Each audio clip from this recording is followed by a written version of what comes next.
The Weston Shield is proudly presented to you by Ria Money Transfer, money where you need it, and supported by Dream 11, HCL Software, Rado, La Junta de Andalucía, and Victorinox.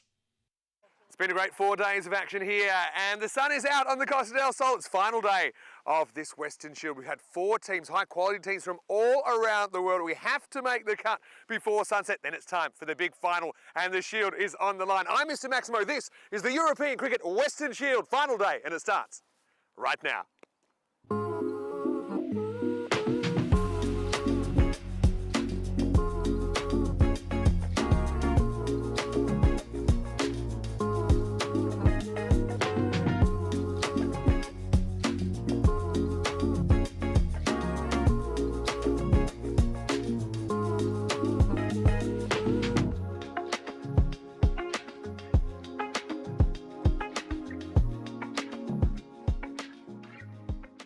Morning to you wherever you're watching from around the world, and welcome to another huge day in European cricket. Day 5 is the final day of this Weston Shield. We've had 4 high quality teams from all around the planet converge here at the Costa del Sol, and well, unfortunately we have to make the unkindest cut of all. 2 teams will miss out at sunset, 2 teams will get to go for this Shield. So we're starting with a pretty entertaining clash, I think, between the European 11 and the World 11. Europe seem to have had the wood on the world so far, but let's see what happens at the coin toss right here. A little bit earlier, Ian Ramage had the 2 captains.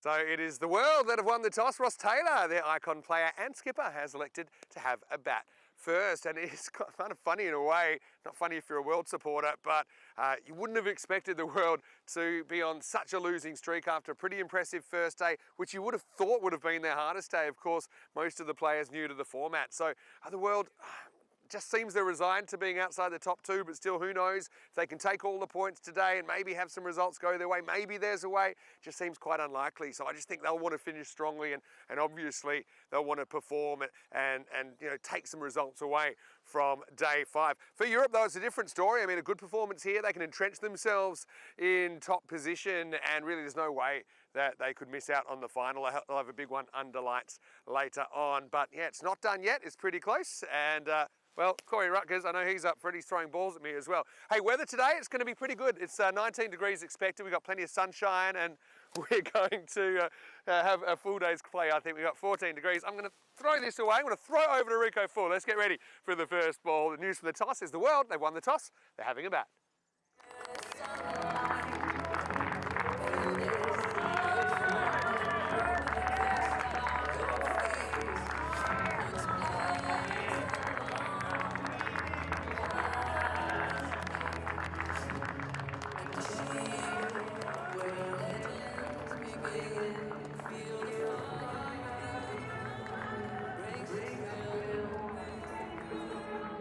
Trust deep within, soon you'll shine.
reckon Sherry and you are?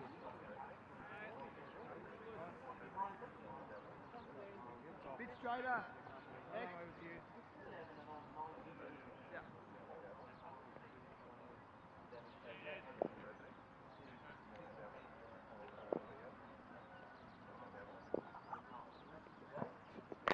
Yeah.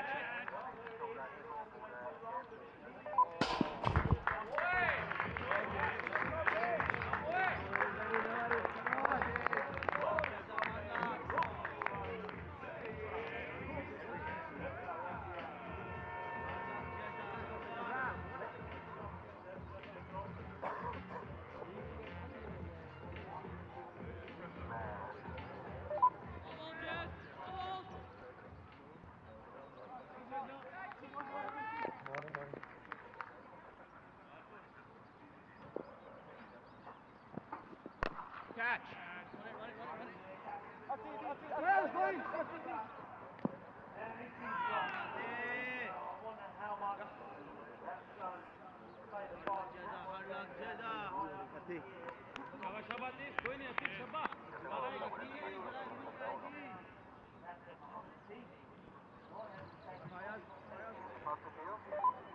Catches.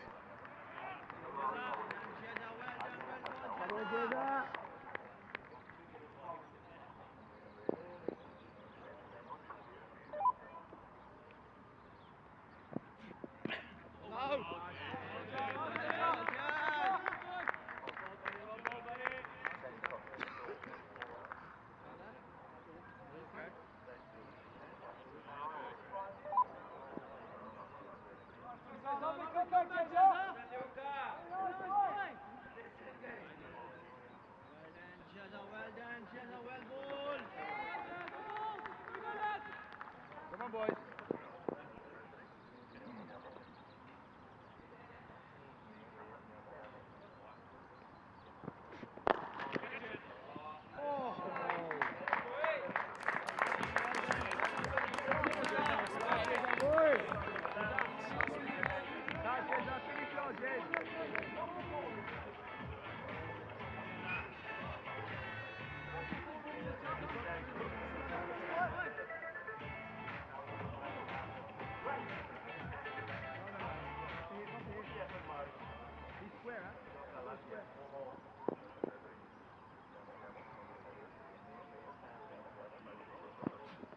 Catch on, Pretty. Oh, Pretty. Pásalo. Keeper. Gana, Pretty. Va, Pretty.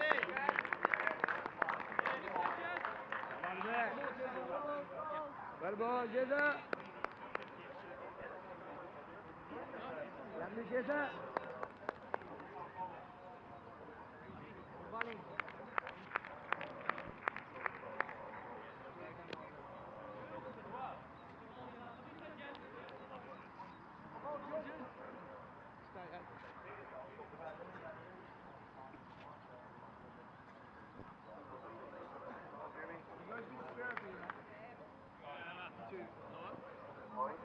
¿Te falta o te sobra? Te sobra. No pasa nada. Dos pases cada lado del club. Ramzi.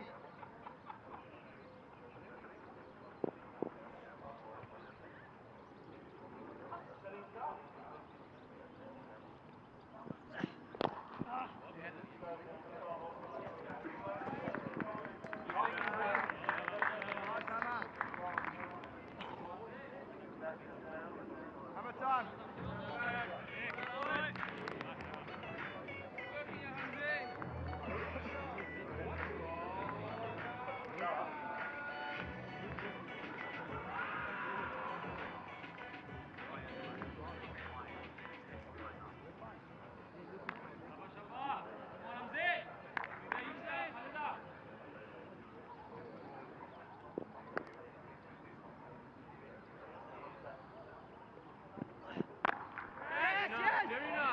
Bowling time. Oh, easy. Very good, Hum. Very good, boy.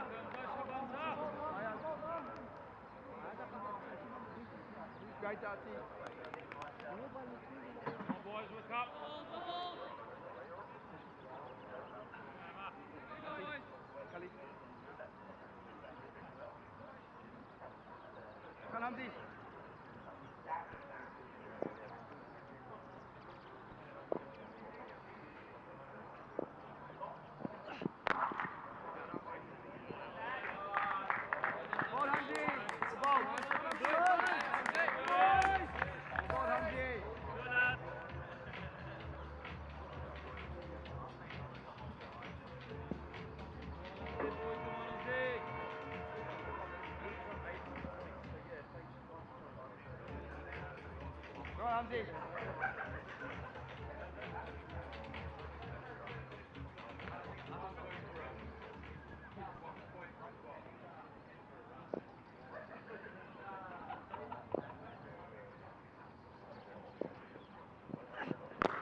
Come on, Jez.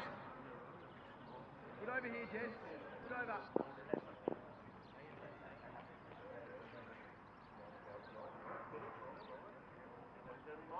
But we are trying to sort that out.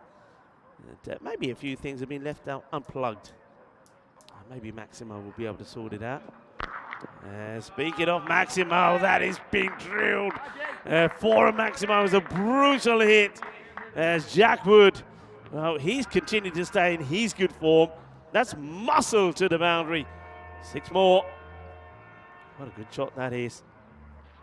Smashes that away. And maybe go back to that pace-off delivery here. Who knows? Martins gone for 35 with the ball to go here.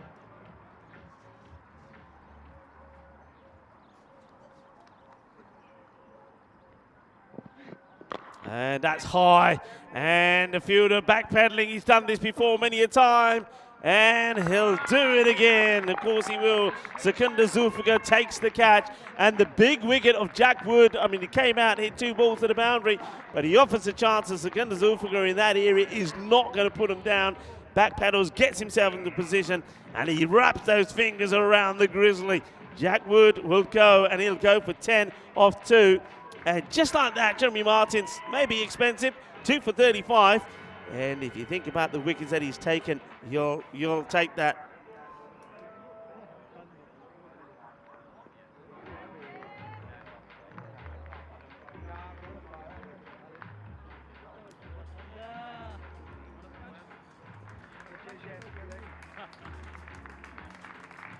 So the man who's right there at the top of the stats for the World 11, he'll go cheaply. 10 of 3. Well, he's got time to maybe play his guitar when he's back in the dugout here now and practice the guitar, because he won't be able to practice too much batting, but he will get one more chance a bit later on in the World 11. They will play match number 24, the one before the final. So power play done, 56 for 2. And that over goes for 22, but does pick up a couple of wickets. And, well, Vinny Sandhu does join me. Vinny, have you plugged us in? We're plugged in. We're ready to go. Big appeal. See the wider out. He's gone. Well, there you go. Trump had a bit of luck earlier when Matamata Latif dropped him. Umpire had a good think. He suspected it straight away. He had an extra think. And then he said, yeah, I think that's out. It was wide of the tram line, so no time for pleasantries, Rico. We're right into the action, and Trump is gone. It's the 3rd wicket down. And Trump, you can see he's kind of motioning that he's hit the ground. Well, he's kind of got a bemused look. Let's have a look at it here on the replay. Yeah, it's very hard to tell. Did it take a little bit of the bat on the way through or not?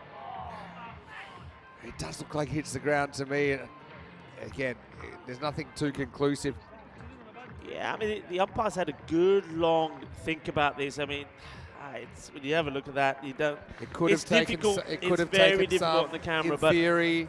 But anyway, the umpire calls it as he sees it, and Trump's gone for 23, 56 for 3. I suppose the question here, I mean, if you can tell if he does hit the ground, then it accounts for one noise. But there are some times you can hit the ground and the ball can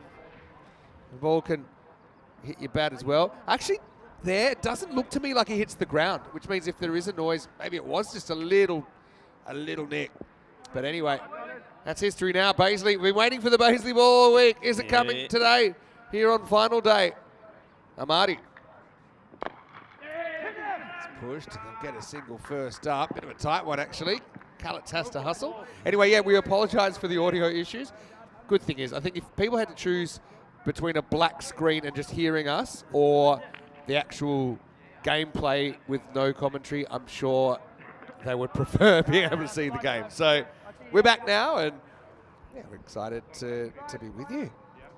Yeah, well, you got 2 good batters out there. I mean, Ben Collins has been superb, and well, Baisley, we know all about him, and he's hard hitting, though he hasn't really shown all of that might here in the Western Shield. Maybe today is going to be his turn to rise and shine. Well, Amadi, so whippy little bowler, gets quite funky. Well, he's got him down, knockout blow.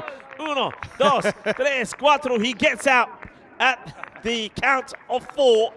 And the referee will have to have a look and check him over. But down he goes as he gets this one all wrong. He ties himself in a knot here, Vinny. Picked the wrong one. I mean, lucky it was a slower ball. Probably wouldn't even have to rub it. But it's such a hard ball to ramp if you get that one from Amadi. I guess again, Ben. Here's the next one.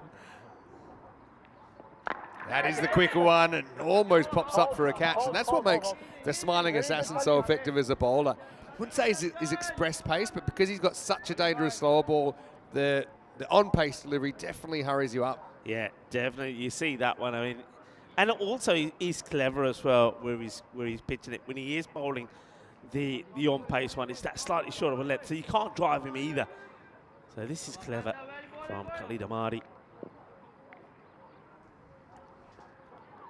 That one is in the air. It's just down to the grasp of Shariz. It's gone all the way. Maximo for Basley.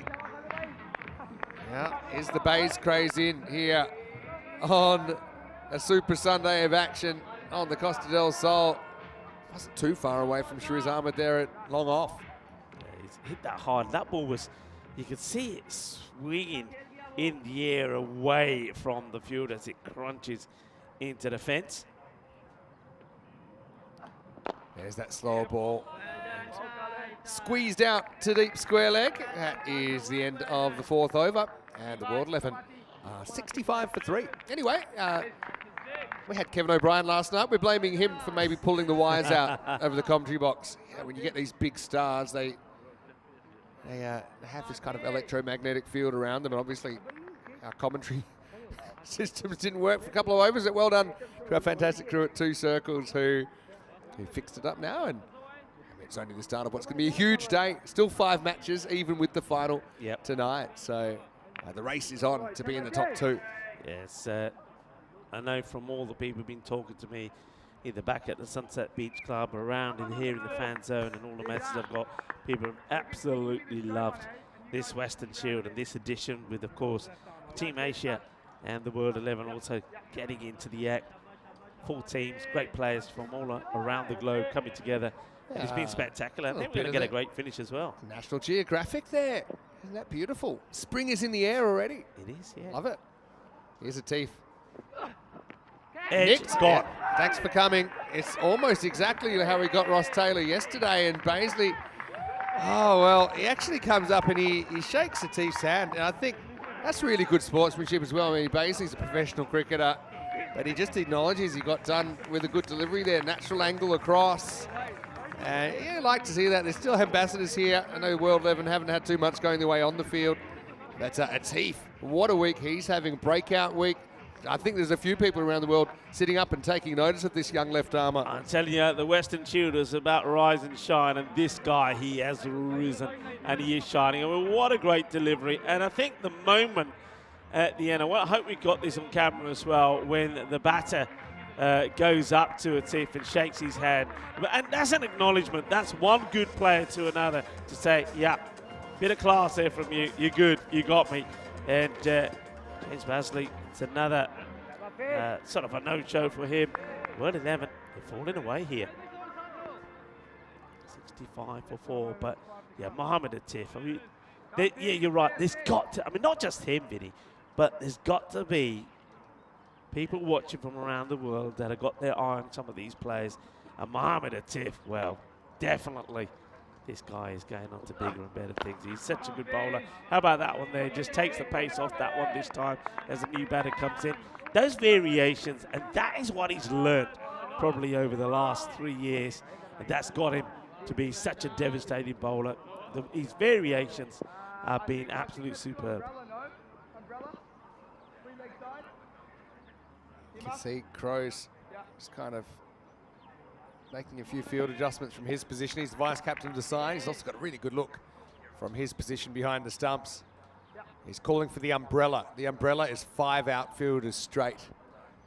So straight hit, long on, long off, deep cover, deep mid wicket. And it's going straight to the man, straight down the ground, and that's it. Well, umbrella, Ella, A, thanks for coming. It's going to be Callens who goes now. Well, Crows, give him a bit of credit there. The vice captain, using the full bounds of his authority, sets the field, and Callens falls into the trap, 66 for 5. Well, he's got him in the umbrella, and that's another one. And smiles all around. Look at Atif. I mean, he's kind of blushing at the moment. He's getting a little bit shy. It's another wicket for him. Hit straight down the ground. Well, there it is, the Southern Cross field. Thank you very much. Another one bites the dust. Exceptional stuff. 2 wickets and just the 1 run in the over. And the World 11, once again, we've seen this so many times from them make a good start, but then they fall away. Well, this time he says, I may not be able to get the high balls, but I'm certainly going to get the low ones. As Shariz Ahmed makes no mistakes. And wicket falls, well, big wicket falls, but a big man comes in with the weight of his team maybe on his shoulders. It's Ross Taylor. Oh, well, not a bad guy to send out there when your team's in a bit of trouble. Bats himself at 7 here, Taylor, but he still has over half the innings available to him. But it's Atif who got him out earlier in the tournament. Checks his shot here. Has Ross Taylor. 2 for 2 off 4 balls for Mohammed Atif. Still, I also think McIntyre batted really well last night. He's batting 6 here, but he batted 3 last night. I actually thought he struck the ball very nicely for the world.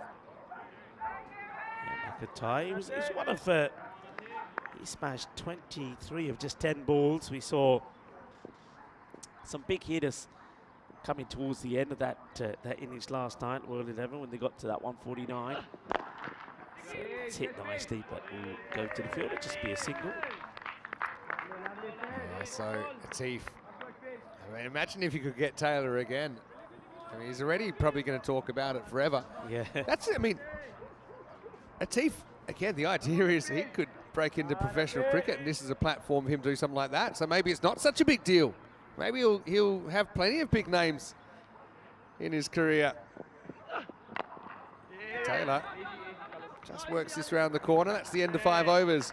And the score is 69 for 5. Let's welcome you into the commentary box. Great to have you with us wherever you're watching from around the world. Vinny Sounder here, Mr. Maximo, on final day in the Western Shield. I know we've got viewers all around the world. Always extra special when we have native European cricketers and native European viewers. I know that Sharka Kolchunova from the Czech women's side is with us right now. She's watching. And they've been playing indoor cricket, an indoor version of the game, a women's tournament there, and she's playing for the Vinohrady Rosés, if you might know. So Vinohrady is the wine-growing region in Prague. They have their 2 men's teams are called the Blancos and the Rossios, so the whites and the reds. And so now they have a women's team, they're called the Rosés. I like that. Yeah. So good luck, and it's great to have her tuning in. And all of you out there, thanks for joining us on a very, very big day for European cricket, Western Shield final day. Huge day, finals day. It is weird, isn't it? Here we are in the February, glorious sunshine, and yet a lot of people around the world, if they are playing sport, going to play indoors.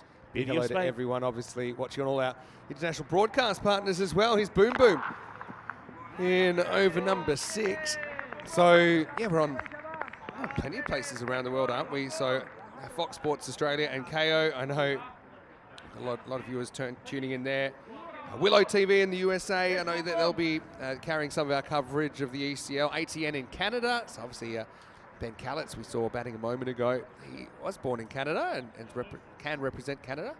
Star Times Africa, SSC in the Middle East, Sportsmax in the Caribbean.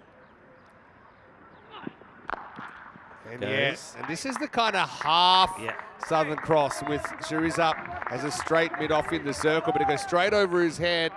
Good hitting by McIntyre. Maximal, 6 runs. Just before I go, good to see some European TV stations picking up the broadcast as well, with Sport Deutschland in Germany, Streamster in Austria, and Swiss Sport TV in Switzerland. Of course, we're always on Fan Code in the subcontinent as well. Millions of viewers every day, and why not? It's a very entertaining form of cricket. Yeah, and welcome to you all. Really. Oh, that's a good hit. That's a marvellous strike there. Well, you were saying that Henry McIntyre was hitting the ball well last night, but he's hitting the ball well here at the moment. Afridi, every time you feel that he goes to that pace on, when he gets the treatment, he might have to come back with a pace-off delivery here. The ECN Supporters Club in Australia saying good evening to us. Hello, Scotty. Good evening to you as well. And hello to Lance. And a lot of people tuning in from around the world, enjoying the action. And, well, the world is hoping that they can bounce back in this contest. I think they're happy with the run rate they've got here. It's the wickets that's the issue. They need a good partnership. They bat themselves out. Well, we saw B and I bat themselves out of this situation last night. And, I mean, McIntyre this time he's been listed number 11. So it just shows you there's no shortage of cricketing talent in this World 11 side. It's just a game of such small margins, and so often in the last 3 days they've been on the wrong side of it. Really takes that back to his mark. So we're looking to, once again, sling another full delivery in. He's got genuine catches out there on the offside, and that's the area he targets, but this time goes a little bit too wide. So hasn't got a third back. I mean, he's bowling at a fair bit of pace. They just brought in the third who was on the boundary up. I think that's to allow that the umbrella field, because Shariz Ahmed has now gone back on the boundary. So that's the plan here, to try and get the batters to hit straight if they are going to hit. Let's play it away. It goes round the corner. Waiting is the call there from Ross Taylor. There won't be a run. Stop ball. Yeah, McIntyre have to turn this into something more. It's an opportunity for him. Expected score started at 150, I noticed, and right now it's 138. Saw Kevin O'Brien with a 50. We've seen Max O'Dowd with a 50. Of the 2 icons we have seen. Can Taylor turn it on? Maybe the last 4 overs here. That's a huge high up in the air, but long way up. I think he's going to go all the way. It does. I mean, the fielder for a moment was interested, had his eye on it, but that was always, for me, going to get over him. It does.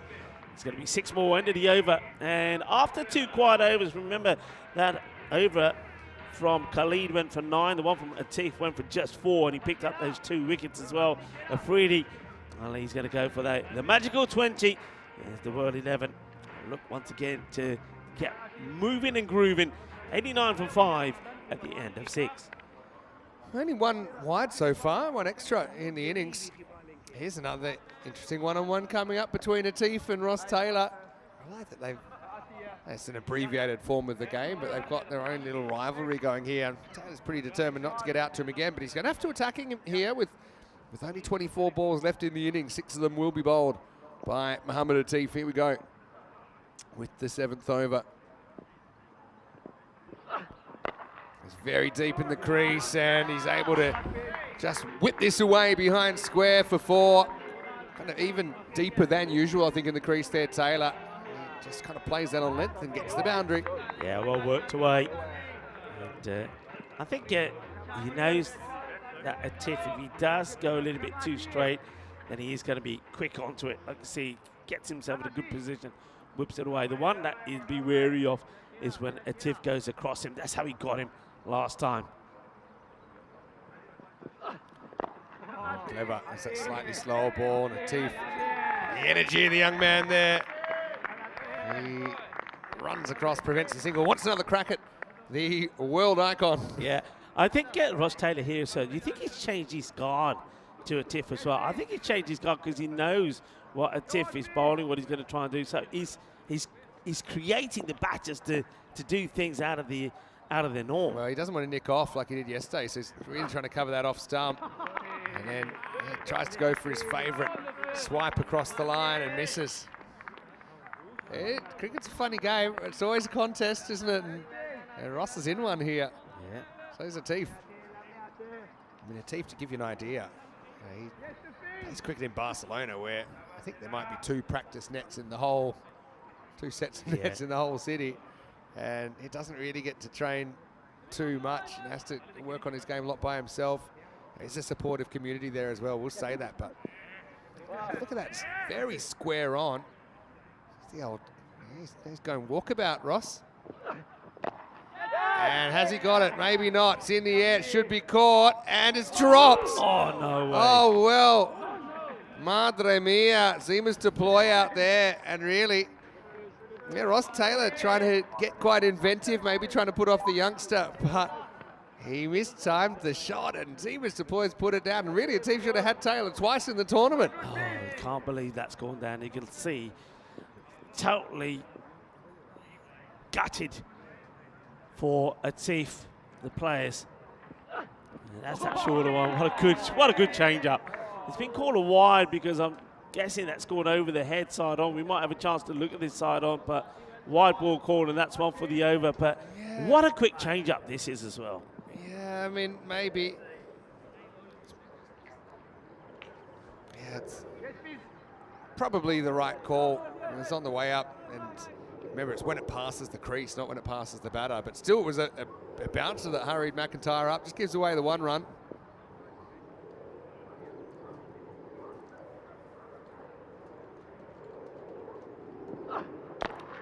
And high and catchable. And this time, no mistakes. It is going to be a 3rd wicket for Mohamed Atif. And it's Henry McIntyre. He kind of shows him the short ball to start off with, and then he puts one right up there. It's not quite in the right slot for drivable. McIntyre goes for another biggie, and out there on the boundary is Sharif Ahmed, who holds on to another catch. And Atif now has moved to 13 wickets, tying with Julius Amarora. Oliver Davidson just 1 behind the leading wicket taker, Tommy Sturgis of the British and Irish 11. Yeah, well, a bit upstairs, downstairs there. McIntyre got a piece of it, but not the whole thing. He'll have to go for 20. And Atif strikes again. It's 95 for 6. Yeah, superb, absolute superb. And with the ball to go, he certainly will be targeting the next batter that comes in. It's going to be Peter Hatzoglu. Comes in here now, number 8. Terry's watching from Australia, might have just tuned in, and he's saying Geez, look at all these players in the World 11. Yeah, you're not wrong there. Terry, I know you're watching from Australia, so Peter Hatzoglu is someone who's played a lot of Big Bash cricket. Baisley, we already saw him bat. Jack Wood, actually, is also a guy who's played a lot of Big Bash cricket. Anyway, Atif has one more delivery, and it's going to be another wicket. Now he ties with Sturgis. Can't believe it. He's on a hat-trick that he'll never be able to complete because it's his last ball. He should have had Taylor in the over, but he gets 2 others in the over anyway. He'll finish with 4 for 10, and Mohamed Atif take a bow all the way from Barcelona to the biggest stage in European cricket. Just never timed that one little pop-up from Peter Hatzoglu. He goes for a golden Derek. Derek not included. It's 95 for 7 after 7. Yeah, well, it's going to be the old for Peter Hatzoglu. He gets one right into the body. He's not able to deal with it. It's too spicy for him. A little bit of masala there from Mohamed Atif. He takes another 4 wickets. And now he's right up there with Tommy Sturgis of the British and Irish 11 as the leading wicket taker. What a morning he's having. What a tournament he's having. Mohamed Atif, take note, everyone. Yeah, don't forget, ECL coming tomorrow, 1 day to go. We're almost there, and it's going to be another great 4 weeks, so don't go anywhere. Clear your schedule if you have to. Take holidays from your work, whatever you need to do, because there's European cricket coming your way 10 hours a day, every day for the next 4 weeks. 7 3-day groups, and then the championship week in week 4. All right, Taylor, left holding the proverbial baby here. One Hatzoglu departs, one enters. Max coming out at number 9, and Max can definitely hold the bat. He's a guy we've seen even batting up the top of the order. But the thing is, with the World 11, you might say, oh, you know, but they're rotating their lineup, and you know, that might be a reason. But they're all really good. Yeah. so it's not that they're putting weak players in key positions. I mean, they're all strong players, but like I say, in a game of fine margins, they just seem to be on the wrong side of it since day one, really. Since day one finished. Khalid Ahmadi, he bowled very well as well. Sort of started things off, didn't he? And this is okay. This is good. It's good easily, actually.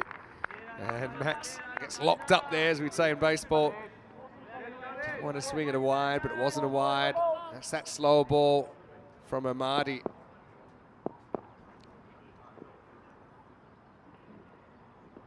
Tries it again, and straight to the straight fielder, but straight over his head. Maximo for Max, as World 11 try and scramble towards maybe 130s or something like that. That'll help him.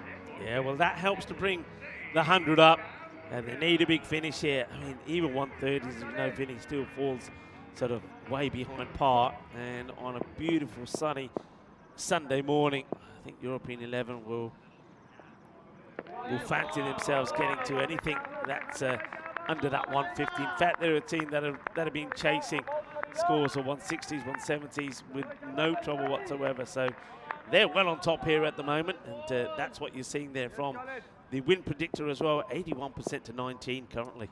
Pace on there from Ahmadi. Now goes slow ball again. Once again, Max not able to access that ball outside the off stump. So 14 balls remaining. Keep an eye on that expected score. You got Ross Taylor at the other end. I mean, maybe this is Taylor's moment coming. We know it all happens in the 9th. We've got the 9th coming up. Maybe he can go supersonic or something like that and change the face of this game.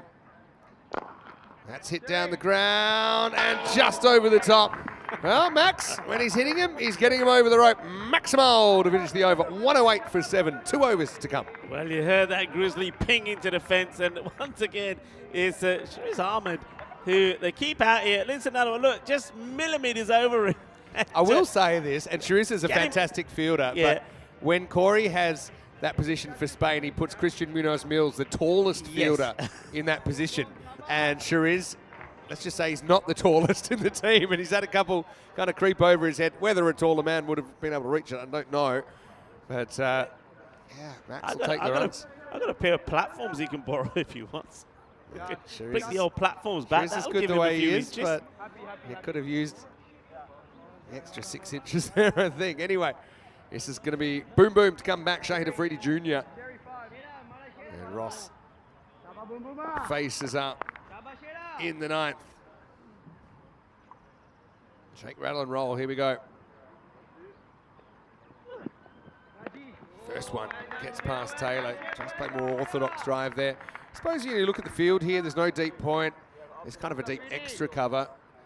The outfielders go from forward square leg to kind of that deep extra cover, and they're all in a row. You can see maybe bottom of your screen, but there's no one really to the left of screen in the outfield. So I think Taylor probably needs to look in that direction.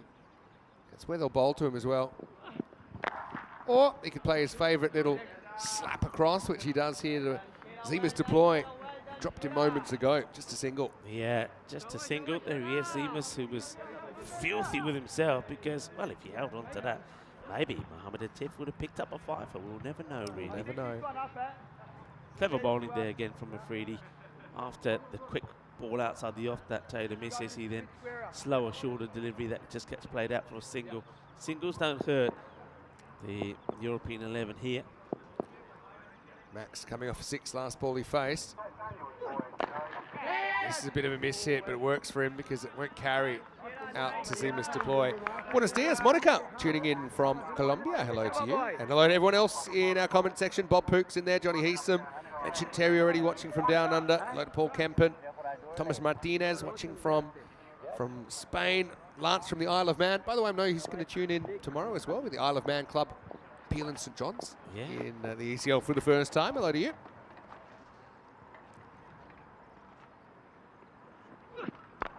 That's the cut, and he gets plenty of it. Ross Taylor goes maximal. Still got those magical wrists, doesn't he, Ross? And you look at the way he breaks them at the right moment here, and that Grizzly flew out of the ground at a rate of knots. Classic Taylor, really is.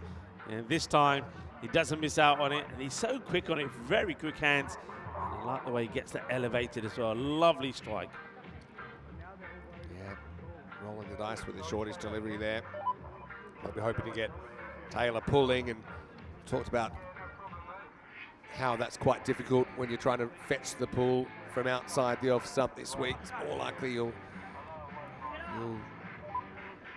have a miss hit and maybe go straight up in the air. There's Ryshawn Williams, who sitting out this game. 11 still have one game after this.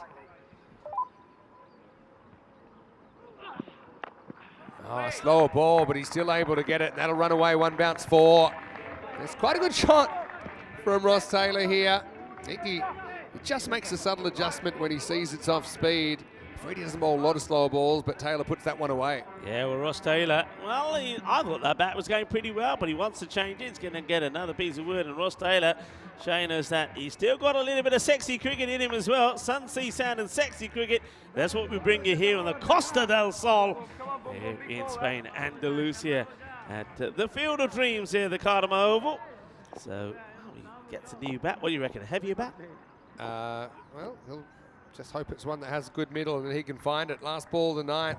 It's been a good couple of balls for Taylor, and that bat does work because he's going to put it into the trees. Maximal 18 come off that 9th over as Taylor breaks the shackles. It's last over to come, 126 for 7. Yeah, just have a look at where those shots were played there from Taylor. So we saw an exquisite cut shot, and we saw the ramp, and then this time he muscles it over the leg side boundary. That's a quality player for you, and that helps the World 11 get to 126 for 7 with 6 balls to go.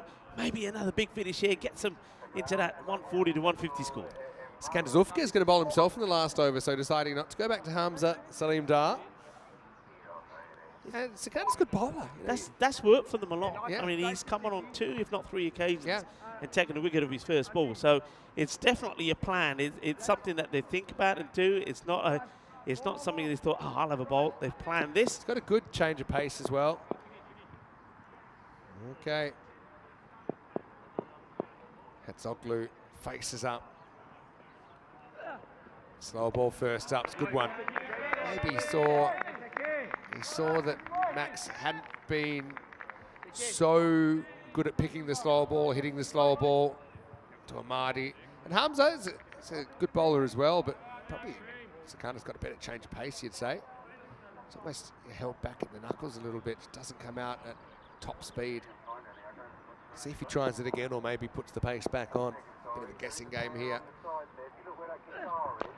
It's a slower one again, and Max will have to settle for a single. So it looks like they'll get that 130s. I mean, who knows? They have a big run here. Maybe they can go 140s. Hasn't necessarily been a pretty innings to watch, but maybe it can be enough. 24% win percentage. Win probability at the moment for the World 11.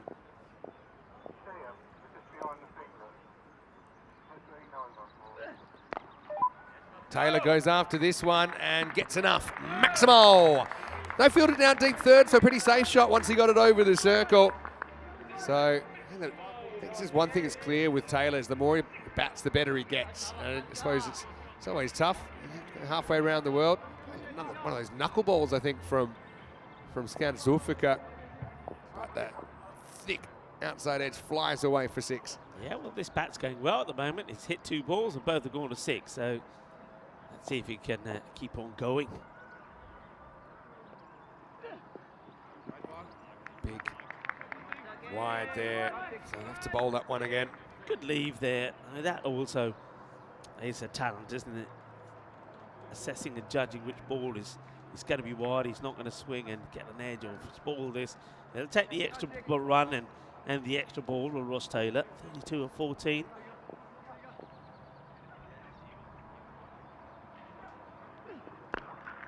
Good cut straight to the fielder and almost a run out.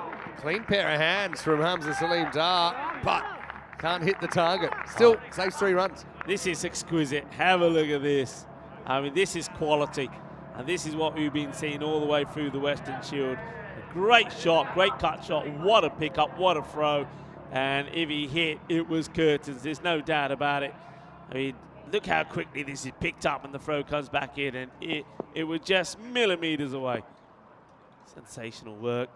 So Taylor will have to go off strike for, may not even get back on strike again, depending on what Max does here. 2 to come then. Zulfika. Another slower ball. This time he picks it and he hits it, and he hits it for 6. He knew it straight away. Max Hatzoglu. Maximo! In the truest sense. And up to the 140s now. Yeah. And creeping towards the par score. Last ball to come.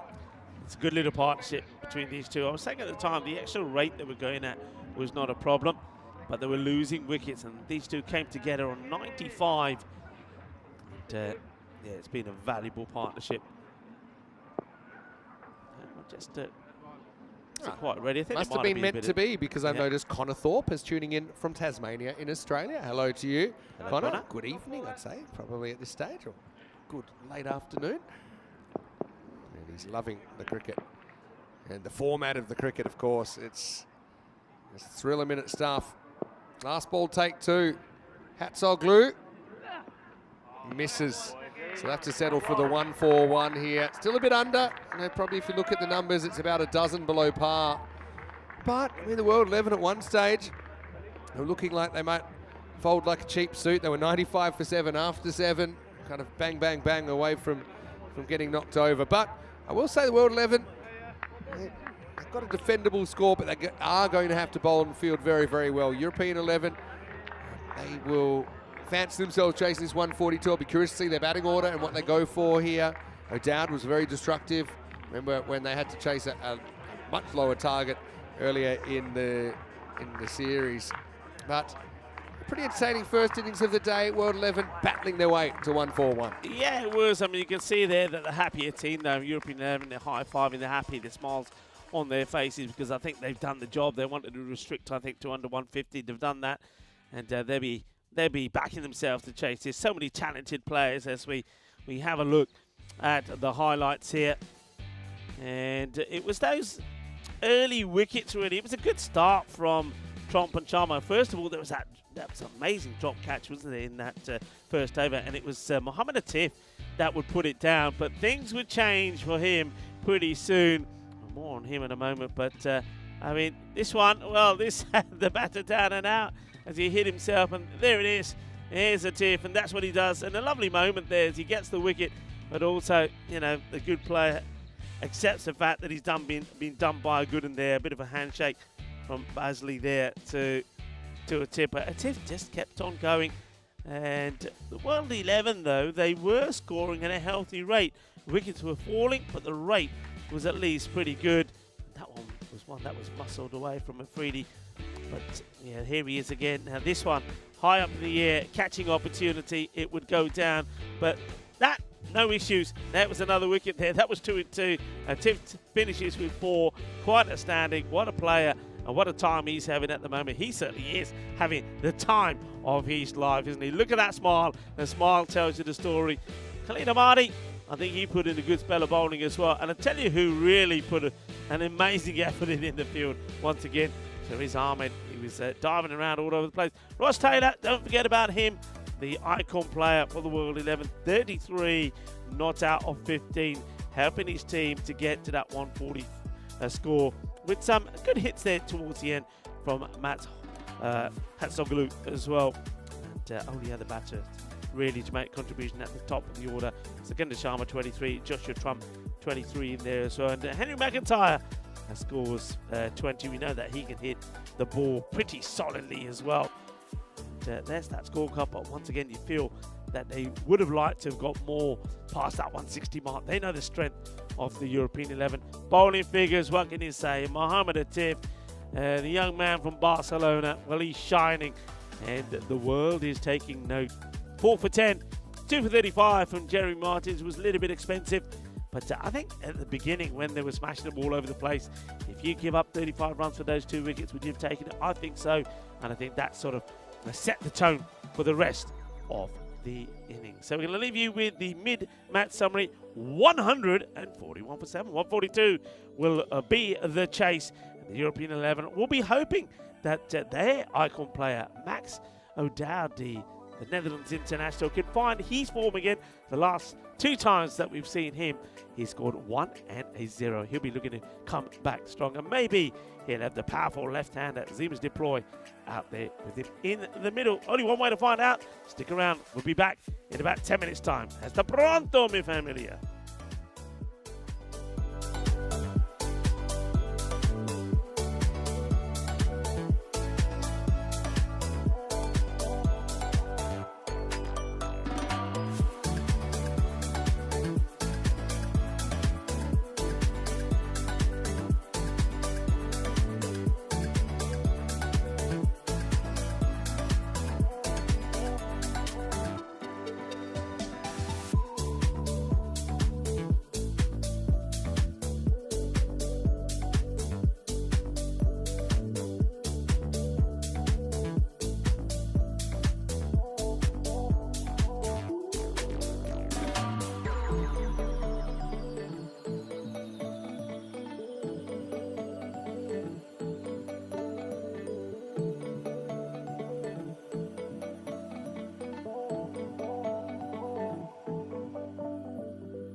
get ready, we are so divine. Blue water and yellow sand, just you and me. Summertime, get ready, we are so divine. Blue water and yellow sand, let's live our dream. Summertime, get ready, we are so divine. Blue water and yellow sand, just you and me. Summertime, get ready, we are so divine. Blue water and yellow sand, let's live our dream. Summertime.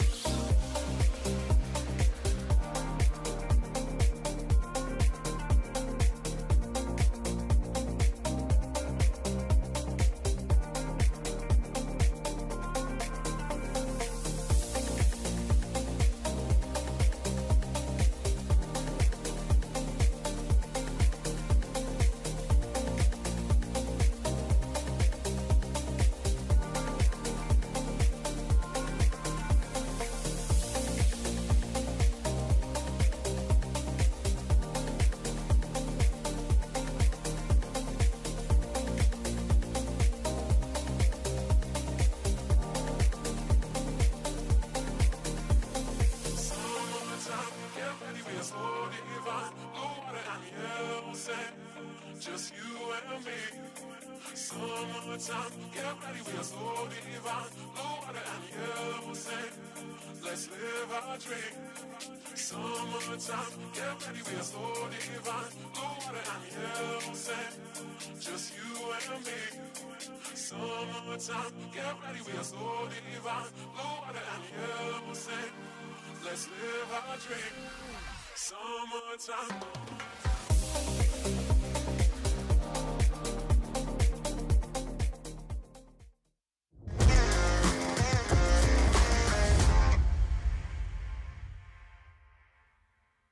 The Weston Shield is proudly presented to you by Ria Money Transfer, money where you need it, and supported by Dream 11, HCL Software, Rado, La Junta de Andalucía, and Victorinox.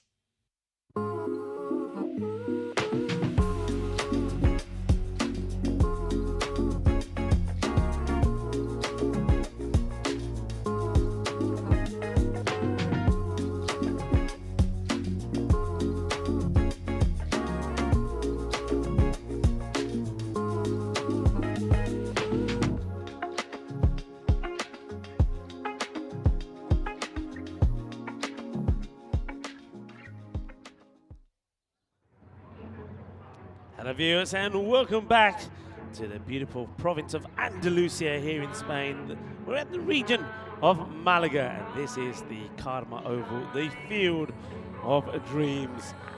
As we get set for the reply of the European 11 looking to chase down 141 for a victory. That's your bonus point equation there. World 11, if it goes really well for them with the ball and they can restrict the opposition to 98 or less, they will pick up the bonus point and take all 4 points for a win. Whereas the European 11, they'll know that if they go big, they get the score, the target inside 7 overs, they could pick up all of the points. The World 11, though, they're trying to end a run of 7 matches without a victory. One of those worse than an abandoned match. That was the first one yesterday. Can they do it? Can their bowlers perform here? Can they find a way through to some of the hard-hitting batters? Max O'Dowd marches out to the striker's end. He's in a run of just a run, in fact, the last 2 innings he's had. He'll be looking to bounce back. Certainly be one of the top players of the European 11. There's no surprises there. Has the most MVP points, 603. Shahid Afridi not far behind him. The highest run scorer, 235, when he was deployed on 186. Shahid Afridi also 180. And on the bowling front, well, Mohammed Atif leaps and bounds ahead of everybody else. He's got 14. And, with Jeremy Martins and Khalid Ahmadi not that far behind. Loving the soundtrack of the Western Shield. Rise and shine. It is a time to rise and shine. Can the World 11 rise and shine here? They'd love to get a victory against European 11. Dodd with the ball. It's clipped away, and oh, he's dropped it. And he's not just dropped him once, he's dropped him a few times, and that's Wood. Can you believe it?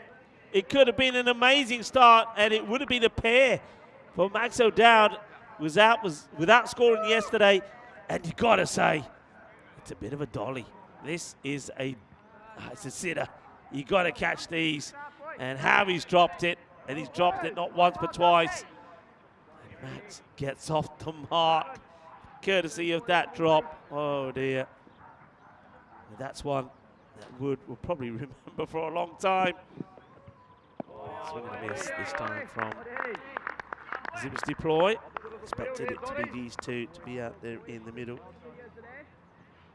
I can't believe he's put that down. Deploy yesterday, 54-17 player of the match performance in the win against the British and Irish 11, match number 18. Been in good form, and he's a hard nut, isn't he? Zimmers deploy. No, it's the call as well. How about that? Bit of nifty footwork from Joshua Dodd. There was a little bit of hesitation there. I think Deploy was ready to go. Dad finally gets the call to him, and he decides he has to go back.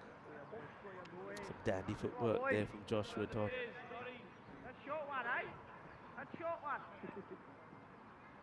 Jack Wood probably can't believe he's put that down. And now that's in the gap. That's a delightful shot. Smooth and slick. Like the Microlino. Meep, meep. Off it goes. That's 4 runs. What a lovely shot that is. Delightful. Elegantly played in the gap. Cuatro carreras.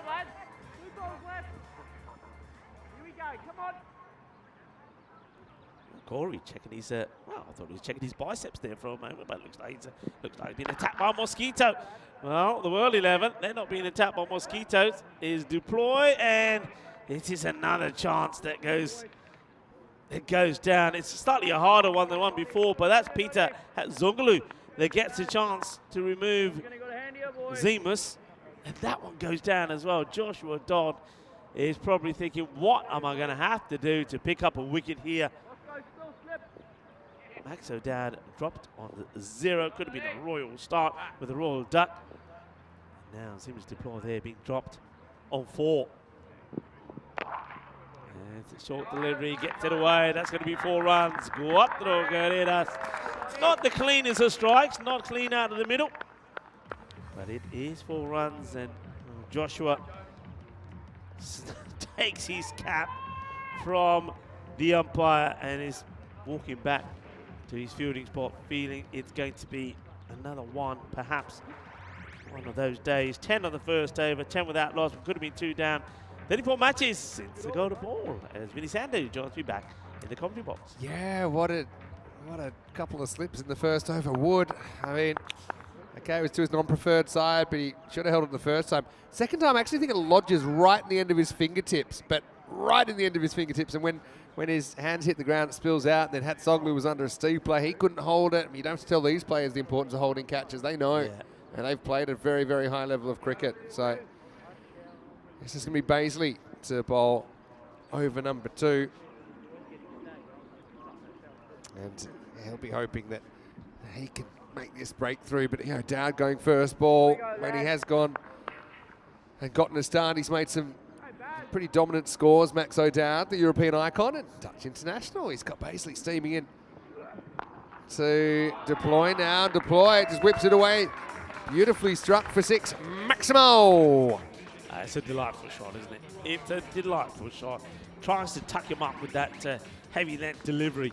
Tries to get it right into that sort of rib cage area, but how quick and nimble footwork, and he just clips that away, really. It's just effortless. 6 runs. But also, you know, this is a lesson that, you know, I always found this when I had to play against top players sometimes, or test players or international players at a lower level, obviously. That's going to be 6 as well, as Zimmers turns on it and goes Maximo, 6 mas. And Europe, we know their tactics. They will swing, and if if they are not being effective, they'll be replaced. And the European supporters, they're loving the action here in the sun. I like it. 6 good hitters. Well, there's 3 of them all holding a 6. Well, we've seen 2. Maybe Seamless Deploy will oblige with a 3rd. And of course, every one of these runs scored will be felt by Peter Sogalu, who wasn't able to hold on to that catch. Here comes James Paisley again. Slow ball, but he picks and he smacks it. That's 6 more. So 3 balls, 3 sixes. And the baseball is being played upside down, really. As Paisley that's copping it in the power play here. Now, what I was going to say is, I know that when I've played against international players or test players or one-day international players or whatever, you realise actually they're just human beings. They're very good at cricket, human beings. They're very consistent, but that's the thing. But I think that's kind of shown up this week, that you've got players that deservedly are, many of the world 11 at least, are making a living in the professional game against amateurs, essentially, or mostly amateurs, I should say, not in all cases. Team like Team Europe. But in the end, the margins are quite fine between them. It's well bowled by Bays, a good comeback. Just throws it wide of the off stump, sneaks it in. See, Max O'Dowd just signaling there to his deploy, saying, hey, there's a big gap there. Try and get it in that gap, and there is a big gap that's been left out there outside the off to him. That will be up in the air, and that will go for 6. So 4 6s, 2 dots in the over. Does go magical in Europe. Off to the start they wanted. It's 34 without loss.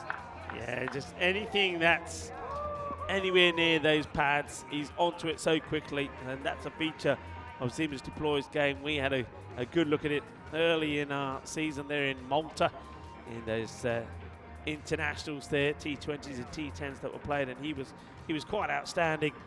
He's a good player. You don't bowl there to him. You've got to try and keep it outside the off.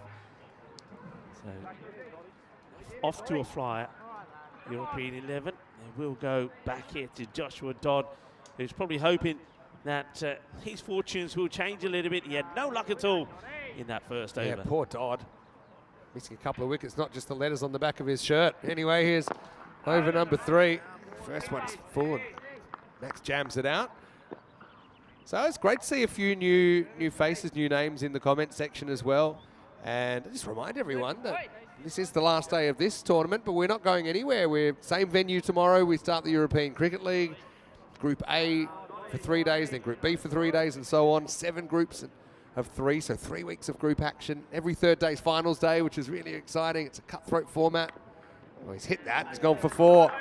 And I thought for a second that maybe Max Hatzoglu could have gotten there and it would have been a creative dot, but instead it gets away from him and goes to the boundary. 4 runs. Yeah, it's gone so quickly. I don't know which part of the bat he's actually got, actually. It's a like end of the bat, because that's all he could reach it with, really. But yeah, glances away and flies away for 4. Yes, we've got Monty Luce also watching from Tasmania. He's in Hobart. Hello to you. Max gets a freebie really here, pitches outside his legs and he swings away with immunity. Maximal, 6 more. Yeah, it's an interesting tactic really, this from Joshua. Not really sure what he's trying to achieve from this angle, because you can see that he is struggling to get the ball away from the pads. First there was that one that was going to be a big wide that Max O'Dowd did manage to get a bit of bat on, went for 4, then that one's down leg side. So it's interesting that he is choosing to come around the wicket. Yeah, he's just trying to cramp him for room. But Max, he's able to get the hand through this as well and goes maximal. Sace Mars, 50 partnership up in only 16 deliveries. And Europe started favourites, probably even firmer favourites after this opening partnership. Yeah, and I think World 11, it's going to be difficult here because remember Max O'Dowd was dropped on 0. Seamless Deploy dropped on 4, and those two are now cashing in, and you're feeling that if you're the fielding side, you're fielding it. They're trying to get it out of their heads, but but every time this ball is pumped to the boundary, it hurts them even more. So they need a moment of magic. They need something to stand up here and get a breakthrough, get a couple of breakthroughs, and get back in this match. You can see in the comment section as well, there's a chatter called Love Canada.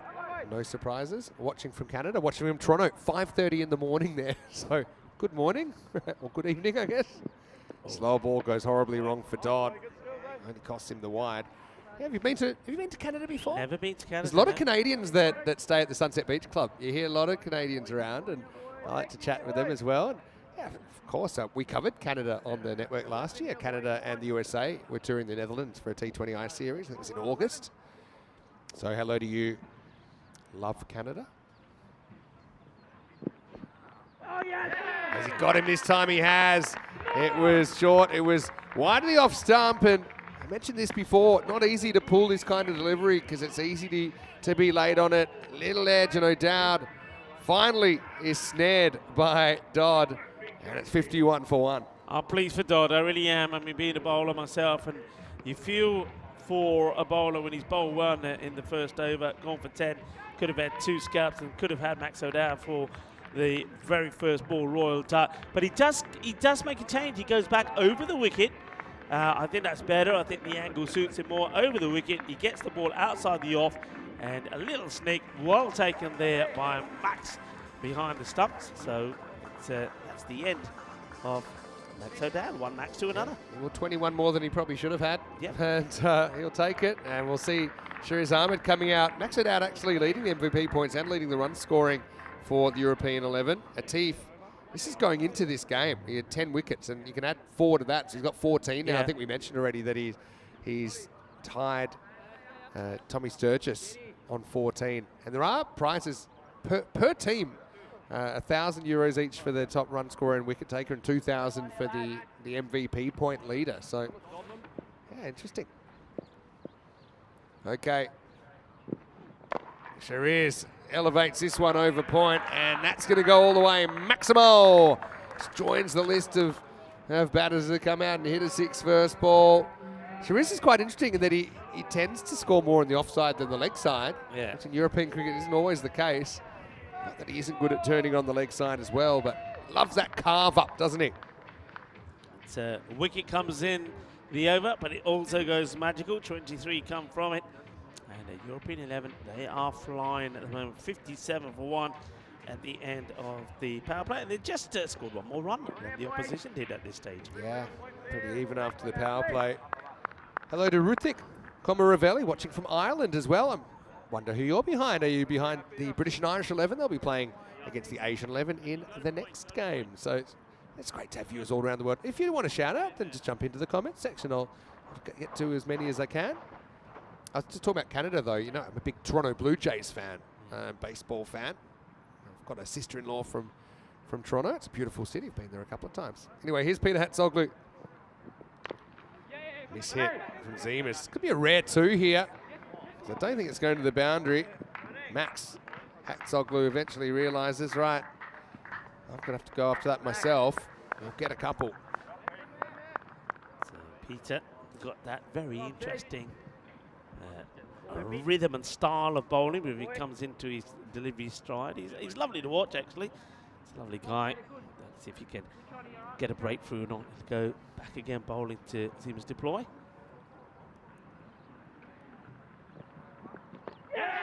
Oh, he might be gone here. It's a little outside edge. Zemas tries to swing across the line. It's an excellent take from Max Hatzoglu behind the stumps.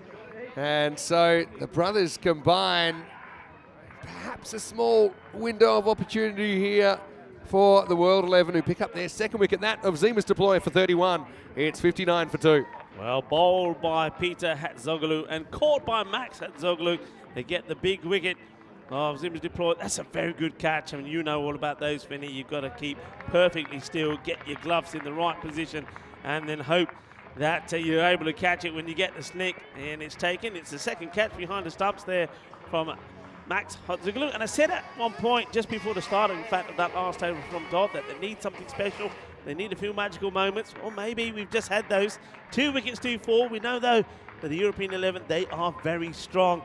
And, well, one good batter goes, and another one comes in. It's Noah Crows, who we did early on in the Western Shield see opening the batting. Yeah, that's true. It's our very first ball of the tournament, didn't we?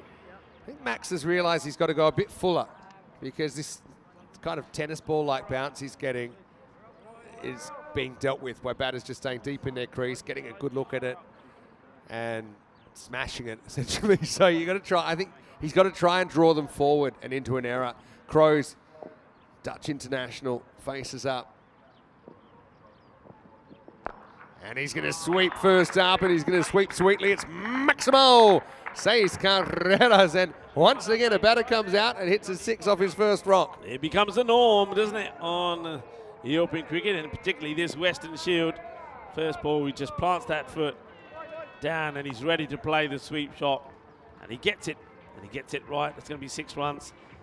As you can see, Peter Hatzoglu just wants to make a little change there in on the boundary. He wants to move that field around sort of the other side of the umpire now. But you're right, probably needs to go a bit fuller here. Tries it again and gets it. So Crows seem like footballs. I don't know how these guys can come out from sitting in the dugout and just be so precise with their timing. And Crows goes Maximo back to back. Maximo back for back. I think they're eyeing up the 4 points here, Vinny. I mean, they're on now. They moved to into the 70s, 70, well, exactly halfway, and we're coming to the end of the 4th over. I think if this over goes, if we get another couple of boundaries here, there's Corey. He's squinting in the sunshine. He's getting a nice colour, he's Corey. Take 18 off the balls to work out the bonus point. So 71 off 20, 3.5 a ball. Not impossible, but we're talking 21 and over is the rate they'd need.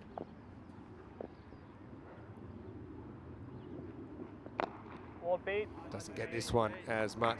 Hatzoglu's still a great bowler to watch. I love the overspin, the work he gets on the ball. Obviously, it's different dynamics here than maybe a grass pitch that has a bit more variation in bounce and maybe offers him a little bit more. Also, obviously, the boundaries are huge because the batters would play him a bit differently. They'd be a bit more conscious of a miss hit resulting in a dismissal here. It's not really a concern. Batters will take their chances. Last ball of his over. This is swept away, and that's going to be 6. Well, Maximo for Shiraz Ahmed. It's quite a good shot. I mean, look, this is fuller. I don't think it wouldn't be a natural shot for me anyway to sweep this one the way the modern player does, but Shiraz nails it. And there's 21 off that over despite Peter taking a wicket in it. It's 78 for 2 after 4. Yeah, and this is why I think the European 11 certainly got their eyes on all points here. The last 3 overs, really, they've gone 24, 23, and 21. So they're on course. They go that. They continue at that rate. You're believing it, aren't you? You're believing it. I'm believing it. They're going for it. That's the plan. I can see Corey's not messing around. He wants those 4 points. He wants to finish top of the pack. All right, so change of bowling coming up, and it's going to be Henry McIntyre, I think. Looks like he wants to go around the wicket. Crows faces up. Wants to get funky first up. Wasn't particularly effective. That comes off the glove, I think, so he gets a run. Yeah, nice bit of fielding, and a good take also there from Max at Zoglu. Hey, to get behind the stumps. I always forget to mention this, but yeah, Noah Crows actually, he's played a lot of cricket in Melbourne as well. And I know his dad, Rod, is in the comment section right now, lives in Qatar. And yeah, Max has played at Melbourne Uni, and I know that actually, did a little bit of digging. That one is going to be up in the air, and it's just going to get over Willie Nalisa. That's going to be 6 more. Maximo. Another kind of double Dutch delight out there at the moment for Team Europe. Yeah, they're enjoying this. It seems to be Maximo Haven at the moment out there in the middle. Oh. Gets through him though that time. It's a good Yorker. Good comeback. And we've seen this a few times. Bowlers attempting to start around the wicket. It doesn't work. And they go back to over and seems to be getting a little bit more success. That one only just shaves. Almost shaves. Well, he wants to go back around again. I think also it's kind of just this unpredictability, wanting to mix up the rhythm, mix up what they're doing. so batters have a harder time settling.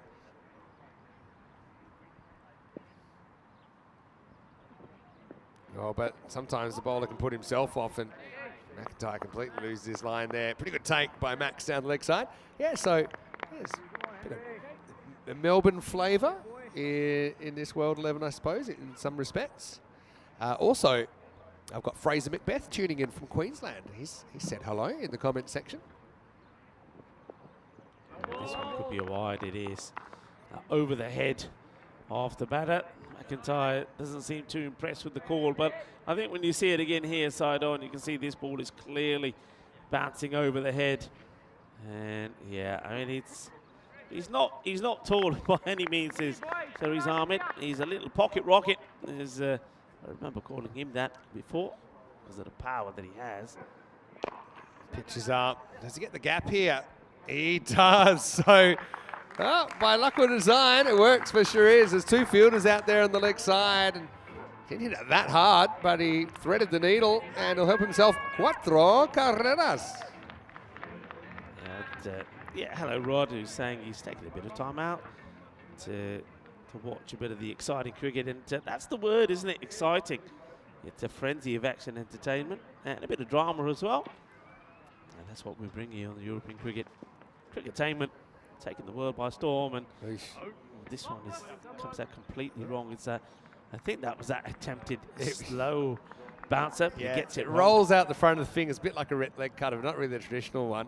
All right, so 50 or 14 for the. I don't know.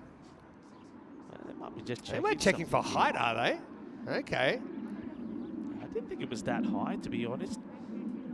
Not sure what they're checking here. Maybe they're checking if it did actually hit. I'm sure it hit the pitch, and I'm sure it's okay. I think it would just stay. It's just a wide. Yeah, I didn't seem that high, but I think they wanted to check it anyway. It's will just be a regular delivery, not a free hit. And it's a decent one from McIntyre, who gets it right this time. It's an interesting over. He's tried a lot of things as Henry McIntyre, from different sides of the wicket, different kind of deliveries, rolling cutters. And let's see if he can finish without going to the boundary. 14 have come from it so far. This time he throws the hands at it and clunks it out to deep point. So Shariz will take a single and he will retain the strike. At the end of the 5th over, it's 93 for 2. Let's welcome you into the commentary box here, Vinny Sandy, Mr. Maximo, for the European Cricket Network. Rico Full with me, and every day is a special day. Obviously, a special day being the Western Shield final today. But what do you got for us? Wow, I'm just, first of all, I'm enjoying this Western Shield better than ever before. I mean, last year, the 2 teams, this time the 4. The sun is out, it's February. I know that all around Europe, it's cold and people are fighting the frost, and here we are being blessed by glorious sunshine. And we're seeing the best players from around the world coming together. I just love what's been created here, not just the quality of the cricket, but the way that everybody's gelling together. It really has been a festival of cricket, and I'm looking forward to it to continue to grow. And who knows what other teams could be part of this in years to come. Yeah, I like the way you're thinking then. I mean, the 4-team format's been great. Who knows? I mean, the world obviously covers a lot of regions. So who knows? Maybe you could have an African 11, maybe an American 11. I was going to say the Americans. But North and South America all combined. Imagine that as a region. That would be amazing. And you've still got the world having countries like Australia, New Zealand. I suppose the West Indies would be part of the American 11 if you're going to talk geographically. Interesting. Yeah. Yes. America adjacent. Here's Wood with his left arm wrist spin. Action short, but doesn't really get up. Well fielded down there by Iskander Sharma. He's done his reputation no harm, I think. American-based player. The scary thing is, if you break the world 11 up into smaller pieces, and where are we at? But anyway, like I say, another week, maybe they could be top of the table. They find themselves in 4th. They find themselves chasing the game here as well and chasing the ball. As that's another, maybe a wrong in there from Wood, and it's short enough for Shariz to settle on it and smash it behind square for 4 runs. Yeah. We know that here that the bowler, Jack Wood, is a very talented man. He's very good with the old guitar. Quicker one right off the cue end of the bat. Yeah, talented, and it's, I think while he's bowling, it's worth mentioning that on this day in 2000, Mexican-born American musician Carlos Santana won 8 Grammy Awards for Supernatural, tying the record set by Michael Jackson.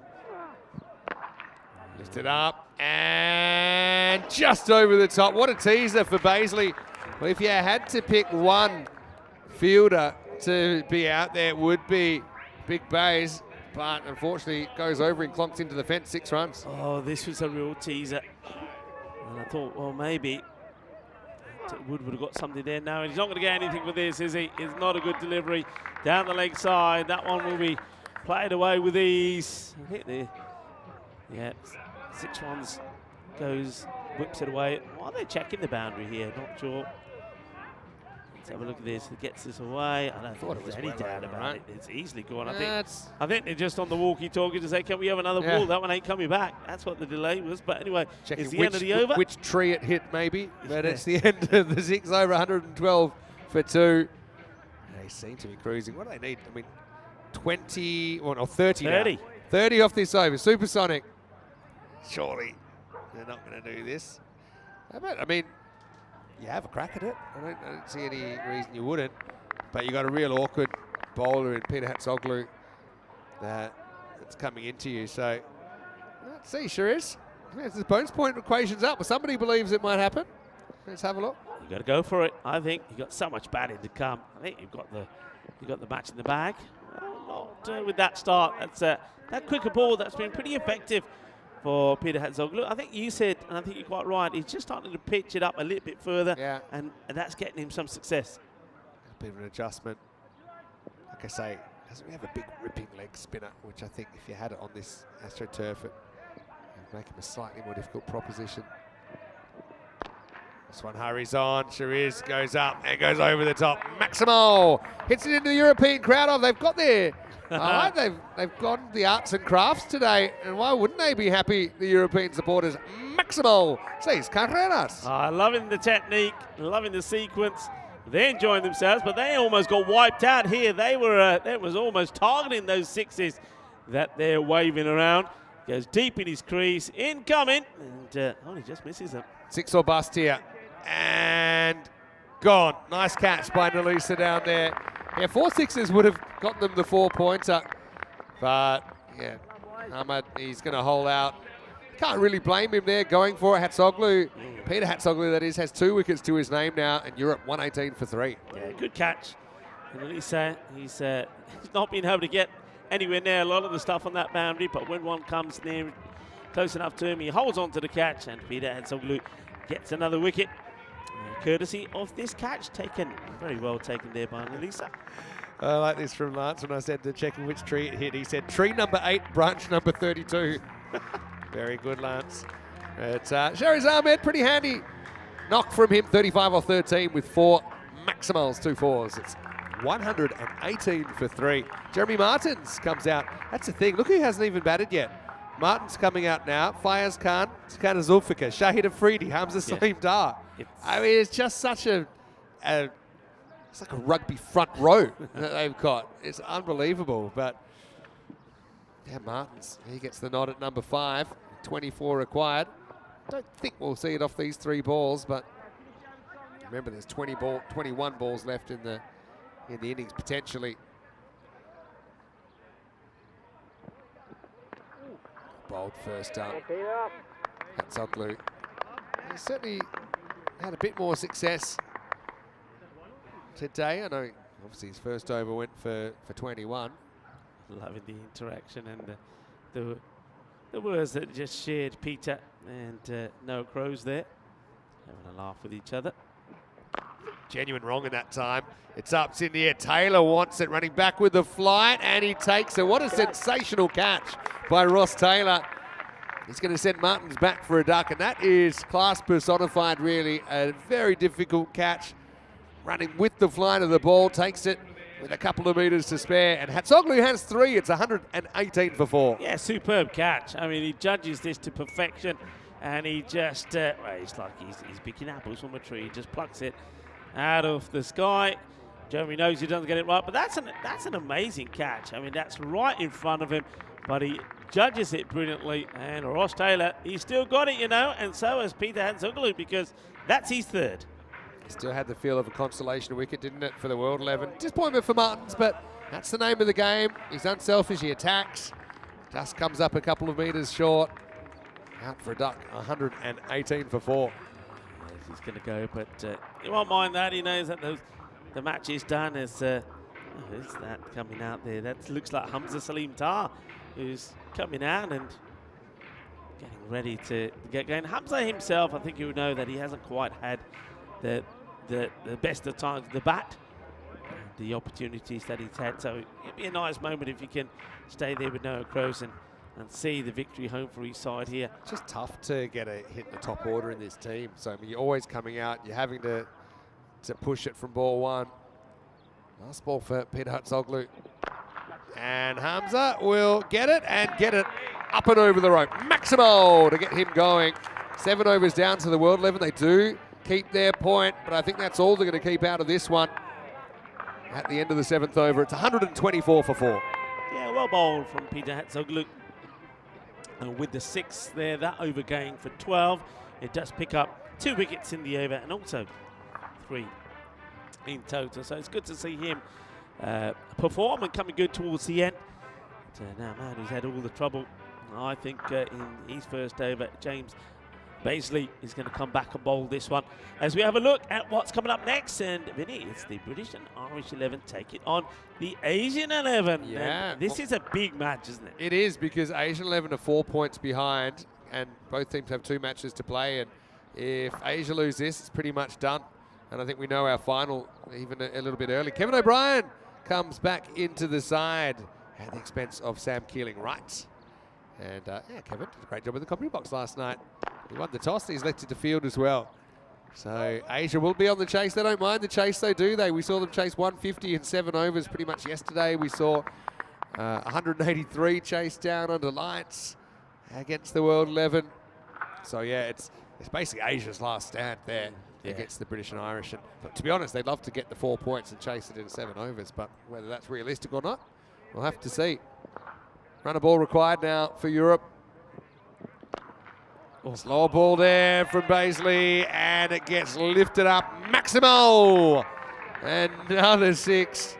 And Europe, they're going to do this in a canter. Well, that's, I think, smashed on top of one of the tables, but fortunately, nobody sat there. Yeah, they're enjoying themselves at the moment, aren't they? They're getting a good old workout where their arms are, because there's been plenty of 6s in this innings, and that's Hamza who gets completely underneath it. That's the Hamza Salim Dar shot that we've seen so many times in Barcelona here at the Cardamom Oval. Yeah, slow ball this time beats him. Hamza misses outside the off stump, then practices going into the cover gap, which might have been a better shot selection. Back to his mark. Trying to get something to go his way. Baisley. Oh, wow. A bouncer, but this will be called a wide. He's backed this one in, so it's wide ball called here. Let's have a look. I mean, Hamza doesn't shy away from it. He's still having a go, but probably yes. Europe after match 7, they were 1 and 2. They just lost to the Asia side. They'd lost to the British and Irish side as well, 203 to 197. The old slinger that time from Baisley. Yeah, well, that's why I was having a look at the bouncy ball, because that was a real slinger as well. So he's trying different things. Have a look at this one. Just doesn't get this one to come back in. Quite perfected it yet, but yeah, just a different arm angle. Baseballers pitches, some will do that. So yeah, just trying to do something a bit different. So yeah, Europe at that stage, they just lost 203 to 197. And so halfway through day 2, Europe 1 and 2. Yes, they had beaten B&I first game, but they'd also just lost to them. They were about to take on World 11, and World 11 at that stage were flying. We thought, Europe, you know, put them down for 4th. But since then, they've been very, very good, just dropping the one game. No ball called. Looks like he's overstepped here. So it's another slingy delivery, but this time it's not the arm you got to watch, it's the foot, and the umpire has called it early. And looks like he, Yeah, you can see that fair there. way away, actually. Big feet, Baisley. Didn't keep behind the line. Free hit then. And it will be hit, and it will be caught, but it won't be out. Well done to Nelisa, though, who saves the boundary. It's a very good catch. And he keeps his eye on it. He thought for a moment he would have to take himself off the ground to take it, but the ball does come back down to him, and he holds his position well and holds it and stops the boundary, keeps it just to 1. 6 to win then. Hamza Slim Dart. He wants to finish it off, and he will. They'll do it in 8 overs. Another comprehensive victory. And yeah, Corey Ruckers and Alistair Priddle, they'll be very happy with the work of Team Europe. Just looking at in the comment section as well, and yeah, I agree with Ian Smullen saying Europe can pretty much draw their batting order out of a hat. They have such a, I don't say perfect because probably nothing's perfect, but such a devastating T10 batting lineup when they have so many hitters, but the approach is there, that they're all attacking. They're not afraid to get out, and it's paying off. They end up winning that one with 12 balls to spare. Yeah, they play this format the way you got to play it, and people are right. I mean, look, when you have a look at who hadn't come out there, you got Shahid Afridi, who's been motoring the ball to all parts of the ground. You know, you got good players that we haven't even seen there. Sikandar Zulfikar, we know all about how dangerous that he can be. They got talent, and that's why, you know, I said right from the word go, even though at one point it didn't look likely, that they're a team that I think will be once again right up there challenging. And this time maybe they will be able to snatch that the shield away and keep it here in Europe. We'll have to wait and see. Next match you see there is a big one coming up, because I think the British and Irish 11, they will know that if they can get something out of this contest against the Asian 11, they will probably feel that they will probably be joining the likes of European 11 in the final a bit later. But Asian 11, they'll be looking to do whatever they can to try and take all the points away from the British and Irish 11. Well, let's take a look at the highlights. Well, this was an amazing drop really early on. Couldn't believe that Jack would put that down. You don't want to put down a player like Max O'Dowd, because you know he's going to come back and punish you, and that's exactly what they did. In fact, both openers were put down. Max O'Dowd was put down on 0, the very first ball he saw there. As he was deployed, he also gave a chance to Peter Hadzoglou, and that wasn't taken either. And then those two openers, they made them pay. Yeah, they sure did. And whether it would have mattered or not, those drop catches, you just never know. Because the thing is, normally wickets, they slow things down. But against Europe, it doesn't seem to have any effect on their run rate. They just seem to have guys coming out, hitting sixes straight away. Couple of moments of success there. You saw Hadzoglou, I thought, bowled pretty well. But Shariz came out, he hit a 6 first ball. Crows hit a 6 first ball. Martins, it was the only one that failed really there, but again, doesn't matter because he doesn't waste any time. Then Hamza comes out and he hits 3 sixes in quick time as well. Nelisa took a nice catch there to get Shariz Ahmed. Pity we didn't see him with the ball actually, and maybe we'll see him feature a little bit later on. But the world, I think they know that well, it's not the end of the world, but it does mean they will certainly not be a part of the final later on. But they do still have that match to play when they will take on B&I in match 24. So we'll look forward to that, and let's hope for their sake as well that there's some positives to take away from their 12th and final match. But Europe, it's business as usual. What a scene. I just think, end of the first day, you never would have thought that the world would be going out in this kind of circumstances. And that's 7 losses in a row now for them after their first 2 wins on opening day. Let's check out the scorecard. As you can see, everyone kind of did their bit, didn't they? O'Dowd dropped first ball but finished 21. Zemus with 31. Shariz with 35 with the top score, but Crows came out and bossed it, didn't he? 29 not out of 10. 19 not out. A little cameo with Hamza hitting 3 maximos towards the end. They do it with 12 balls to spare. Yeah, and I think Hamza needed that. I said at the time he hadn't quite found his range. What he does now, and that's another one you can add to a batter that can come in and change the direction of a game quite quickly. And you saw there other batters that hadn't even come out there, all very good in their own right. On the bowling front, I think the bowlers from the World 11, they really tried different things. You could see them trying. I think Jadot was very unlucky in that first over. Could have picked up a couple of wickets straight away. And if he had done, could have been different. And we'll never know, I guess. But well done. I mean, Peter Hazoglu, 3 for 33. I think he bowled very well. And they're just, I suppose it was one of those, though, for World 11. I suspected at the time that they needed to be touching on that 160-plus score, especially against the power of the European 11. And that's the way it turns out. A victory with 12 balls to go. So we get set for the next match, Vinny, coming up. British and Irish 11 taking on Asian 11. Yeah, Kevin O'Brien comes back into the side, so that should be pretty interesting. And Asia, it's their last chance, really.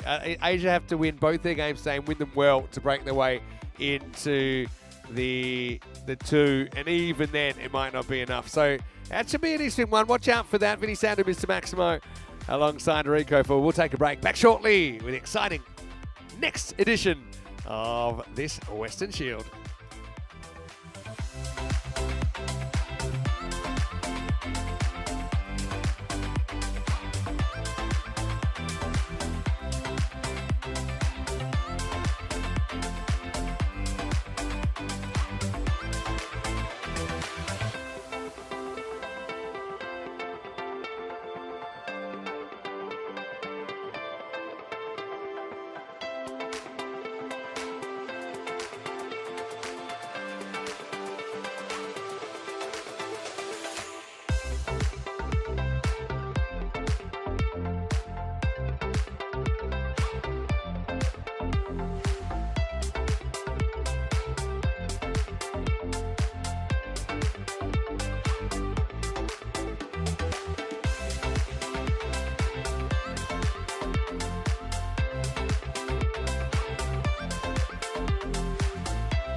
we are so divine. Blue water and yellow sand, just you and me. Summertime, get ready, we are so divine. Blue water and yellow sand, let's live our dream. Summertime, get ready, we are so divine. Blue water and yellow sand, just you and me. Summertime, get ready, we are so divine. Blue water and yellow sand, let's live our dream. Summertime.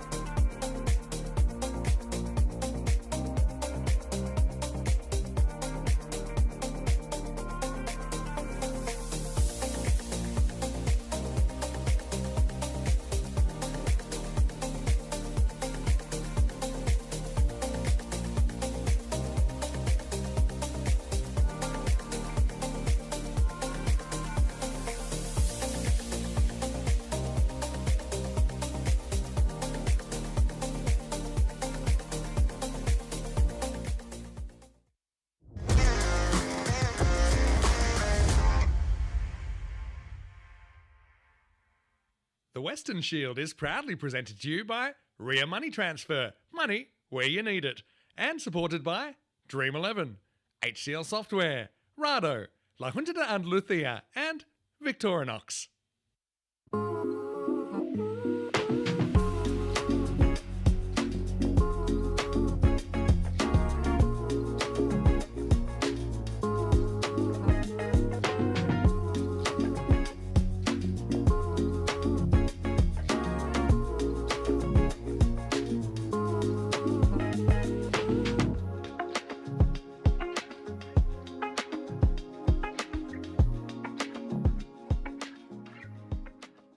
Hello and welcome back. Well, it's a pretty entertaining first game of the day. Coming up now, we have match number 22. We'll see the other two teams that we haven't seen so far yet here on this Super Sunday of action on the Costa del Sol. It's the British and Irish 11 taking on the Asian 11. Match 22 on the way. Pretty important game for both teams. Let's see what happens at the coin toss with Ian Ramage and the two captains. British and Irish, you're going to be home team, so you'll toss the coin. As the away team, Asian 11, you'll call, yeah? European. It's been called European cricket. It's come down to Dream 11, so you've won the toss. Okay, toss won by British and Irish. We're going to bat first.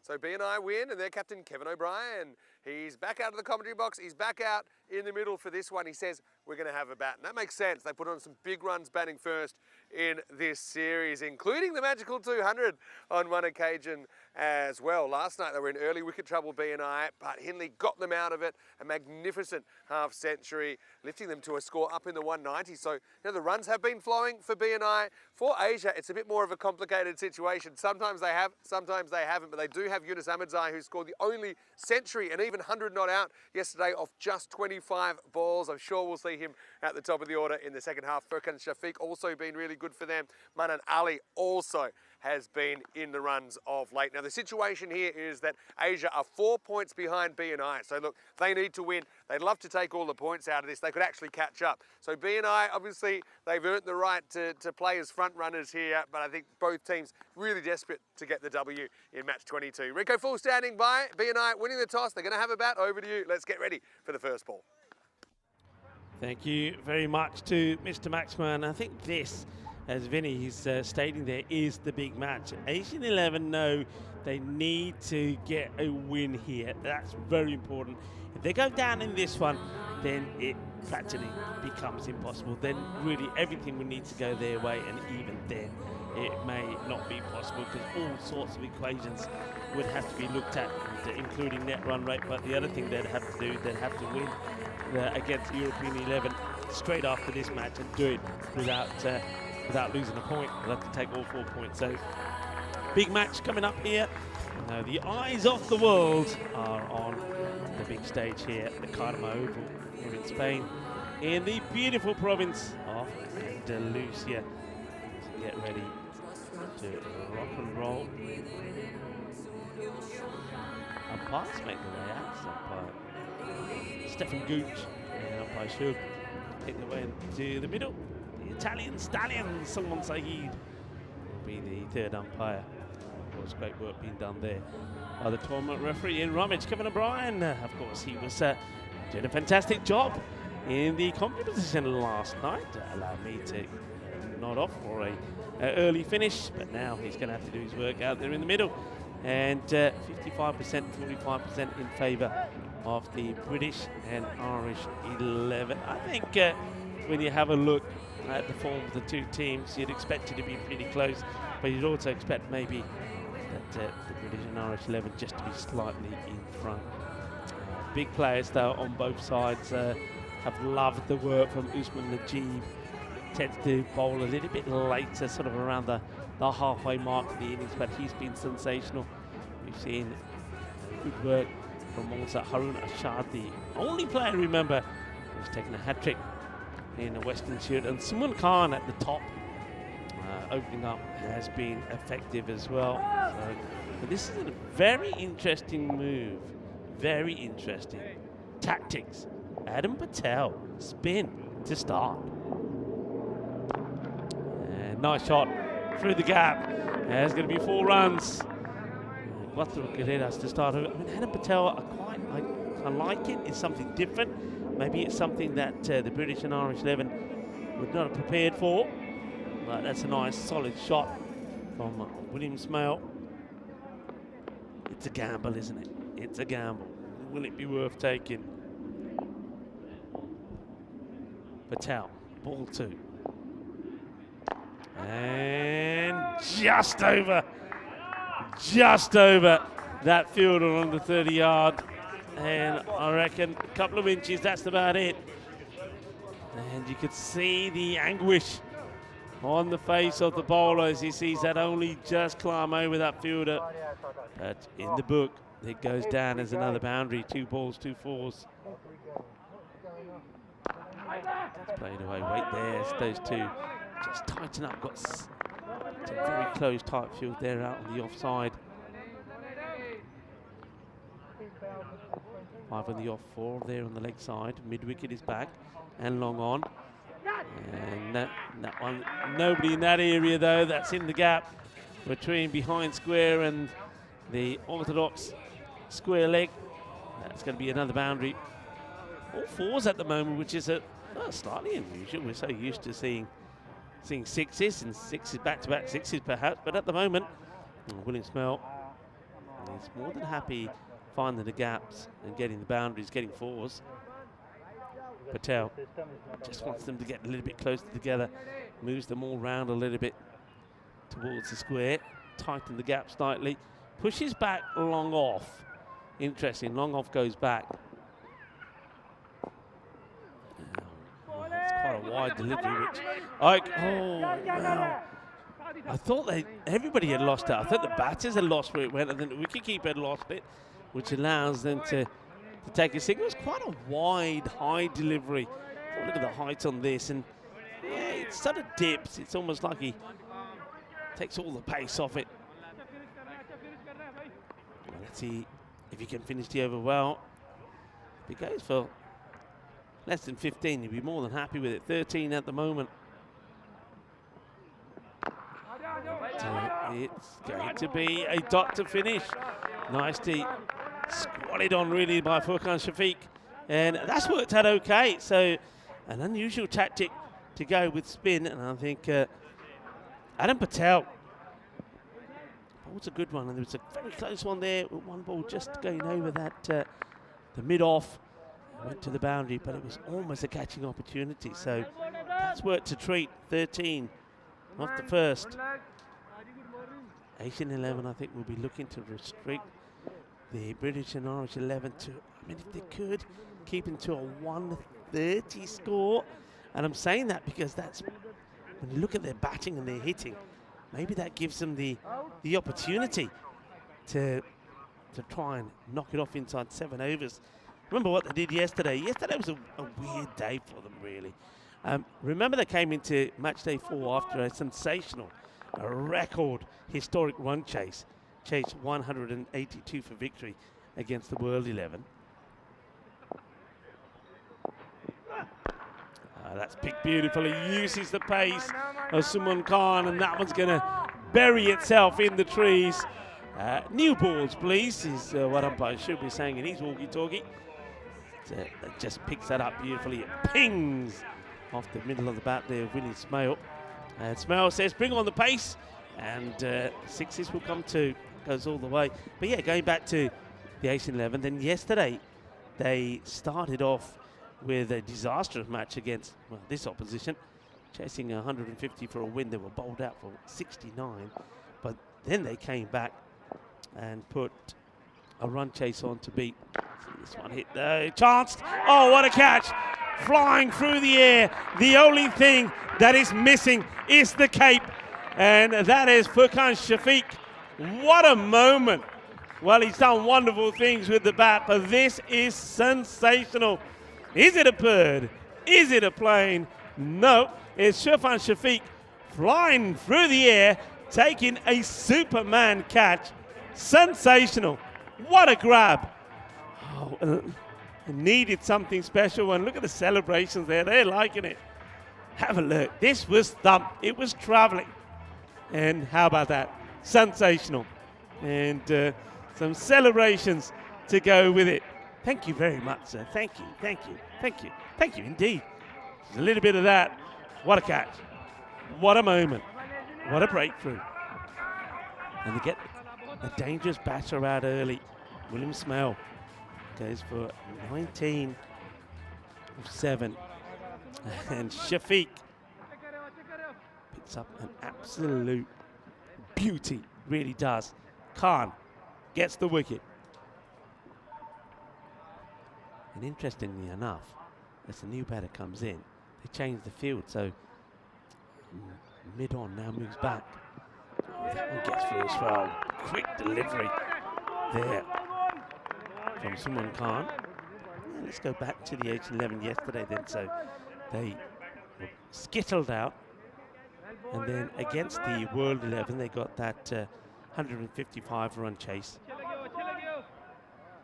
Yunus Ahmadzai, 100 not out.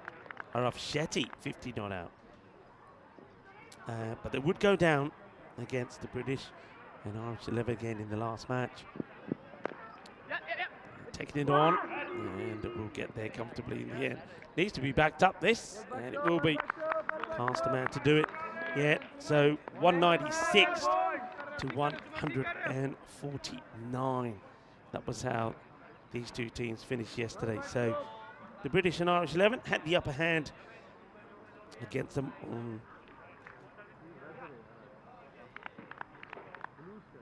Khan then.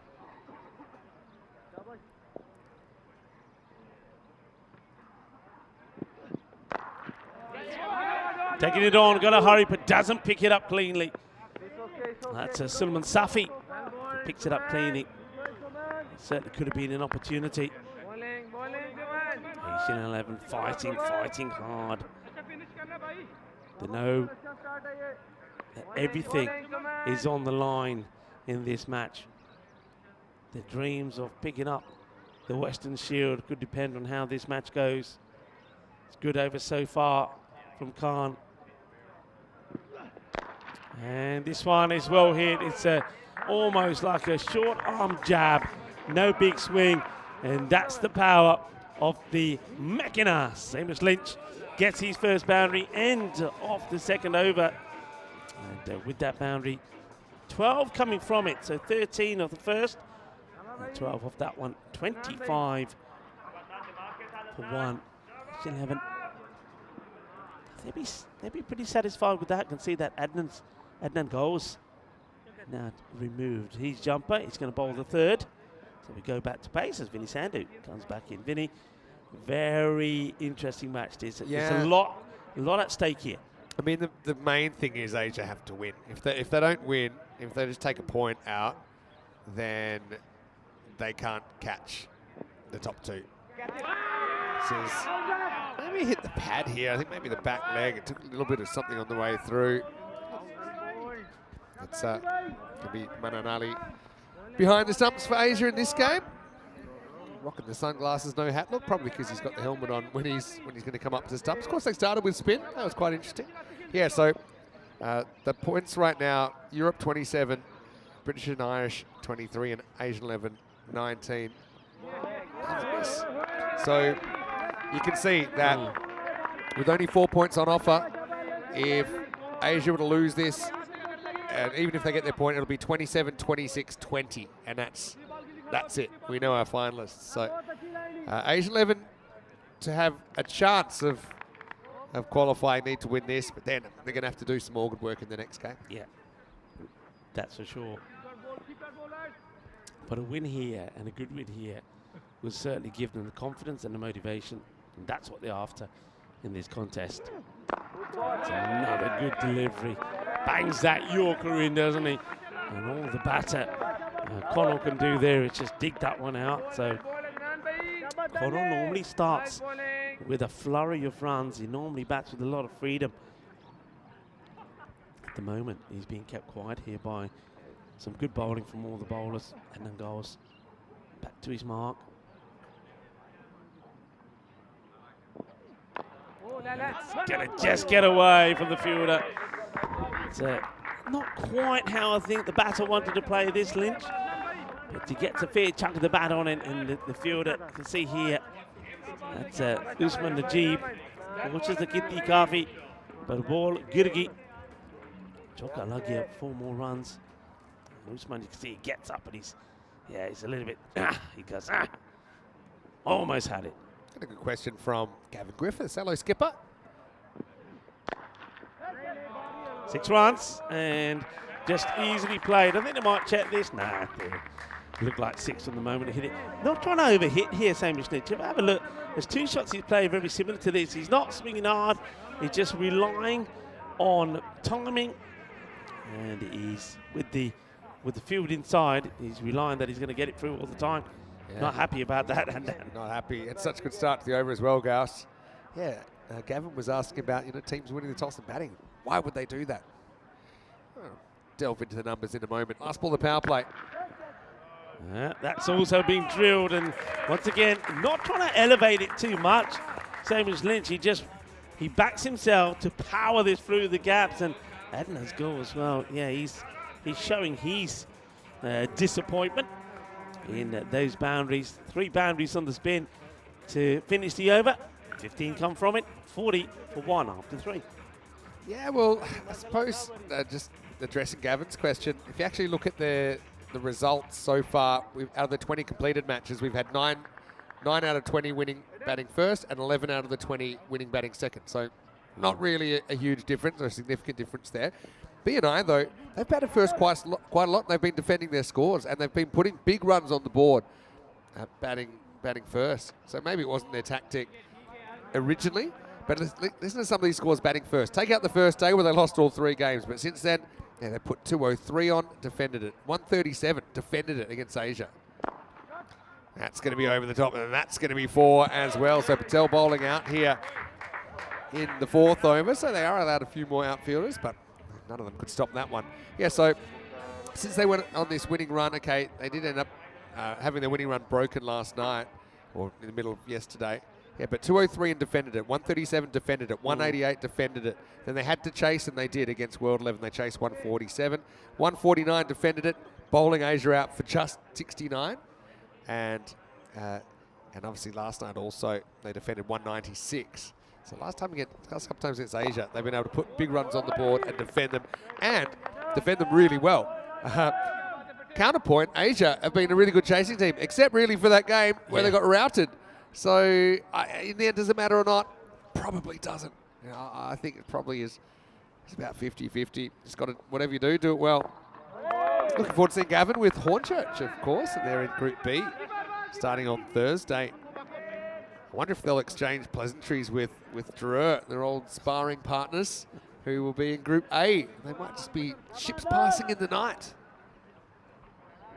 Good to see Patel flighting that one up. I'm liking this. I know that teams are being a bit cautious and maybe a bit scared to use spin, but I think it definitely can be productive.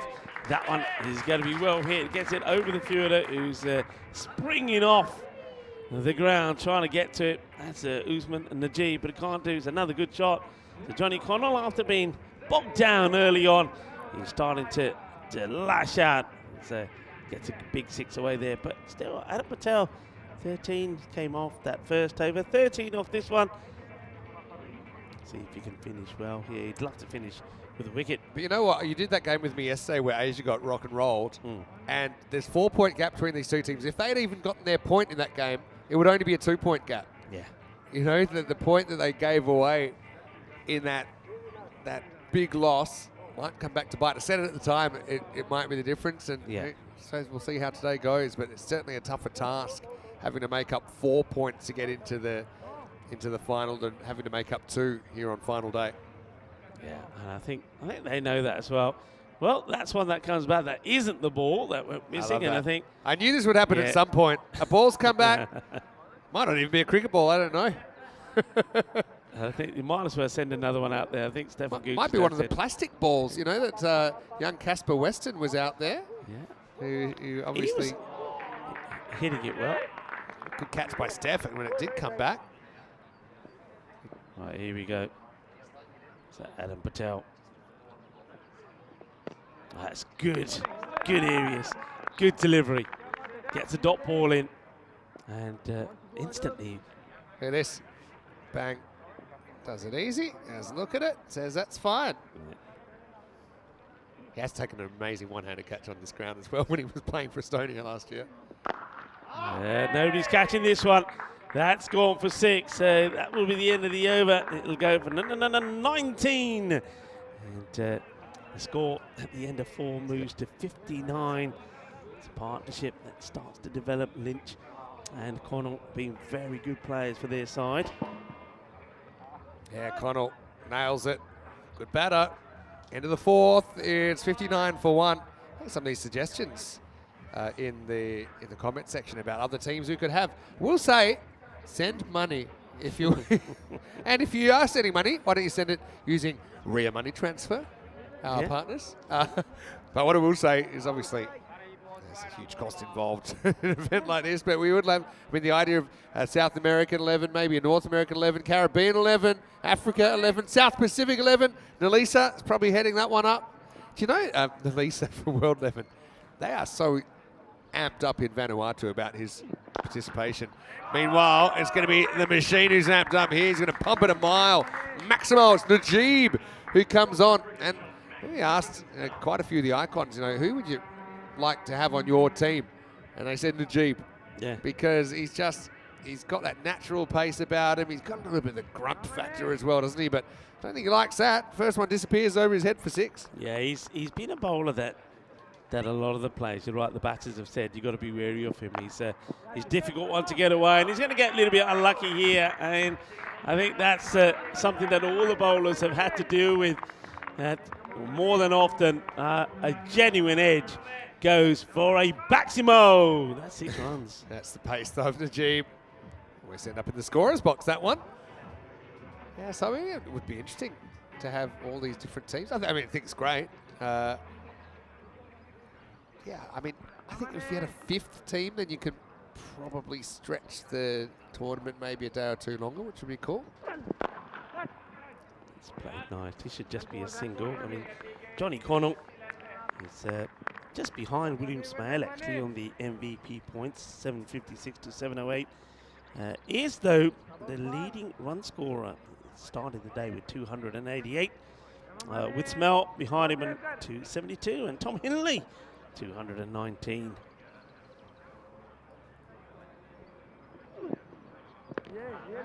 Good pace once again from Najib.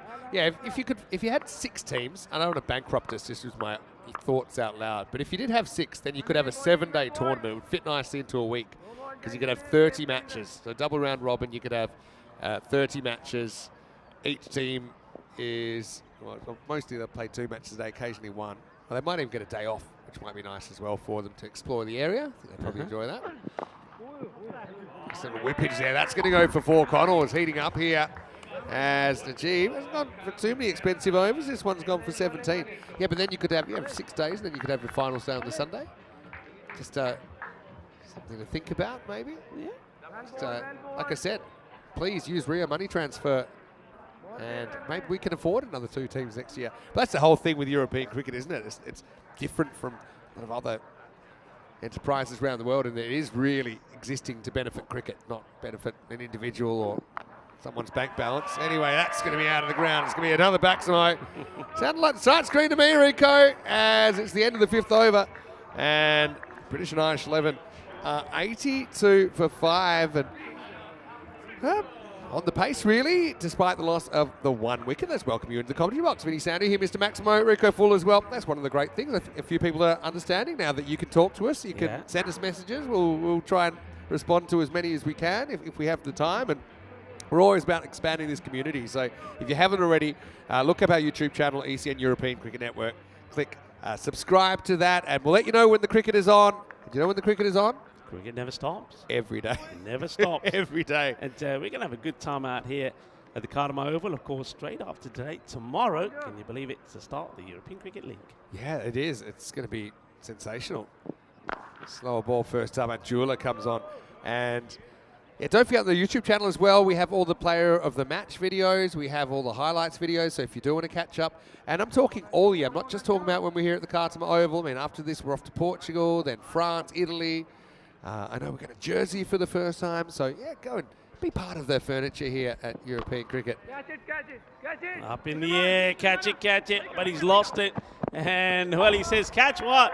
This has gone so high. And Jula is saying, catch it, but it goes all the way. Just have a look. Are they checking the height on this as well? I wonder. Let's have a look at the height on it Don't first. think it's high. No, it's not high. It's okay, but what that shows you is that doesn't come off the middle of the bat, and it goes a long, long way up in the air. It just keeps going, and lands at the other side of the rope. 6 runs. Slow ball, bit of the cutter. And Jula.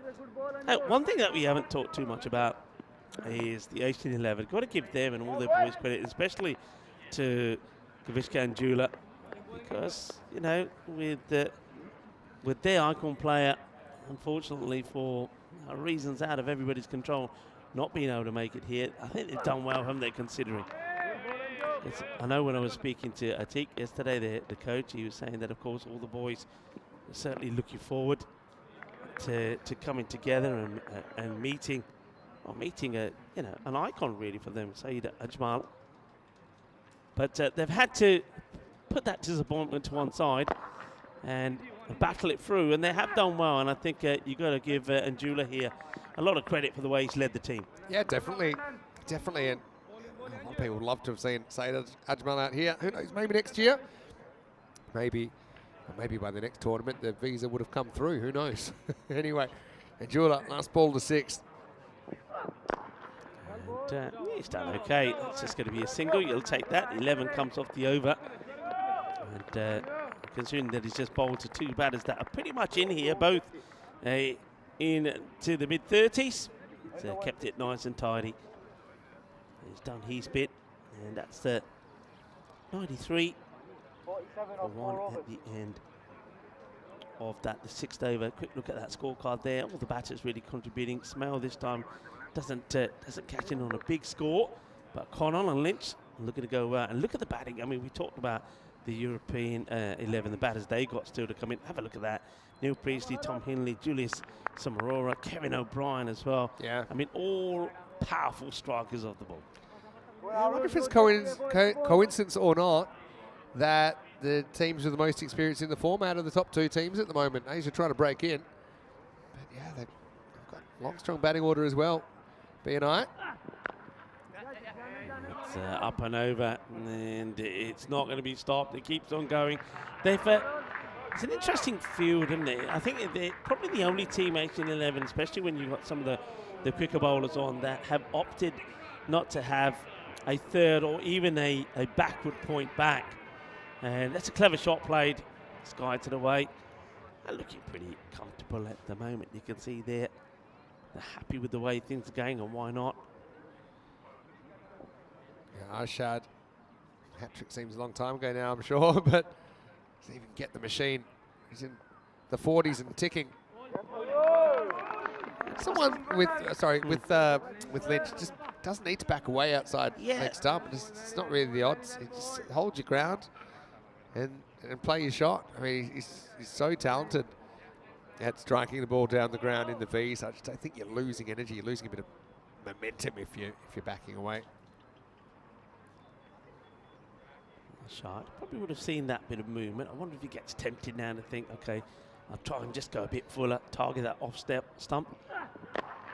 And that could be a catching. Oh, that's a great catch. That is an outstanding catch from Adam Patel.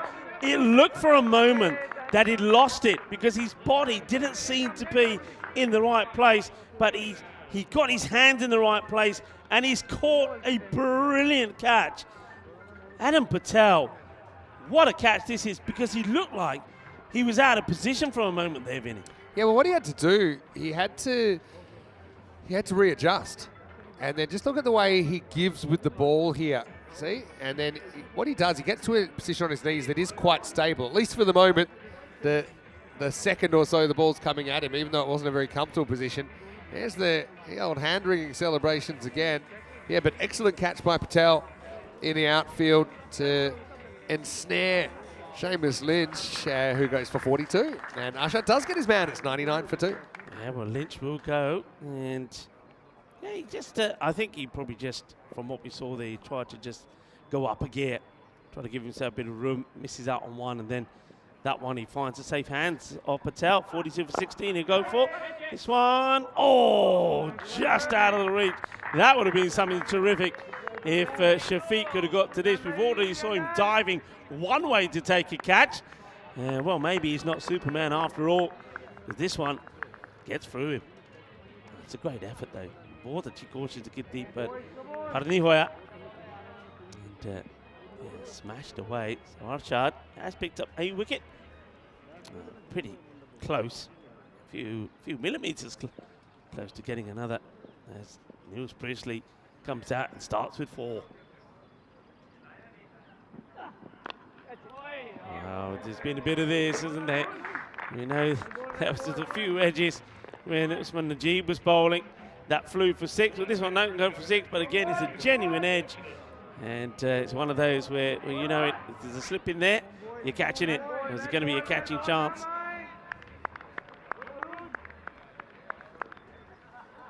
Yeah, Priestley's had a good tournament, hasn't he?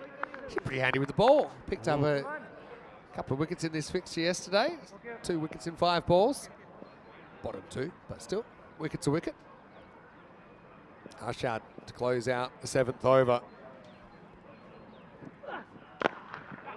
So played away nicely, and well, 2 fielders do well there. One calls it, says I'm going for it. The other one backs it up.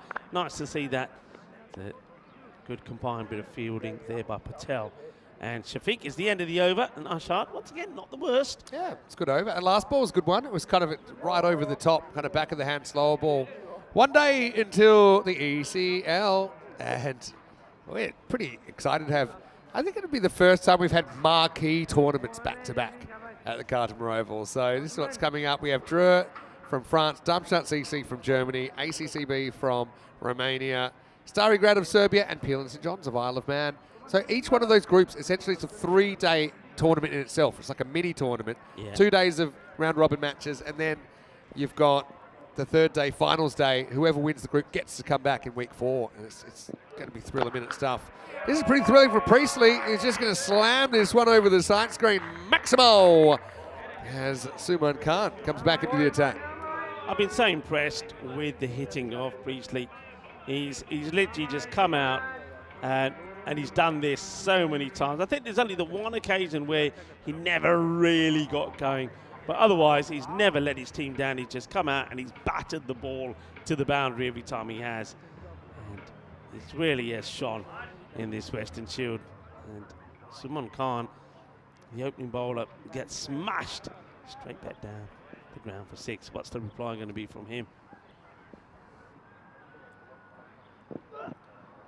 It's a good one if he beats him outside the off. And of course, I think a lot of those teams, Group A, who will be starting here tomorrow, may be on their way already here.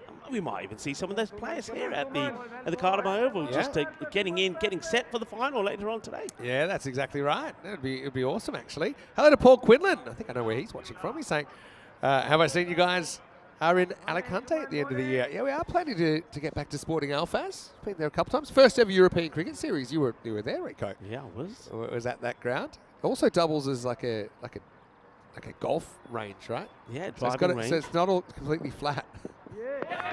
Oh, sacrifice might be on here. It's going to be out. So, yeah, Priestley becomes collateral damage here. That doesn't make Very, sense. very early to do this. Doesn't But make sense. The thing is, if your partner knew about it, then maybe you can get away with it. It's like a steal. It's like a stolen base in baseball. But, yeah, Priestley suddenly finds himself dispensable. I don't know if it was against his will.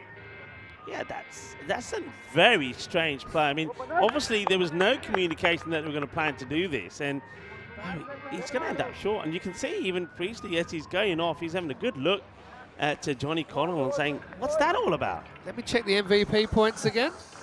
It's the end of Priestley for 15, and it's 114 for 3. Well, that's Hinley, you're next. Hinley, be careful, Hinley.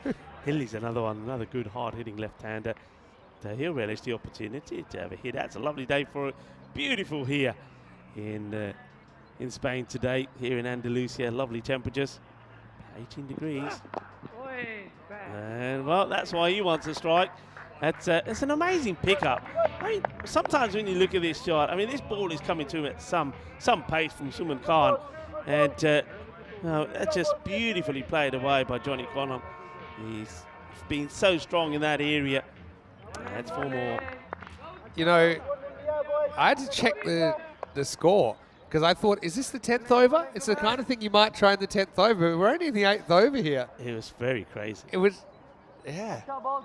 It was like a secret run, and a secret so secret that poor Niels didn't know about it. Well, why wouldn't you run there then?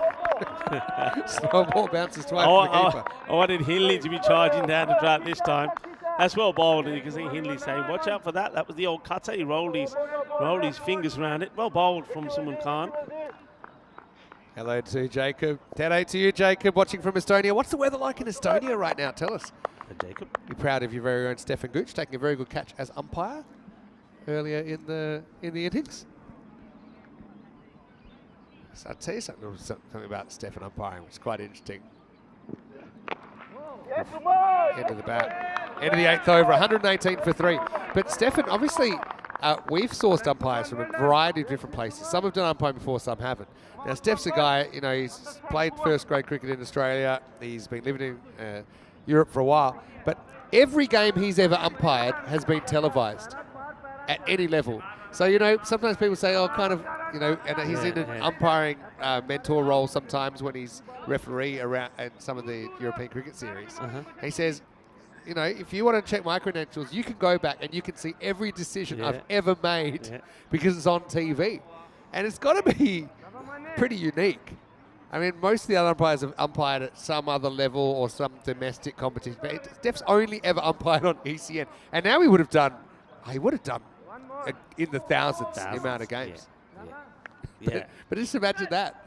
Just say, yeah, if you want to check me out, all you have to do is go back and look. Yeah, you don't need a CV really. That is his CV. Yeah, they go, what have you done? Just have a look for yourself. Which year you want to go back to? Good heavy ball. And nice start. As Hinley plays and misses at his first, as Usman Najib comes back. A little interesting phase here. I was saying that before the start of this match, that Asian 11, if they can keep it to sort of say that 130, you know, 130-ish, because I think realistically that's something that they can probably chase down in 7 if they go well. So, yeah, evenly poised. Bat on ball and out. So Najib gets the wicket. Hinley this time doesn't get going. And, yeah, you know, if they don't finish well here, that crazy unnecessary run out could really come back and haunt them a little. I think Connell, who at the moment is stuck at the other end, will be thinking that he's going to make amends for that. He's going to have to hit a quick fire 20, 25 runs at the end of the innings to at least turn around and say, right, okay, yeah, maybe I got it wrong, but I made up for it with some big hitting at the end. But at the moment, it's the Asian 11 who take another wicket, and the dangerous Hinley goes without scoring. Yeah, it's so funny that unnecessary sacrifice has kind of opened a can of worms, hasn't it? Because Hindley was very good last night. He's going to have to go without scoring right off the end of the bat, wasn't it? It'll be 118 for 4. Julius Samarat, he's had a pretty good week. He's coming out in the number 6 spot. 10 balls remain in this innings. Yeah. Speaking of last night, it was quite amazing the way that the British and Irish 11 showed their strength and depth with their batting late in the order. I'll talk about that after this ball first. That's been clubbed away. That's a powerful hit. And it's Jules Samarola that comes out. And he's actually crunched this away. Play that we've seen a lot of on the network, seeing him representing, of course, Jersey. That's a good hit. He's quick on that. Starts with a boundary, 6 runs. Yeah, yesterday, have a look at some of those players. I mean, Sebastian Allinson, you know him as the bowler. He came out, he smashed 24 or just 5 balls. Mackenzie Jones smashed 25 of 8. Oliver Davidson, 23 of 7. 50-50 game right now, and that should creep away from the fielder. So, yeah, 51% now. So this is a real kind of arm wrestle at the moment. And Asia just trying to keep it down as much as they can. Yeah, just getting it wrong slightly. I mean, if he's going to be trying to bowl this length, then he does need to put another fielder there, and they do move one more there now. But I think ideally, new batter comes in, you want to be targeting outside the off. They got the third back. They have made that decision to do that now. They've got to find back as well. So you know he's going to be looking to bowl the heavy ball, but he's got to go slightly outside the off. Oh, beautiful shot. Beautiful shot. And Jules is saying, bring it on, because I like it hot. I like it spicy. And this is a glorious stroke. He knows what's coming. Look how quickly he gets into position, and he helps it along the way for another Maximo. Yeah, what a shot. Just picked up off the hip. And Julius, he's a pretty key part of the Jersey national team that played ODI cricket for the first time last year. He's a very good cricketer. I mean, you can just imagine like a franchise looking at what he's doing here, saying, hey, maybe we need to have a look at this guy and get him in. Good player. Good all-rounder.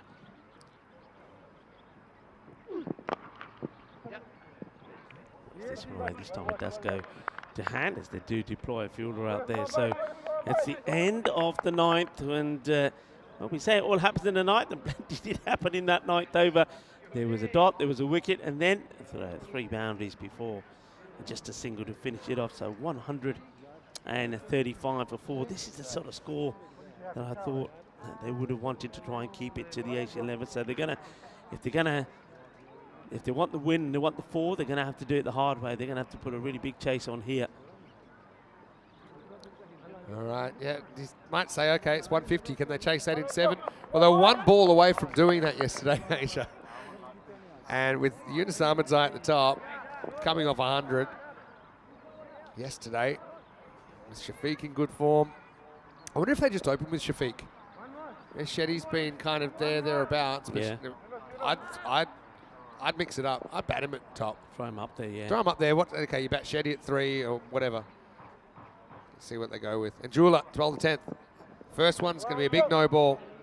Yeah, I mean, if it's not high, it's a wide. It's an extra either way. Let's have a look at this. Everyone knows this must be a no ball. I reckon it's chest high, actually. Here we see it. At the letters, as they say in baseball. Yeah. Yeah, that's a big no. And yeah, the umpire should wants to use the technology on that, but I think for me that's a straightforward call. There's no doubt about it. So, all right, freebie then. That's a good grab from the keeper. I don't think he would have gone all the way to the boundary, but Manan Ali, it's almost like he has to do a little bit Mr. Fantastic and stretch his arms to get to this, and he does. Makes a stop, and once again another free hit that doesn't go to the boundary. How many times have we seen that? So Anjula comes back well.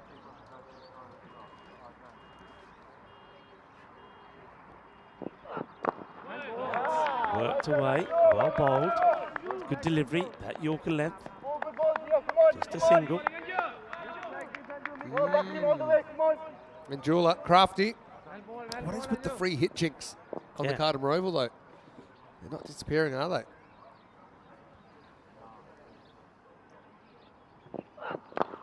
It's hit well, but it's going to be a catch taken, just making sure he's not going to go past the boundary. Beautifully done. Shaba, Kinna, Sona, and Adam Patel. He's having a great time at the moment.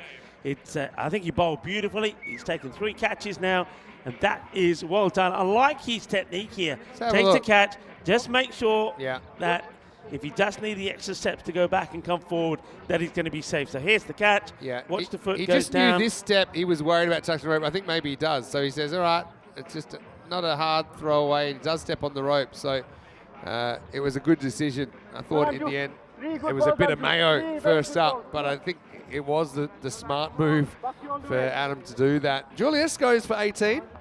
Does whack a couple out of the ground. It's 138 for 5. This will be Mackenzie Jones. He was very good. That was Dad David messaging me last night. Said he's tuning in once again. Mackenzie will get off the mark here with a single and over to Johnny Connell. It's been a super over, and Johnny Connell's probably, I suppose in a way, he's been a little bit perhaps disappointed that he hasn't had too much of the strike in the last 18 balls or so. I mean, Jules did his bit. He was hitting boundaries, so you don't mind that if you're at the other end. But he's looking to finish on a flurry. High, in the air. Will it go to hand? And, well, I think this is Patel wanting another cat. But if I'm honest, I have to say, I don't really know why Sulman Safi isn't screaming and saying, "Is my cat?" That's closer to Safi. Look where Patel has come to try and take the catch. The thing is, once you hear a call, you've got to respect the call. Otherwise, you've got a one-way trip to the hospital. You know, I think that it's very hard to have an open conversation. It wasn't that close to Safi either, but it was closer. But Patel's red hot right now. Wiped himself out. See if it costs him. Just 1-1-1, they're saying, and there is Safi. This time he does the fielding. What a finish! Yeah, that'll be it. What So an over. 142 for 5. So 50-50 game according to the supercomputer. But we're basically talking 20 and over. 20 and over, 140 off 7, or to be exact, 143 off 7. And Asia could basically steal the point back and the big win. But also, we have seen the British and Irish side defend totals a little bit like this. And we saw them defend 137 against Asia back in match 8. And obviously, they defended very well yesterday. They defended 149, routing Asia for just 69. So, look, I think it's going to be a tall order, but yeah, the computer thinks it's close. I think it's close too. As Richard Cox walks down the stairs, a little bit earlier, it was the Asian 11 walking down the stairs after B&I won the toss and elected to bat here in match 22. Yeah, they'll be keen not to make the same errors they made yesterday after a good win. The last time they were out there, they were skittled out cheaply, but what a catch that was. In fact, we saw some very good catching, but that takes me back to almost a catch that we saw Hamid take there many moons ago on the European cricket as well. It was a great catch, flying through the air, fantastically taken. Well, they were flying through the air, trying to hold a few others as well, but the Grizzlies continued to beat them on several occasions and became a good partnership, really. Connell and Lynch, we know those two can be very dangerous, hitting the ball well and clearing the boundary quite easily. I think Lynch was looking dangerously, he was timing it well, but then that catch came. It's another one from Adam Patel. He looked like he was out of position, but he held it beautifully. And, that was Lynch going for 42. And then Niels Priestley comes out. We know what he can do. But, well, surprisingly, he was run out by his partner. There was a good catch. Some of the good catches there. That's Patel taking that one. And just needed that extra bit off room. So he steps back and releases the ball before he steps on the rope and then holds it himself. And then maybe he thought he couldn't drop a thing. Maybe he thought he was invincible. He wasn't. It's that one. It doesn't get taken. So that's the highlights package there for you. And I think, as we're saying, that these two teams, I think there's going to be a really good close match. I do feel, though, that 8 and 11, they will be thinking, okay, look, it's not the 130, it's a few more.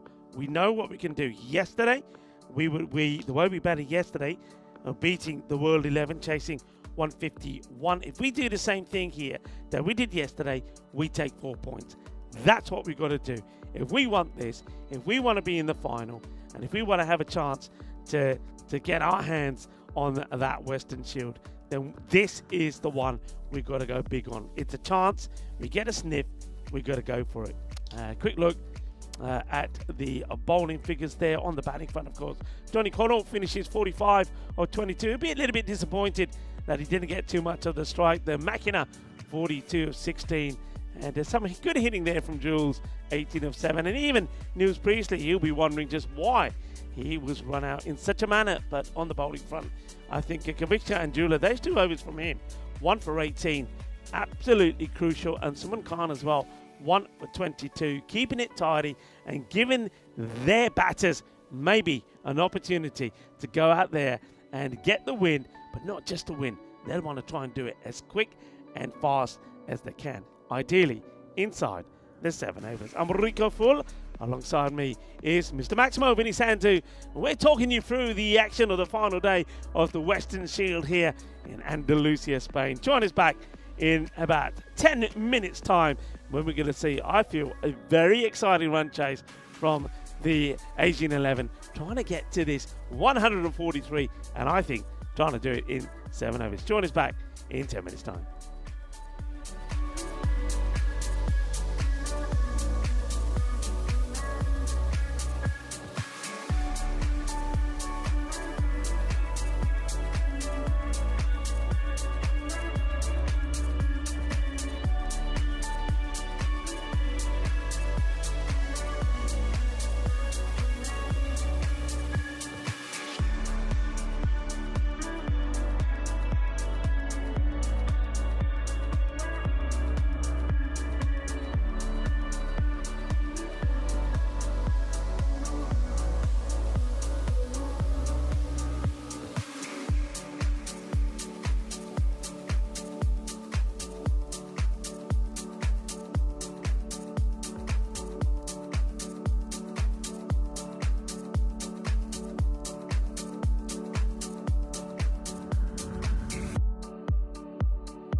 The Weston Shield is proudly presented to you by Ria Money Transfer, money where you need it, and supported by Dream 11, HCL Software, Rado, La Junta de Andalucía, and Victorinox.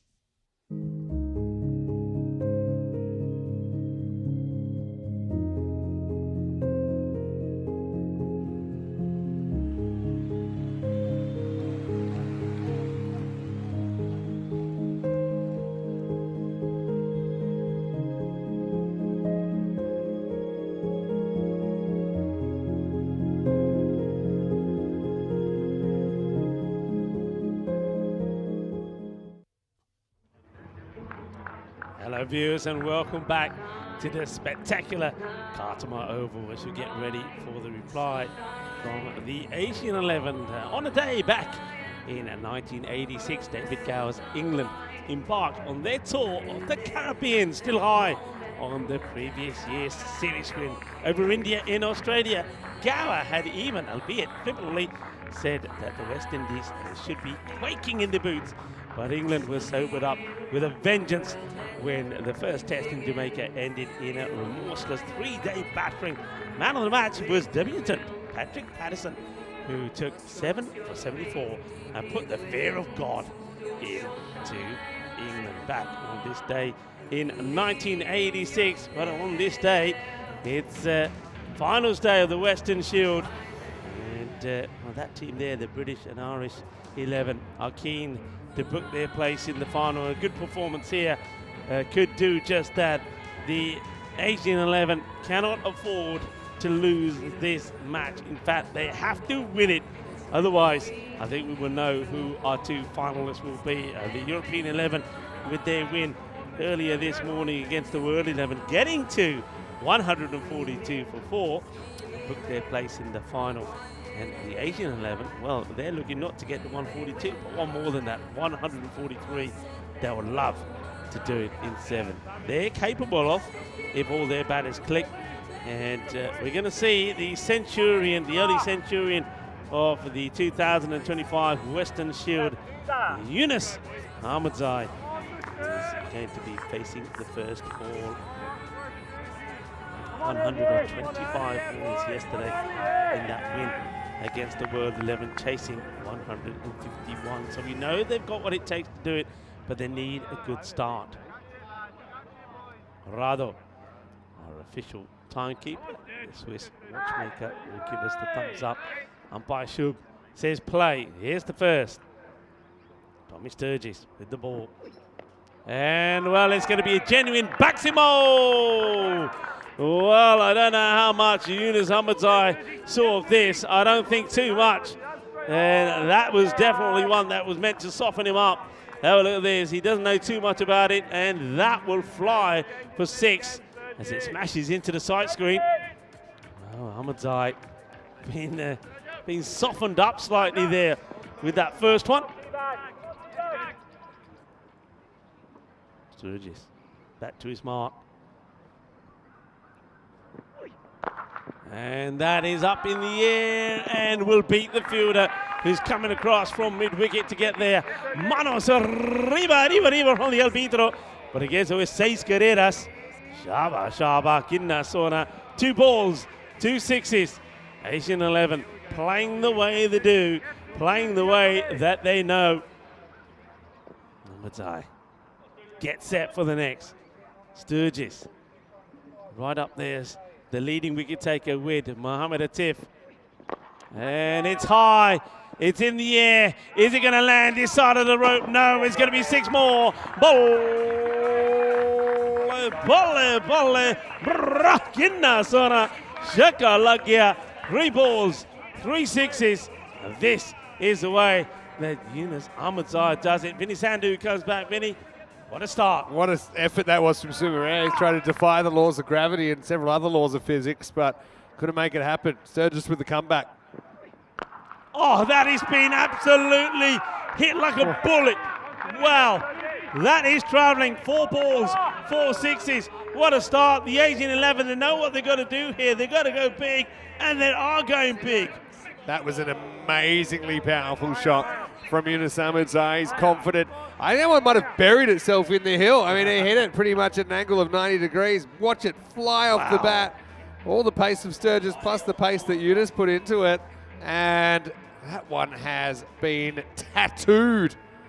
Archaeologists might be digging that one out in thousands of years. Well, they might as well get another ball out here. Well, he doesn't quite know what's happening here at the moment. I mean, you've got to try something different. He's trying to go with that, the quicker delivery. But at the moment, the faster they come, the faster they go. Maybe the slower ball is the one to go to here. Well, that ball does come back. And, Tommy Sturgis. How about that? The leading wicket taker in the tournament so far has been blasted for 4 sixes. Here's the next. This one away. Better delivery. Yorker length. Takes a single, gets to the other end, and hands the strike over to Shetty. Now, these two yesterday were the ones that put 150 partnership together in that one. I was flirting with putting Shafiq up, but I think it probably is smart to go Shetty. He was good yesterday, these two. Shafiq leading the MVP voting, also leading the run scoring. But actually, after that over, I think Ahmedzai's probably gone above him. Najib and Suman Khan, equal leading run scorers going into this game. Equal wicket takers, I should say. Sturgis, though, he finishes well, but he got whacked 4 times before that. It's 25 without loss after one. Yeah, it's the perfect start. They want to go big here, and they want to keep that momentum on. I think the bowlers will know that they're in for an attack. Shetty be disappointed. He had to go at that. He missed out on it. It's a dot ball. That's what they can't afford. But, yeah, I mean, I can understand your shout. I mean, Furkan Shafiq is right up there as the top run scorer. Has got the most points of the MVP. So in a big match like this, you probably could say. But I suppose, you know, Shetty's always looked good, and okay, finally kind of broke through with the 50 yesterday. In an innings that he was kind of playing second fiddle to Yunus, albeit Allison is going to come on and bowl the second over. Good delivery, Allinson, and well, Yunus doesn't get anything on this one. Good ball, good comeback. Good sit there from Seb first up. Oh, by the way, I know this is the last day of the Western Shield. That means we'll be giving away the bat. Remember, on social media, you might have entered, so you can win a bat signed by our Icon players. And stay tuned, because that will be drawn later in the day, and we'll let you know exactly who gets to walk away with that autographed bat. Allinson. And this one is also flying somewhere near us. Well, I saw the shadow on our county. I reckon this is flown over us. Mr. Maximo was in the process. I didn't see it, but I saw everyone looking at us, and it wasn't a good feeling. I didn't see the grizzly. I reckon this is going right over us. Let's have a look. I went in. Let's have a look. Let's see. How close? Oh, well, what if we got more of that? I think that's gone right over us. I saw the shadow on our Toldo here. Oh, yeah. That did go over us. Look at me, I'm ducking. You know when the laptop gets flipped down that I'm concerned. But no one was harmed, I don't think, by that Maximo. Well, you're gonna swing, if you're going to swing hard, and that's what Yunus Ahmedzai is doing at the moment. Got all 31 runs so far in this innings. All right, where's this one going? High in the air, catching opportunity. And taken, no mistake. Yunus Ahmedzai will go after a quick fire 31 of that, the 8th delivery that he faces. Allinson gets the wicket. Ahmedzai, the centurion of yesterday, has to depart, but he's given them the perfect start. Yeah, it's the way he plays. You know, he went for one shot too many maybe. Let's have a look where he tries to hit this. It's from off stump. He's trying to hit leg side, big leading edge. Connell had plenty of time to consider his options. Ends up taking it, and you can see B&I know exactly how big a wicket that is. All 31 runs so far scored by Ahmedzai, but he's also the first to go for that number. Allison with the breakthrough, 31 for 1. And looks like it's the man that we were hoping to see at the middle. And Furkan Shafiq will come in at number 3, and we'll be hoping that he can continue the good kind of form that he's been in.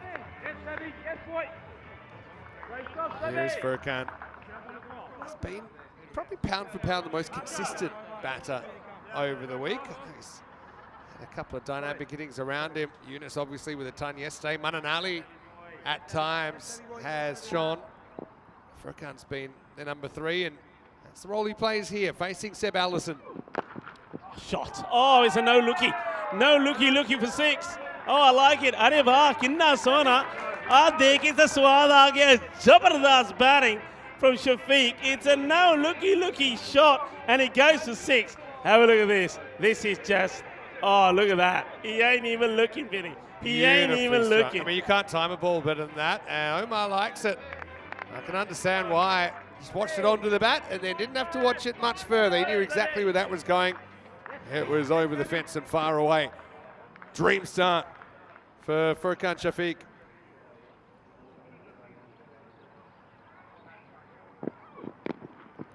It's tucked up here. A bit of hesitation between the batters. And now they're asking here. Now they're asking. This could be closer than you think. We're going to go upstairs. Arab Shetty, there was hesitation. He's running on the grass. I feel like he should have made this. If he hasn't, it's his own fault.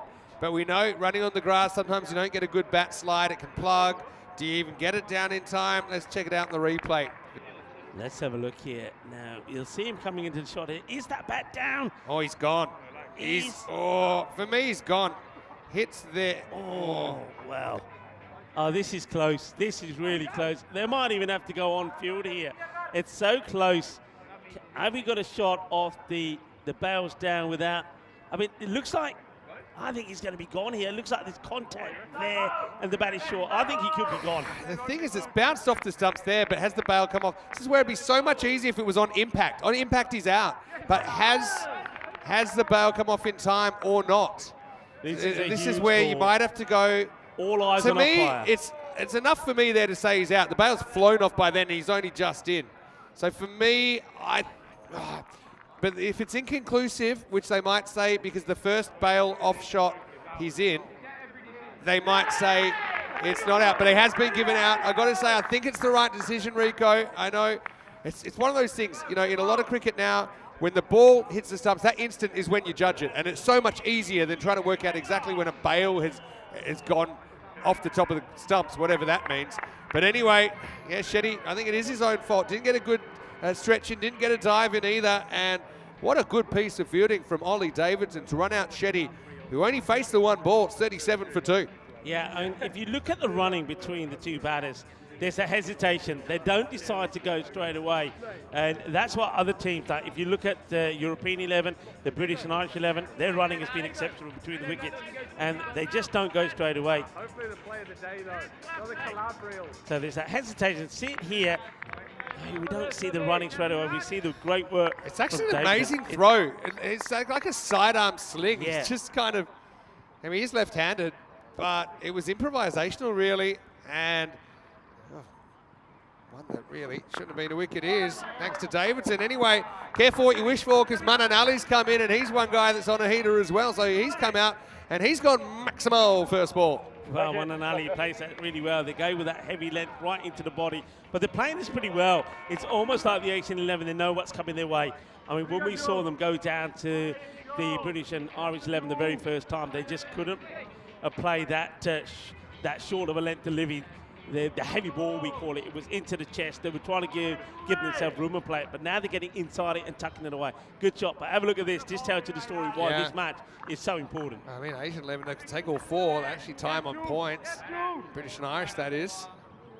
But you say, 5 overs, they need 100. Yeah. To do that. Start of a new over. White ball.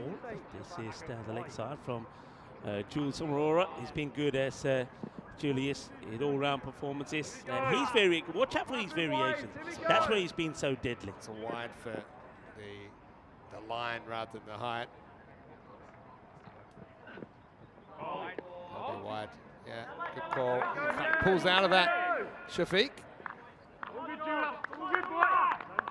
Over scores, by the way, 18k off that second, and that was after 25 going to first, but 2 wickets.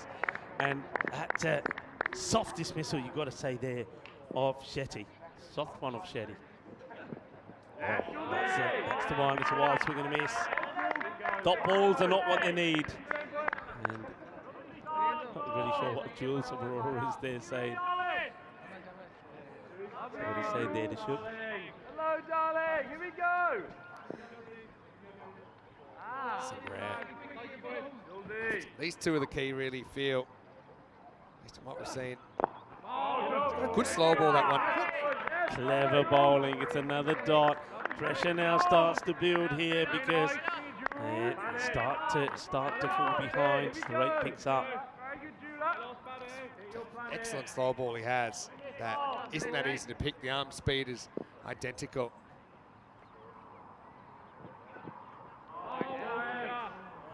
Call another wide here, so he's just missing his lines, and I feel this is a might be harsh. checking the side here as well. So having a look at the side here. No. Is that getting some of the line? I thought maybe it is. Check the height. Yeah, I mean, it's above the shoulder. But that's going to be a no ball. Yeah, so had the one already. Second in the over. So got away with the wide, didn't go away with the no ball. Free hit then for Shafiq. Gives himself the room and he carts it over the leg side, and he does capitalise on the free hit. We've had to wait some time for a batter to do so. They just needed that boundary there, Vinny, didn't they? Because this over, I know there's been a few extras in it, but that's the first boundary from it as well. Pretty tense here. They must be feeling tense. That's it was Yunus Ahmadzai. He's applauding that one. He probably wishes he was still out there. The thing is with B&I, they've got the benefit of bowling what they think are their 7 best overs up front. Yeah. So you're trying to chase 143 and 7. You know, you can basically bowl your 3 best options that you think. You bowl 2 overs and a 4th bowler one over. Because I was going to have to bowl them anyway. 5th bowler. It's up in the air, and this is an opportunity. I think outfielder calls off and takes the catch.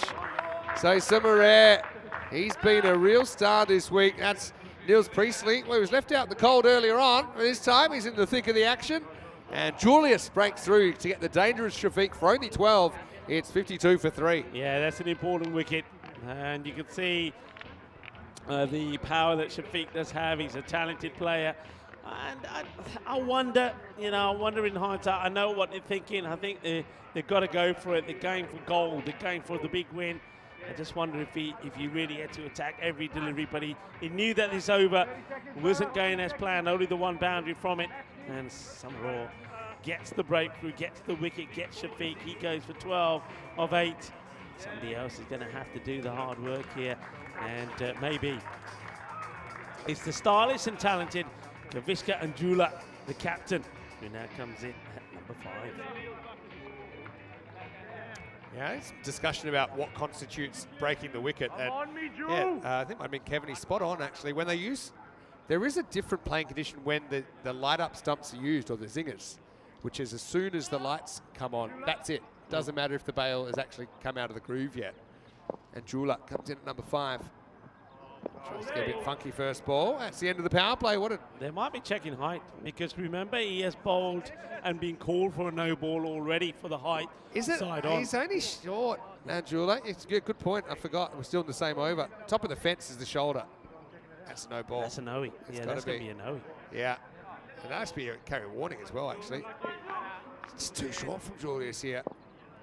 Yeah, so looking to capitalise in the air. And I don't think he's going to go to the boundary, but he won't be out. They'll take one. I think about maybe the second, but it ain't going to happen. But still good over. A lot of extras in it, but still, it's a good over. You'll take that. Just the 1-6, so 11 off the over in total. And 53 for 3 after 3. Yeah, I mean, I think we'll bring this in during the year. That as soon as the ball hits the stumps, especially given the technology we've got, you consider the wicket broken. Even though we might not be using the light up stumps. But because a lot of the time the bails sometimes are obscured by the wicketkeeper or whoever's breaking the stumps. And also, to be out of the groove is it's a bit of a wishy-washy concept when you're dealing with kind of hundreds of frames a second about when that precise moment is. And I don't think they ever considered that technology would come in the way it has when they wrote the laws of cricket. So I'm in favour of on impact, in which case it would have been clearly out. Well, this could be clearly out as well, as it's going to be, taken. Well, you might have got lucky with the free hit, the ball before. It was caught in a similar area, but this time it's for real. And Anjula and Vishka, he's going to have to disappoint to go. And Manan Ali at the other end has faced one ball, hit it for 6. And he's seen now 3 partners go at the other end, and he's probably wondering, what are we doing here, guys? Remember, they were skittled out for a very low score yesterday. And now they'll be worried now. 69 they were bowled out for with 19 balls to go against the same opposition yesterday.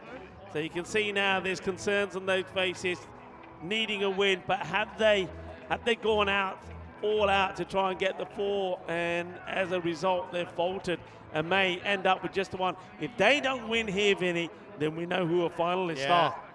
And it's the exact opposite to what everyone thought 4 days ago. They're still Asia. They'll hope they can work their way back into this game.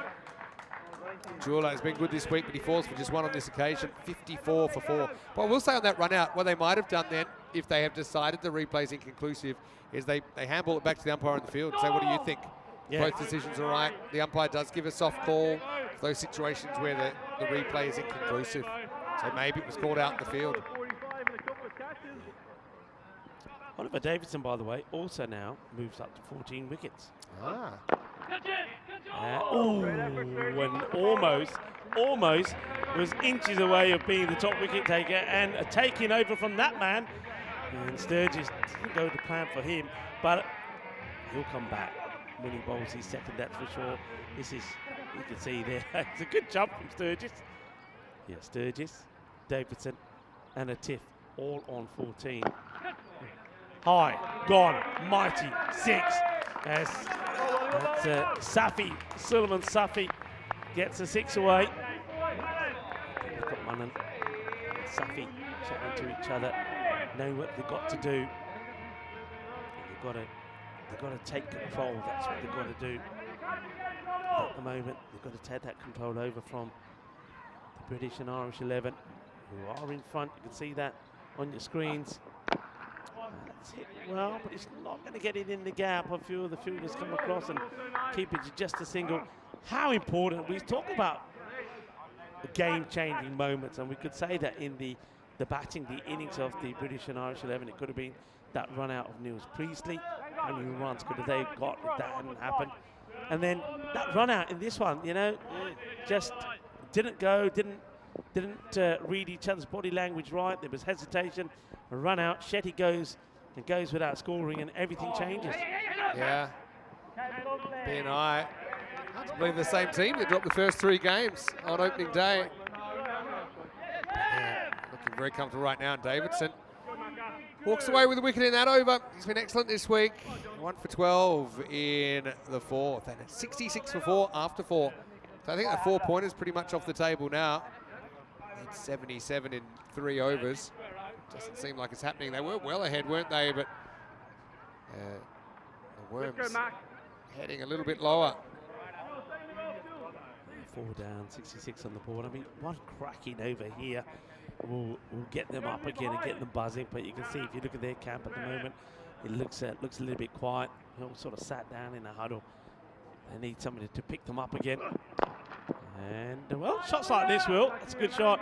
And don't forget, yeah, Manan Ali's still there. He hasn't had much of the strike, has he? He's hit his first ball for 6. He saw 3 wickets fall at the other end while he's out there. Now, he's hoping that he and Safi, if not the 4, maybe he can get them 3 points. That still keeps them mathematically still in it.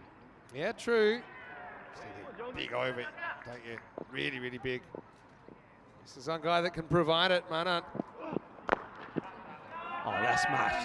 That's going to ping into the sight screen. Good hit. Solid.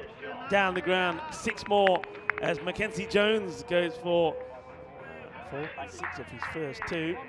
Well, maybe Manan Ali. 4 and 6 looking pretty slick, perhaps. Yeah, I know that. I had a good question. It's a question I had thought of. Steve?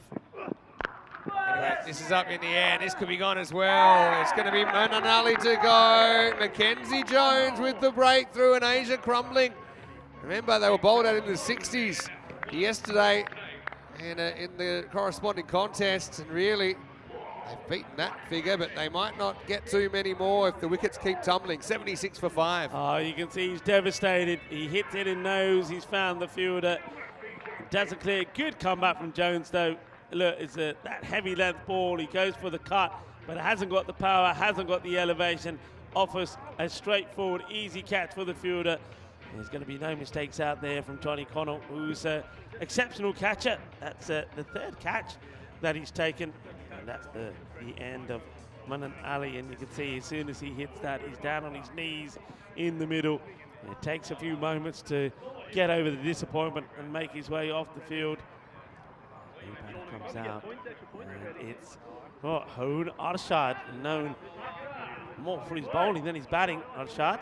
Seeing Najib's fallen out of favour, even though he does swing incredibly hard. Now, Steve was talking about, is there a contradiction then if you were to judge the ball when it hits the stumps rather than when the bails come off? Because what if the bails don't come off, which is a completely fair question, but I'll say how I'd get around that at the moment. Bouncer. This time it's going to be called wide for over the head. You'd just say you would count the impact in situations where that impact results in the removal of a bail. So it's pretty easy to get around that. But I think, especially with technology being used, it's a lot easier. As long as it's the same for both sides, then I think it would be a smart way to go.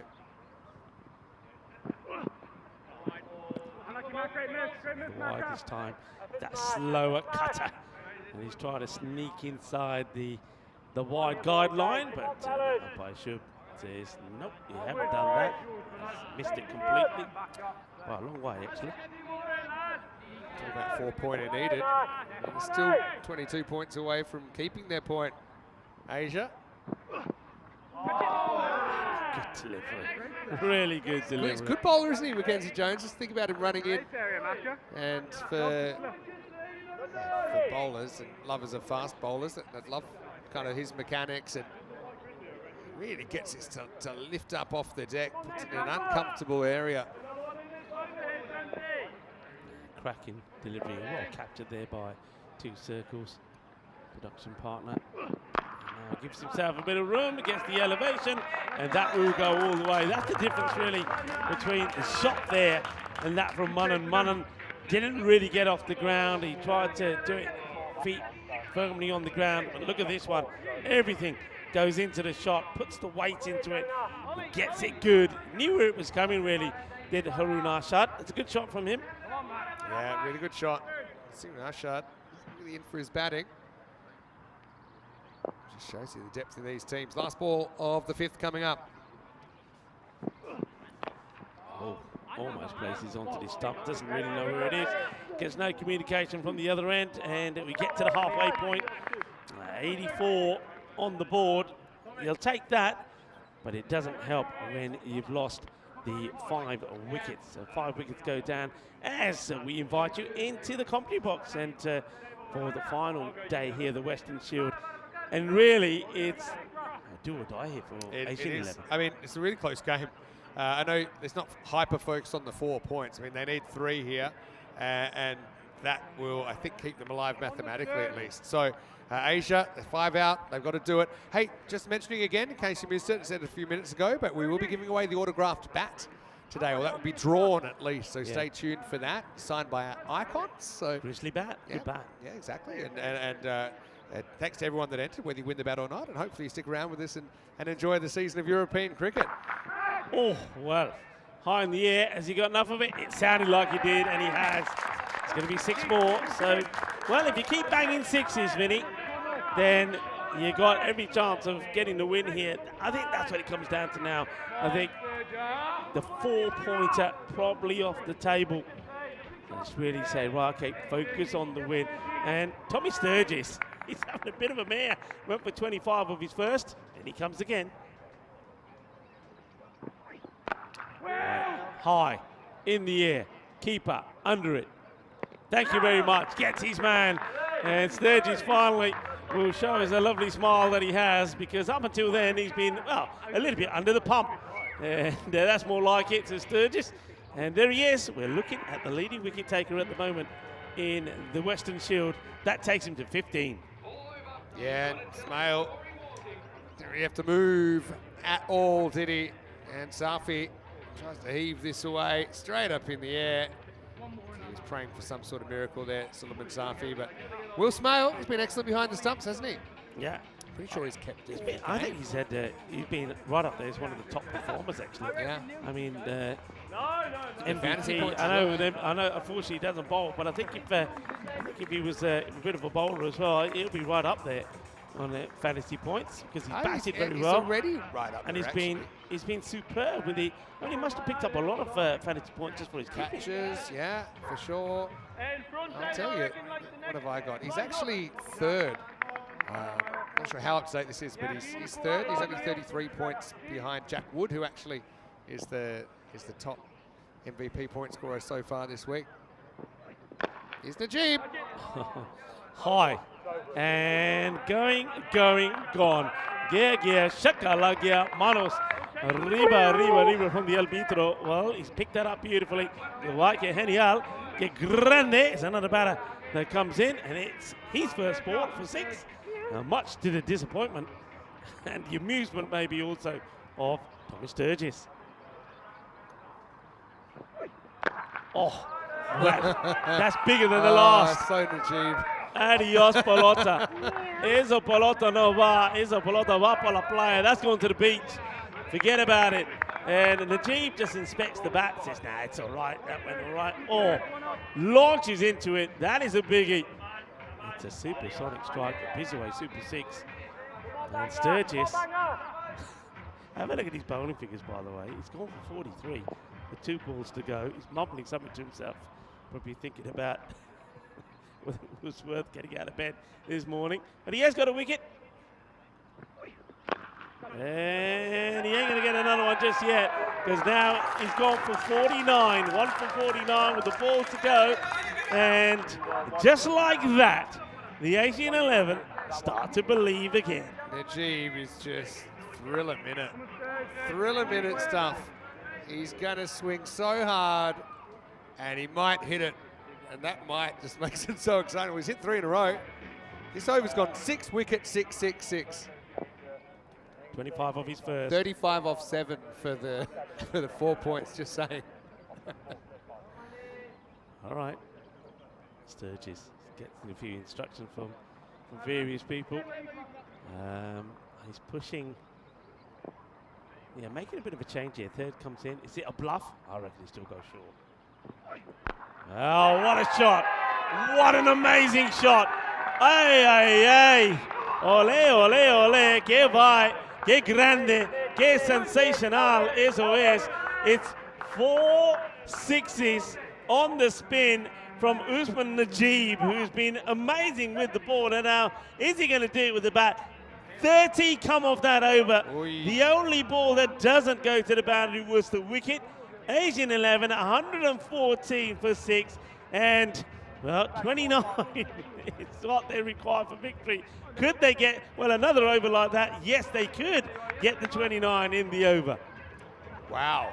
Okay, so I'm just doing some quick hypotheticals. If Asia win this game, they're 22 points, British and Irish 24.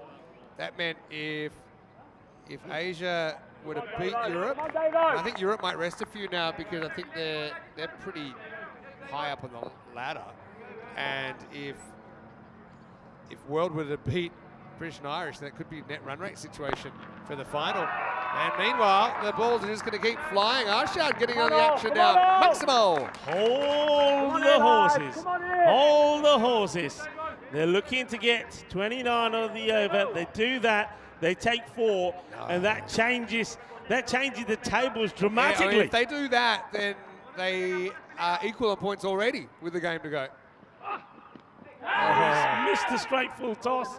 Oh, gee, Well, maybe it wasn't that straight, says the how can you umpire. hit everything else and then get a big juicy full toss on leg stump and miss it? I think his eyes lit up there. I can't believe he's missed it. All right, with Najib, Well, at least 22 off 4. At least to get Mr. Oh, boy. 6 hitter. Yeah, how's he missed this? Oh, missing leg. Goes for it. Has he got enough of it? Yes, he has. Oh. 6 more. That's sheer power. Sheer power. He is hit now. 5 6s on the spin. Every ball he's faced has been mullered, has been brutally attacked and deposited over the boundary rope. Hey, Rios. I think I'd bowl slower to him, honestly. Give him a chance to overswing. Let's see. Goes fast and gets it right. Has pretty much done it for the 4 points, but it was an exciting ride. Good delivery, well bowled, York length. Can't put that away over the boundary, right? Arshad, what does he do? Does he now just focus on getting the win? Will he still go for it? He goes for it and he hits it pretty good as well. Crash, bang, boom into the side screen. 6 more. Wow. I don't think the British and Irish 11, in all honesty, know what's hit them in the last, the last sort of 10 balls here. This is just amazing stuff. We've just seen 50 hit in, what's that, in 15 balls? Wow. Not even. The last 50 have come in 11 balls. My word. As in, since that over now, it's 51 runs in the last 2 overs. And well, they have achieved a point, British and Irish. Pretty important point, actually. And how important the extra point was yesterday they got against Asia. It's shaping up that way. It's 135 for 6 after 7. Europe to take on the Asian 11. 3 changes all listed at the top there. Rasmo Shigawal, Daniel Dorkaya and Sajid Afridi come in.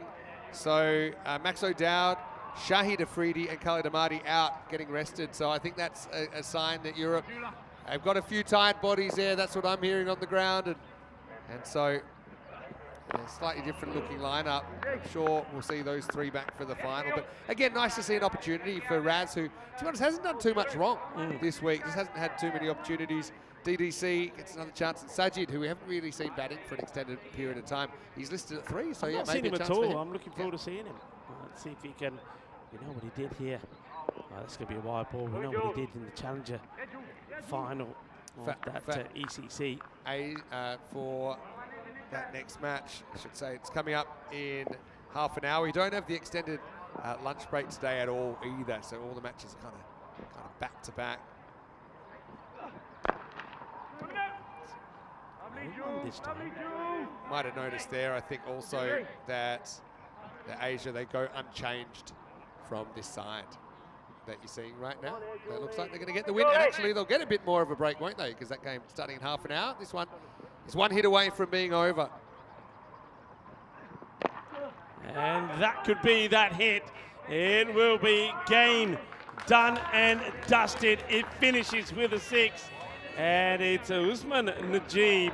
Let's just talk about what he's just done. He's come out there and he is just absolutely taken them to the sword. As he gets the win for the Asian 11. They get the win, but it's not the win that they wanted. And it goes back to Vinny, to what I was saying.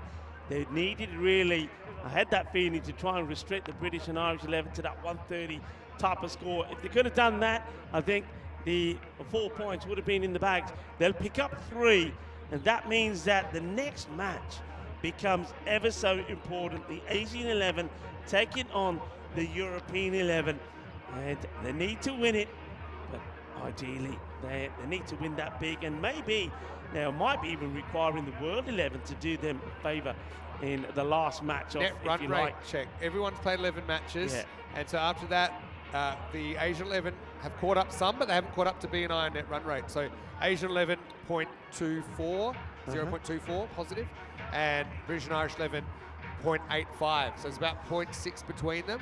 That could very much change. There is a chance they could be tied, but yeah, there were only 2 4s in that innings. There were 26s. And you know, Najib doesn't look like a guy you'd retire out, but that's exactly what they had to do to him when he just swung and missed it a whole bunch when they did put him up the order. So maybe he's better just lurking in that position. Some batters are comfortable batting a bit lower. He batters at 8 and he smashes 37 off just 8 to put this game to bed. 6 of them go for 6, and early on, Yunus Ahmedzai, and we know how destructive he can be. His 31 got his team off to a good start. But he would fall fairly early after he scored all of the first 31 runs. Shetty got another opportunity, didn't he, with the bat at the top of the order. We saw him scoring a 50 yesterday, but he had just caught a little bit short here. It wasn't the greatest effort to reach his ground, so he had to go. Shafiq and Manan Ali didn't really set the world on fire, so it was left to the kind of lower order. Arshad and Najib got the job done for Asia. Yeah, well, you can see that Yunus Ahmadzai, after getting them off to a good start, had to sit and applaud. And thing was, though, it was the British and Irish 11 that were doing all the applauding each other, because they were taking the catches that were keeping them in the match and keeping them in front. In fact, at one point, it looked like that they might even go and win the match, as the Asian 11 looked like they could stumble to another bit of a collapse. But it was not to be, because, well, first, Arun Arshad, let's talk about him. He came out there and showed that he's more than just a bowler. He scores 20 of 8. But that hitting from Usman Najib there towards the end, 37 of 8 deliveries, a strike rate of over 460. That's quite incredible. It really is quite incredible. Before that, we saw Safi. Safi would go, but look, that's what I mean. Safi went, and this man came out, and boy, oh boy, did he hit it. And didn't he hit it far? It was quite amazing. And poor old Tommy Sturgis, well, he does go top of the wicket takers with 15, but he also gets dismantled. He really does, as he goes for 55 of his 2 overs. Yeah, goes the journey, but he's had it happen before. I mean, it's not about what you go for, it's what you come back with. And P&I, they're hoping that their last day is not like their first day, as they fall to a loss with 15 balls to spare. Asia keeping their hopes alive of qualification. Wasn't quite the way I think they intended it, Asia, but they do get there in the end thanks to some good lower order hitting. In fact, Usman Najib at number 8 ends up with the top score, 37 off just 8 balls faced. Arshad 20 not out, including 3 sixes. Apart from that, we saw 31 from Yunus up front, as Shafiq scored 12, 17 for Manan Ali in there, and 17 for Suleiman Safi. Bowling wise, well, some decent performers in there. Julius Sumare got brought back, but it was too late. He finished with 1 for 19. In fact, all the bowlers took a wicket, but unfortunately for the British and Irish 11, they weren't able to get the W, and so they are still forced to perform in the next game to qualify for the final. Vinny Sander here, Mr. Maximo with Rico Full. We'll take a quick break, back in 20 minutes, because Europe are back on the park. Asia going back to back, trying to salvage a spot in the final. Vinny Sander with you, and we will be back very shortly for more European cricket, Western Shield.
else, and just you and me. Summertime, get ready, we are so divine. Blue water and yellow sand, let's live our dream. Summertime, get ready, we are so divine. Blue water and yellow sand, just you and me. Summertime, get ready, we are so divine. Blue water and yellow sand, let's live our dream. Summertime.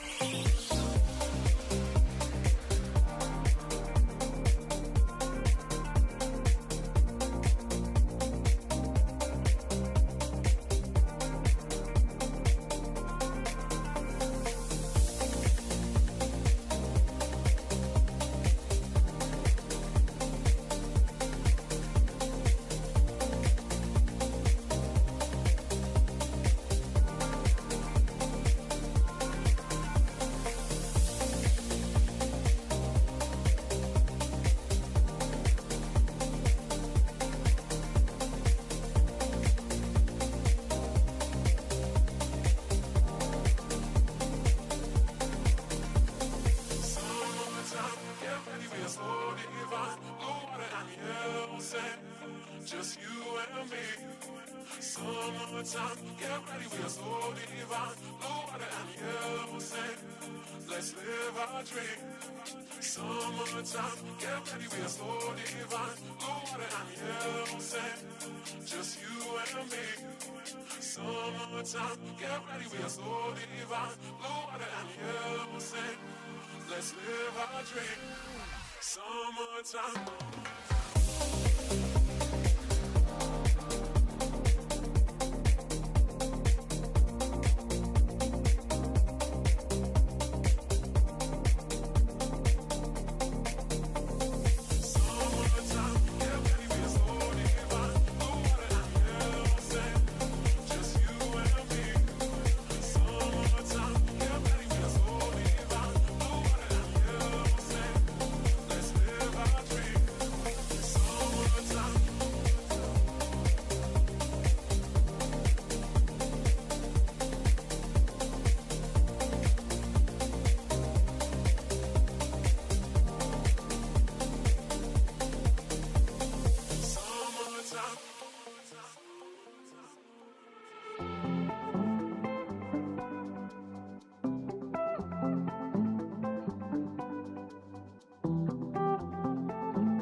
The Weston Shield is proudly presented to you by Ria Money Transfer, money where you need it, and supported by Dream 11, HCL Software, Rado, La Junta de Andalucía, and Victorinox.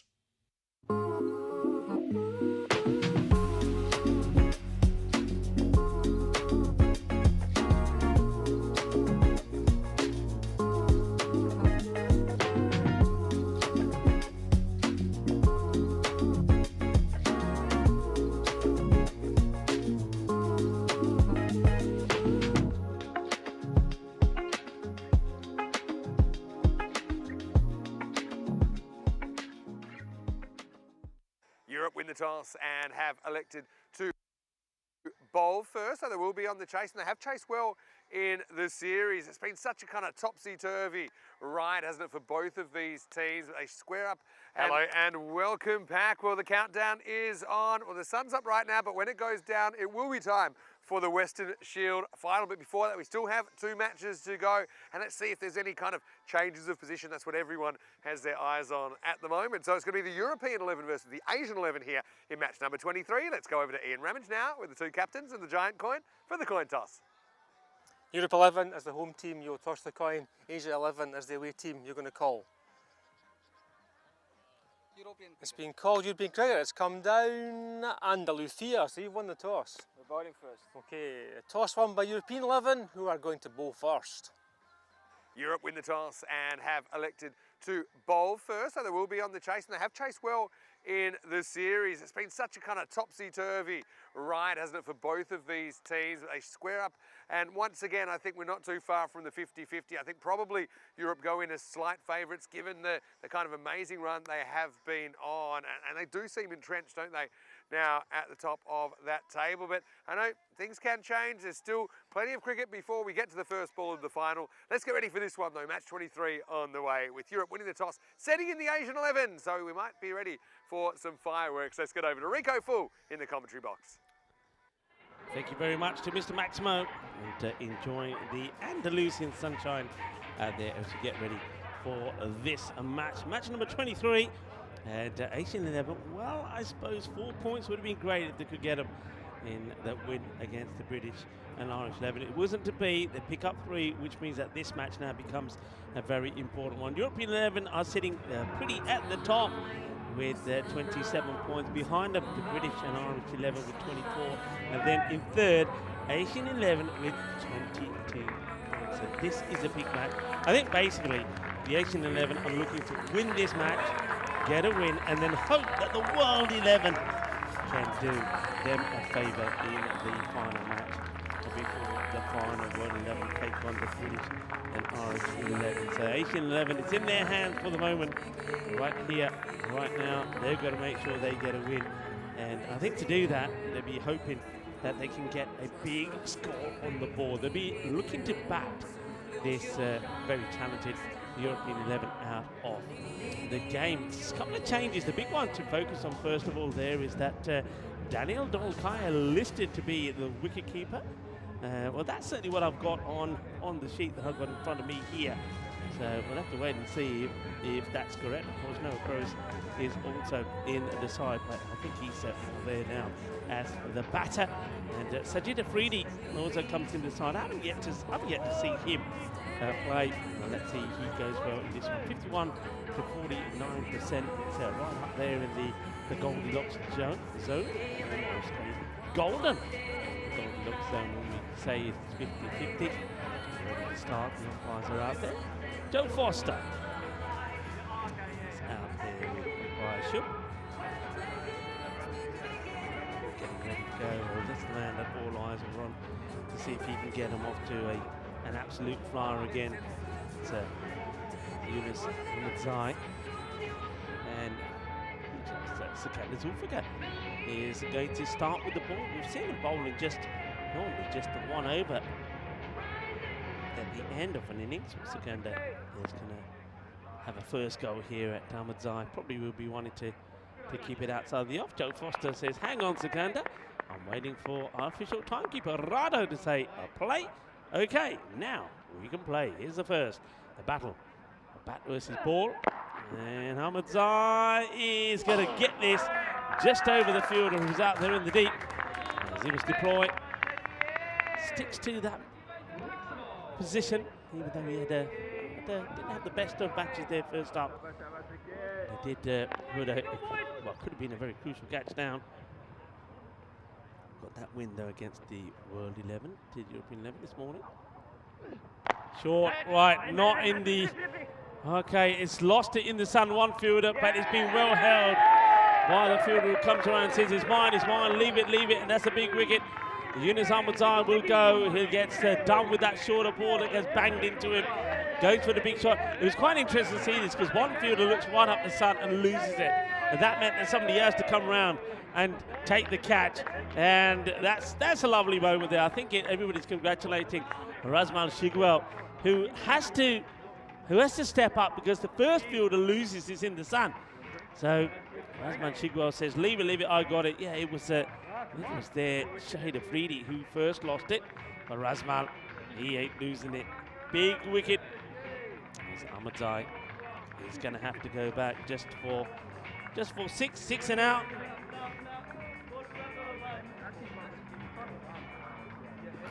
Sikander Zulfikar gets the crucial wicket of the big man. Good catch there by Rasmus Shigwell. There he goes. Let's have a look at some of the top players here. That's played up outside the off. Looks like it's going to get away. Couple of bounces. It's going to be 4 runs. Cuatro carreras. Nicely played away. And a good shot to play in the power play. You can get them away.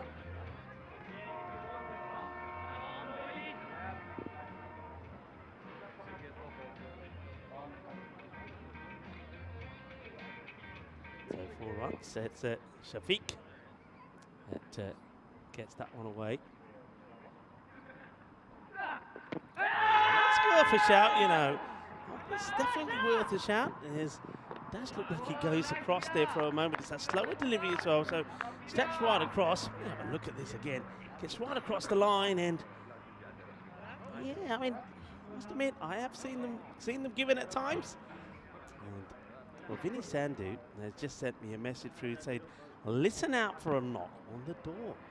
He says, I might be sending a guest your way. I think Vinny is quite keen to get stuck into some of the food from Purple Pepper. And I wonder who's going to come up and join us. It's a swing and a miss. Nice bowl, good over this so far.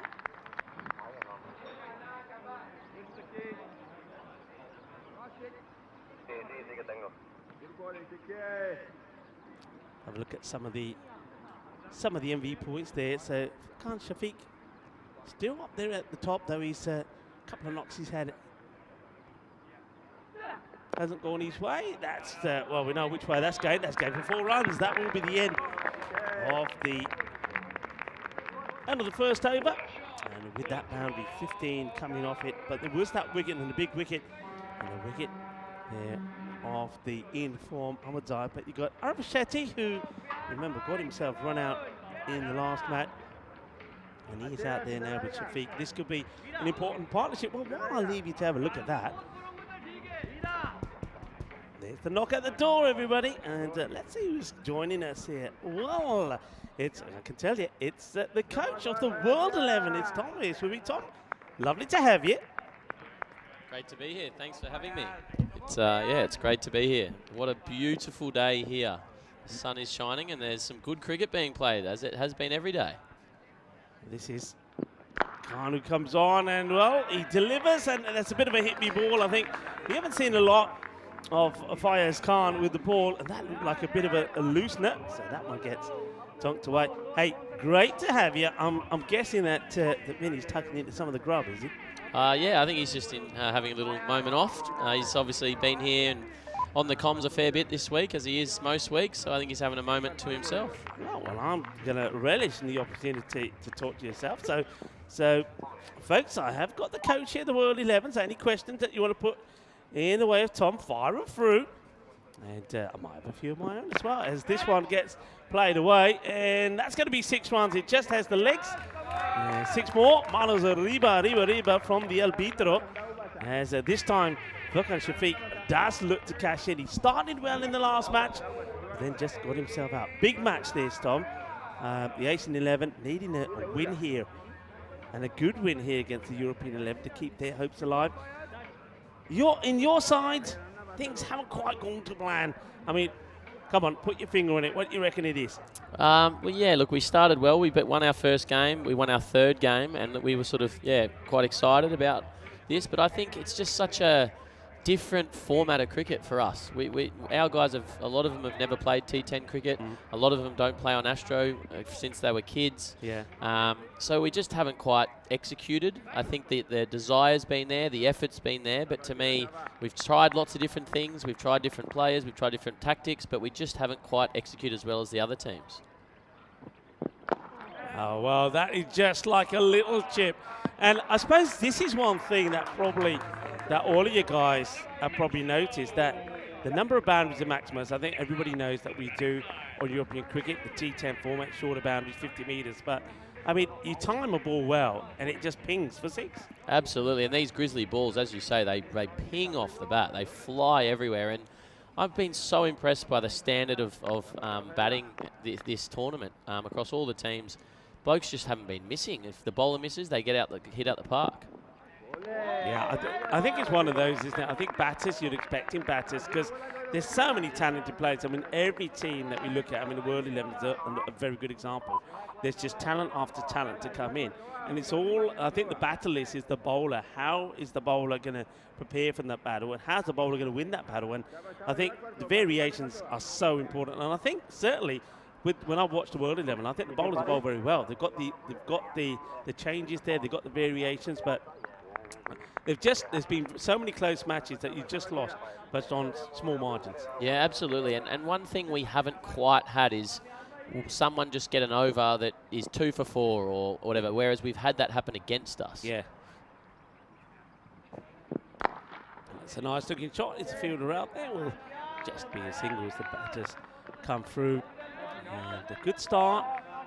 And you'd expect this from the Asian 11. One thing that they will be looking to do here, especially with these two, Shetty and Shafiq, is get a good partnership going. We know they've got plenty of hard hitters to come. We already saw that in that last match. What about that? Usman Najib coming out and smashing the ball for sixes all around the park. So European 11 have to stay focused here. Here comes Khan and looking to finish. Good over, and he could finish well. Could finish with a wicket. A slower ball does the trick again. But Tom, we were talking about this. It's all about doing something different. The variations. It's a slower ball, and Shetty is gutted with himself. In fact, very annoyed with himself. Goes for the shot, doesn't get it right. The catch is taken. Another one goes. End of the 2 overs, 34 for 2.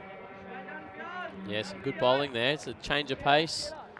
He'd been hit around a bit in the over, but yeah, nice wicket for the European 11, who I think are resting a few of their guys this afternoon to keep them fresh for the final this evening. Big final that they've, I think, already qualified for. Yeah, you can see that Noah Crows takes a catch. We've seen him behind the stumps. He's having a rest. And did he see Daniel Dole-Kaya is behind the stumps at the moment? So good wicket against Shetty. He's not able to repeat what he did yesterday. So talk to me about, I mean, before you guys started playing, and so you get the call up, you're told about the Western Shield. What was the first things that were going through your mind when you were asked, presumably by Daniel, if you'd coached the World 11? Yeah, look, I was very excited first and foremost. Goes for it and gets it. 6 more. As that's going to be fetched. It gives us time to continue our conversation. Yeah, so Westy's been a good friend of mine for a long time. We've sort of played cricket together in Perth many years ago, and yeah, he mentioned this and what he wanted to do, and it sounded very exciting, and then had to have the opportunity to sort of, try and pick the best available players from all over the world. So many different countries that are in our team. And that's been rifled, and it sounded like a rifle going off as well, as that one echoes all around the beautiful Cardam Oval. 6 more, and Shafiq, well, when he gets going, you can see how dangerous he can go. And Manan Ali, I know exactly what Manan's saying to him. Say, look, you're in here now, you're seeing it well, don't go getting yourself out. Yeah, he's been a very, very impressive batter this week. I think he's probably either leading run scorer or second leading run scorer now. And that's another one that he puts away. Yeah, he looks really elegant, doesn't he, when he's going. I think he's much better when he's playing strokes like that rather than when he tries to muscle the ball. But we've seen 3 balls, 3 sixes, and Sikandar Ali, who normally only bowls just the last over, opened up. It went pretty well with 15 off the first and a wicket, but 3 sixes on the spin. So you get this call from Daniel. And, yeah, I mean, picking it, how difficult must that be? Because not only are you searching out for players around the world, but also a lot of the players are busy doing other things, playing in other formats. Yeah, look, there's a number of challenges. It's trying to pick guys that will suit this format of cricket, which a lot of them have never played. I've got 3 guys who play in the Big Bash, and they don't play T10 cricket on Astro on 50-metre boundaries, and it's been a challenge. So I didn't know what to expect. I'd not been here before. I'd not seen this format before, and so having been here once, I think gives us a great insight into how the game is actually played. Tucks him up again, asking the question. Probably, oh, well, this time it is out. I mean, he got close to one before Shafiq when he went across. But let's have a look at this. I was about to say probably just maybe going down the leg. The height would be probably something to worth look at as well. But he goes right across. Let's have a look at this ball. It's angling across him. And I wonder, and the umpire's got to be absolutely sure, Joe Foster does decide that this is going to go and hit the stumps. Looking on that side on, I mean, the height could be an issue as well. What are your views on that, Tom? Oh, look, I think it was one of those umpires' calls. I think it's probably hitting leg stump, top of leg stump, and I think it's probably a good decision. But there is a little bit of doubt, so it depends whether the doubt does go in the favour of the batter. But I think not a bad decision. If the batter could review it, he probably would. And I'd imagine it would have been an umpire's call, sort of clipping leg stump. But huge wicket for Europe. Shafiq has been, one of the standout players of the tournament. And if he's not top of the runs now, I'm sure he's in the top. I think he was second or third coming into the match. So he's been very impressive. He's been impressive. He scored well and he scores quickly. 42 then. So this has been what Asia do. I mean, they score quickly, but they do lose wickets along the way. So Safi wasn't really able to get going in the last match, comes in to join Manan Ali. And, well, he just looped this up in the air, and it's a very good catch held by Sharif Ahmed. I think at one point he thought it was going to come to him. He realises it's not. He has to be quick and nimble on his feet, gets forward, holds on the catch. 2 from the last 2 balls there from Sukunda Zulfiqar. Started badly with 3 big sixes, but he finishes the over well. 18 come off it, 2 wickets. And, well, Suleiman tries to give himself some room here. Look where he is when he's trying to play that shot. He gets it wrong, and he offers a simple, in the end, it looks like a simple catch, but he had to work hard for that one, Ahmed. Yes. What a good comeback. And that's what happens in this format. You've just got to stay present and not get too worried if you get hit for 3 sixes in a row, because you can go get wickets straight afterwards. And that's what we've seen a lot this week, is guys who might take 2 wickets at the start of an over and get smashed at the end, and vice versa. So a really good comeback. And now it's the guy I think they're calling the Fizz, who has been, well, certainly when we've played Europe, he has been unplayable. He took 4 for 4 the other day, I believe, and then this morning he took more wickets, maybe 3 or 4 for 8. And the boys our boys have been really in admiration of him and his story coming from Barcelona, and he's just an incredible bowler. To me, he's been one of the stories of this competition this week. He's been sensational, Mohamed Atif. You're right. I mean, it was a real find in Barcelona. I remember probably about 6 or 7 years ago when I first saw him, and I thought, this guy looks good. He got spotted early. He got part of the national team set up, playing for the national team, and he just seems to get better and better. And what I've certainly noticed from him, particularly in the last 18 months or so, he certainly get those variations going, and he's a talented left-hander as he comes on the bowl here, bowling to Manan Ali. Slightly short, that one will be put away. 6 runs as Manan gets his first boundary. Hey, Tom, one thing that I'll be interested to know is what your first thoughts were, your thoughts and the thoughts of the squad the first time that you came through the gates and saw the setup here. Oh, look, everyone has just been in a bit of dreamland of how amazing it is here. Like, to be in Spain playing cricket, what is the winter in the Northern Hemisphere.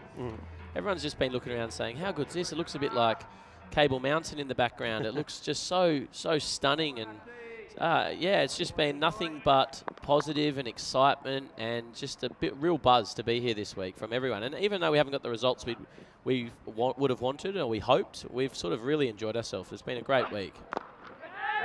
That's high in the air. Is it a catching opportunity? Could be, And, well, I'm not sure whether this is being put down or whether it ends up being a boundary save. What are your thoughts on this? Yeah, I think he could have caught that. He was obviously close to the rope and very conscious of where the rope was. He checked a few times, but we look at the replay. Fortunately, he dropped it and it rolled back in. Yeah, look at this. It actually spins back in, and it's going to be... ends up being a save. They'll get a couple here. They're still checking this, but have a look. So I think I thought for a moment he thought he was in danger of going over the rope, so he thought that the best thing he could try and do is save the 6, because he was really close to that boundary. It's just going to be just a single in the end. That's that ball that's created some problems. You saw that's how he picked up his 4th wicket this morning. Banged it in short, and I think it was Peter at the time who really had no answer to it. But one thing that I've loved, and I know that touches onto what you're saying here, that all the players, just the way that they play, the way they've adapted, the way they've intermingled with each other, the stories that they've shared, the smiles on the faces, that's what it's all about, really, isn't it? Absolutely. And one, and a lot of sixes as this one. Well, that's well, may have taken the lights out. Crashes into the pole of the floodlights. Well, we'll need those later. Crunched away. That's Kavishka and Drula, the captain for the Asian 11, gets his first boundary. And I couldn't agree more with what you said, Rico, about the mingling, and we're all staying in the same hotel. We're on the buses together, and just Latif's story. The boys are getting around it and signing things for him, and so that ends up being a good stop in the end by Daniel Dorkaya. It's not often that Mohamed Latif gets it so wrong, so he's done well. I think he saves 5 here. Yeah, he's not had his best over after we talked him up before he came on, but that's the game. And it's no one goes through this sort of 12 matches without getting pumped a number of times, and it's just amazing that he's done what he's done against us twice and against Britain and Ireland yesterday and a few of the games. But the par for this tournament is sort of 15, 16 runs and over. That one is up in the air, but it's going to get away from the fielder and going to make its way to the boundary. It's chased hard there by Rosmal Shigual. He's taken 1 catch already today, but that's good. And H11 keep doing what we expect them to do, though they might lose wickets. They've lost 4 here, but they're still scoring at a decent rate. And this Ali's dangerous. I think it was yesterday he got 80 off 25 when the Asia 11 was struggling, and he got him to a big score. So he can certainly take the game away.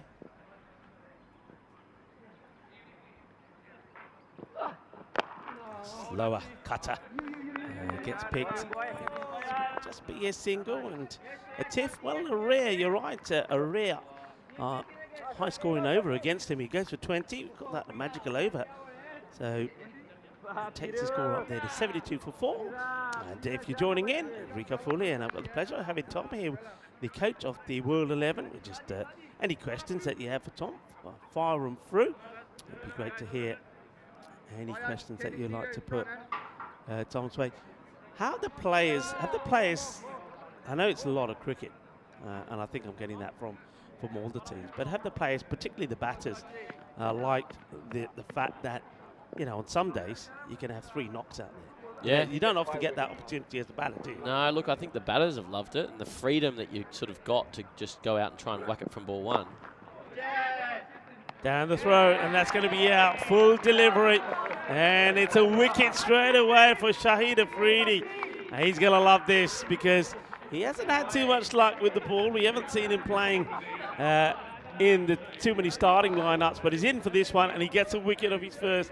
That's going to be a lovely moment from him, a player that made his name playing in the Challenger Division final here, and of course playing and representing Greece. What a good moment that is for him.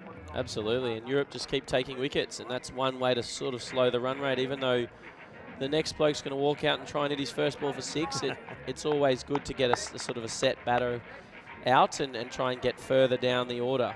Yeah, well, you were saying that. We know that Mananali can be very dangerous, but on this occasion it gets to 12. 12 or 5 deliveries. He goes. Another catch there from Sikandar.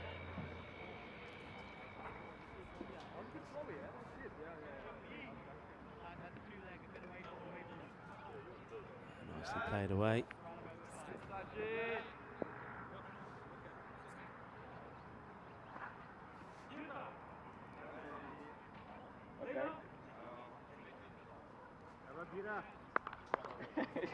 Right, here he goes. Shahid Afridi bowling here to Harun Arshad, who plays it, misses this one. Played some nice shots in that last match outside the off. He's missed out on that one. And question coming in from Andres, who's saying that now that you've got a feel of the Western Shield and you know what to expect, how will you prepare differently for the next one? Well, first and foremost, we need more seam bowlers. We've got quite a few spinners. It's played beautifully. That's a lovely shot. Look at the wrist work in this. It gets it in the gap. That's beautifully played. That's 4 runs all along the deck as well. Great timing, great placement. We unfortunately had one of our quick bowlers do a hamstring late last week, and he sent through his medical certificate a few days before we were a few days before we were due to arrive, and we weren't able to replace him. So down the ground, that will just be a single, and that's the end. Coming up to the end of this over. I think the ball just to go here. 70. yeah, so I think back to your question, Rico. Yeah. I think it would be just trying to get a few more quicks. I think the quick bowlers are really, really important. And just being able to give more context to how the game is played, I think, in lead-up and what players are going to sort of need to think about and do. That's the end of the over. Nicely bowled, and it's at the end of the. I think it might be. I'm way ahead of myself here. I think there's still one more to come here. Yeah, one more to come. 78 for 5. They'll be looking to get this one away to the boundary. It's been a good over from Sajid Afridi. Just the one boundary from it so far. 6 runs coming from it. Yeah, I've got the pleasure of having the coach of the World 11 with me. It's Tom that's here. And after the question, and it's another one that's going to be gone. Looks like he's gone right across the line, try to work this away, Harun Ashad. And another soft dismissal, it has to be said. And the 6th wicket goes down right at the halfway point. And a lovely moment for Shahid Afridi. Hasn't had too much time out at the moment, but he's enjoying it right now in the sunshine here in Andalusia.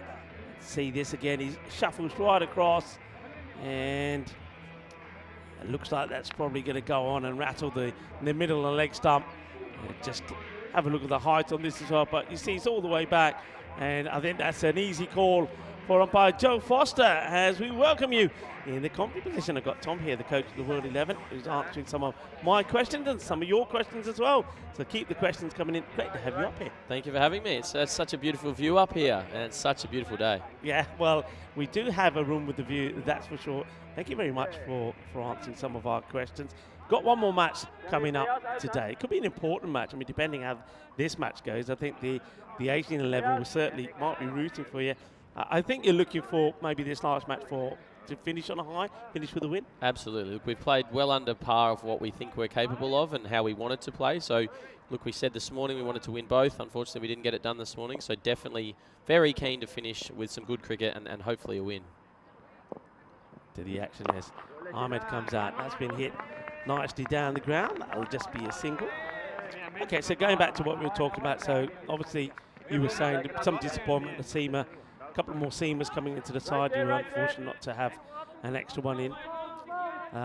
What else have you seen here that you think, okay, this is something? What can you take maybe from the game, from the way that, say, the European 11 play? Well, for one, I think just tactically they've done some different things. You look at the field out there right now, and they've got a guy almost directly behind the bowler. They've got a very straight long off. Big slow full toss that they don't capitalise on. So I think the tactics are different. I think that being unpredictable with the ball is the key, and then it really comes down to execution. I've said to a few people, a prime example of that was yesterday in our second game against Asia 11, I think it was. It's worked away, but no boundaries coming here at the moment, so that rate starting to slow down here from Asian 11. But remember, they've got Usman Najib out there. Here he is going back and strike. Remember how he smashed the ball in the last match. But as you said, Tom, things can change from one innings to another pretty drastically and quickly in this format.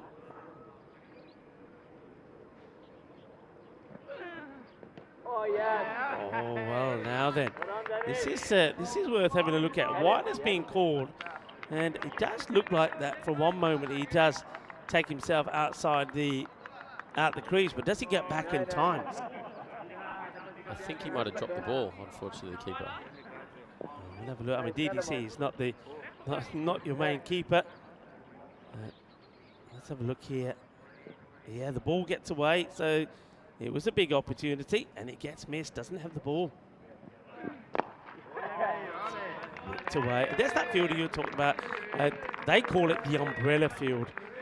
The European 11, we normally refer to it as the Southern Cross, because you've got that fielder right behind the bowler almost. Has to stand dead straight, of course, once the bowler's coming into bowl, if he's in that position. But it works pretty well. Yeah, it has done all week, and Europe have certainly executed their plans well. Oh, that's not a good ball. It's a Gundy ball. It's a full toss, and the leg side gets put away. So let's have a look at this. I mean, keep an eye on the height as well. So it's looking like it might be a good over there from Shariz Ahmed. And then, let's have a look at this on the height. You can probably just see it. It's on the way down. It's going to be difficult. I think Hamza Salim Dar doing his best for his team to try and make sure we don't catch this properly. But maybe it was on the way down. That's the best look. We can have a look at that. But it does get sent away to the boundary from the captain, Vishka Anjula. Just looking to finish well with the bat here in this match. Remember, playing their last, that one is going to be worked away for a single. Yeah, playing their last match, they want to finish on a high. A couple of questions coming in. A few people are saying is, asking about your background, firstly as a player, and then how you got into the coaching side. Yeah, well, I played a little bit of professional cricket in England for Middlesex. I'm from Australia, but I've got a British passport. So I went over and played club cricket in England and did quite well and got an opportunity, played for Middlesex. So that was quite a few years now. And then I've been running my coaching business in Perth, Western Australia, for the last 10 or so years. And yeah, I'm a full-time coach. I don't often coach teams. I've done a little tiny bit with the Sydney Sixers in the Big Bash, but my primary focus is helping individuals. I take tours to India, and players come from all over the world for a training camp in India. And yeah, I've spent a lot of time coaching in the UK. As I said, I've got a British passport. My wife's English, so we try and get back there as often as possible. And yeah, really fortunate to work with players of all levels, from beginners through to professionals and international cricketers. Well bowled again. That's that field coming into play. The three fielders that are there straight on. So as a player, what were you? Mainly a batter, bowler, a bit of an all-rounder? Yeah, I was mostly a batter. I bowled some off-spin, and I got bowled a bit more as my career went on, but mostly a top-order batter. But yeah, I don't know how it would have gone in this format. I'm not the biggest guy, and all the big guys here are the best hitters. In the air, and it's a great save. It really is a great save there from Zimmer's deploy. You can see he's drawn into going for the catch, and at the last moment realises that the catch is not on. He's got to stop the boundary. He does very well. So how would you, looking at, now that you've had a taste of this format, obviously there's probably a lot of players that want to get involved but haven't played this format. What sort of preparations would you say to a player or to a group of players and say, right, okay, if you're going to play this format, this is how you've got to change. There's that fielding position, and that's how well it works. Straight down the ground, straight again into the hands of Shariz Ahmed. And the Southern Cross field working a dream at the moment for the European 11. This is another one that's hit straight down the ground, and for the second time off the bowling of Afridi, a catcher has taken the catch kind of right behind him. 3 wickets for 8. Another batter will depart, and he gets the wicket off the captain. And Kavisha and Jula will have to go for 17 off 9. And maybe Afridi's putting some pressure on for a position in the final. Bowling himself into the final. If he 3 for 8, fantastic spell. Yeah, he's bowled really well, and he's a good player, a big player when it comes to the big matches. We know that when he performed in the final in the Challenger division. So Anjula will have to go. Doesn't really get the power or goes aerial in the shot, allows the catch to be taken, and it's well taken. Once again, good hands there from Shariz Ahmed, who's been sensational in the field. Next batter comes in. It's Khan. Gets one that's banged straight into him. Grunted faster delivery there from Afridi. What a spell this has been from him. So yeah, what would you be saying to players? What they would have to change? Is it their mindset? Is it their skills? Well, I think it starts with the mindset. You've got to just be looking to sort of go at 20 and over. That's the goal, I think, is if you can go at 20 and over is the goal. Try and get 200 in the innings. And so you've got to be looking to hit boundaries first and foremost as a batter. And it's another. That's a 4 for 8 at the moment with the ball to go. Rasman Shiguel taking the catch, and Suman Khan placed this straight into their hands, and they can't quite believe what's happening here. And well, you're absolutely right, Tom. I think Shahid Afridi is probably having to look up to Corey and say, am I in then? Am I in, Skip? Am I in? Because he's certainly making a name for himself here. And who knows, with the ball to go, he could end up with a Michelle Pfeiffer. I know, fantastic spell. It's just one of those things, this format is you just have these innings where things seem to go your way, and he might bowl similar balls in another game and get none for 40 or 40 for none. But yeah, sometimes it just goes your way. He has bowled well, and the Asia 11 haven't been able to execute. They've miscued and mishit the ball, and he's reaped the rewards of that. Simon Khan doesn't score. He'll go for a duck, and Asian 11, 92 for 8. Ball to go in this, the 7th. Remember, it's a must-win match for them. They've got to win this match if they want to see themselves in the final. And it's played away, and he could be in trouble. And if that hit, he would have been in trouble. And as it is, well, he might. I say might. And, well, this was like watching match point at Wimbledon. There was the oohs and ahs as his ball went from one place to another.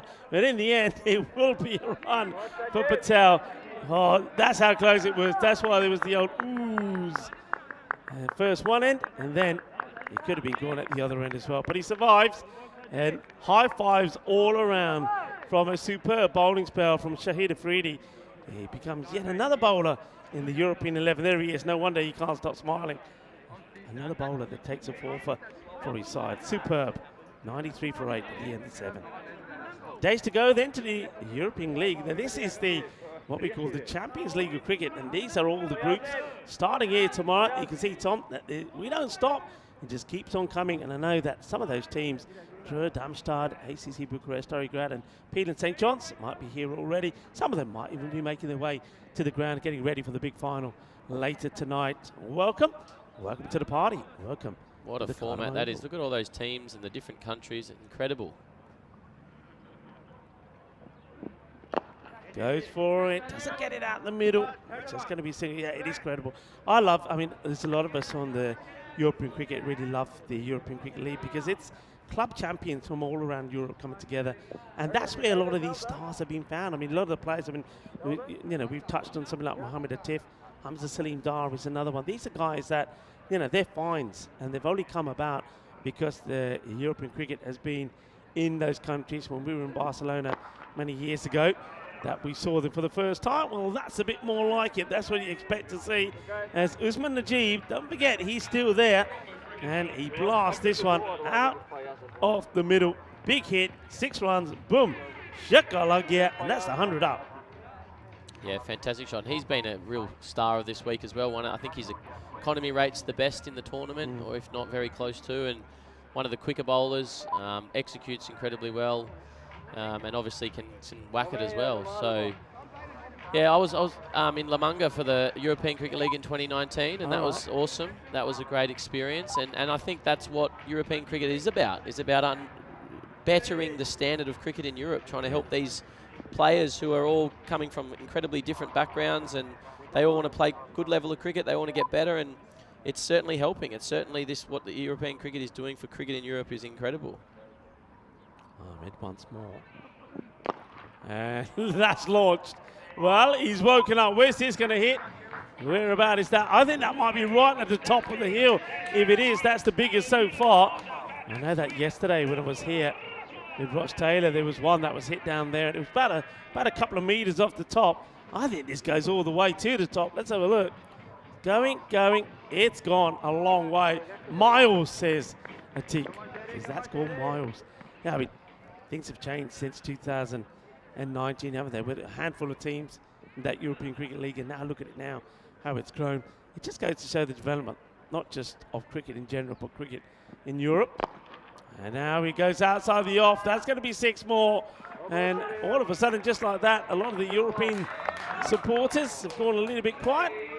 As I see Atik just saying, come on, a few more of those, get me to a big score, get us to a score that we can at least give a bowler something to bowl at here. And that's so unforgiving. That was a wide sort of Yorker that he didn't miss by a whole lot, missed by a few centimetres, and it's carved over cover for 6.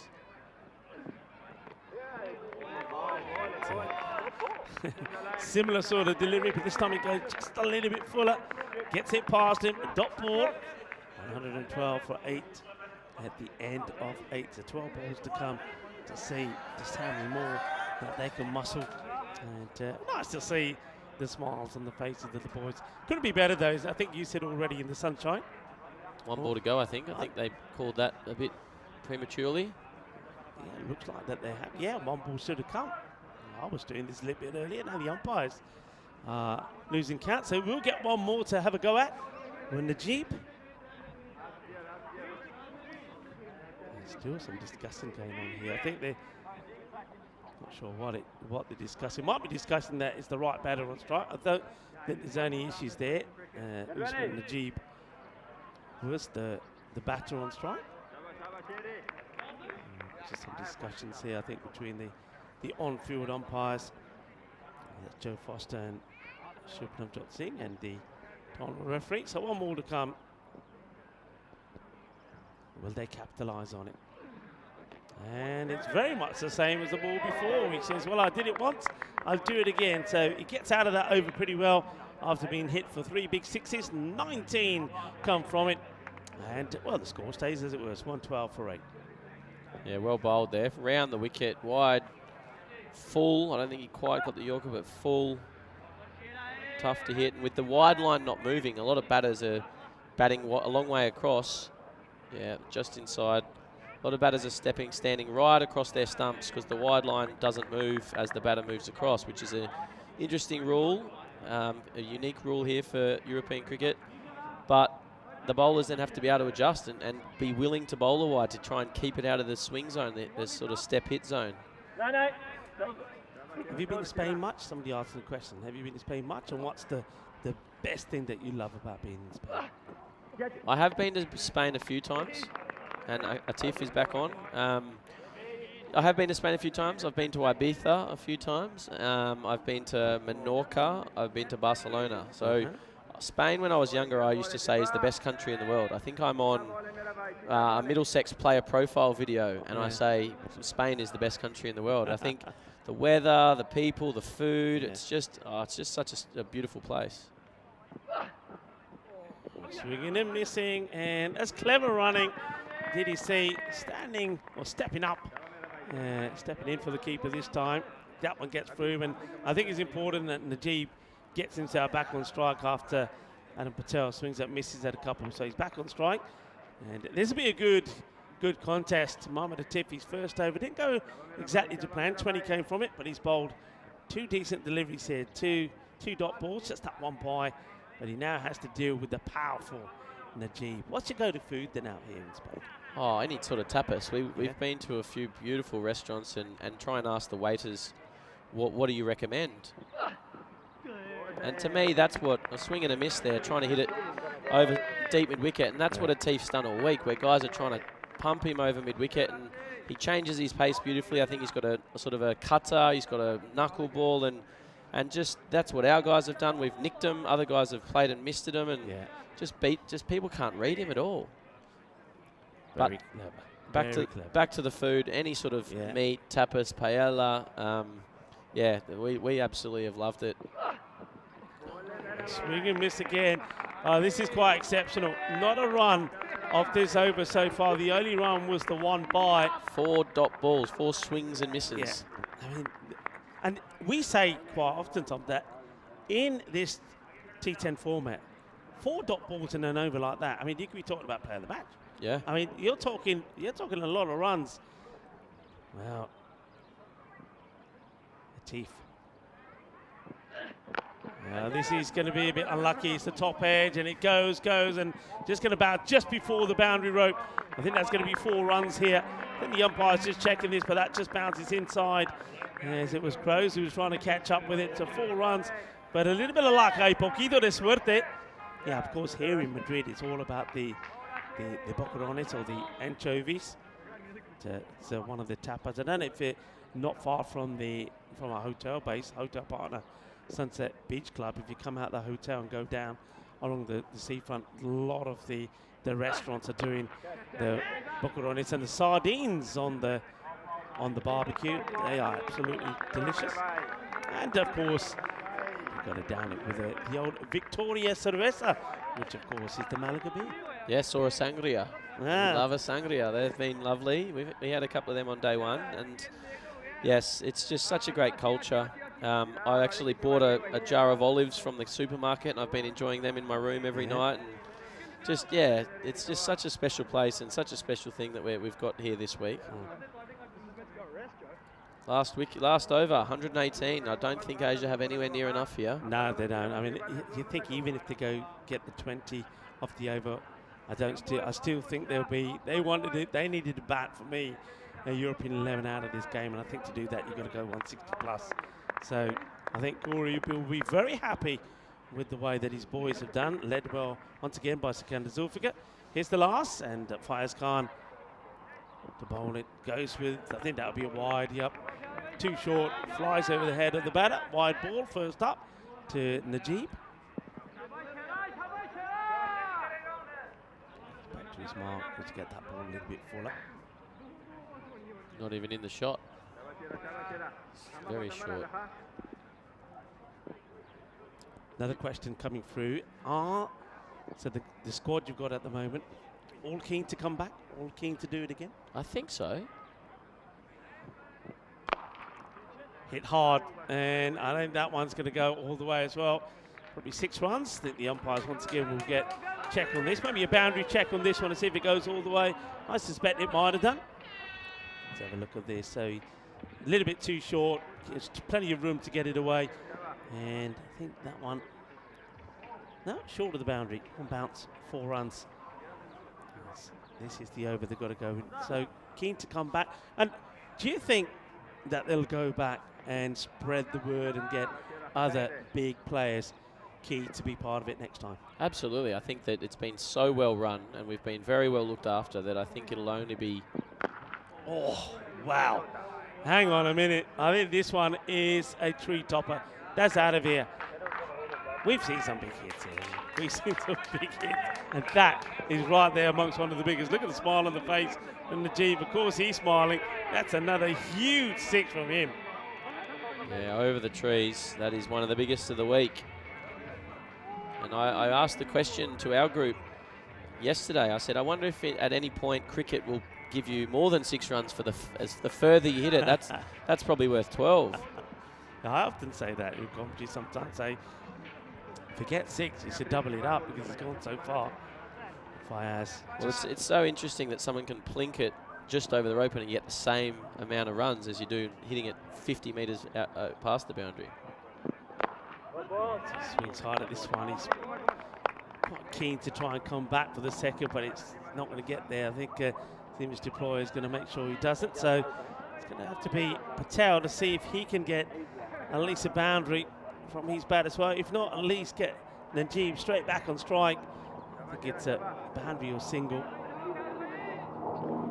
Patel will have to get hold of one as well here. I think he knows it's going to be quite a short, heavy length delivery. Steps right across and whoops this away, and he will get a boundary. That's quite an exceptional shot. Shows all these stumps to the bowler, and the bowler sort of takes the base here, Tom. He does. That's where he wanted it. He wanted the bowler to come at his... Well, didn't quite got the stumps, but he opened up the leg side by shuffling across and then used his wrist to get it in front of square leg into the gap. Lovely cricket shot. It's a good shot. I said they need to go big in this last over. Look like they are at the moment. So 16 from it, 134 for 8. 2 more boundaries gets them into that 140, which has sort of been the par here today. And he hits that well, but there is a fielder out there. It'll just be a single. So Najib will be looking to launch the last ball for a boundary to see if they get to that 140. We have a look at the scores here today, 141 to 142. World 11 against the European 11 in the first match. Second match, 142 to 143. So it's been the teams batting second that have been getting the victory. So looking good at the moment here for the European 11.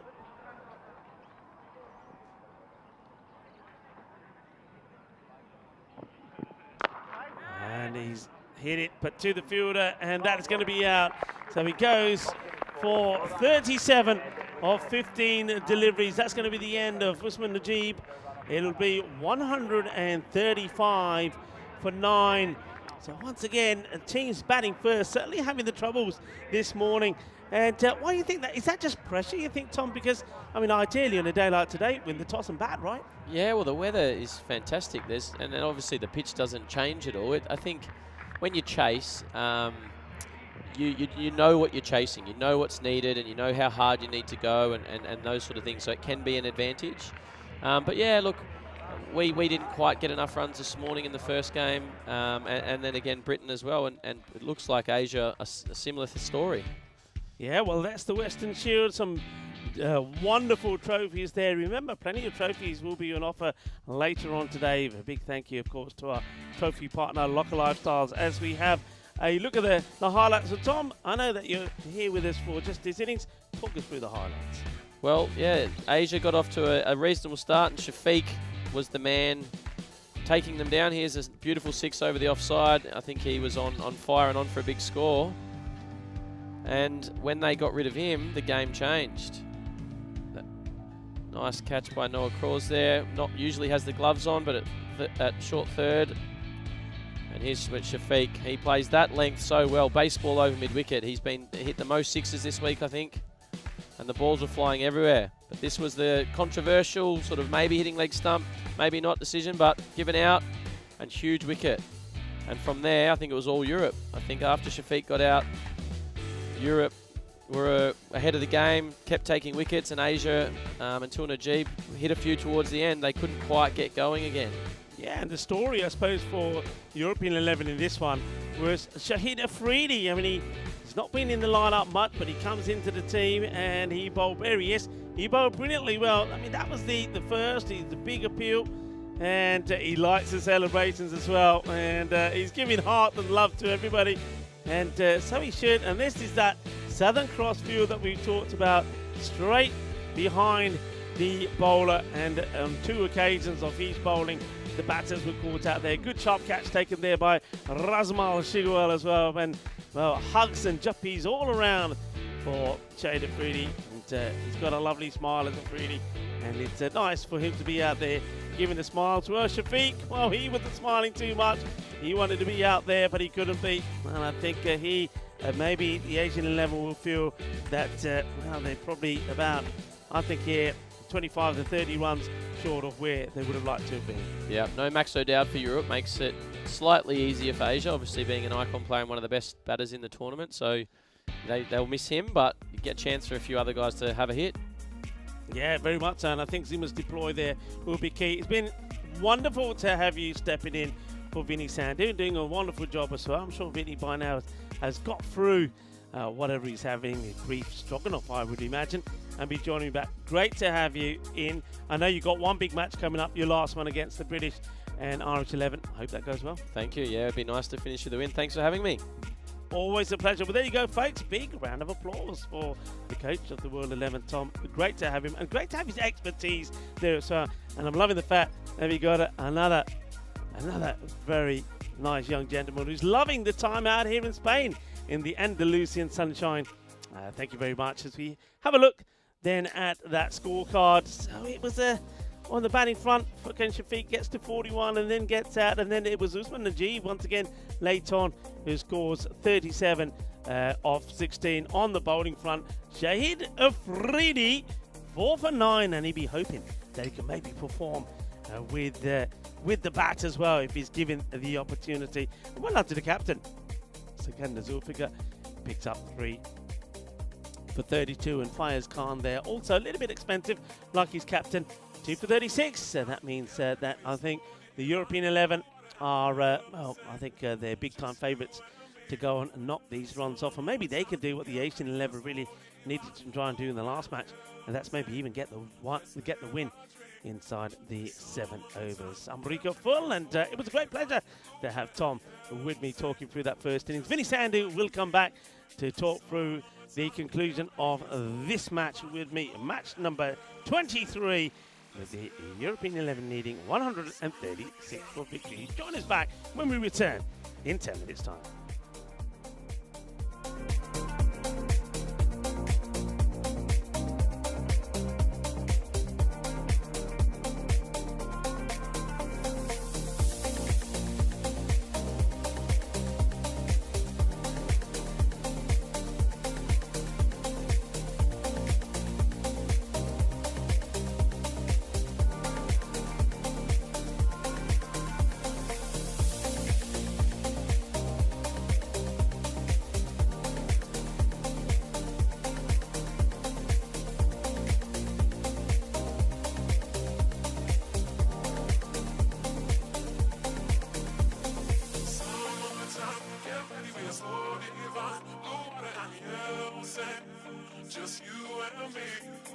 Summertime, get ready, we are so divine. Blue water and yellow sand. Let's live our dream. Summertime, get ready, we are so divine. Blue water and yellow sand. Just you and me. Summertime, get ready, we are so divine. Blue water and yellow sand. Let's live our dream. Summertime.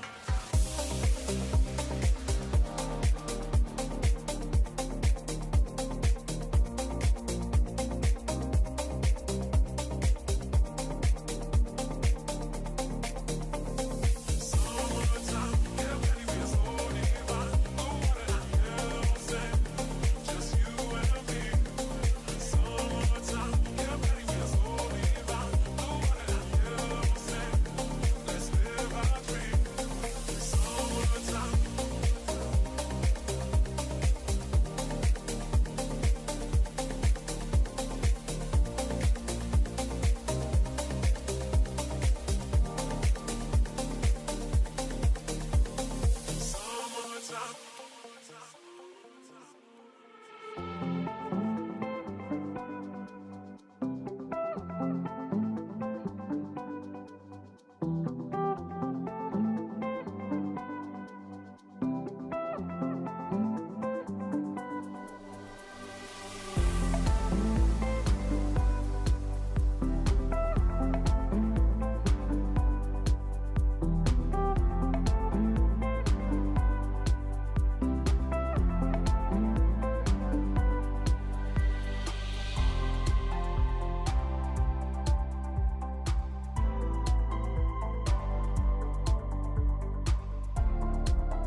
The Weston Shield is proudly presented to you by Ria Money Transfer, money where you need it, and supported by Dream 11, HCL Software, Rado, La Junta de Andalucía, and Victorinox.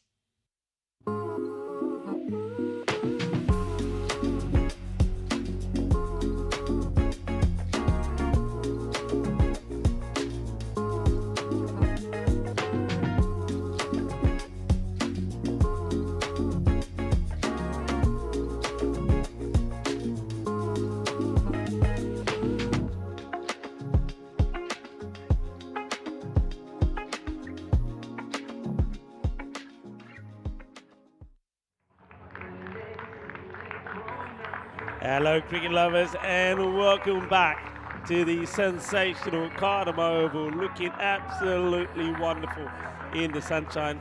And just had Tom, the coach of the World 11 up here, and he was saying the boys have just absolutely loved the setup here. And I can understand it. What is there not to love?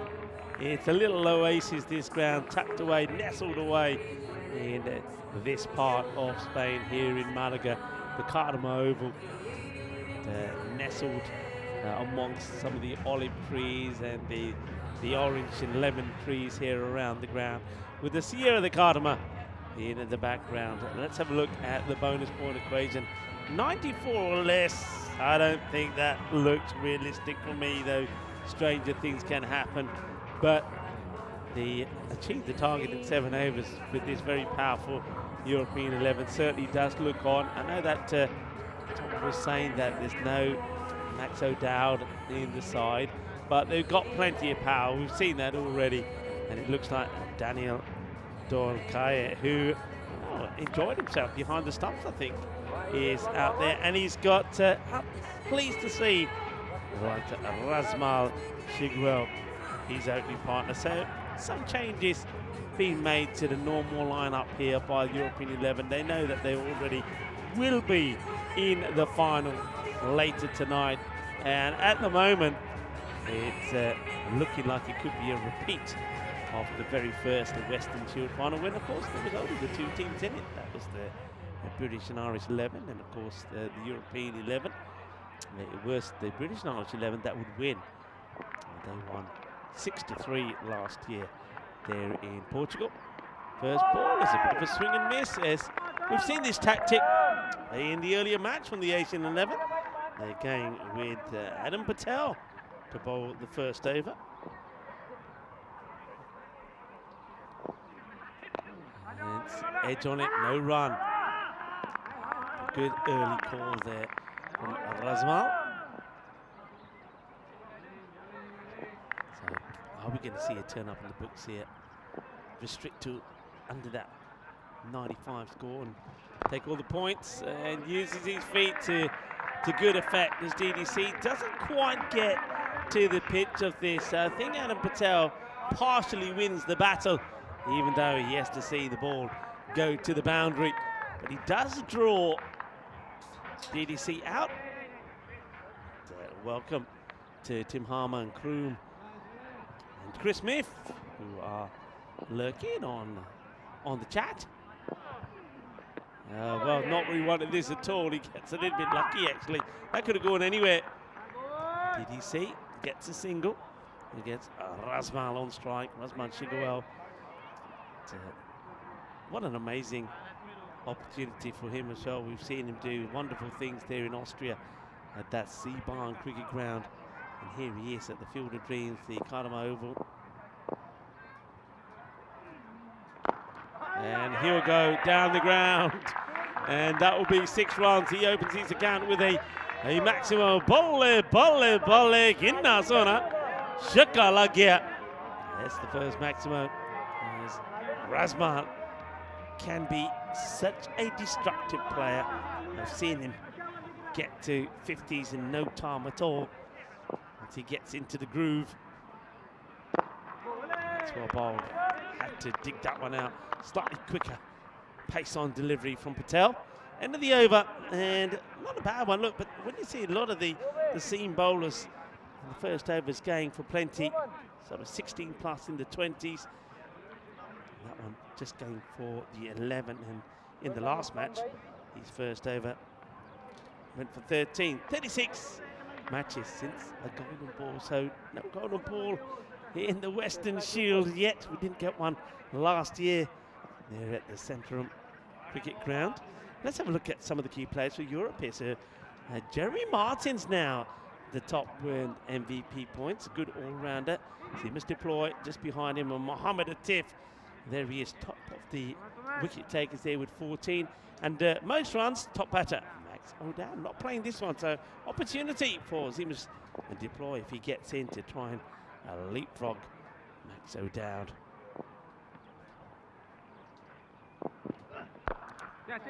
In the hands, and that's out. That's a disappointing end to DDC. Just doesn't get this time right. It's scratching around to find his form, really, Daniel Doyle-Kaya, and that will maybe cause a few more concerns, maybe coming up to thinking about the final tonight. DDC hasn't really got a big score to his name, as he doesn't get this right. Not really. He was looking to go behind square, goes into the hands of the fielder. The catch is taken there, and Usman Najib has something else to smile about. Not DDC though. He'll go for a runnable 5. Najib holds on to the catch, and Suman Khan picks up the wicket. That'll fire him up a little bit more as Fayez Khan, German international batter, comes in at number 3.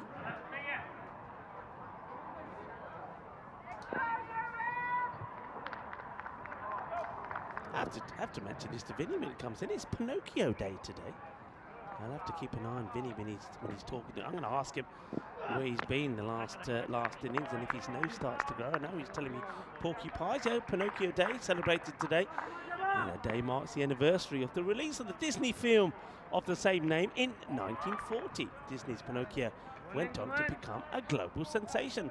Pinocchio followed up as the studio's second animated feature-length film after Snow White and the Seven Dwarfs. So, International Pinocchio Day today. And the film followed a puppet named Pinocchio in its attempt to become a human boy. Slightly slower, but it gets picked. Gets picked and it gets sent to the boundary. So, nicely played. That's Razmal. He's out. He knows what he's there to do, Razmal. He's given the opportunity. He'll want to perform. Khan just goes for the slightly off-pace delivery, but doesn't quite get the line right. I think he'll go back to pace on here. And well, a little bit of luck. Doesn't really know too much about this Razmal, but it will go for 6. It's another Maximo. We've seen enough of these, haven't we? In the last, 4 days going into this, the 5th day of competition.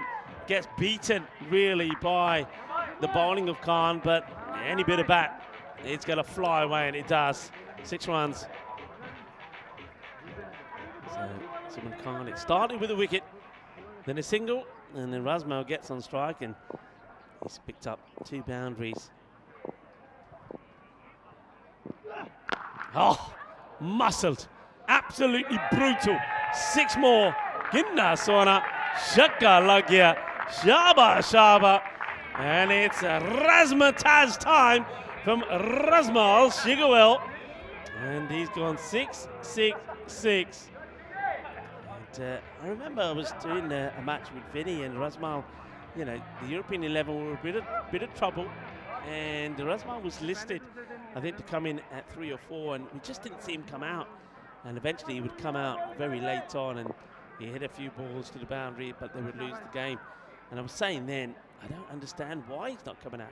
He's not a guy that goes tiki-taka. He goes boom from the word go. He scores, he runs quickly. 24 or 5. That's ill-directed on the leg side. It's going to be another wide. Better length, I think, from Suman Khan, but ill-directed. Hey, what else can I tell you about the day? I can tell you that I mentioned already that on this day in 2000, Mexican-born American musician Carlos Santana was born, and In 2000, he won 8 Grammy Awards for Supernatural, tying the record set by Michael Jackson. Carlos Santana, born on this day, years back, but year 2000, winning those 8 Grammy Awards. 4 more runs. This one's that slow ball once again. And if it hit the pad, he was in trouble. There's no doubt about that, but it doesn't. Plays it away. That's going to be another boundary. What else? So this is a good one. Talking about, we've seen a lot of runs. Hey, let's take a look at this first and just why it's so important that the 8-11 got to get that win, haven't they? They've got to get that win. Ideally, they want 4 points. They need a win. If they don't win this match, then that's it. It's done and dusted. We know who will be competing in the final a bit later on. The next match coming up, not really too much. It will be at stake at that one. You see the wicketkeeper just receiving a little bit of attention here on the knee. And that's Mananali. Yeah, I was going to, as Vinny Sandy comes in, I know Vinny's a good follower of this man. Adam Gilchrist on 2002. Adam Gilchrist pulverised South African attack with the fastest Test double century at the time in Johannesburg. He got to the landmark of his 212th delivery. And in that innings, there was some sort of promotion by a gold company. Yes. Do you know this one? Yeah. And I think if you hit the sign or something, then you won how much worth of gold? You got a gold bar. Yeah, and it was worth like 150,000 or something. Yeah, that's right. He hit it over the sign, straight over the sign. Great player. Changed cricket, Adam Gilchrist. Anyway, Najib. He's going to get a wicket first up. He's got such a great record of doing it. That was motoring. Fayez is going to have to walk off.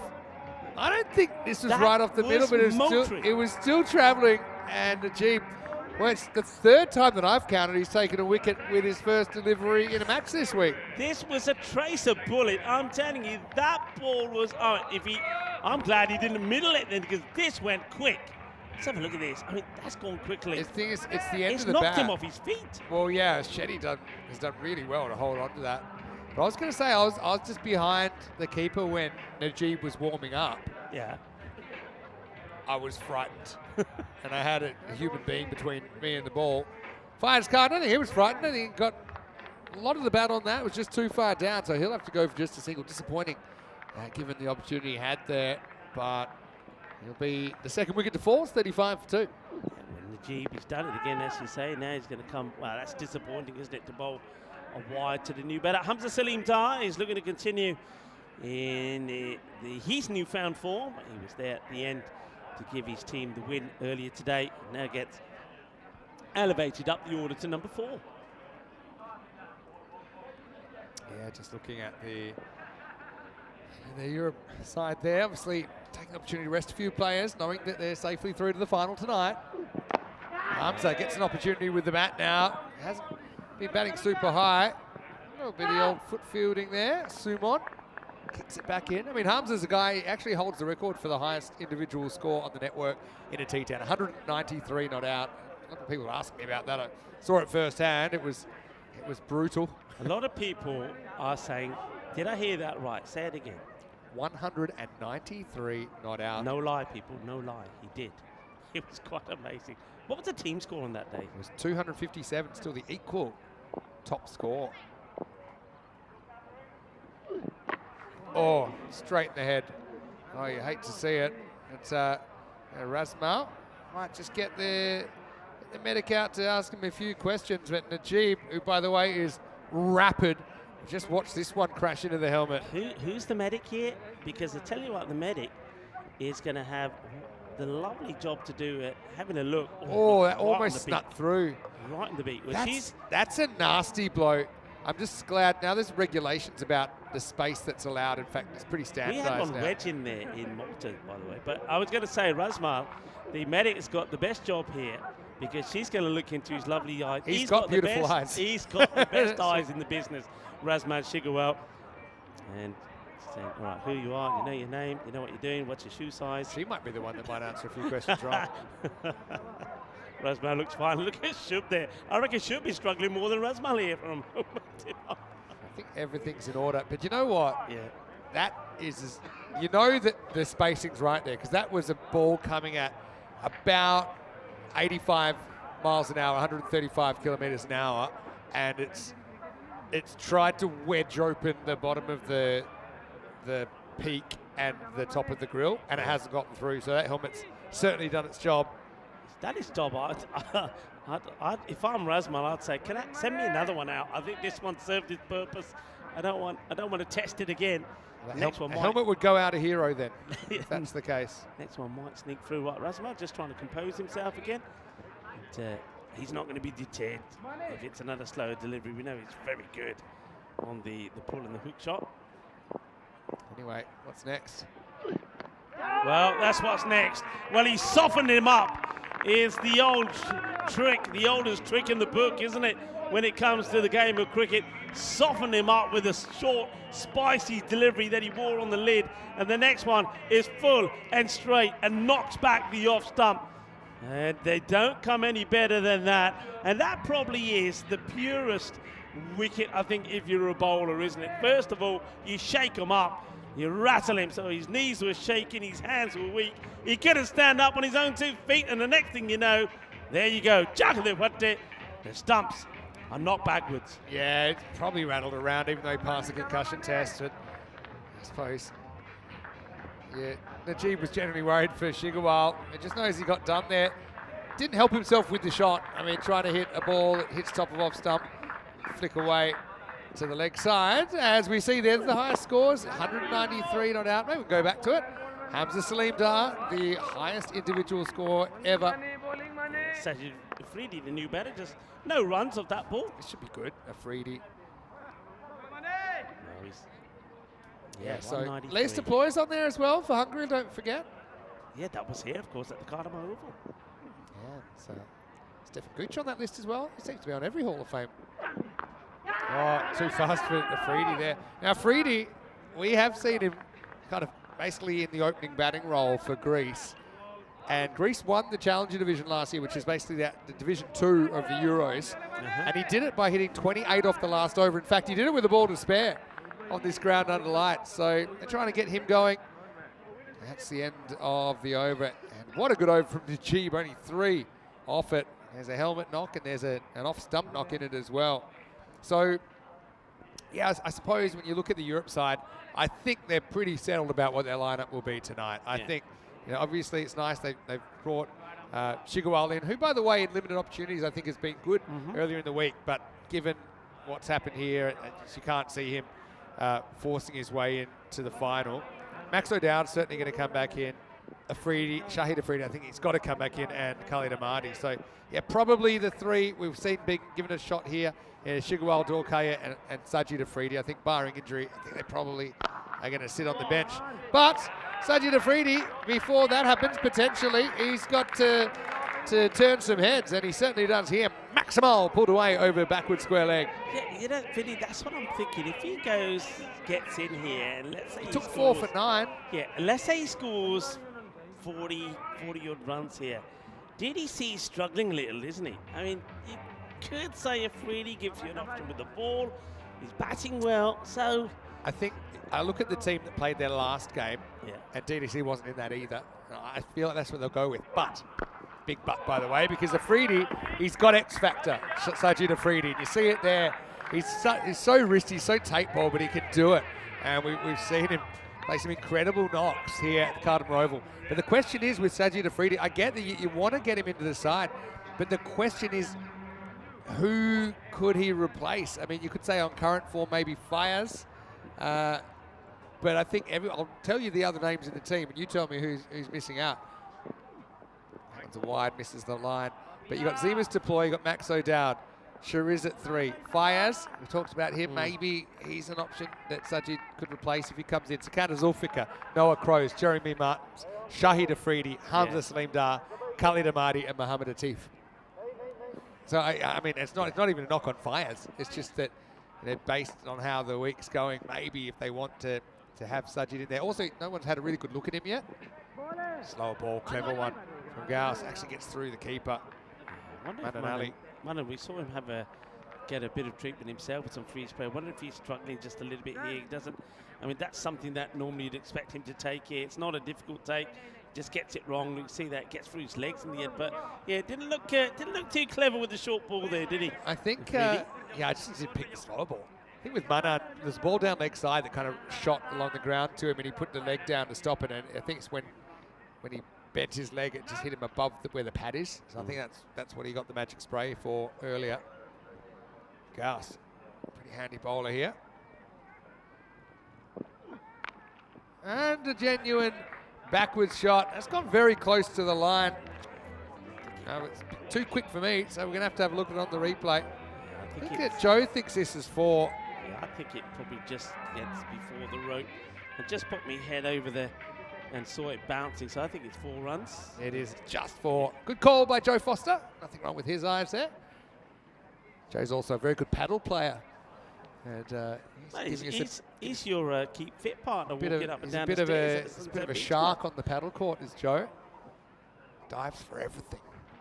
Yeah, well, we know that because at Malta, when I first saw him for the first 2 days, even though it was a bit cold and wet, he was wearing shorts because he burnt his legs, hadn't he?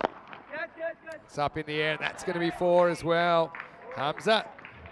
He wasn't completely in control of the first one. Second one is more like it. Gets to 9. There's Corey Ruckers. He's got some decisions to make. He has, hasn't he? I've got to say, I mean, Fires is such an X factor as well, but I think sometimes recent form is how you pick teams. They've got some really difficult decisions. Probably good headaches to have. Yeah. Where they're looking at who they need to leave out, not who they're going to put in. If there were kind of a few underperformers in there. But, I just think this Europe side, just speaking to some of the other sides as well, as we get to the end of the 4th over, 59 for 3. Just speaking to some of the other players around, they say this Europe side just seems so well balanced.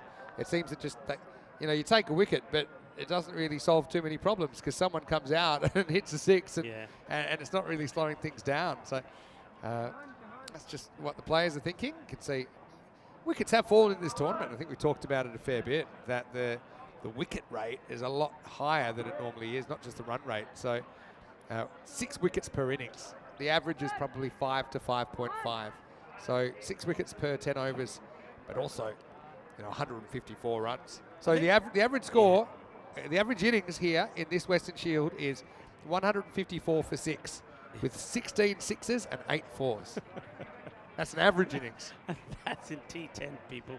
That's in T10, 10 overs. That's quite amazing. But I think that sort of reflects the way the teams have played when you look at the stats. There are more wickets, as you say, than you'd normally see. But that because batters are going out there with no fear. There doesn't seem to be that fear, and I haven't seen any of it, of, if I don't perform, I won't be playing again. So I think there's still some issues here with probably Manan. He is struggling a little. I wonder if they're debating maybe changing the keeper here. I mean, so there's some conversation. I mean, you are allowed a sub-keeper as well. So they've got Aga on the bench. So you can have a 12th player come and field. That's been a recent change to the laws. Because it's a safety thing. Wicketkeeping is a specialist position. And, I always quite liked it when someone did it, had no idea what they were doing. But I guess these days, with safety an issue, if you do have someone that can keep, it's just like a sub-fielder. Gives us a chance to look at the ECL draw. And, of course, it does start tomorrow with the same time, by the way. Same time we're starting. Drevas, Darmstadt CC, but also ACC Bucharest of Romania, Stari Grad of Serbia, and Peel and St. John's. Big week coming up with the English invasion later in the week with Hornchurch and Northern CC. ACT from Austria, Al Fatah from Cyprus, and Byron of Greece. And, by coincidence, Byron and Hornchurch, they have history actually in the same group. Let's talk a little bit about the format for people, because this is not the whole week for a group. Basically, teams have got 3 days to get themselves sorted. Every 3 days is a final. That's the other thing about the European Cricket League. There's going to be finals galore. So the first final will be on Wednesday, and that will be the final Group A. And the very next day, boom, bang, the start. Straight into it. So Monday and Tuesday, group matches, Wednesday, finals day. Then Thursday, Friday, group matches, Saturday, finals day. Rest on Sunday, forget it. Sunday, we start Group C. So even by this time next week, we'll even be seeing Granger of Scotland, Royal Strikers of Malta, Skanderborg of Denmark, Christiania of Norway, and the Sophia Stars. This has got to be about the keeper. And I think he looks like he's taking his stuff off. So So I think they are making this change. He looked in discomfort. He took that blow on the knee. It was just like it was a knock, really. It's an external knock. So, yeah, it looks like interesting. That's I was wondering who they would get to do the job. The pads being put on by, I think that's Aga. I saw that if the shirt is correct, Yeah, it looks like it is Shahan Yeah. Aga. yeah, and that's what I was saying earlier. That you can now Aga's not in the side, but he can come on and keep as a 12th. So it's a recent change. I actually thought it might get me back in business. I was known for my keeping, not really my batting. I'm just going to hang around stadiums. And, hey, okay.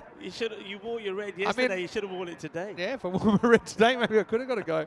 But Aga, we've seen him keeping for Asia earlier in the week, and obviously he's a very competent keeper. He'll feel comfortable in that role. And he won't have to do anything here except watch, because that's been lifted away. Maximal for Hamza Salim Dar. Yeah, Salim Dar now looking like the player we know. He played a couple of good shots, big hits in the conclusion of the last match, helping his team to a victory. And yeah, he just clips that one off. Sometimes he can be a little bit one-sided, but we've seen him already play shots to all part of the ground. That's good. Good signs. Good comeback from Najib. That was a slight cutter there. Hamza Salim Dar missed out.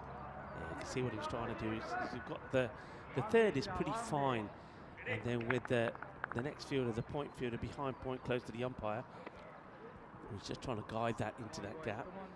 Najib has bowled well though so far. He's got 2 for 9. His first over was quite amazing actually. Just the 3 came from it, 2 wickets. Again, good slow ball. Because he is so rapid, I think you don't have too much time to decide if it's a slow ball or not, because if you guess wrong, you might be in a bit of physical danger. But Najib, even his batting, his batting in the first innings and the previous game, he's been absolutely crazy with his stroke play. He's just got a wild streak, doesn't he? It's fun to watch. Uh-oh, that one's a bit high though. Doesn't matter for Hamza. He actually gets his hands through the ball. I think it's too high. You'll see it here. This is for me going to be a 7-up. I think it just didn't look like it's going down there at all for me. I think that's pace on and it's being called. I think you got to call that. I mean, that pace, it hits him in the bell, and then goes miles over the line. So that'll be a 7-up for number 7, Hamza Salim Dar. Doesn't wear the 7 to Spain. That's Christian Munoz Mills' number. And goes straight, and he likes it. So the free hit jinx isn't affecting Hamza. This is only a positive for Europe as well if he can get his bat swinging. Maximal and Najib, who had only conceded 9 in 9 balls, he goes for 13 off that single delivery. That's a glorious shot, isn't it? Nice to see Hamza playing straight down the ground. So we know he's powerful on the leg side, but plays that beautifully, elegantly. 6 runs, capitalises on the free hit. Usman Najib. He's had a few wins as well, Najib. Has that one whistles through to the substitute keeper, Shahan Aga.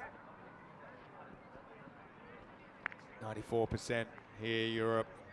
I remember just having a chat to them and said, "Oh, your tactics changed." They said to me, "Look, okay, we changed our personnel a bit, but we're here to win. We're on a roll. We don't want to ruin it with a bad game. We know we're through to the final, but you know we want to capitalise. We don't care who we play. We just want to keep winning." It's good attitude. It's a good shot here. This time I think he picks the slightly slower one from Najib, puts it up on the roof. The Europe fans, with the Fab Four there, they're dancing. And, well, 3 of them are anyway. It's the end of the 5th over, and the score is 84 for 3. Hamza starting to swing away like we know that he can. Let's welcome you into the commentary box. Good opportunity for that. Good sound to hear Mr. Maximo. Got Rico Full with me. Don't go anywhere, although this is final day of the Western Shield. We start again tomorrow with the European Cricket League. It's the original tournament that we had back in 2019. I know it kind of went viral for many, many reasons. Since then, really, the European cricket juggernaut just keeps on going to exciting new places, but it's always great to get back to the ECL. Yeah, it is. And interesting thing is, I mean, of course, we had Tom up here, and Tom reminded me that he was there. He was there, yeah. At 2019, and now Max O'Dowd, and we'll see him in the final for sure. He was Homecoming. there. So, yeah, it's a bit of a, like you said, bit of a homecoming. All right, back to pace on. And adios, because they're just showing their strength, the European 11 here. I must admit, when we looked at their squad and also the squad of the British and Irish 11, because they're players that we know pretty well, you know, you look at the squad and think, wow, that's a strong side, because every player you look at is capable of doing what we're seeing there at the moment. So this is Shahid Afridi. We know all about him, and he loves it out here. He loves it out there in the middle. He showed that in the final of the Challenge Division of the European Cricket Championship, the Euros of European cricket. And here he is again in the middle. This one away, it'll just be a single. But this partnership, the reason I like this partnership, Vinny, is you got two aggressive batters, but you've got a right-hander and a left-hander out there. And I think we haven't seen that many of this right and left combination, but I like it. And when it works, and when you've got two devastating hitters of the ball like this out there, it just creates all kind of problems for the bowlers. Yeah, you're right. Constantly adjust that line. I think they'd be really happy if Sajid Afridi gets a few runs here. Maybe does play his way into the team, you know. All right, Hamza gets this one off the end of the bat, and it's a mile high. Should be caught. Will be caught. That's Furkan Shafiq. Hasn't dropped too many this week. So Hamza with an entertaining 34, but he'll have to go Suman Khan with the breakthrough. It's 91 for 4. Yeah, well, Hamza looks once again to cream and caress this over the boundary. Doesn't really try and go too brutal. A nice catch taken out there in the deep, which gets Suman Khan his second wicket, 2 for 31 now. You can see that he's trying to get the elevation in it, and I think he goes more up than distance. A wicket falls. The clock is ticking, by the way, if the new batter is coming out. Not in any real hurry.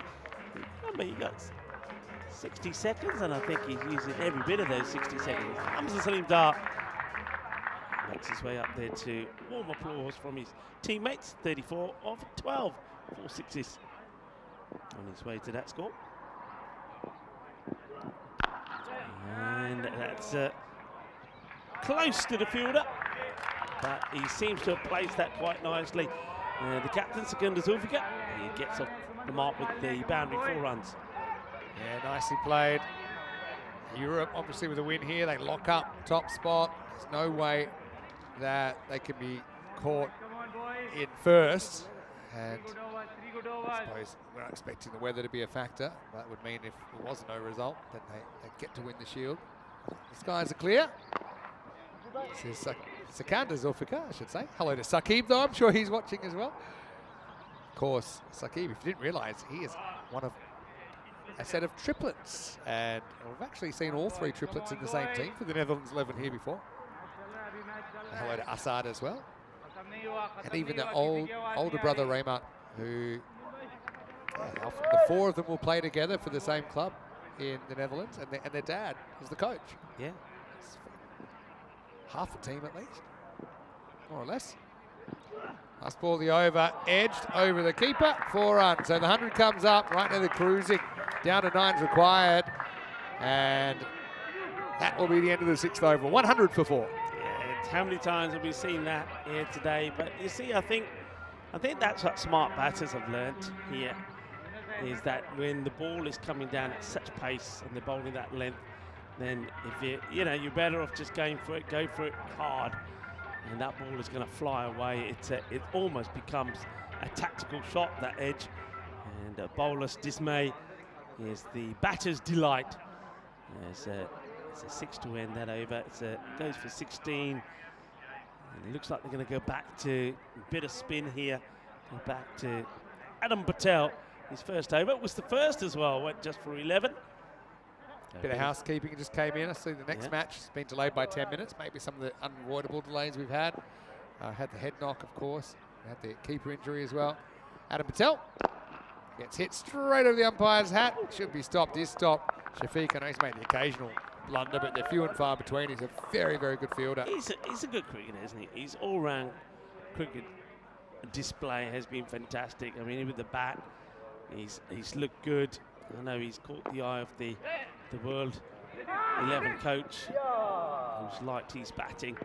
He scores runs nice. He scored a very quick 42 in this match, and his ground field has been great. We've seen him take some good catches, and I've had a chance to go for a spin in the Microlino with him as well. But can I just say that unlike what I've just said, he's fielding. Here he is again.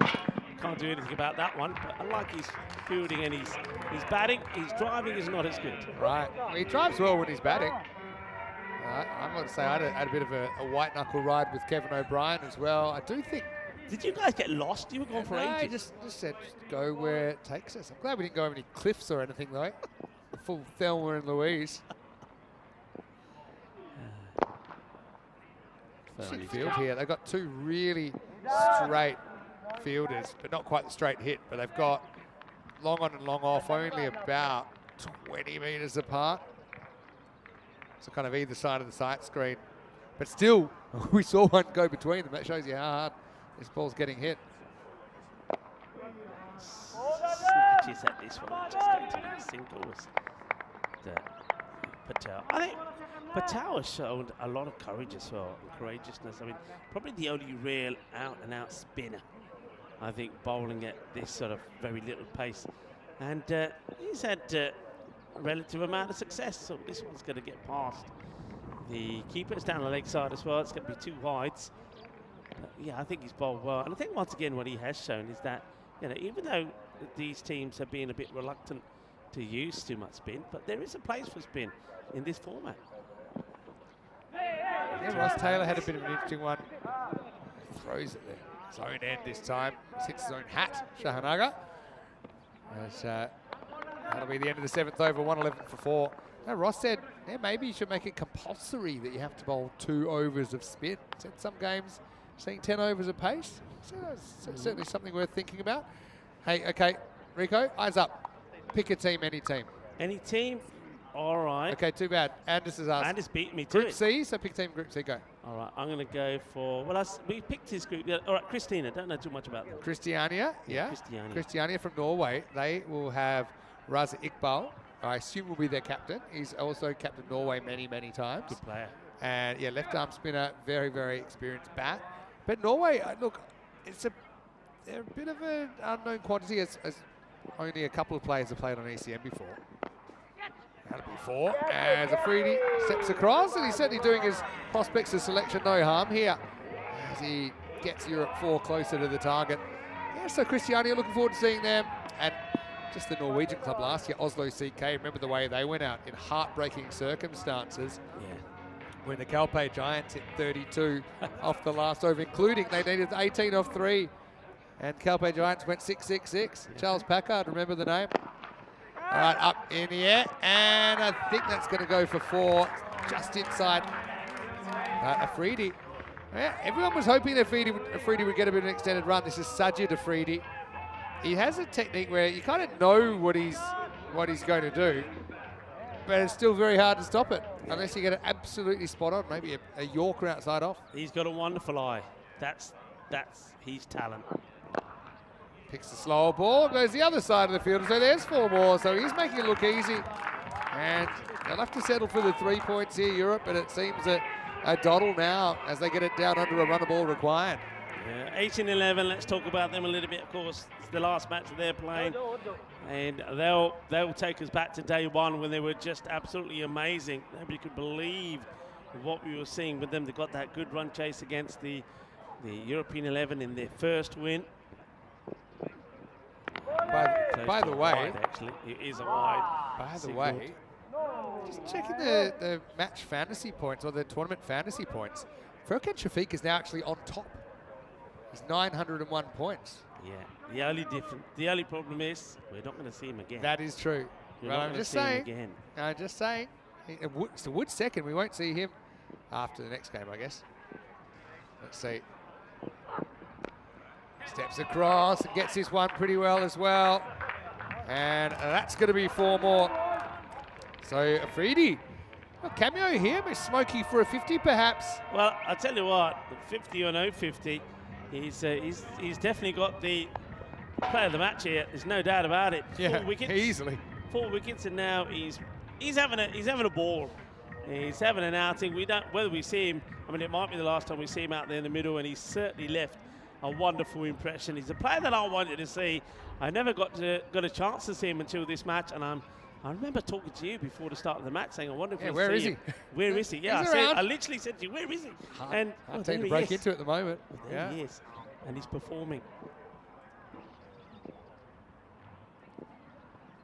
Oh, well, I don't know if the grunt was from the bowler or from the batter, but that's gone a long way. Bolle, ginna sona, shaka, lagya, Jabardast batting this from Shahid Afridi.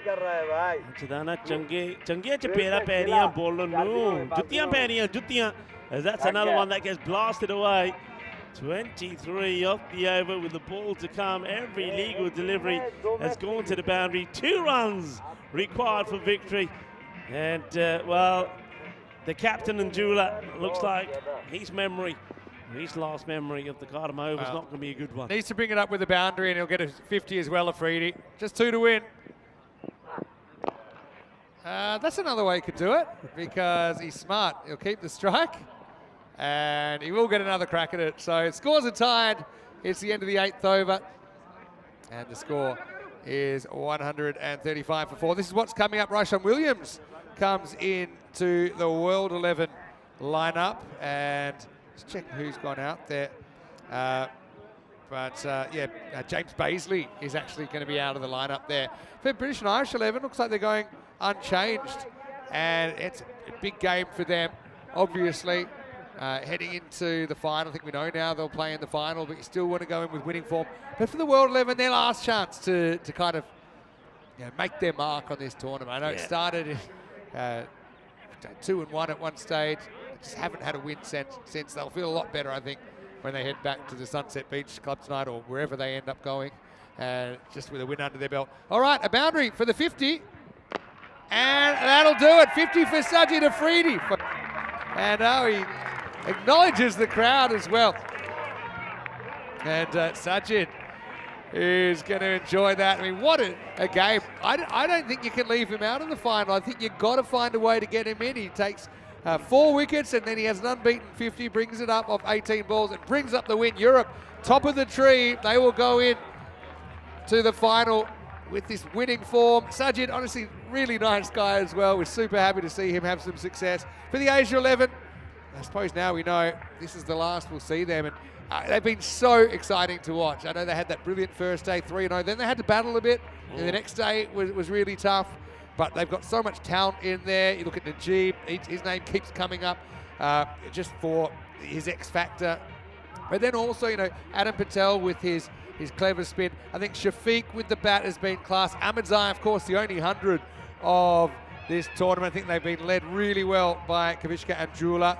And Manan Ali, I know you saw him go off there, but he's also provided some fireworks. They've equalled the record for highest chase on this ground, but unfortunately they're going to walk off this ground for the last time in this Western Shield at least, because they will finish in 3rd place. Yeah, the little man from Greece, Shahid Afridi, will walk up those cardamom steps to a lot of applause from his teammates and the fans, as he will be the player of the match. Not only does he take 4 wickets, but he scores a half century as well. It's certainly a day for him to remember. Another highlight on the European Cricket Network for him. A wonderful moment for him. And, for the Asian 11, as you look through those highlights, you're right, Vinny. We won't forget them in a hurry.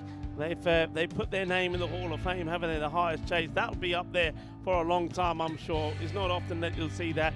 I think the main thing from them, maybe the consistency.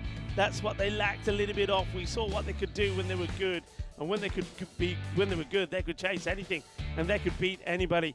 But unfortunately, little blips in play that they had meant that they won't make it through into the final. And I think that route that they had yesterday when they were bowled out for 69, that is one that really hurts them. And don't forget, they had that very close match as well against the European 11 when they needed 4 of the last 2, and then there was that LBW decision that was talked about a lot at the time. But I think really, if you were to ask them, though that probably does hurt them, it doesn't hurt them as much as being bowled out for 69 yesterday. But again, today they showed what they can do. They chased the 143 required to beat the British and Irish, and they did that with 15 balls to go. But when they needed that win and when they needed to come good, it was in this match against the European 11. But the European 11, the thing about them is they've remained consistent now all the way through. Players are stepping up. They're playing with no fear, and that's what I like about them. They're playing with no fear. Even when big players and big batters are getting out, even when big bowlers go for runs. We saw Mohammed Atif go for 20 in that last match. We've seen that Max O'Dowd has been out for 1 and 0 in the last 3 matches. But somebody always performs, and they seem to have this attitude about them to say it doesn't matter if somebody doesn't click, somebody else will. And I think that's what's important going into the final. So they're looking forward to this. They're looking to get their revenge over the British and Irish 11 in the final this year around. Let's see how it goes. But I mean, the Asian 11, I thank them for the performances and the memories that they left us. They played some great cricket. I know that a lot of the people there in the fan zone will be talking about them for a long time. They played their cricket with style, with some real finesse. I mean, some of the bowling, some of the players there, Usman Najib, he's been absolutely brilliant. He's going to be right up there as MVP talk. I can tell you that. And Fukan Shafiq, the way he's batted and the way he's scored runs, he's been brilliant. Yunus Ahmadzai, the only man who's scored a century so far in this year's Western Shield. Don't forget a hat-trick from Haroon Arshad. So they're the team that have got the only hat-trick taker in the Western Shield, full stop. And this time round, the only Centurion as well. So they certainly will be remembered. It's an opportunity for them now to let their hair down, relax. They'll watch a bit of this match, and also they'll be fired up. And I'm sure they'll be pretty vocal when it comes to the final as well. But speaking of that final, European 11, they have booked their place in there. It's time for them to relax and chill and get ready for the big one a bit later on. But we're getting ready for the next match when the British and Irish Knights will be taking on the World 11. Repeating, we have a slight change. A couple of late changes have come in, I've just noticed as well. So Seb Allison out of the BNI lineup. Kevin O'Brien's out of the lineup. So they've made a couple of late changes here. Maybe now they know that they're in. And so Dan Murray comes in and Sam Killing-Wright comes in as well. So just a bit of news hot off the press. And so we will have a slight delay. It'll be 25 minutes till the first ball of match 24. All shaping up to be a big night. Don't go anywhere. Vinny Sandy, Mr. Maximo with Rico Full. We'll see you the other side of this break for more European Cricket Western Shield.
The Weston Shield is proudly presented to you by Ria Money Transfer, money where you need it, and supported by Dream 11, HCL Software, Rado, La Junta de Andalucía, and Victorinox.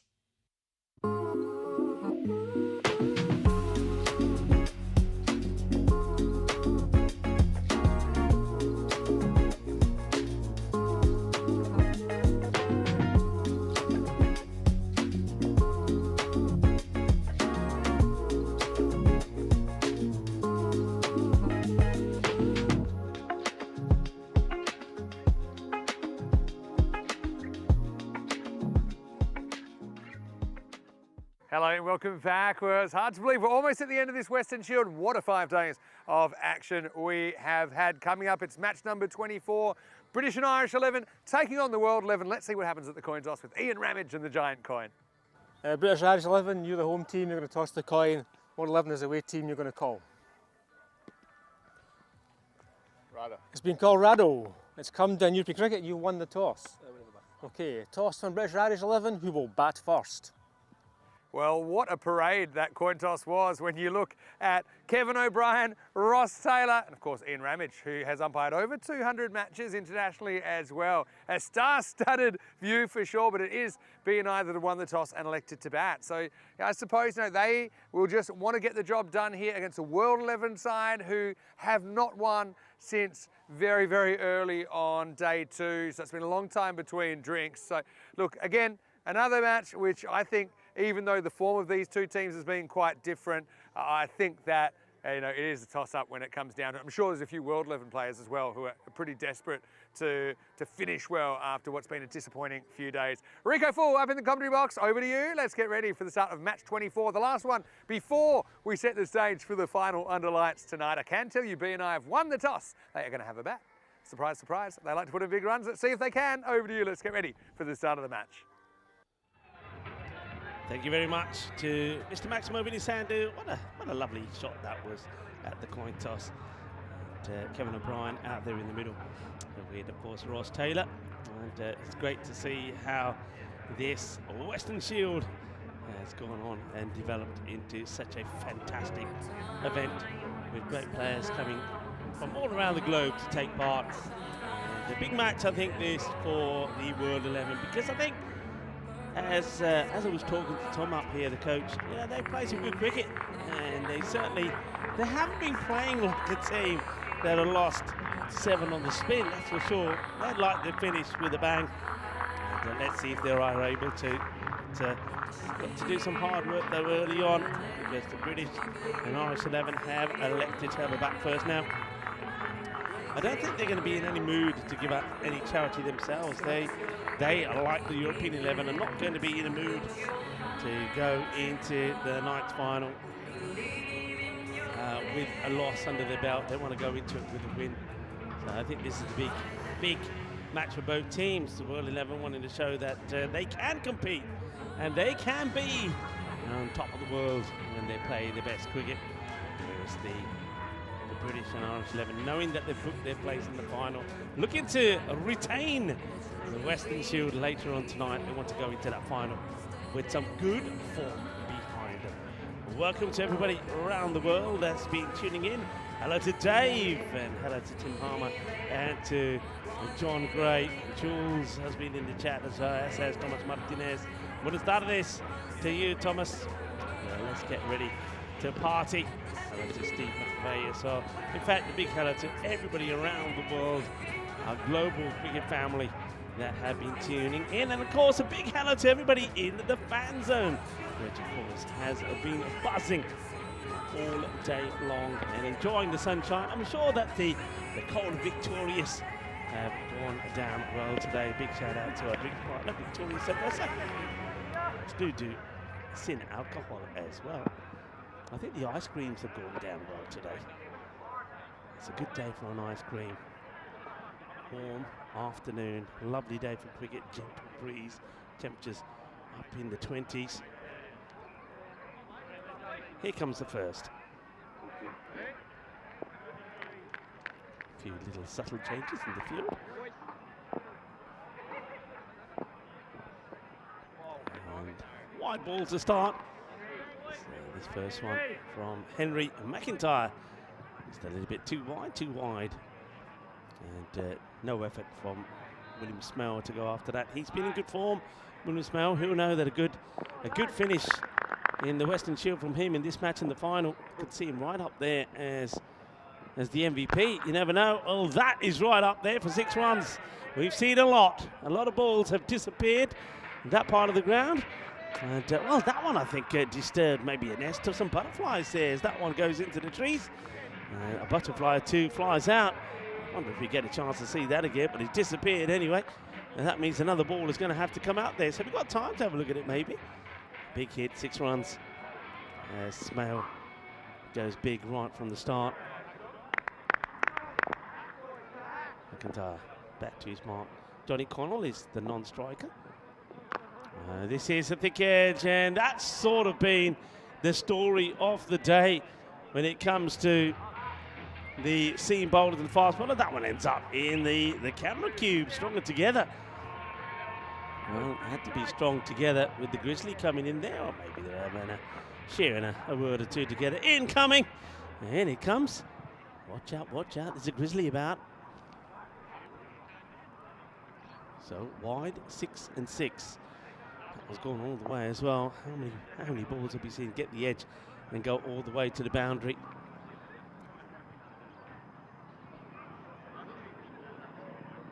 Well, the umpires are checking something. Maybe they're checking the boundary here. Let's see. Over it goes. I thought it was a big 6. Well, does that hit any of the rope?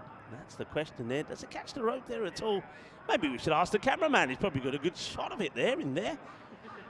And, well, if in doubt, I suppose the question is, do we see that rope moving there at all? And 4 given, not conclusive enough. So 4 and 6. 6 and 4, probably. And hungry for more is what we say on the network.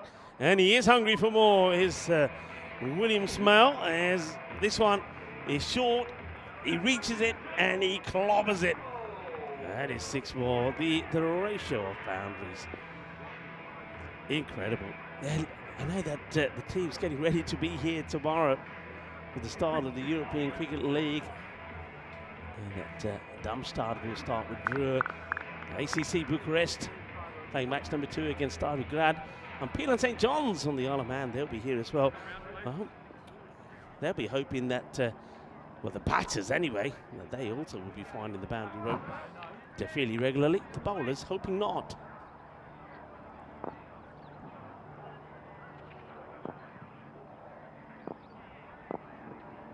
And I ask you the question, I just get the feeling from this angle, which isn't the best, we'll get a look at it again. I just got the feeling it was perhaps just going across and missing that off peg. Let's have a look. Yeah, that's going to miss. No, it is not. If it had hit the other pad, yeah, I'd be up in a hurry. Also, it's the angle. I mean, to get that go your way when you're coming around the wicket, I don't think you're going to get it. And for me, it always looked like it was missing that off peg anyway. I think that's a pretty easy call to make for the umpire Sully. Making a bit of adjustment to the field here, Ross Taylor. He's pushing back the fine leg. So Ben Kalitz goes back. So he's got fine leg and third back. Everybody else inside the circle. And that is going to get away from the field. It's an acrobatic effort. Allegro. Barichi try ketti fielding it. Dive changa maria. And great effort. Joshua Dodder, I think, is the fielder. Yep, it is. I can see him as he gets up now. I mean, it looked acrobatic, but the ball always getting away from it. It's another boundary. And it's a magical start already. 22 off the over. McIntyre, let's get this one through. End of the over, 22 come from it. And the British and Irish 11 once again showing just how they are sort of matching the European 11 punch for punch when it comes to the power states and hitting. Quick look at upcoming events. Of course, we're going to be here for a while. Long stay this time at the Cardamom Oval and the Sunset Beach Club. And they're at Benalmadena.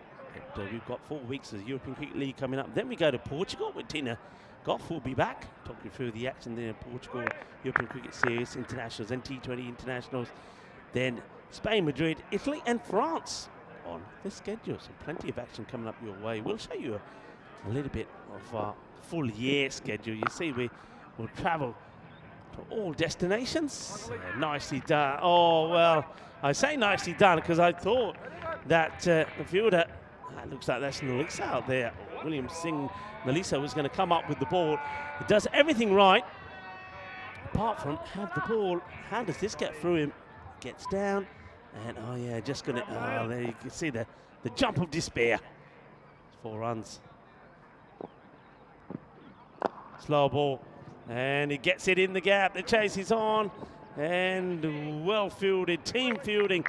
Quality. Little flip back there this time from Max Hatzoglu, who not behind the stumps this time. Joshua Trump takes the gloves. And wonderfully well done. Releases it before he goes over the rope himself.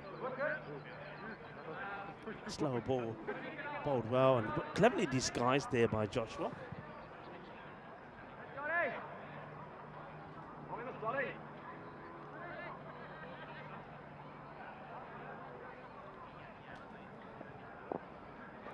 Not had all the luck, Joshua, today. He's hoping that can change. Oh, well, it won't. Oh, dear. Is that the commentator's curse or what? I just said he's not had all the luck. I think he's going here for the slow ball. Gets it all wrong. William Smale is not too impressed with it. It could have been nasty. I wonder where this does catch him. It catches him. I don't think he gets any of the bat. But let's have a look at this. It's that slow delivery. And well, I think he manages to get gloves to it. You can see umpire Sully's onto that straight away. This will give us a good look at it. I think he... Yeah, oh no, actually it is the shoulder. I suppose good job it is that slower delivery. So Dodd, this time he's his own culprit. Goes for it again and that gets hammered away. And that's been called a no-e as well. So that's a 7-up. He goes for the same ball again. Maybe he goes for that element of surprise. Well, the surprise is that it's another no-e called by the umpire. And it's muscled to the boundary. This time William Smale says, this time, when you hit me, I'll hit you. Boom. And free hit to come. It's another free hit. Well, we were saying, up until today, really, the free hits weren't really capitalized on. But today, it's another day. And the batters are getting those free hits away. Oh, it's a third slower delivery this time. It isn't full, it's a little bit shorter, and well, this time they don't get the free hit away, just be a single. Dodd has already gone for 15 in the over. Well, now we can have a go at the other batter, Connell. That's Jules Summerall. He's had a good day today. Plays it into the deck. One hand pickup and ball backed up. That's one thing that's for me been a joy to watch, and I know that you know, a lot of people that enjoy watching a high level of cricket with the fielding.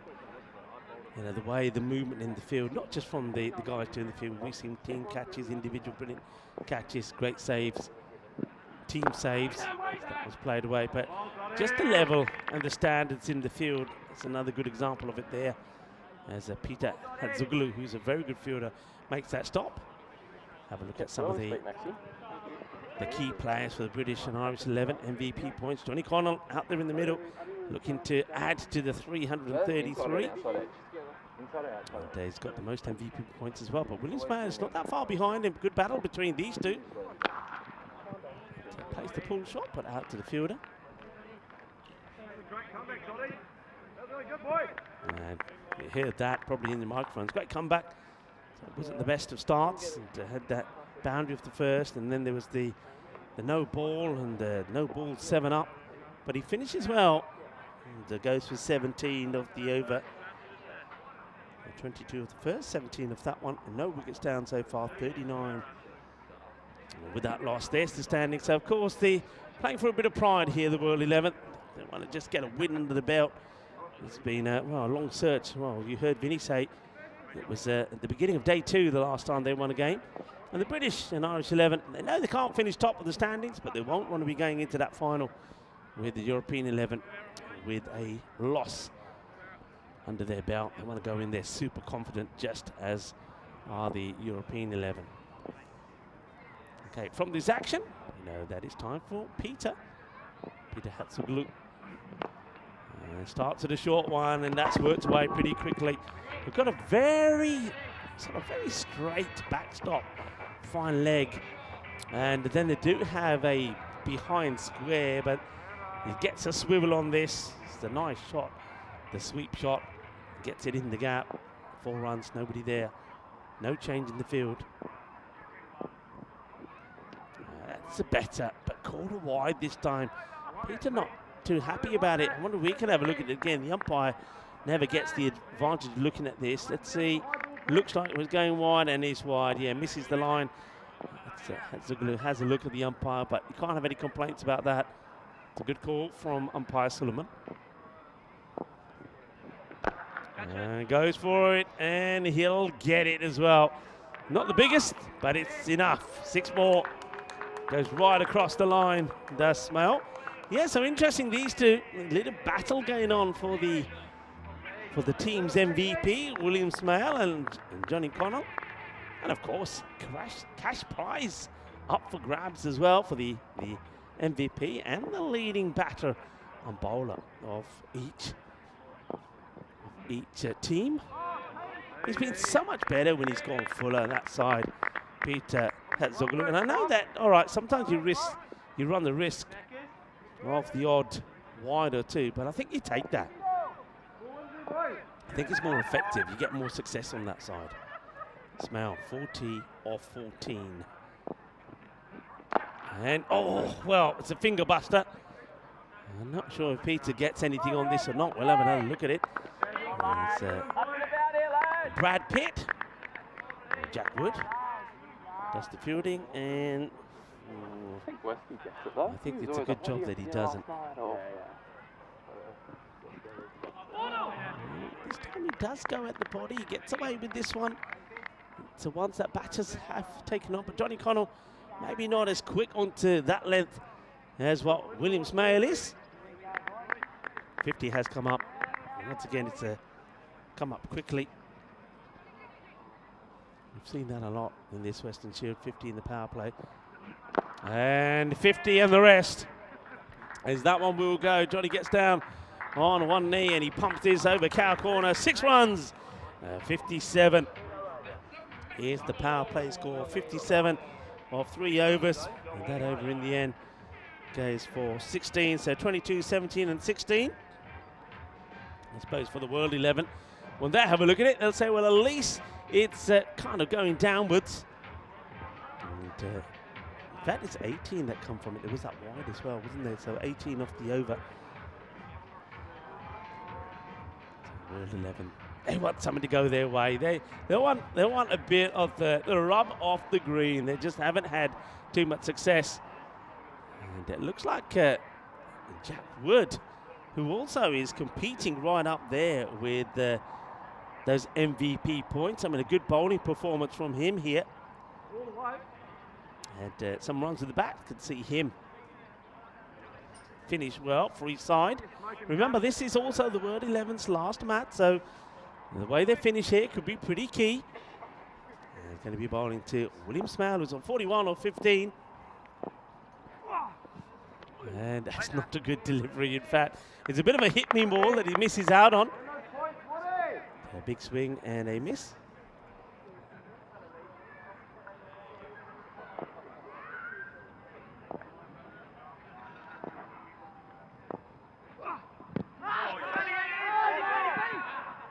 Asking the question, and it's been given.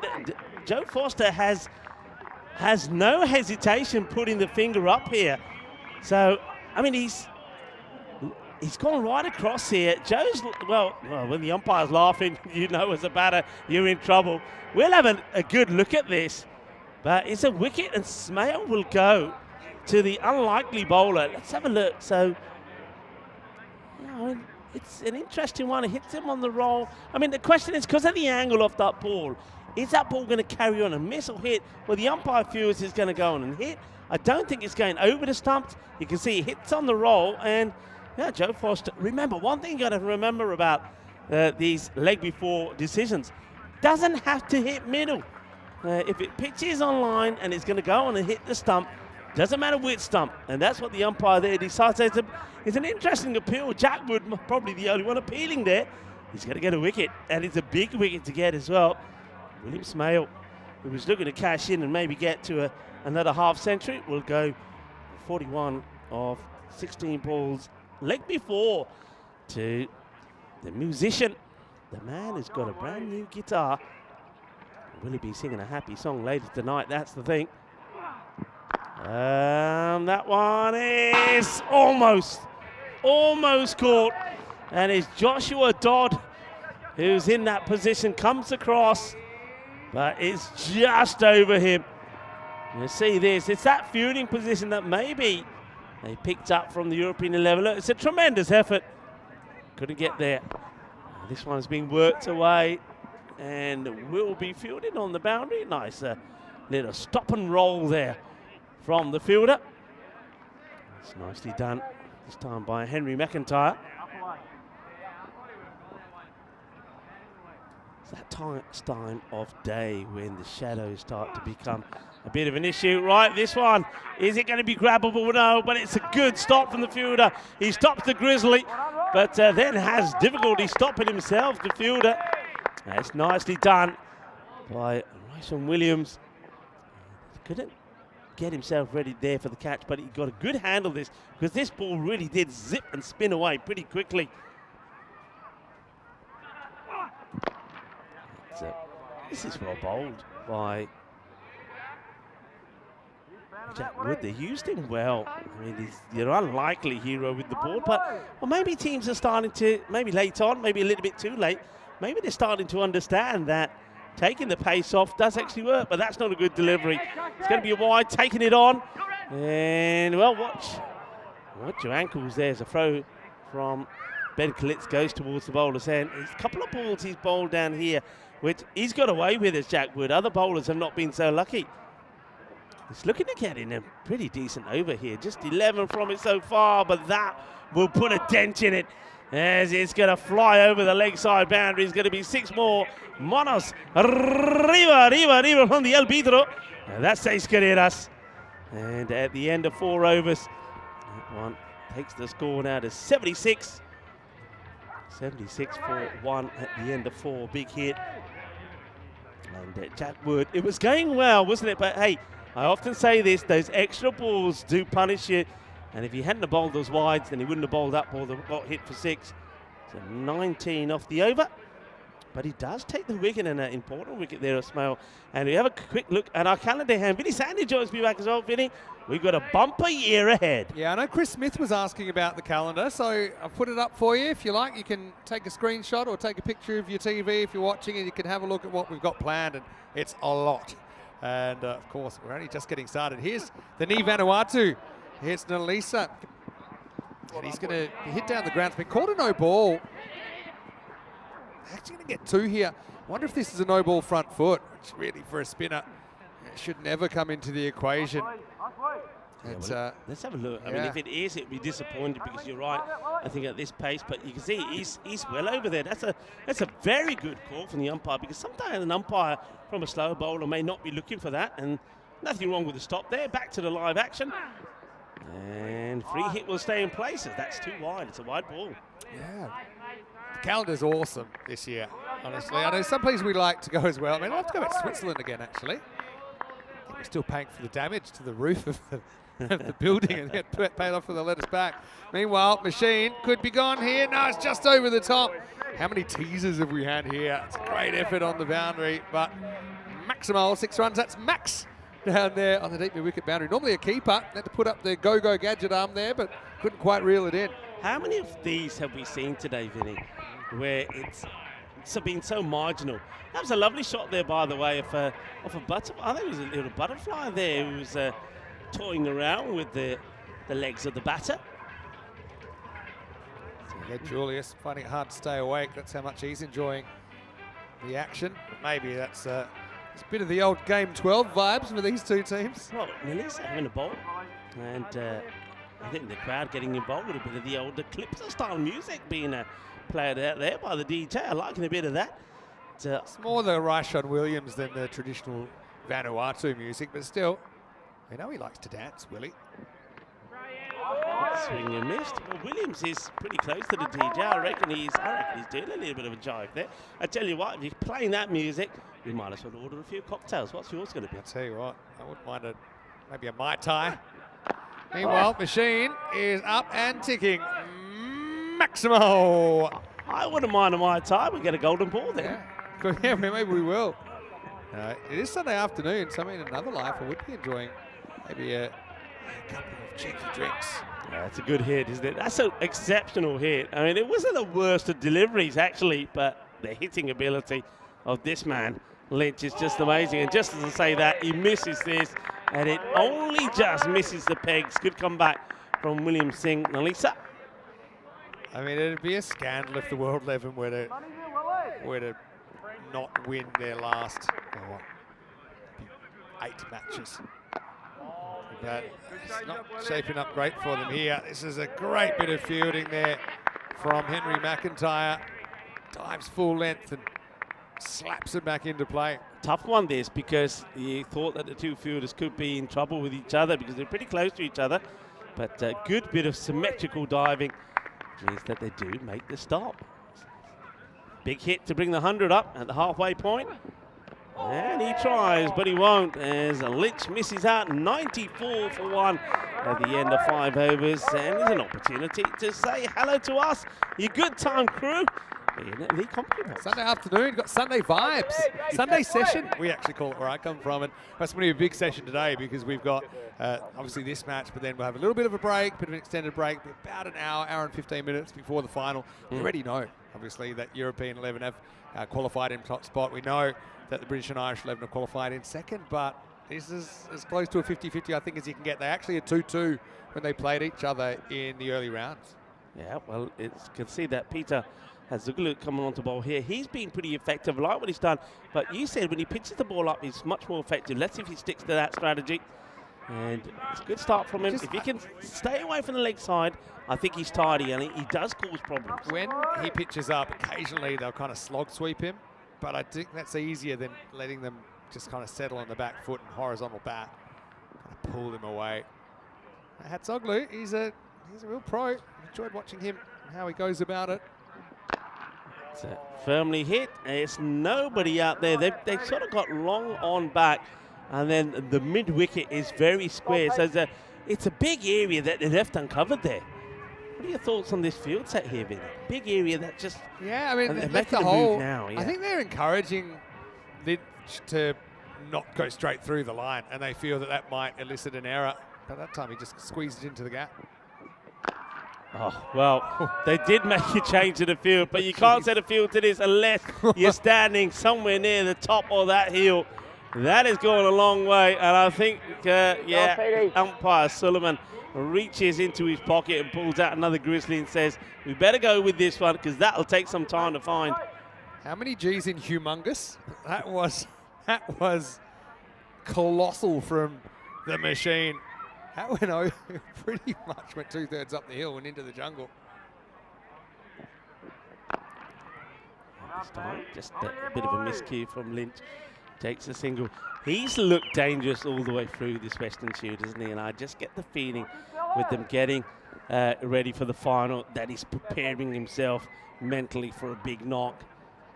I think the European 11 will be hoping that's not the case.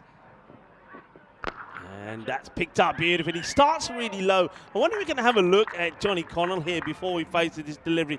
He really gets low. He's almost like squatting down. Look at him here. Gets into a good position. Then as he rises, he comes up with the blazing bat. He gets a good contact. Sweet out of the middle. Sweeter than a bowl of rasmalai. And that is 6 more.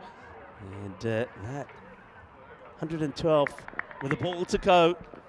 Hatzoglu in the dirty 30s, trying to stay out of the naughty 40s. Last ball of his tournament. Well, it's a little tickle, but it's a friendly tickle for the batting side because it goes all the way to the boundary. It's going to be another magical over. 22 coming off this one. And the British and Irish 11 at the end of 6 overs have got themselves to a very healthy 116 for 1. Looking to go on to score big score here. I mean, with 4 overs still to come, you feel that at a minimum they'll go at 15s, and that already takes them close to that 170 score. Looking at that scorecard there, William Smell feels that he probably loses out there, getting out to Jack Wood. That LBW decision. Jack Wood's looking the goods for the MVP. Points for the World 11.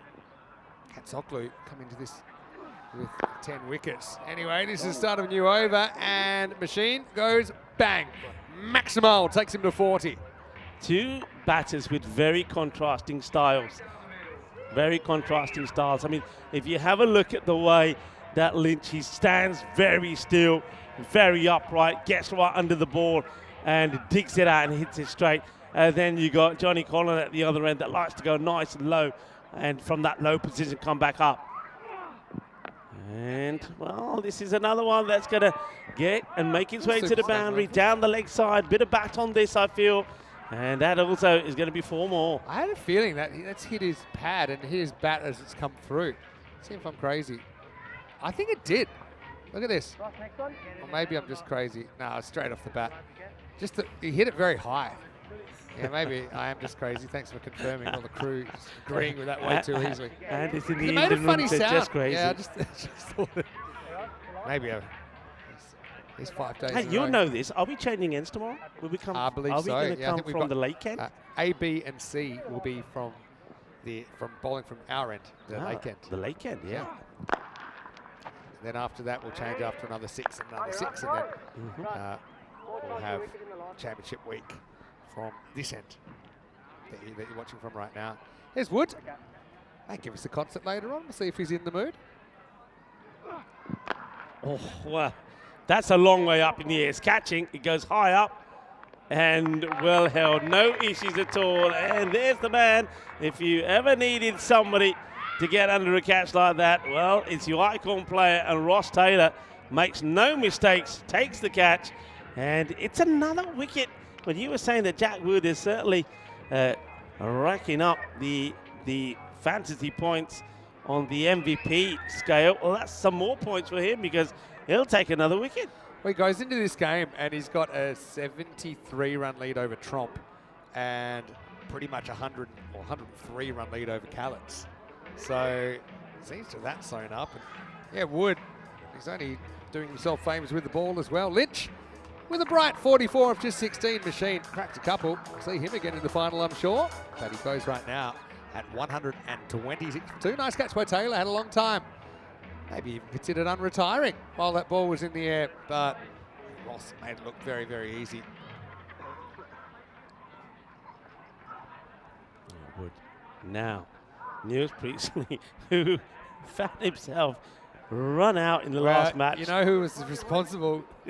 C-O-N-N-E-L-L. Yeah. Welcome back.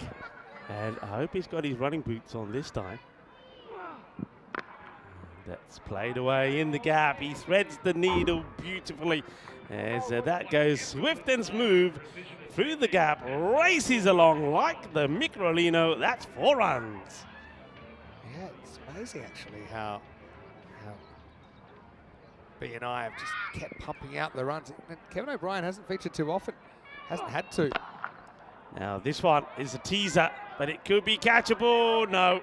Well, at the last moment, you can see the fielder who's out there, and that's when Lisa says, nah, that's over me. Thing is, I'd love to see the strike rates of all these batters that are coming out, not just for the British and Irish 11, but also for the European 11.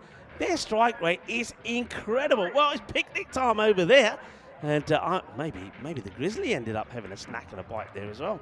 Probably when I look at the two sides that have made the final, it's the two sides that seem to have had batters be able to come out and hit boundaries straight away and have taken the least time to settle. Looking at the ECL, we're amped up for it because it does start tomorrow.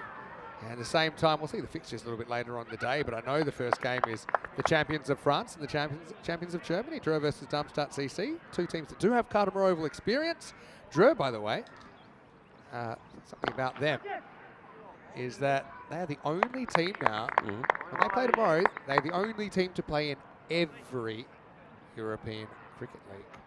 Out of the 8 original clubs, Dreux are the only club to have played in every single one. VOC Rotterdam were on that, but they're not here this year.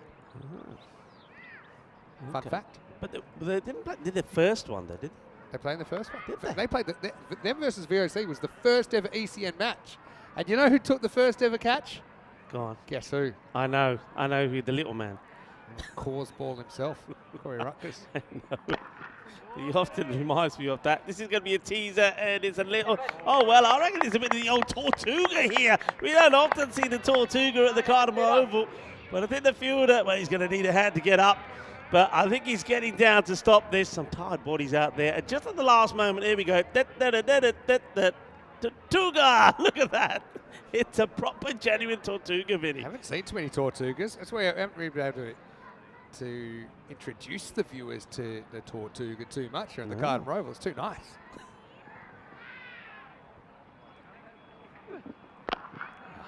And 6 more. The power. I mean, Niels Priestley is a batter who comes in, whether you're under pressure, sometimes you lost quick wickets, or whether you made a good start, makes no difference. He just releases tension. He goes out there, he hits shots from nowhere, and he finds a way to even hit good balls with minimum effort to the boundaries. Biggest threat might be Connell at the other end. The keeper up. Johnny might fancy it. Connell is probably... Well, here we go. That's okay. This time he says, don't worry, I'm time running. It's there. Hey, yeah, so going back to the original 2019, I'll tell you the clubs. You had VOC Rotterdam, who won it from the Netherlands, and they had been in every ECL since. But this year, Voorburger there, VCC from the Netherlands. SG Findorf came second from Germany, and we've only seen them in ECS cricket since. Ay, that's brutal. That is brutal. It's not a good delivery from Nalisa. It's down the leg side, but it just been cashed in. Thank you very much. As Connell goes boom. Shakalagia, 6 more. Yeah, Maximo time. That was a bit of a half tracker from Willie. All right, hold of Vanuatu's behind him. That one is going to have to bowl again. It's going to be 2 wides. Yeah, do you know Vanuatu, they're planning all kinds of parades and all this for Willie when he gets back. It's serious. It's really, really great for the profile of the game. He's the first Ni Vanuatu to ever kind of play cricket in this kind of company. And of course, currently he's playing club cricket. You're good with the numbers and finding things. What's the population there? It's about 360,000. I'm making that up, so we'll see if that's straight from my brain. If you're close to it, I'll go crazy. Anyway, that's 300 in 2023 was 320,000. It's pretty good. Just had a feel for it. So I have been to Vanuatu. So he's going to have a good party when he gets back. I've been to Vanuatu. It's a beautiful place. Yeah, I've been to Vanuatu. I was there back in 2010. This one could be a chance, and I think he's... Well, we saw him having trouble earlier at Peter, and this time I reckon this is a chance, Vinny. I reckon he's just... It's a tired body that doesn't get down as easy as what maybe it was the beginning of this Western Shield. I think he... probably. Anyway. Let's do it, but can't catch it. It's a good look at it here. He's not quite a 2-metre, Peter. Oh, no, it didn't carry. Credit to you, Peter. Take it all back. Anyway, 159 for 2 after 8. Yes, I was just saying the VSC Rotterdam have played since in every ECL until this year. That's why now there's only 1 club remaining that's played in every single edition. This is the 5th edition this year. Losing semi-finalists, Farnholm, who we have seen here at the Cardinal Oval, but again, just joined the list of Danish teams that haven't been able to win a group final. That's why we haven't seen a Danish team in a championship week in either the Euros of Cricket or the Champions League. 9th over, here's Dodd. Starts with the slower one. And it's going to be 4 runs because they've left that gap there. I'm actually really surprised that they haven't plugged that gap. So many players have gone there. Talk about stories on the network. What about Joshua Dodd and Daniel Doyle-Cully? Yeah, I know. Small world. And for those of you wondering, you might have seen it on some of the social media, but 2 guys went to the same school and a couple of years apart, same school. And here they are, and playing in this Western Shield. A lovely reunion they had as this one's clipped away off the pads as Dodd strays onto the pads. 4 more. Speaking of DDC, don't think he'll be in the 11 for Europe tonight. So I know it's been a bit of a disappointing week for him. I know he had a bit of a shocker in the Western Shield last year as well. But honestly, I hope he can still kind of maintain his spot in the Europe team through performances for Spain and gets another opportunity. I don't think there's any doubt. He's look, as we all know, and all good players go through this phase. That could be out, This could be out because I think Dodd has managed to direct this onto the stumps, and I think the striker did not feel he was in trouble, Connell, But Connell, this time, he Yeah. could be the one who's being run out here. Let's have a look at this closely. Connell's run out here. He's the new Inzamam. Let's have a look. Because I didn't see a bat getting grounded. Okay, maybe he's in. Take it all back, Connell. Smart running. But yeah, I thought maybe he didn't bother grounding his bat because he thought that Dodd was going to catch it. Maybe it's for the best at World 11. This is their last game because Dodd's name's only just hanging on to his shirt. But look at this. Gets back and then kind of gives it the old... Right, I'm not giving him too much credit there. But it will be in, of course. Hey, just going through those other clubs. So Svanholm, we're in the first ECL. Catalunya CC, I know that there's so many clubs that have splintered in Barcelona. So I know we still see a lot of those players, even though we don't typically see Catalunya CC on the network these days. Then you've got Drew, of course, who will play tomorrow. Right, up in the air and 6. Ooh, bounces off the Rhino. Almost takes out some of the Europe players that are camped under the tent there. Maximal, 6 runs for Priestley. Speaking of Rhino, the original, the real McCoy, will be joining us in the commentary box pretty soon. But no, just going back to DDC, look, we all know, form can come and go, but talent and class is permanent, and he's a classy player. Just has a click this time around with the bat, he'll be back. No doubt about it. That's the way it goes. Priestley is going to get a bit of a top edge on this, and that's going to fly away for 4. So moves into the 30s in no time at all. Happening in the 9th. 1, 7, 8 now. 7 balls remaining. I think this is probably one for the over as well. I think it has to be. He does really well to get bat onto this. Dug in. That's bouncer. Okay, just quickly. Jandra Brescia, who we have seen since then a little bit on the network. Zahid Ali, one of my personal favourites. The Allen border of Italian cricket.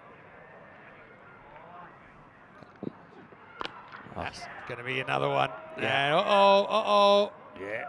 Well, that's Lorne Burns territory over there. That's where Lorne was sitting. I noticed he's popped in the Spanish International. But I think it's pitched just short. And Maximal 6 more. Just going to finish this off. Cluj, okay, they have played since here at the Cardamom Oval, although a couple of times they've missed out now. Once to UCCB, United CC Bucharest, and now to ACC Bucharest. And the other team, which I got to say we've lost a bit of track of, is the St. Petersburg Lions, who I know, unfortunately, we had a late withdrawal in 2022. The Moscow Foxes, we never got to see them. You still see some rare items in like the office. You'll see the Moscow. Yeah. The Moscow. If you're lucky enough to have one of them, hold on to them. I'm telling you. Might be using the helmets for something else now. Hey, I've got to say, I've just had a quick look at that score, 184. It could be we've seen them put 200 on the board once before. Could they do? It looked like they might do it again here. 2 hundos on here.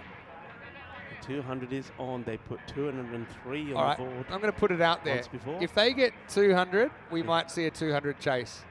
If the world just starts turning, and you get someone making a big hungy, and a bit, I'm not going to put it past it. It may not be a bad thing for a big score on the board. They might just think, let's just go out there and give it a go. One team and already in the final. Yeah, might go through the motions anyway. Here's McIntyre, doesn't want to do that. 10th over.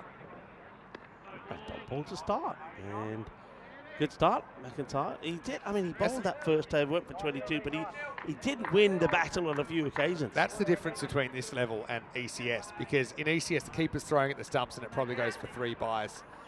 But you see, even though he was out of his crease, Connell, Trump wasn't taking the bait. He said, "Yeah, fine. I know you're going to turn around and go back in your crease if I throw it." Digs it out and gets 6. Well, all right, that's the 190. It's a dot to start. What a cracking shot this is. Johnny Connell looks like he's been watching Lynch, and that's going to bring up his 50, I believe. That's 50 up in 19 deliveries. Lovely shot, well batted for Connell. You can see Priestley running down to give him a hug. Still think they're safer at opposite ends. But no, all seriousness, it's been a good innings, and Connell continues to dominate. That's going to be 1 bounce 4. How many lights is he going to hit? It's almost like he's playing a pinball game here.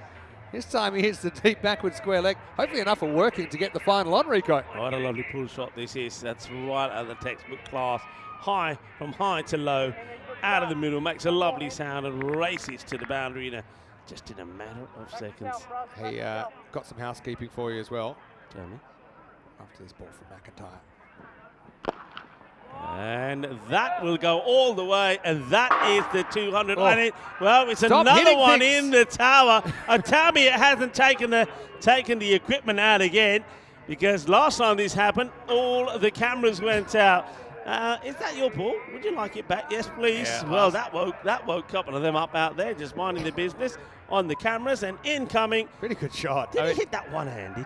I tell you Almost, what. yeah, because Henry's missed by about 30 centimetres too full there. One of his attempted Yorkers was 30 centimetres short. They both disappeared for 6. So this looks like the highest score in the series. Coming up, give you my housekeeping after this ball. Okay. And in the air, the chase is on. They'll do well to get to this. And it's a pretty good effort there. I think that's Sharma and probably, that's Williamson, yeah. They get into each other's, I don't know if they get into each other's way, get tangled in each other at the last moment. Ryshawn Williams there. And I don't think either knew whose it was. Okay, my housekeeping is I'm going to stay fresh for the final. I've got a guest commentator or commentators for you. Adam Patel from Asia 11. And he said he might bring some friends. So good luck with the second innings. Here we go.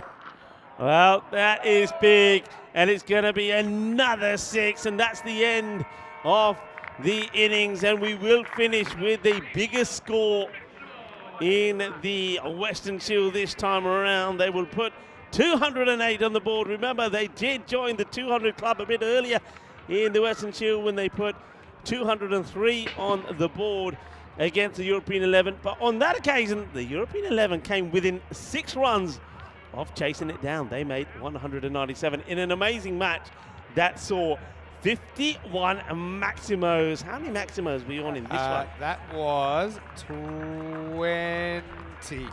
The last one was 20. Right. So there's 120 runs and 6s alone. So good to see the Grizzly tent alive and well. And don't forget, we'll actually announce who wins the autograph bat at some point today as well. But let's go back and look at it.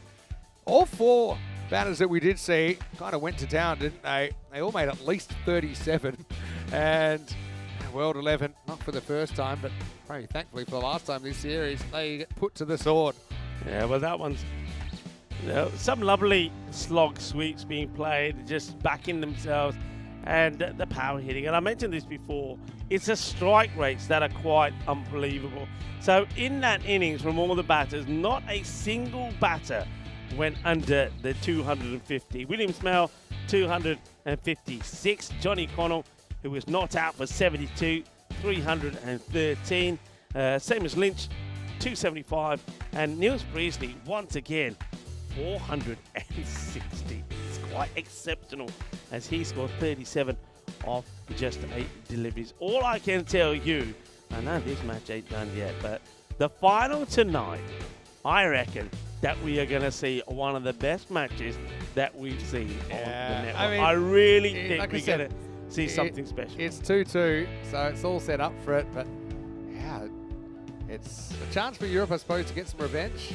I think when the popcorn eating gets interrupted to throw the ball back, you can really get up close and personal at this Oval, can't you? Did that end up in the popcorn? I don't know. Priestley evaded the suicidal run, the assisted suicidal run of the earlier game this time, but he did forge a good partnership with his English teammate there, Johnny Connell. In fact, that partnership ended up being worth 82 runs in just 20 balls. So that's more than 4 a ball. That's good going. And World 11, they must just be having some kind of crisis of identity, wondering what is going on. We said it, just the general feeling is it's a different sport. It's a different format. It's a different sport. And even though they're incredibly talented, they just haven't been able to keep up with some of these teams, despite a couple of early wins in the competition. Yeah, we saw a look there of that scorecard we were talking about. 72 to Johnny Connell, and of just 23 deliveries, 7 big sixes there.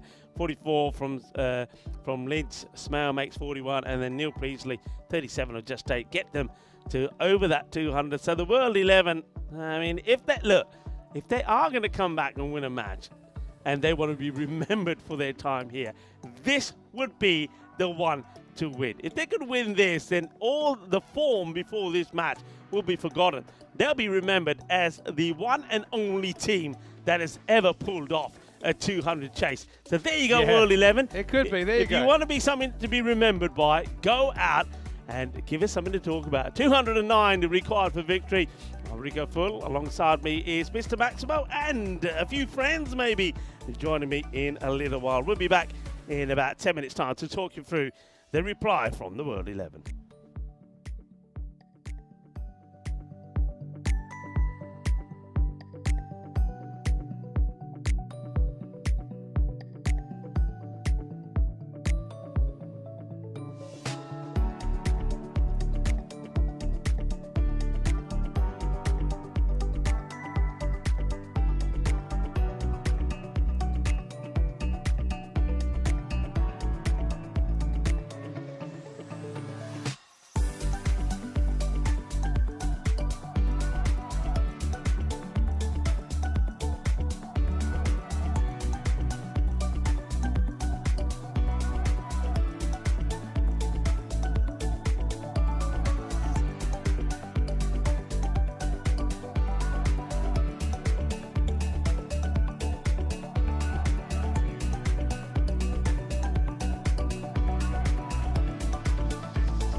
Weston Shield is proudly presented to you by Ria Money Transfer. Money where you need it. And supported by Dream 11, HCL Software, Rado, La Junta de Andalucía, and Victorinox.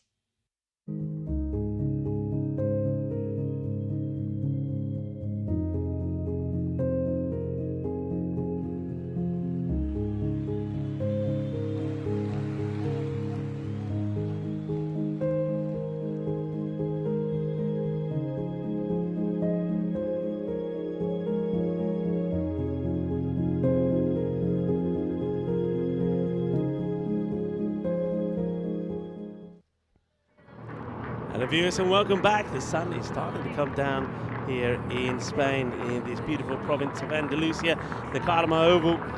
Long shadows on the ground for the second innings, and we're hoping that we're going to see a historic knock from the World 11, who are needing to get 209 for victory. It's a tall ask, but you know, things haven't gone their way in this Western Shield, the World 11. I think a lot of supporters have been a little bit disappointed that they haven't been more competitive, but all could be forgotten if they can come up with a great run chase. 145 is the bonus point equation, so they've got to get over the 145 just to pick up a point here. Of course, the thing is they want to finish with a win, and to do that they've got to score 209. Well, one team that knows all about chasing runs, and I know that they've had a lot of admirers around the globe the way they've played the game, is the Asian 11. I think they've entertained us. I know they'll be disappointed that they're not going to be playing in the final themselves, but I've got some very talented young lads here with me, and one of them is Furkan Shafiq. Shafiq, welcome to my office. It's lovely to be here. And what do you think of the view? Oh, amazing, amazing. I think in general the whole place has been amazing because it's my first time here, so it's been a lovely experience. Weather's been good, something you'd want to be walking around along the coast, but obviously we're here to play cricket, we're here to enjoy cricket, and that's what we love doing. So and it's been beautiful today as well, so it's amazing. I know that you play a lot of your cricket in the UK, and my first question to you would be, first of all, what were you expecting when you were going to be coming to Spain, playing here at the Carmo Oval, representing the Asian 11, and you know, did the expectations, you know, did they reach what you thought? I mean, have you been pleasantly surprised by what you've seen? Definitely surprised. I think when we came here, we weren't really expecting. Obviously, we were told the boundaries are a bit short. Sturgis, well, he's not been having the best of days here today, as that one will be blasted away. And I think some of your boys took a liking to Sturgis a bit earlier on, didn't they? Yeah, I think he's probably the shortest out of all of the British and Irish, so he's quite skiddy and he comes onto the bat nicely. But he does bowl a heavy ball as well sometimes. So it's probably a lot easier because we're all very similar height to him as well, and it's probably something that we're accustomed to facing rather than someone coming in and bowling a length ball that goes past our noses. Okay, so it's a height thing, is it? First time I've heard you talking about the height makes it. So how does that play in your mind? I mean, you're a batter, so is that something that certainly you look at when the bowler's coming in? Shot. Well, it is a good shot, just clips his away. Well, they need a good start, the World 11, and they got one, and I think this man, Joshua Trump, has probably been one of their top players. If he goes on and gets in and scores a big score, this 200 chase could be on. What do you think? Oh yeah. I think he's got really good hands. He plays really freely as well, and that's something kind of I look to do as well. So he's a good player. I like watching him bat as well. And we were just hoping when he was playing against us, we were just hoping we could get him early. Yeah. It's all right. You get here, you get out the coach, you walk down, and you see the ground, you see the setup. What's the first thing you think?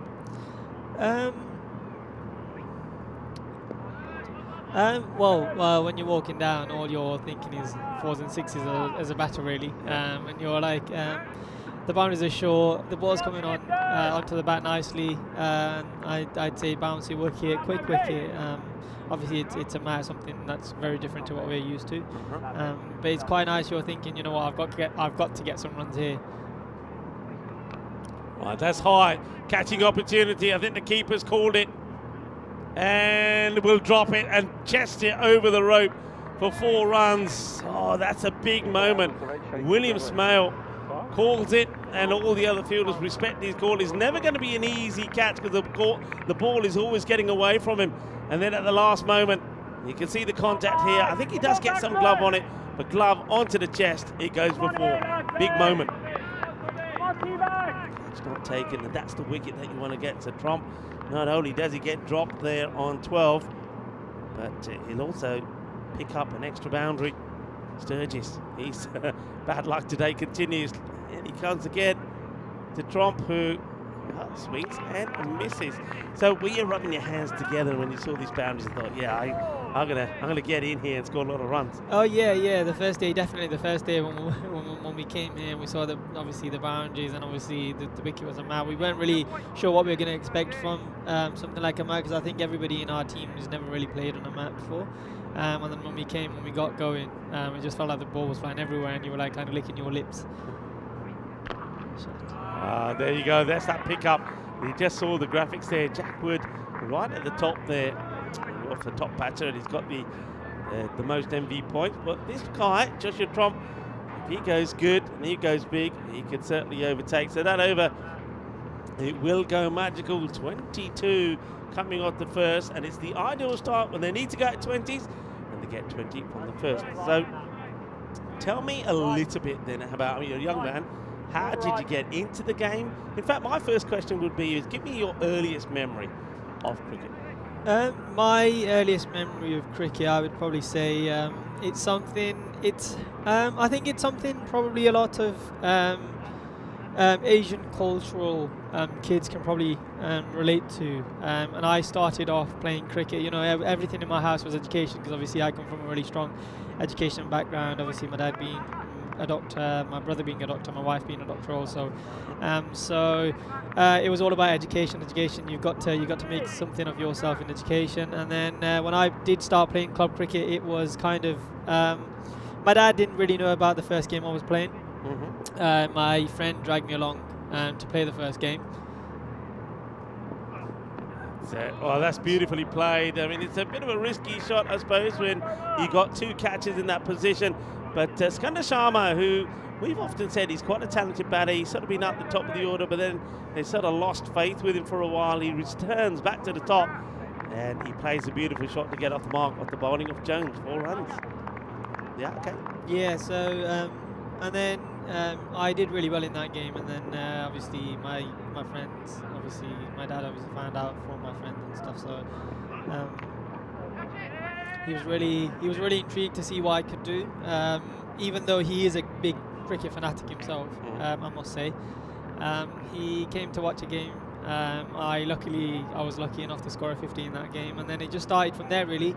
And I was bound to go into medicine, because obviously the history in my house, but yeah. I kind of dropped medicine to kind of pursue cricket, and then I had loads and loads of support from my father and my family when it came to cricket, and I couldn't have asked for more really. And then I just kind of took that on board because of the support, and I was like, you know what, I'm going to continue playing cricket, work hard and see where it goes. And obviously you have bumps along the road, and I think for myself it was a bit disappointing, because I kind of say to everybody, and a few of the lads that know me already, I kind of gave up a bit too early when it came to trying to make it further. Yeah. But I'm kind of back on track now, trying to see where it goes again, working hard, and that's probably the earliest story I've got really. And I started playing cricket at the age of 15, so it's only been about 10-11 years since I've been playing cricket, so not really a long time, not as long as some of the other people that were in the system that I've been playing, but I'm still learning. I think it's a process that you keep learning. You learn something every day when you're playing cricket, and it's the better players are the ones that kind of get to know their game early on and work on what they need to work on to get it to the strengths that they need to be able to play at a good level. Okay, well we just had a slight delay there, so that one just tucked up. Sharma, I think he got caught on the lid a little, so he just had a bit of a concussion test. He's okay. It looks a bit lethargic there at the non-strikers end there at the moment. Lovely hearing your story. I know that you got some important exams coming up, so yeah. Tell us a little bit about those and when those are. And of course, I'm sure that we and everybody in the chat we'll wish you luck. I have got some players there from the 1811 here with me. So if you've got any questions for them, do fire them in the chat. So yeah, so what's coming up for you then? What's these big exams? Yeah, so I've got, I am trying to finish my ACCA because I took up accounting when I did drop medicine for cricket. And I've got some ACCA exams coming up. And it's probably not my favourite subject in auditing. Okay. It's not really something I'm kind of fond about, but obviously it's an exam that I still have to pass, so we'll see how it goes. Okay. It's played away in the gap, 4 runs. It's a little bit of an extra room given to Sharma. He plays it away well, so it looks like he's not struggling from the one that he caught on the lid. Well, I'm going to ask you just to change your headsets over for a moment, because I know also, while you were rubbing your hands together when you were seeing these short boundaries, I think any bowler who turned up was probably doing the complete opposite, especially if you're a spinner. And I've got Adam Patel with me. So, Adam, welcome. Nice to meet you. So, yeah, what did you think when you walked down and saw these boundaries? To be honest, I trained hard all week last week, bowling Yorkers, had cones out everywhere. Can I nail my Yorker, wide Yorkers? Can I nail that green cone where it's tucking into the pads? Can I nail my arm ball?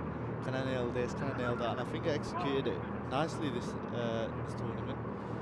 I think, look, in all fairness, I know that I spoke to a couple of coaches and some of the Icon players throughout the first few days, and I said, well, I'm quite surprised that we hadn't seen more spin. I could understand why, because there's always the fear it could go horribly wrong. But your bowling today, I mean, on both occasions you opened the bowling, I thought it was a bold move, but a good move. And if my memory serves me right, your first over went for 13 in the first match, second match just went for 11, and you bowled very well. So well done to you. I think that's brave bowling, and that shows how talented you are. Thank you. Yeah. So where, I mean, always a spinner? I mean, sometimes, often the story is was wanted to be a fast bowler, and then in the end turns out then somebody said, no, why don't you bowl spin? Is that the story, or did you always want to be a spinner? I've got a quite interesting story, to be fair. I used to bowl with my right hand when I was a little kid. Yeah, so I used to bowl with my right hand. My dad tied my hand to a chair, made me bowl with my left hand. He bowls left-handed as well. Okay. So that's how it started. I was about 8, 9 years old at the time. And then started playing club cricket when I was 11. So when I started playing club cricket, obviously wanted to be a seamer. Had the height as well at that time as well. And then I met a coach from Sri Lanka called Omega. Big shout out to him. Helped me a lot. Doesn't really get much of this. This is a catching opportunity, and it won't be dropped. Oliver Davidson, who's been good, holds on to the catch, and the first wicket will go. And Secunda Sharma never really sort of found his rhythm. We saw him play a nice shot through the offside earlier, a nice cut shot, but he's going to make way.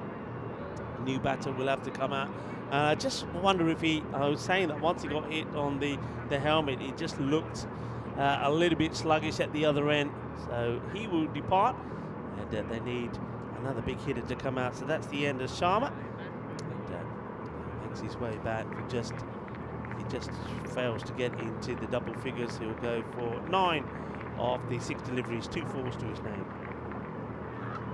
Okay, so I mean, that's an interesting start. I mean, how did that feel? I mean, did you hand tied behind your back to bowl left-handed? I mean, at that point, as a young child, you must have thought, what's going on here? What's this all about? Or did you sort of understand the logic of it? No, 100%. It was a difficult process, to be honest. Bowling single. Yeah, bowling with my left hand. I was doing a lot of dancing, to be fair. Yeah. With my arms. Struggled to bowl a little bit, but I got stronger, kept on getting stronger, and I feel comfortable now. I feel like wherever I want to land it, I can land it.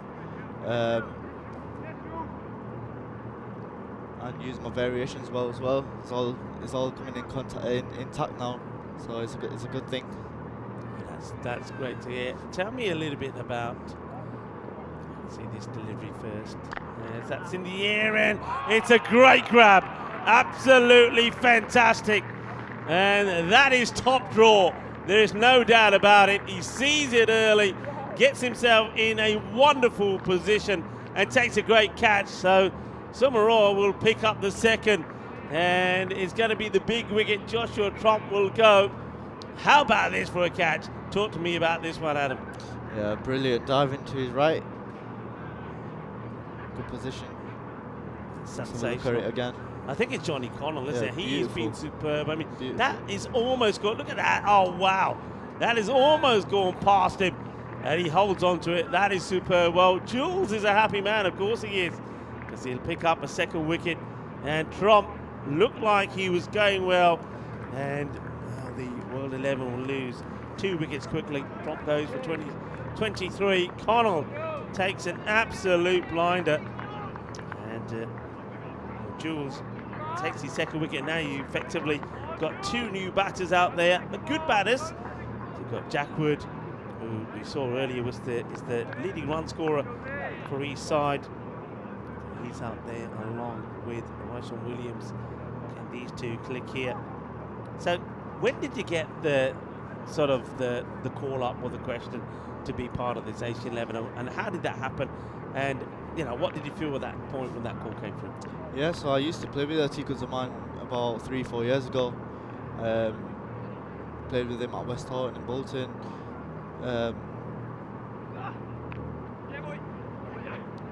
Taking this on, and they will get the single. Yeah, and he's known me for quite a while now. So he called me about 4 weeks before the tournament, 4 or 5 weeks, saying, "Oh, look, you got an opportunity to go Spain and play against 4 icon players, well, 3 icon players. It's a good tournament, some ex-BBL players as well. Yeah, it's a good tournament, good players." And have you been to Spain before?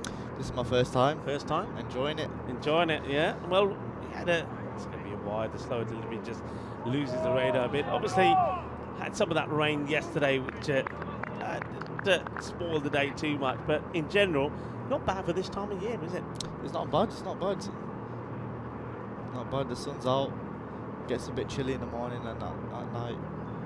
Oh, launched high in the air. And I'm thinking it might come down at the right side of the boundary. No, it won't. It's going to go all the way over. There's going to be 6 runs as Jack Wood unleashes his first boundary. That's the end of the 3rd over. It's 45 at the end of 3. We'll have a quick look at the power plays, but we'll carry on talking 45 to 57. So you got the call playing in Spain. You're here now, enjoying it, loving it. And my question, I was asking Furkan the same question, same to yourself. How did you get involved in cricket, and what's your earliest memory of it? My earliest memory was going to my local club. There was about 50, 60 people. I think there was a summer camp happening, literally a minute walk from my house, and got involved from there. How old were you at the time? I was probably about 10, yeah, 10-ish. Okay. Yeah. And what's about, so you're both young men, I'll have Furkan back on a bit later as well, but what would be your message to youngsters out there who probably, as that one gets drilled away, that's a big one, well that's the way they do it in the Caribbean, as Ryshawn Williams smashes that away. That's a biggie. I wonder if he can find his form. So if these two get clicking, anything is possible. 6 more runs. So yeah, what would be your message to be any youngsters that are maybe they've picked up a cricket ball and a bat, they might have had a little hit, they're wondering to themselves, right, is this a sport I want to play, can I get involved with it? What would be your message to them? Come back to I think pick up that ball and bat, find out what you want to do both, see which one more comfortable to you, and enjoy it. Just enjoy your cricket at any level, even if you're amateur, even if you're a professional. I think enjoying your cricket is going to get the best out of you. So that's what I've learned in the last 1 or 2 years. So I play in a program called Soccer, Yeah. That's well bowled. Just the Yorker led delivery this time from Sam Keating right, and gets blocked out. So after that big 6, Williams has had to fend off the next 2. So yeah, mention this. Yeah, so I used to play Lancashire age group, and then from there I had nothing to go to, no professional setup, no nothing, and then I met up with Saka. Saka gave me the opportunity to play against county second teams, so I'm really grateful for that.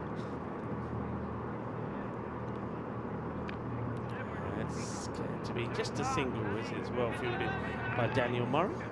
Yeah, and I spent the last 2 years with them, learning more about professional cricket, learning more about different players, learning more about different wickets, what condition, what situations to bowl at, bowling, different things like that. And I've never been in that county setup before, in a professional environment like that before.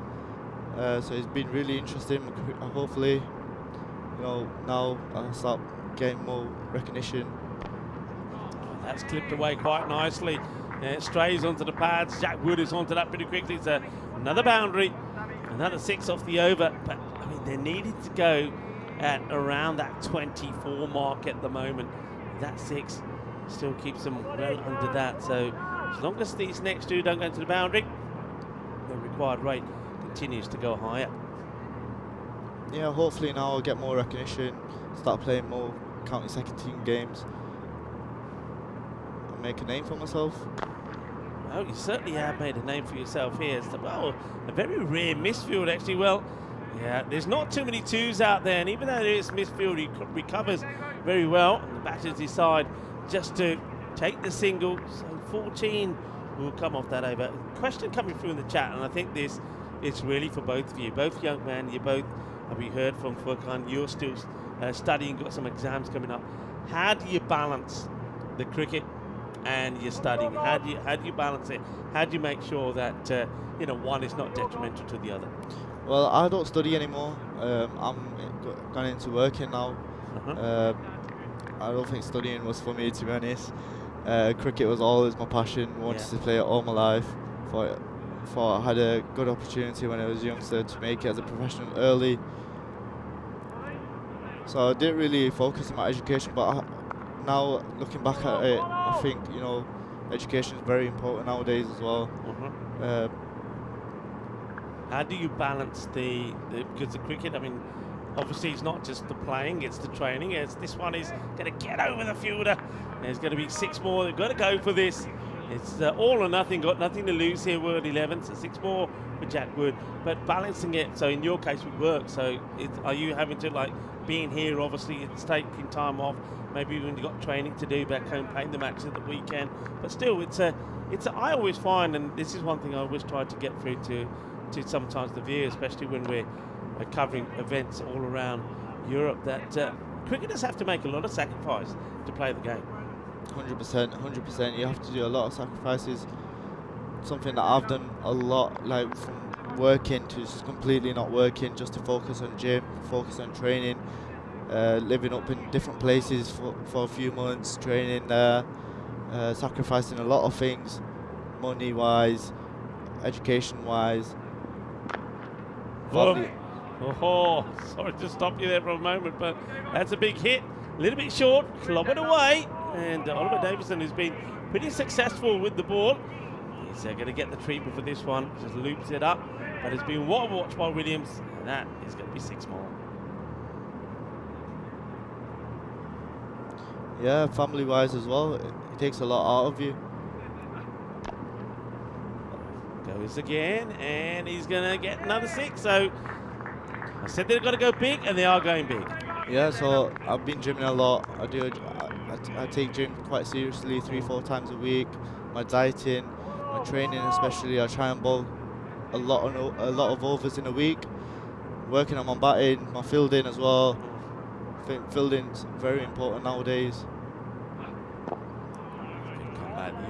Fielding's 100% more important than bowling and batting and having skills, especially nowadays with the game going fast. Balls flying around everywhere, fitness-wise, very important. End of the over. The score moves to 78 for 2 at the halfway point. So from this point on, needing 131 in 30 balls. That means they've got to go at about 26 and over.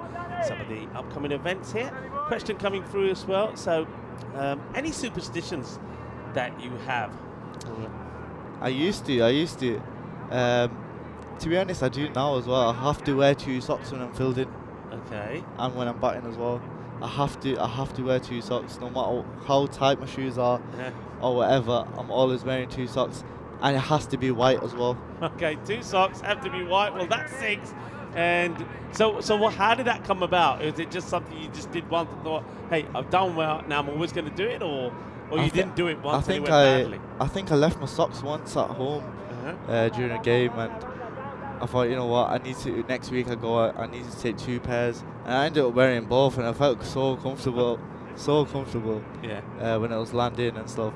So now I'm taking about 3-4 pairs, and my mum shouts at me all the time saying, oh, wear all the white socks. My brothers are shouting at me as well, saying you're taking all my white socks. Okay, but yeah, I've got a whole basket full of white socks now, and I'm taking them everywhere. Well, if we knew that before, we could have been calling you 2 socks, Adam. But look, we're going to hand over for a moment back to Furkan as well. It'll be lovely talking to you.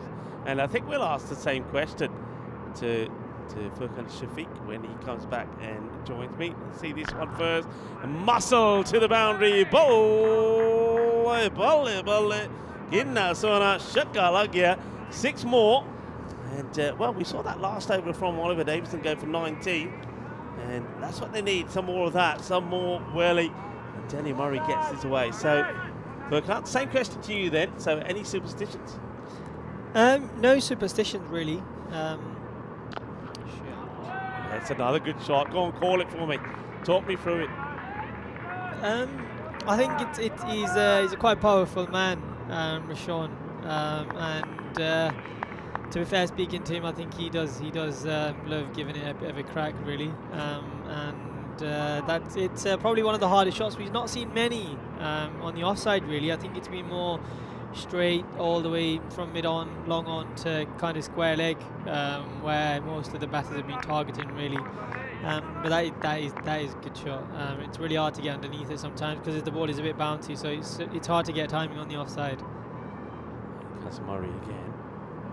And there goes Murray again. That is even bigger than the last one. That one is, well, almost about halfway up the hill there, the Tesla hill. So this could be the over. The last one went for 90. This one already gone for 25. So the World 11, I mean, they've gone past the halfway point, and they're not done yet. They're going to keep fighting here. So, okay, so we go back to the superstition talk here. This delivery. Right. It's called wide at square wide. It's gone over the head. I think it's more of a kind of a ritual rather than a superstition. I kind of start putting my pads on, or I start getting ready from the right hand side of things. Obviously, right shoe first, then the left, right pad, then the left. Obviously, right glove, then the left, and then obviously my helmet has to go on right at the end. Okay. Fingertips do it. We're not going to get to the boundary this time, so it will at least stop that ball going to the boundary. 27 though, come off the over, and the score moves to 105 at the end of the 6th over. And this is a question that an interesting one I asked Ross Taylor yesterday, and I'll ask you the same one. So other than your normal cricketing stuff, so if I was to stop you when you got to a match you're about to play, and I said, right, I want to see what's in your bag, what sort of things would I find in your kit bag? You'd find loads of bats. First of all, you'd find probably 3 bats, out of which 1 will definitely be broken. I tend to go through quite a lot of bats. The offside, so what do you mean 1 would be broken? So you're carrying a broken bat with you? No, I think it's. Adam's kind of played quite a lot of cricket with me, and he knows me. So it's when I break a bat, I am very lazy to get it fixed, and I just move on to the next one quickly because all my bats have to be very similar. Okay. Sure. Yeah, gets this one away, gets tested upstairs, Yeah, well, he might be tested upstairs, Jack Wood, and he sent it upstairs. Gets the swivel on this, gets this away. I'm liking this from the World 11. And though they have lost those 2 wickets, these two are combining well together, hitting a mountain of runs. Okay, so bats. So what else would we find? You'd find obviously 2 to 3 pair of gloves. Obviously just 1 pair of pads. Great comeback. You would probably find loads of facial creams. You'll find lip balms. You'll find obviously hair product. Well, I don't really use hair products, but I do carry a hairdryer with me sometimes when I need to go somewhere. So I mean, Adam's here. Adam can back this up. So hang on. So face creams, lip balm, a hairdryer. Yeah, I mean, if you speak to Adam, I've been kind of looking, since we've been on the tour, I've been kind of looking for a bit of a more powerful hairdryer, really, because my hair is, it doesn't really stay still in position, to be fair. And the way I feel as well, just running all around the ground. Yes. Just play through. He tries to get this in the gap. It's not going to end. They just hold on to this. Don't want to. But I have to say, I mean, your fielding, I think you took some great catches here today. One of them was an absolute sizzler, by the way. Fantastic catch. So, and your hair stayed in place, so the hair products obviously are working, I have to say. And that's launched. It's going to be 6 more. Where's this going to end up? It's going. Oh, it's right to the top. We have a winner. Everybody, we have a winner. Jack Wood. Well, he uses that wood pretty well. It goes right to the top of the Tesla hill. The bells are ringing. The alarms are building. Well, the Tesla sensor's gonna light up in a moment. And there's the hit, and it's gone all the way right to the top. There you have it. Ding, ding, ding, ding, ding, ding, ding. Go and collect your prize, Jack Wood. And that's a biggie. It's the end of the over, 122. All right, they still got to keep going at a magical rate, almost supersonic. But well, while these two out there, they believe in this. Final, of course, coming up. So remember that. We'll have a bit of a break before we go to the final. That's an amazing hit. It's an amazing shot. How about this? Talk us through this one, Furkan. What a shot this is. Yeah, it's merely a flick off his legs. I mean, as I spoke earlier, he's a very strong man. Rishon. I've had a pleasure to speak to him, for the last couple of days, and he just seems to pick the length up very early and just knows where he wants to hit it. It's just a flick of the forearm, really strong forearm, strong guy. He just gets deposited. Went for 55, I think, Sturgis, to get you guys, and he's on his way to a big score off him here as well. He hasn't had the best of days. Tommy Sturgis, I think he still is the leading wicket taker in this Western Shield, but that is 50 to Ryson Williams. What a knot that is. 50 of just 15 deliveries. And I say it again, while these two are out there, anything is possible. I think Tommy Sturgis coming on here now to try and put this game to bed, and well, that catch could do it. It's another brilliant catch. Fantastic. The catching has been awesome. He's hit this pretty hard. It's on its way down, but the fielder gets down, takes the catch. Very similar to the one that you took earlier. Talk us through this catch, Furkan. Yeah, he's a tall lad, but he still has a long way to get down from up there, really. That's a good catch. And I think he sees it early and he moves accordingly. And just gets his hand underneath it. Disappointing probably for Williams. He probably wanted a big score, but he's had some big blows in there. Sturgis picks up another, so he'll increase his lead at the top of the bowling stats. I think that takes him now to probably 16 scalps, but he's taken a bit of punishment here today as well. His figures 1 for 34, still 3 balls to go. The new batter is Ben Klitz. Now this guy can certainly clobber the ball pretty well as well, so the fight is not over just yet from the World 11. All right, so we've said facial creams, we talked hairdryer. Anything else, or is that your lot here? Probably some spikes in there as well. shot. Here we go. I told you this guy can hit it. That's 6, and well, that's another grizzly that will have to be retrieved there from up the back. Okay, so what else? Any food? You keep any snacks in there? Not really. I think I have. I probably get loads of obviously lemonade because that's got obviously salts in it and stuff like that. So during the break, I'd probably. I don't really like to eat just in between the innings because I think it kind of makes you a little bit lazy, lethargic when you're going out there, especially when the sun's beaming down and when you've had a good lunch. All you want to do is just get your feet up and sit down and enjoy the sun. So I kind of just have a homemade energy drink. Like obviously my mum, she's an amazing chef, so and my wife as well. They do a really good job when it comes to cooking. I'm still quite fit, but if it wasn't for cricket, I'd probably be looking the wrong end of the spectrum. Really. You got age on your side. That's all I can say, and that's another fine shot. Clint puts that away. All right, so I'll go back to Adam in a moment, but I'll ask you this first. So your most memorable moment as a cricketer, so something that stands out, your sort of best performance. It will definitely be me scoring a double 100 for obviously county side back home. So mention it. So who were you playing for?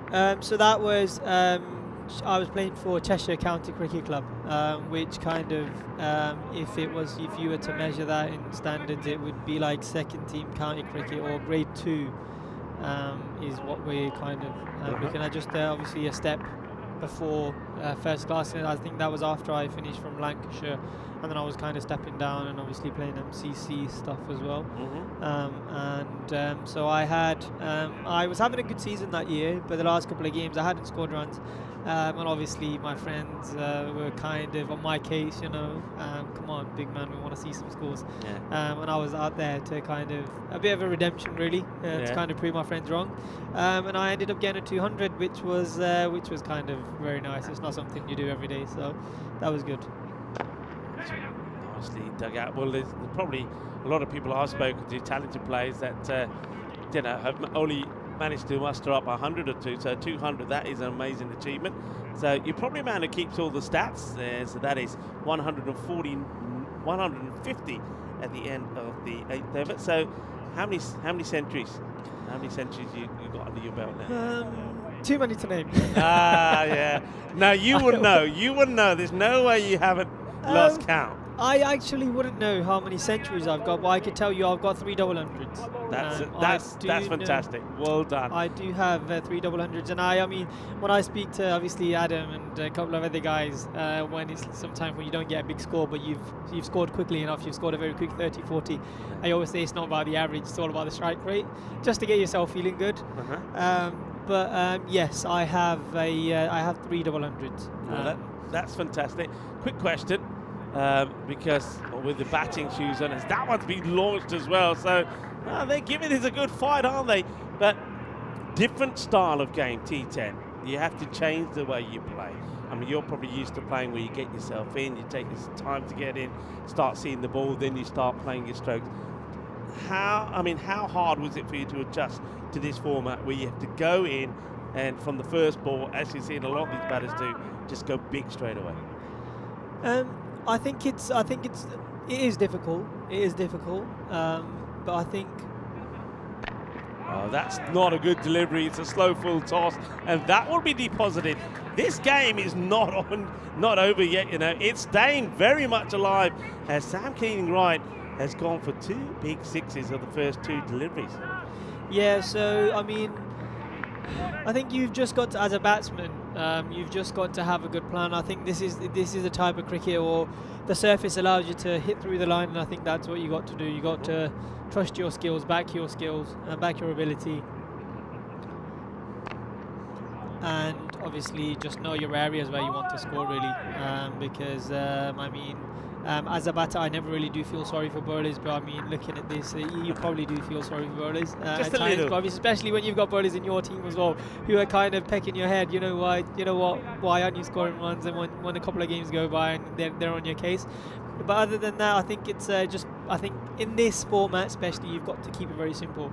It's just obviously back your skills through the line, stay as still as you can, keep the eye on the ball, and hopefully you come good. And it's literally skill versus skill when it comes to this format, really.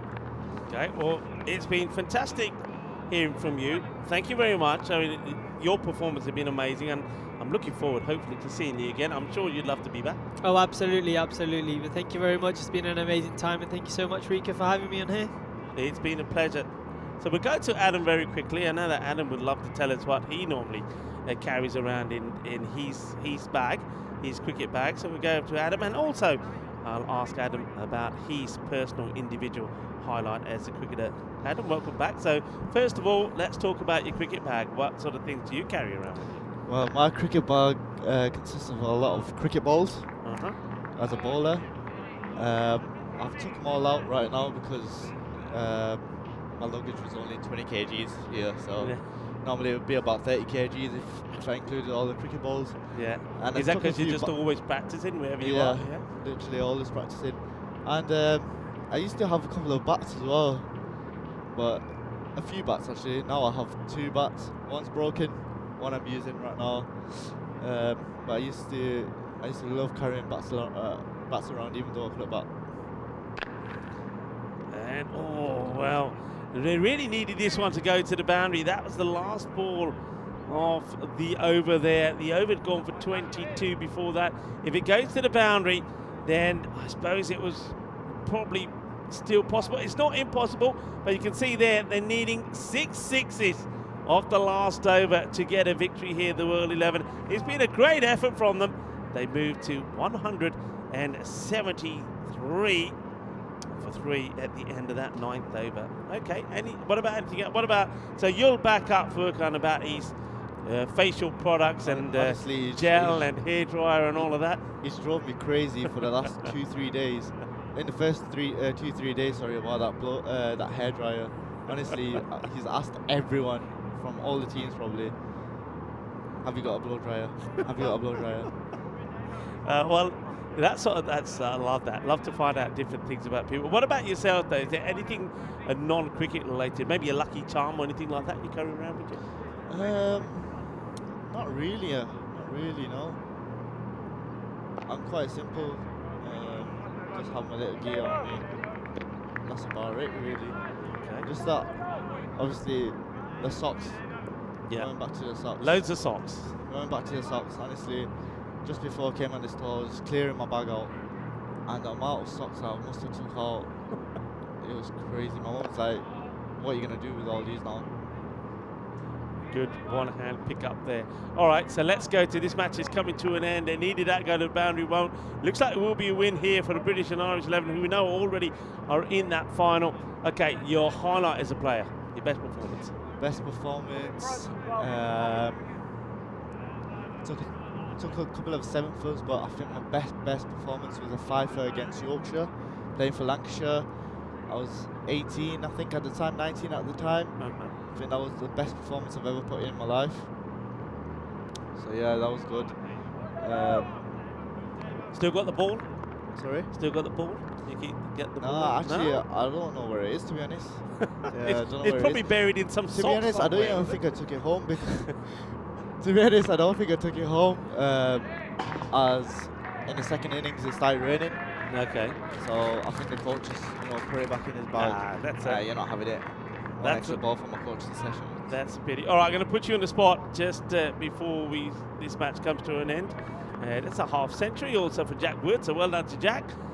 And a highlight for him. Remember, we saw Williams get to his 50. Then he got out the very next ball. Jack Wood, he maybe knocks himself out, but he'll get a single here. So Jack Wood will probably finish at the top of certainly the highest run scorer. Right, put you on the spot. Final coming up.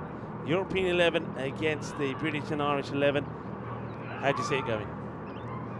Honestly, I back the British and Irish. All right. However,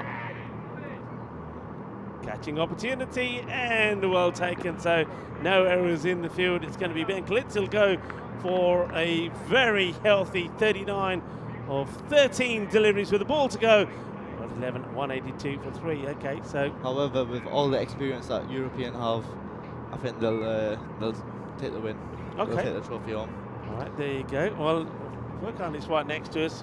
Which way do you see this going? We'll just hand the headsets over to you. So he's back with us. So which way do you see it going in the final?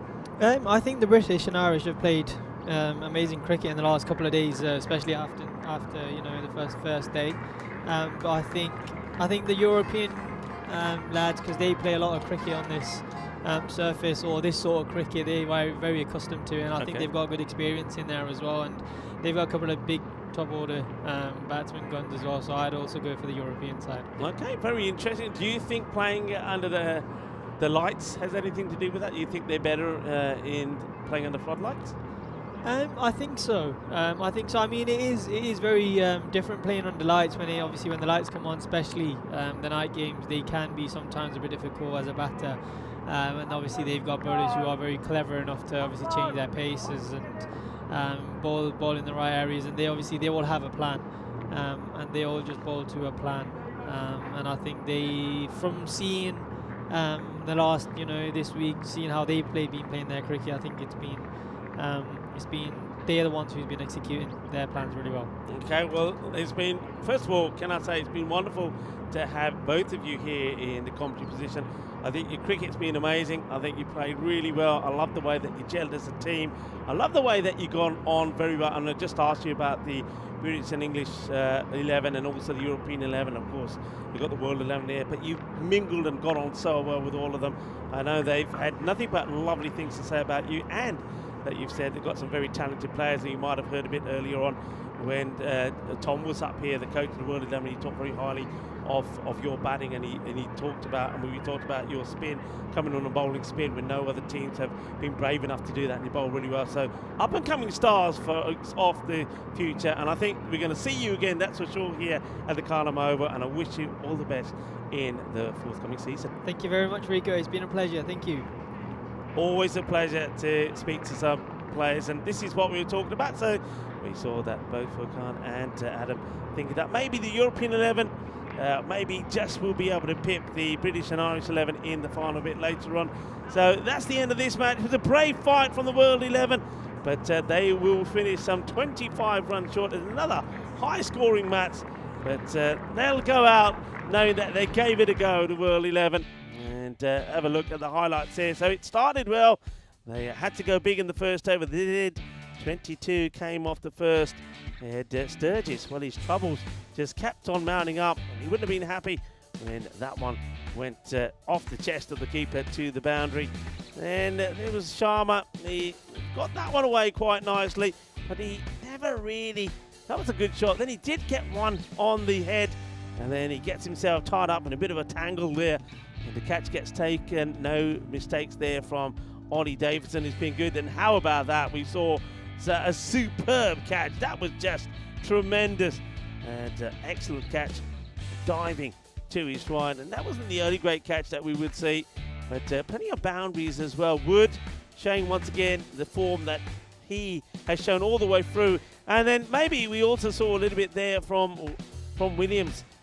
What we wanted to see maybe a little bit earlier from the Barbadian, who was hitting the ball big. Both of them, Williams and also Wood, would get to half centuries, but Williams would get out to that catch.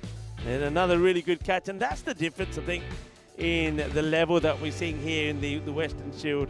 You know, half chances like that are being snapped up by the teams. There's Roger Finer, who was doing a little bit of fielding there by the merch tent.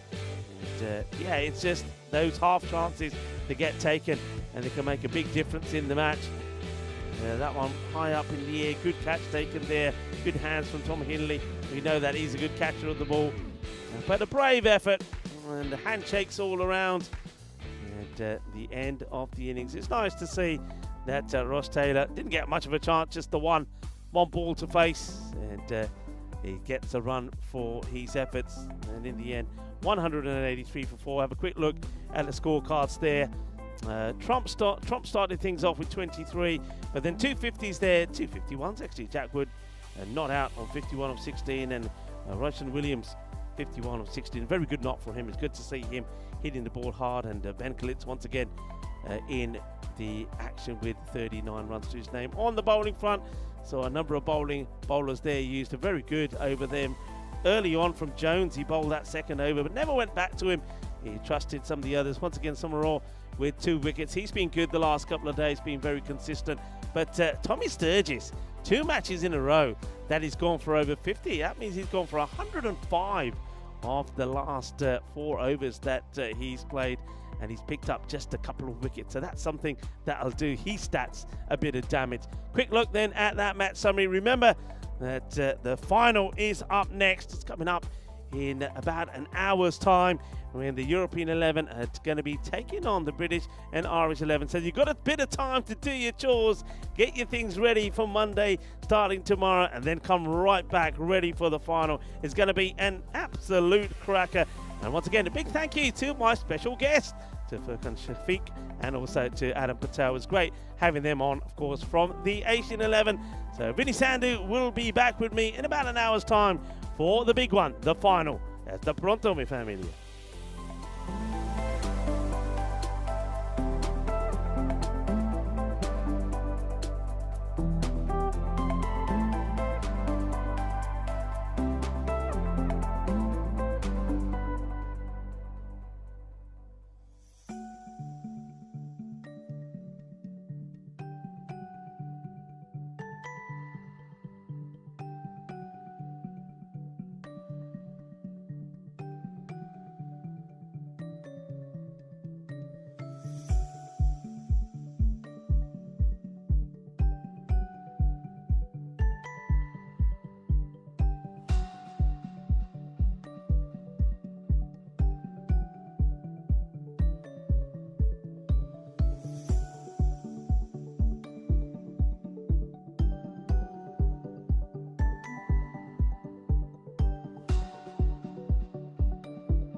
Weston Shield is proudly presented to you by Ria Money Transfer, money where you need it, and supported by Dream 11, HCL Software, Rado, La Junta de Andalucía, and Victorinox.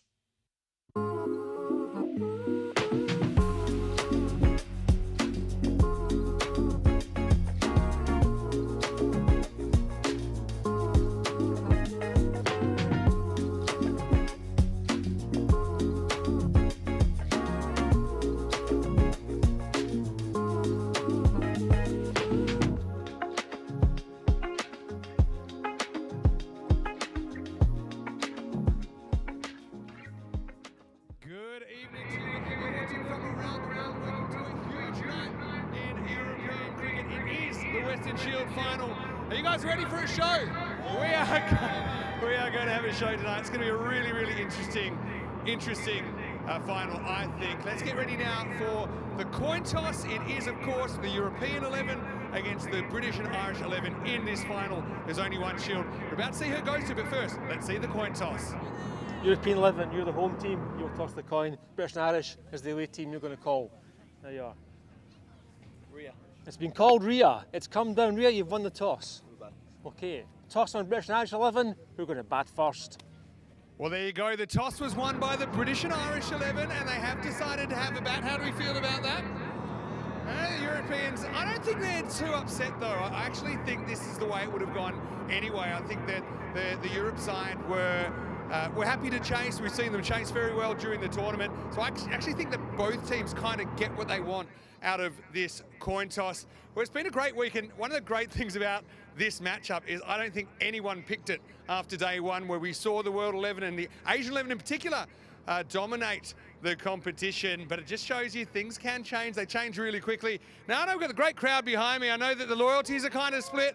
I know that we've still got the other teams here. But I want to say a big thank you to all of you around the world. We couldn't do it without your support. European cricket has come a long way in a short time. And I know that some of you have gone to a lot of trouble to be here. The other thing is, just check out this Weston Shield. It is a magnificent work of art. And we also have prizes for top fantasy points, top wicket taker, top run scorer. Also, the overall MVP will get this magnificent watch thanks to our friends at Rado. Let's talk a little bit about some of the players to watch. Obviously, you've got the two icons in play here. So Max O'Dowd, he was called in at the last moment as cover for Joe Burns, who unfortunately had to withdraw, but I'm sure he'll be back in the side and raring to go. But Europe, they've really kind of played the way, we called it cause ball actually at one stage. They will just attack at all costs, and they've got kind of 9-10 genuine batting threats there that can clear the boundary. For the British and Irish side, though, I think, their bowling is pretty important. We saw them have some struggles with the ball on opening day. They've kind of sorted that out. They've been really good at defending totals, obviously defending big totals, but even kind of defending totals in between. So we're almost ready to go. How are we feeling about this, people? Good boy. Do we have any support for the British and Irish 11? Do we have any support for the European 11? I mean, we are on the continent, but I absolutely cannot wait for these two teams to go head to head. And it's almost time to welcome the teams onto the field. So let's get ready to welcome them. And then, of course, we'll have the anthem.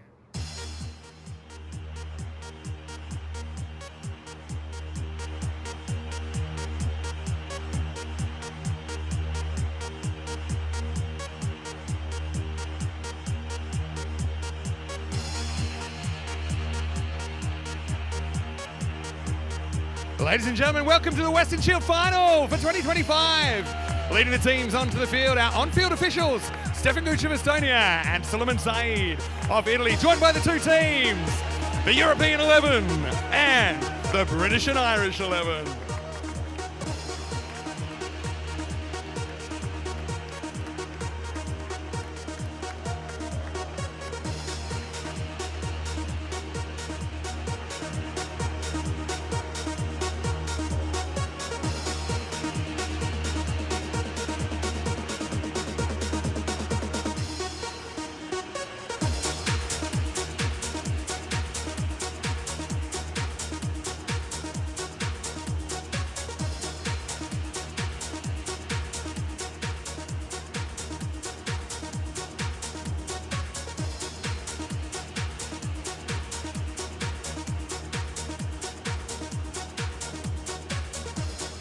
Ladies and gentlemen, welcome once again. And of course, 4 teams started this journey. 2 teams have made it to the final, and only 1 team will raise this Western Shield tonight. Last year, these were the 2 teams that played. And of course, the British and Irish side, they won 6 games to 3 in a bilateral series, but bigger and even better this year, a bigger prize on the line. Also plenty of incentives, but there's no bigger incentive, I think, than to lift this shield.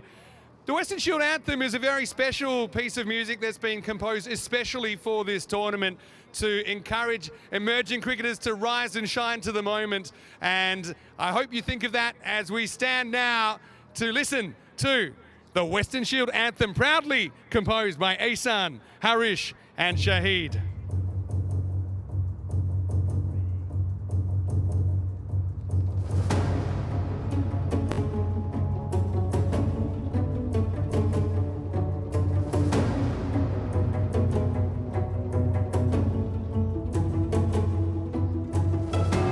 Time is now, so rise and shine and roar like a lion, purpose aligned. In this moment, cast out your fears. Let's blaze along, your path is clear. At the shield where legends begin, feel the fire, embrace the thrill, trust your strength deep within. Soon you'll shine like a star, believe in yourself, rise and win.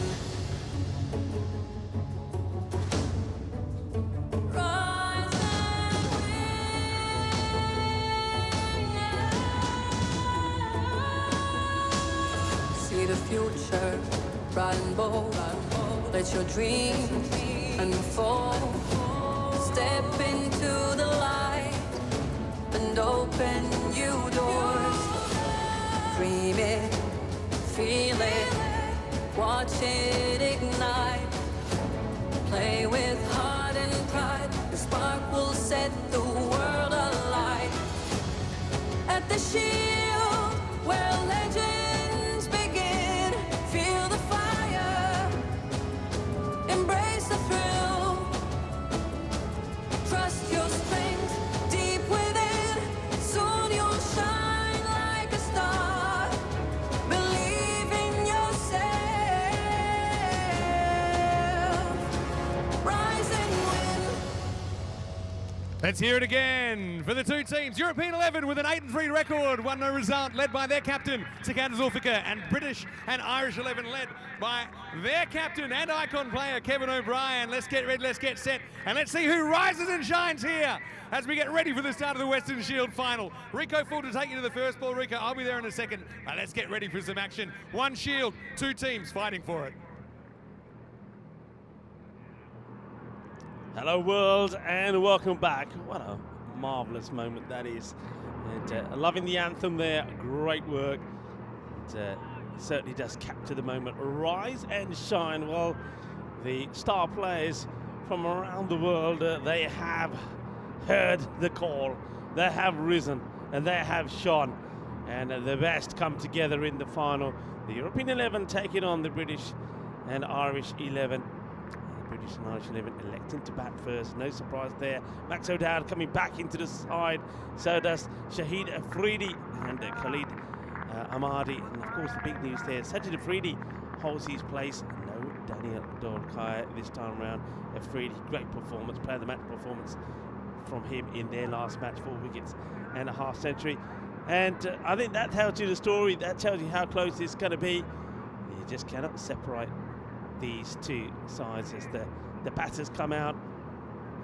Umpires for this one. Let's see, umpire Sully and Stefan Gooch getting ready to go. It's Jules Samaroa. He's well, those 2 men that we saw there, right up there at the top of the leading bowlers. Now Jules Samaroa, because of the great day he's had, is on 16. Tommy Sturgis, well, he's got for over 100 runs in the 2 matches that he's played, but he's got 16 as well. And Oliver Davidson is on 15. Mohamed Atif not that far behind at 14. Going to be a wides to start as they go with Khalid Ahmadi to start off here, who himself has got to double figures.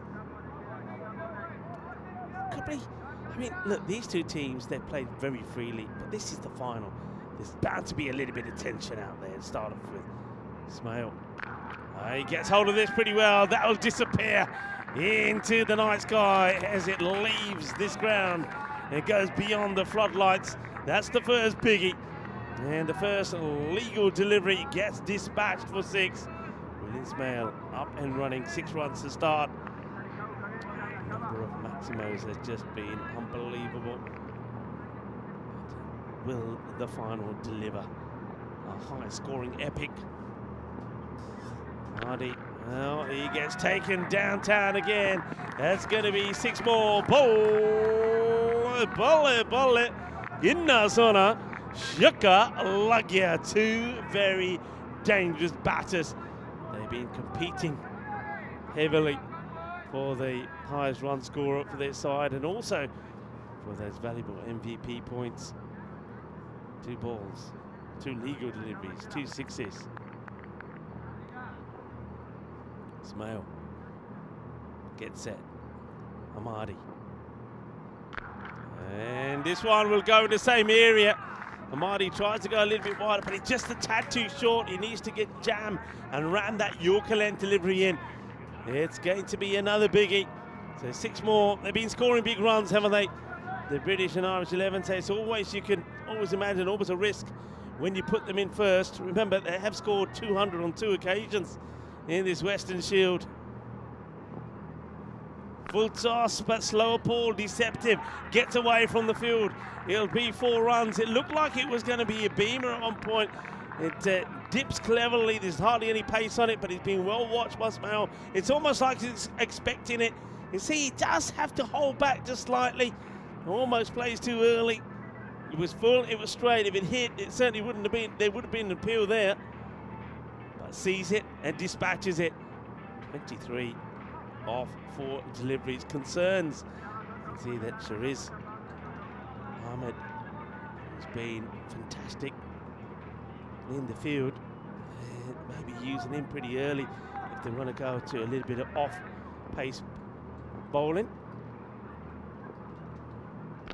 Oh, launched. Arriba. That is a biggie. It's a supersonic strike. And that's going to be 6 more. This one is darted into the pads, but William Ismail is ready for it. And he launches another. Look at the footwork there. Instead of a little dance down the track to get him into position to whip it away.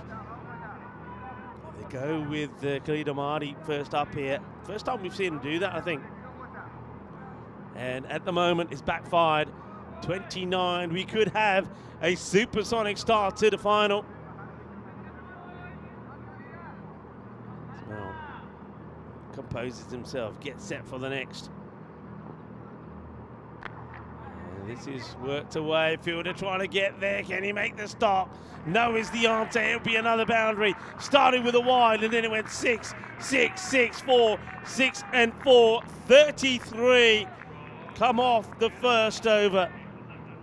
And it is a supersonic start as the British and Irish 11 and William Ismail get off to an absolute cracker. Just to remind you, we don't go off the air after today is finished. We are around. We are with you all year round. Make a note of some of the places we visit. But remember, the next 4 weeks we'll be here for the European Cricket League, the Champions League of Cricket, starting tomorrow. And we'd love for you to join us and keep giving us your company. Vinny Sandhu, after that great intro to the final, joins me back in the commentary box. Yeah, what a start. They go for Ahmadi up front and it doesn't work. The question was, how do you keep Ismail quiet? I don't think bouncing the ball's the answer. I don't think there's any length that's safe. Maybe you just got to pretend you're bowling like it's the end. Try and jam that block hole. Hamza Saleem Dar comes in and gets the first one past Johnny Connell. He's had a very good series as well. And look, saw the points earlier. This is British and Irish 11, and Johnny Connell, well, I suppose he's 1 point. I think he get 4 points just for playing, so he's probably already gotten over the 1,000 mark. Smale not far behind. I've actually got some up-to-date. I think Johnny Connell might have. Yeah, I think they've just added the 4 points on, so it hasn't been 1,003. They've actually got the live figures for the MVP. But at the moment, Jack Wood with 1,014 is still in the lead. And yeah, it was interesting. I mean, these two, they've played 4 times in this tournament, and they've split them 2 apiece. So this is kind of fittingly the decider, kind of 5th and deciding game. It's close, but I think it's going to be just called, correct call. Well done to Stefan and Solomon, who've got the nod to be on the field tonight. But I think that all the umpires deserve a mention. They've done an outstanding job over the last 5 days. I mean, it's a high level of cricket. I think if you speak to the players, they certainly have had good things to say, that the umpires have conducted themselves well. They haven't gotten in the way, have done their job and done a very good job. That one is kind of standing pull shots. Bit of a scary moment for Zemus, but it'll only be a single. So yeah, remember there's prizes within each team as well for most runs, most wickets and MVP points, but then there's also trophies for overall winners. Now, and there's also 2 MVPs. They may go to the same person, they may not. And that is, so there's the MVP overall, but there's also on fantasy points. So there's one that's kind of judged and one that's kind of strictly by the numbers. BNI on top early. This is up, it's in the air, it's going to fly for 6. Maximo for Smale. Well, it's not a Smale's pace, I tell you that much. When he goes fast.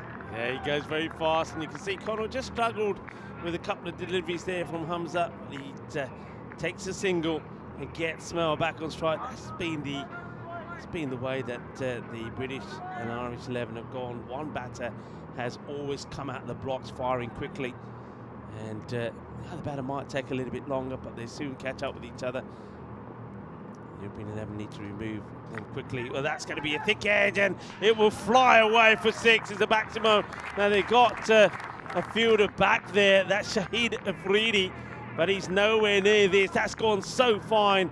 Once again, as I've said already today, it's many a time we've seen the quicker bowlers be top-edged for 6. Let's just look at the records of these 2 teams. Obviously, Europe, they had 8 wins and they had a washout as well in there. That's out of the 12 matches. British and Irish, 7 wins, 5 losses. This ball the second, and it's going to disappear. Maximo for Smale, 50 already. And just have a look, it's a 9-ball 50. And it's only the 3rd time we have seen a 9-ball 50. What a time to do it in the final. He can't believe it. He said, what? Yeah, it's something that doesn't happen very often. It's the 2nd time it's happened here at the Khartoum Oval. But, geez, blink and you'll miss it. What a start from Will Smale at the top of the order for BNI. He's just flying at the moment, and he has scored 50 after 53. Look and of course, there was one wide in there as well. 7 sixes, 2 fours. That's his 9 balls. So you can't really start better than that.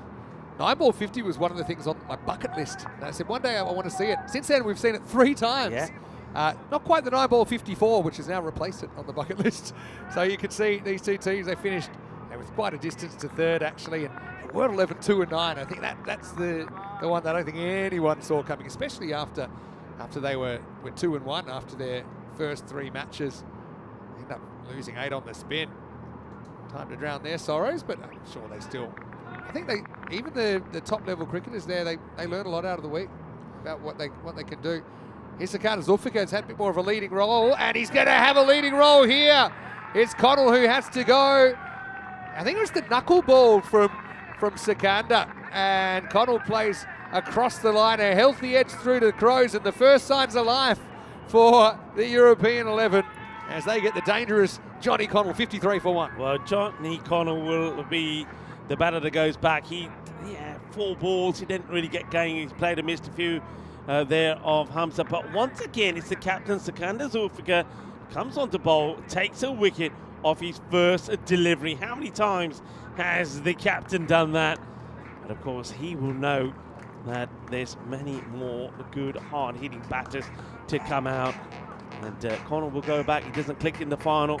But it's time to see if the Machina will get going. Has he been well oiled and well drilled? If he has, he's going to be another concern. Sabers Lynch comes out at number 3.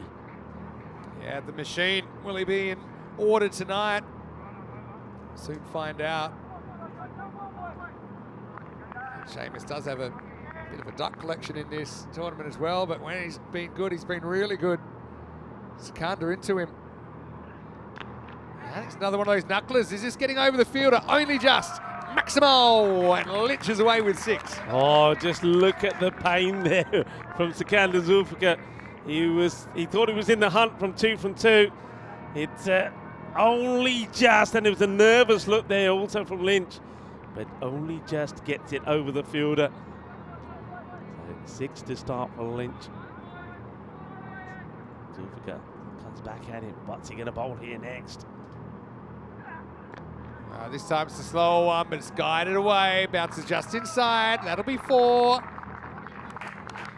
Yeah, it's just timing there. Knows he just has to get it over the infield. This is a good view of it flying through the night sky, and probably about a metre off being 6 runs. Yeah, clever shot. He knows that there's nobody back out there on that offside boundary. Just guides that over. That one's hit very well, and that, I think, has gone all the way as well. It's beautifully played. Good shot. He just knows where the fielders are. It's good batting in the power play. You know that you got those fielder out there on the leg side on the boundary. And he knows, get this well, get this clean. This will go all the way. And it does indeed. So, well, Lynch. This is worrying signs for European 11 because he's come out hitting it well. You've got Smale at the other end. Yeah. 9 ball 50. 9 ball 50 is pretty good going. And he's gone, Lynch. That was another one of those knucklers, I think, from Sikandar. And he just mistimed the stroke, didn't he? Feet went nowhere. Leg stump goes for a walk. And, oh, Siki, pretty tricky, isn't he? Double strike as Europe try to work their way back into this contest. 69 for 2. Yeah, I mean, we've seen this, though. I mean, the wickets will fall, but one good batter will replace another. It looks like Niels Priestley will probably be the next batter comes out. It's a powerful left-hander, but he just gets done with the slow delivery. He's played this so early. Have a look. Look how early he plays this and just rams it back onto his stumps. Jog there, what there? As the stumps get knocked over. So same as Lynch. He was looking dangerous. He went out there, and remember, he's just gone 6-4-6. And then he loses his wicket. New batter comes out. And it is Niels Priestley. And this guy, when he gets going, he's dangerous. Such a good eye he's got. Such a powerful hitter of the ball. So Zulfikar 2 for 16, the captain. This is the big delivery. Priestley is not going to be thinking of trying to play. He is to be looking for the big shot. He'll want this to go for a magical over, I can tell you this. It's a pretty good start. It's another one of those balls that's held back slightly and it disappears over mid-wicket. Maximo! 6 carreras, and what a power play. 75 for 2 off the 3. You wouldn't believe it in there, but Johnny Connell was out for 1 off 4. But the old 9 ball 50 comes out. Only the 3rd time we've seen it in over 6,000 matches on the network. They are flying. Supersonic, magical, 33, 20 and 22. Yeah, just have a look at those. And okay, they have picked up 2 wickets, but as I said, and I think European 11 are exactly the same. These 2 teams are identical in that way. Wickets could go down, but the next batter that comes out can be just, if not more dangerous than the one who's left. But one guy who's been pretty amazing, and I think all the teams that have spoken about this young lad, Mohamed Atif, has said that he's talent. He's caused everybody some difficulty with the bat. Can he be on his mark here in the final? These guys are experienced enough, both teams, to know, you have a couple of overs that can run away from you, but the game's longer than you think, so they've got a chance to have... Oh, did you hear that? There's a knock knocking at the door, you know. Uh-oh, I know that knock too. Cut it to start. Shall we see who it is? Go on. Some question, is it Derek the Duck? No, he's getting a big job. It's not. Cartoon Duck, probably would have loved to have seen him follow off some of the players this week. But no, we might have a special guest commentator coming in, Rico, maybe just a cameo. because we've had him in a few times. We'd love to at least give him a warm goodbye, and hopefully we see him again here. But well, first we'll wait for Smale, who just missed one. So now he's 50 off 10. Real strike rate ruining that one. It's down to 500. Funky time.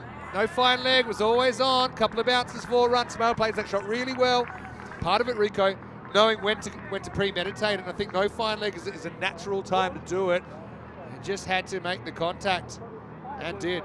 Yeah, it's a good shot, and you can see that he's thinking hard about these innings here. We know he has the power, but he needs to find a way to also get those cunning pace-off deliveries away as well, and that's a good option, isn't it?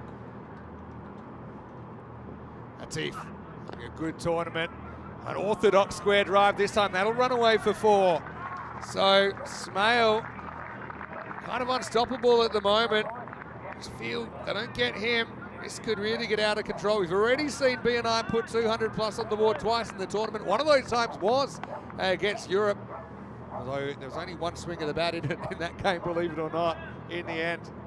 Yeah, that's nice. He played. See what I mean? He seems to be focused. I think he set himself for a big score here. Playing each ball on merit. All right. Gets done by this one. It's a short one. He looks to play the aggressive shot, but pace on this time for Atif. Puts a little bit of extra on this one, and that's a really good short delivery. Yeah. That would have been a different kind of beat job, I think, if he hadn't have taken evasive action there.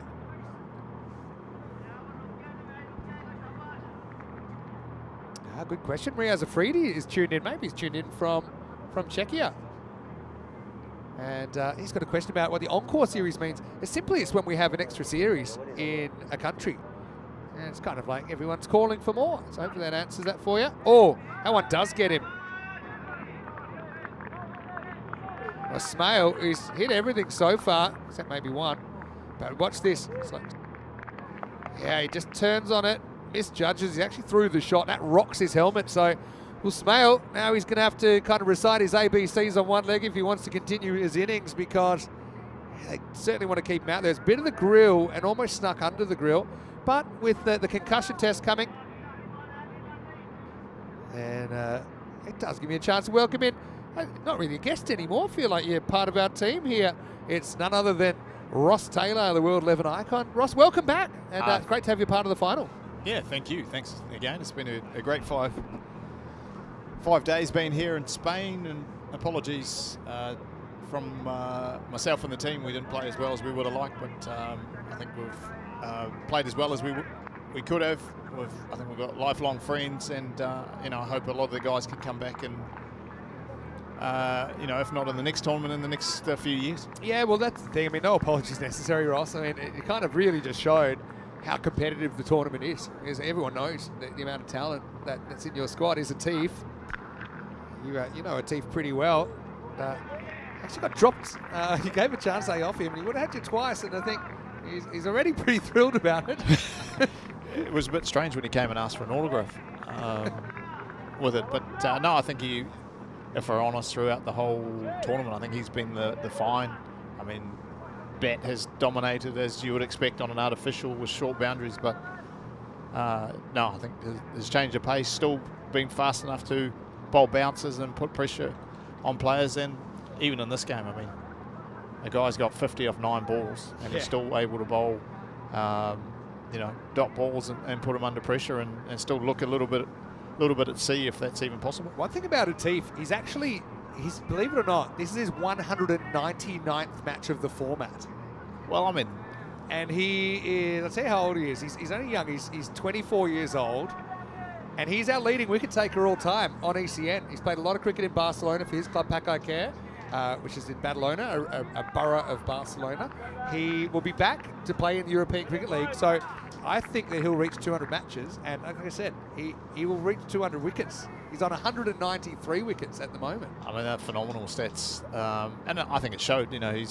He's not phased by bowling in this format, and players with a lot of experience have struggled to. Slower ball there from Afridi, who's on. He's been included in this. He's a bit of a nighttime specialist, Sajid. He's got different arm angles. He's got the the old 45 degreeser sometimes. He's also got the back of the hand from that angle, but this one doesn't work for him as it gets fetched and smashed down to the ground. And that was the other back slow ball straight away, and Smale in fantastic form this whole campaign, really. Yeah, well, see what he goes to here. Puts the pace on, but he times the cover off that. Smale swings himself into the 70s with a Maximo. I don't want to do that commentator's curse. Go on. And it's probably See if it going to works. happen. What do you think he's on for? Do you want to? Are you going to use the C word because we have to put out a warning? Yes, C word, please. C word. Like, what is the record? What is the record? Is he must be on. He's nowhere near it, unfortunately. 21. 21. So what's he on for here? If he hits 5 6s, then it'll be 22. He'll be equal third of all time. It's still pretty is that good. all? Pretty good though. Smale misses this one, but it will be a wide. Yeah, but there's a bit of bat on there. He must have nicked it. It's a clear wide if he didn't. Yeah, but that person who got the fastest century has Asjad Butt. Yeah. He didn't face a teeth though, did he? Nope. Maybe. No, it was in the same competition, but it wasn't. You're right, it wasn't. And yeah, I think given the stage, I think to do it in a game like this, you'd be talking kind of third all time. Best ever. That's phenomenal. Best ever stats times. there. Just confirm, you could see the umpire kind of making a little signal saying that was nicked, and that's why it wasn't a wide before everyone starts. No, we could hear it. Yelling at the TV. Smale. That's another go. And he's going to pump it. What an innings this is. Walking stick 77, just 19 faced. Believe it or not, that's the 100 up before the halfway point. Do not adjust your sets. We have seen a handful of occasions teams have scored 100 off the first 5 and lost. That'll be what the European team are hoping tonight. Well, I mean, for the Europeans, they just need to continue to take wickets. If they can take wickets, stem the flow of runs, we know, scores of 180, 190 are definitely gettable at night time on this wicket. Slower ball this time. He tries to fetch it, doesn't really get it away. Hey, we've got Rico Full in the chat. You know what that means? It means there's a fun fact coming, and you'll like this one, Ross, because it was 5 years ago tomorrow, and in 2020 it was New Zealand's 100th Test win and Ross Taylor's 100th Test. It was a memorable 10-wicket result over India in Wellington. You must have fond memories of that, Ross. Yes, definitely. I think I never ever thought that I'd play 100 Test matches, and my kids came on and sang the national anthem with me that I'll never forget.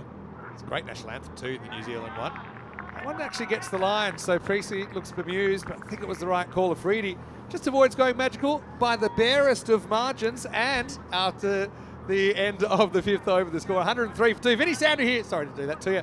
It's Ross Taylor here with me. And Ross, I want to say on behalf of everyone in the European cricket family, you've been absolutely wonderful this week. It's been a great experience for us, and hopefully you've enjoyed yourself too. Thoroughly enjoyed it. We'll definitely come back if the schedule allows it. But no, I think, as I said, I've met a lovely Spanish people all over Europe, and obviously our team as well. Been able to pass on some knowledge and obviously learn this game of T10. I think I've still got a lot to learn, and hopefully in the years to come can come back and as a player, coach, whatever, to contribute and help European cricket grow and be as bigger and better than it is already.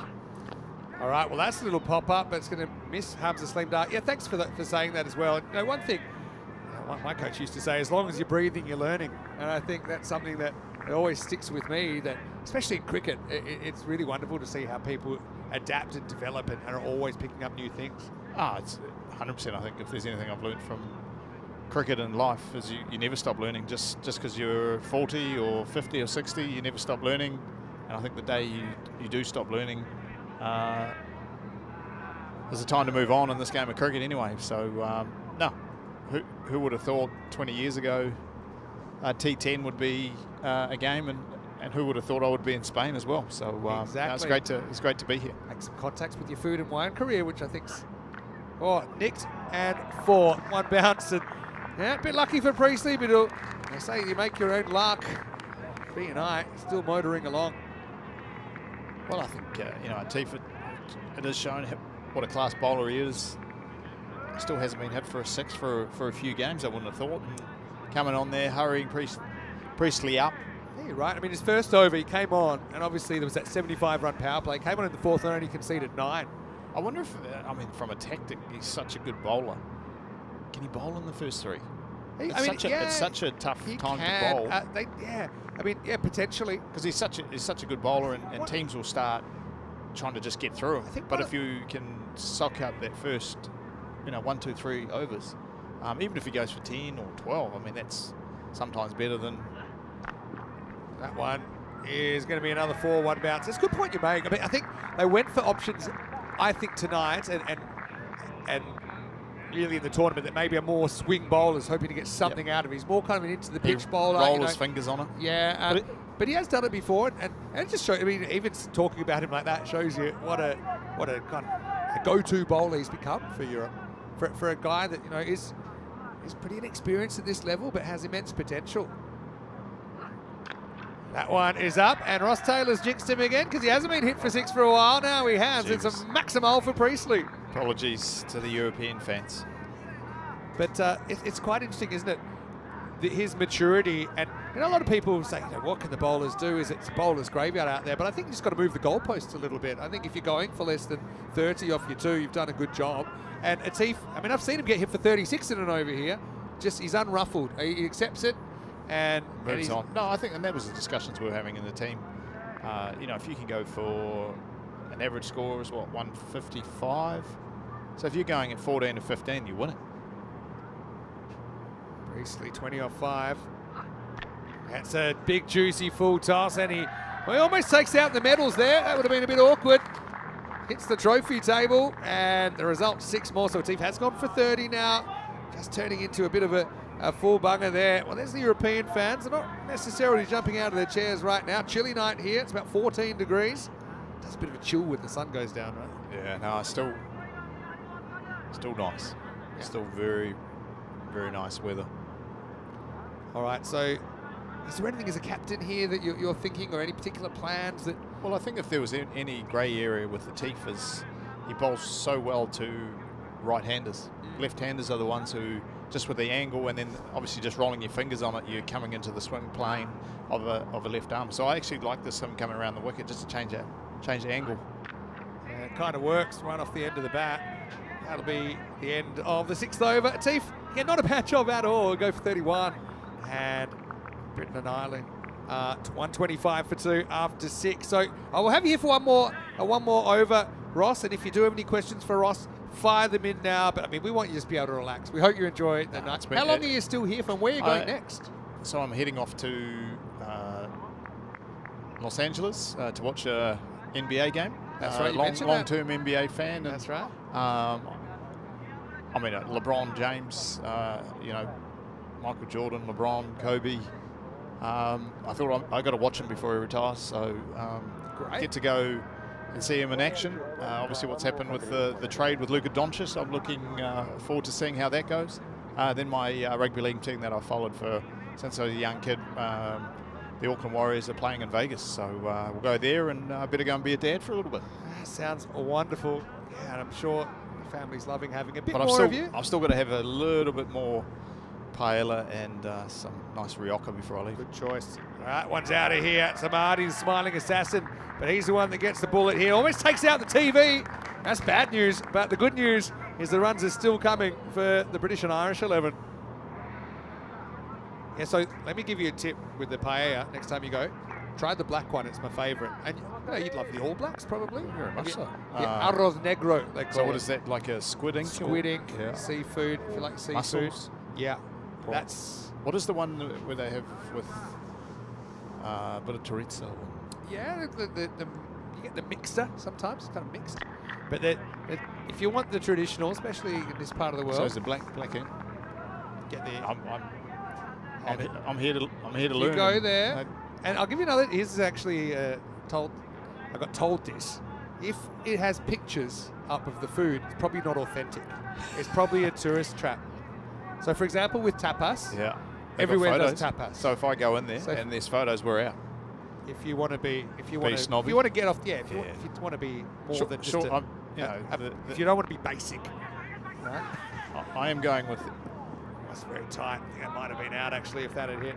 I'm going with the staff, so surely they must. They've been here a few times. They must know the right places to go. That's I another trust good them. tip. Speak to the locals here. Speak to the locals, and that one actually would have just made it, I think. Oh yeah, the piri piri prawns. Have you had those yet? No. They're very good as well. That's a no-brainer. Stop it. It is I'm food. getting It is the hungry. last game of the day. Is anyone getting hungry here? It's always food chat. Last game of the day. This one's called a wide. A tight call there. I think live. Let me have a look on the replay from straight on. Probably was a wide. I think by the time it passes the line. Yeah, piri piri prawns is so. Last game of the day is food chat. We're doing food chat right now, and you're part of it. Tell me wine. Tell us the best bottle to get before I leave. I mean, I'm partial to a Tempranillo. That's Straight. Yeah, I mean, that's what I like. Well, any sort of Rioja, that region. Can't go wrong. Yeah, Crianza, I mean, it could go on and it will.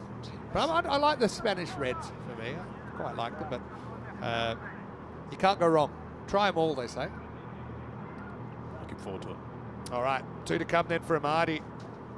Started things off. That's the kind of ball that I think can be effective, but there's almost no margin for error. If it's full, it's disappearing. If it's kind of half volley, it's disappearing. And so, yeah, I'm getting lots of thank yous to you in the comment section as well, Ross, as you'd imagine. I know it's great. Some of the ECL players are coming. I saw the German team are here, and they were thrilled to see you earlier on. They were a bit taken back with my Hindi. Well, that's going to be whipped away, and that's going to be 4. So Amadi will go for 48 in the final. It's the end of 7 and 140 for 2. Before we say goodbye to Ross, I'm just going to give you a bit of a look at what's coming up tomorrow, because Ross, we hope that, wherever you are, if you're in an airport somewhere or any time of day, almost, or 10 hours a day, we'll have cricket on if you want to just catch some of the action. Tomorrow's going to be great, because these guys, they spend their whole year hoping with their club to qualify for this tournament, and they've got 3 days make or break. This is Group A. Darmstadt CC from Germany, just met them. They're taking on Dreux of France in the first match. We've also got ACC Bucharest of Romania. Stari Grad, some really good young native Serbian talent. They're fast bowlers there in match 2. And Peel and St John's from Isle of Man will be part of the action as well. They start in match 3. Same time though, same kind of timings, which I think makes it easy for all the viewers. 9:30 a.m. GMT, which is 10:30 in Central Europe, and 3 p.m. in India. Well, Ross, I'll give you one more ball. I'm not ready to say goodbye, but I think you have earned a break. I hope you go and have a great night here in Spain and have a great time in the US as well. So on behalf of everyone, just one more time, let's hear it for Ross Taylor. I can hear everyone putting their hands together at home. You've been absolutely amazing, and we really hope to have you back here at the Cardamore Oval. Thank you very much for having me, and we'll definitely be back in some capacity, and thanks for the heads up on that, because my son's a cricket tragic. He loves it. So, when he wakes up in the morning, straight on, Bang. You can watch it. You watch anytime, and we can keep talking. Anyway, that's Ross Taylor, ladies and gentlemen. Anyway, this is up in the air, and it'll just be a single. Yeah, Ross, I really want to say big thanks, and he's been outstanding. Thanks so much again. Appreciate it. Thanks again. Take care. Ross has been a great ambassador for the world, I guess. And I want to know more about his journey. His journey of his food and wine journey is one that I'm pretty interested in. I followed his cricket career, but almost even more excited to hear about what he discovers here. Rico Full comes back. Well, Rico, meanwhile, I mean, they've got it back just under 20 and over here, Europe, but they know they're going to be chasing a bunch. So we did see 183 chased under lights by Asia. It's looking like it'll be something like that, or perhaps even more required for Team Europe. Yeah, I mean, they're trying different things. Amadi came back there after going for 33 in his first. I thought that was a brave move to go back to Afridi here. Just trying different things, trying different variations. Just trying to get the wicket of Smell, who's on 82, by the way, of 24. Right, premeditated, but it wasn't the ball for it. Atif lines them up. Again, that would have been very tight. A scramble home for a single. Meanwhile, by the way, Smale has worked his way up into the 80s. He's 83, and there's still a quarter of this innings remaining. Yeah, I've looked at the bowlers used so far. I know that there's 2 overs to go here. They haven't gone to Shahid Afridi. Does that surprise you a little bit? No Shahid getting the ball yet? Yeah, it actually does. Especially because he won't get 2 now. Most he gets 1. Slow ball picked and hit. Priestley, I'd say he's a quiet achiever. but he's making some noise out there. Maximo takes him to 46 off just 13. Yeah, I mean, Priestley, I liked him. I think he's been the impact batter. Every time he's come in, whether his team have been in trouble or not, he's scored runs, good runs. We saw Connell run him out earlier today, so I'd be quite happy he's not got Connell out at the other end. He's enjoying this partnership at the moment with Smale. Look at that part. So he's actually outscoring Smale actually in this partnership of 81. Good delivery, quicker, faster, darts this one in, but still bat on ball. They take the single. 150 has come up now, of course, but they're looking, well, the way it's going at the moment, they get a big finish.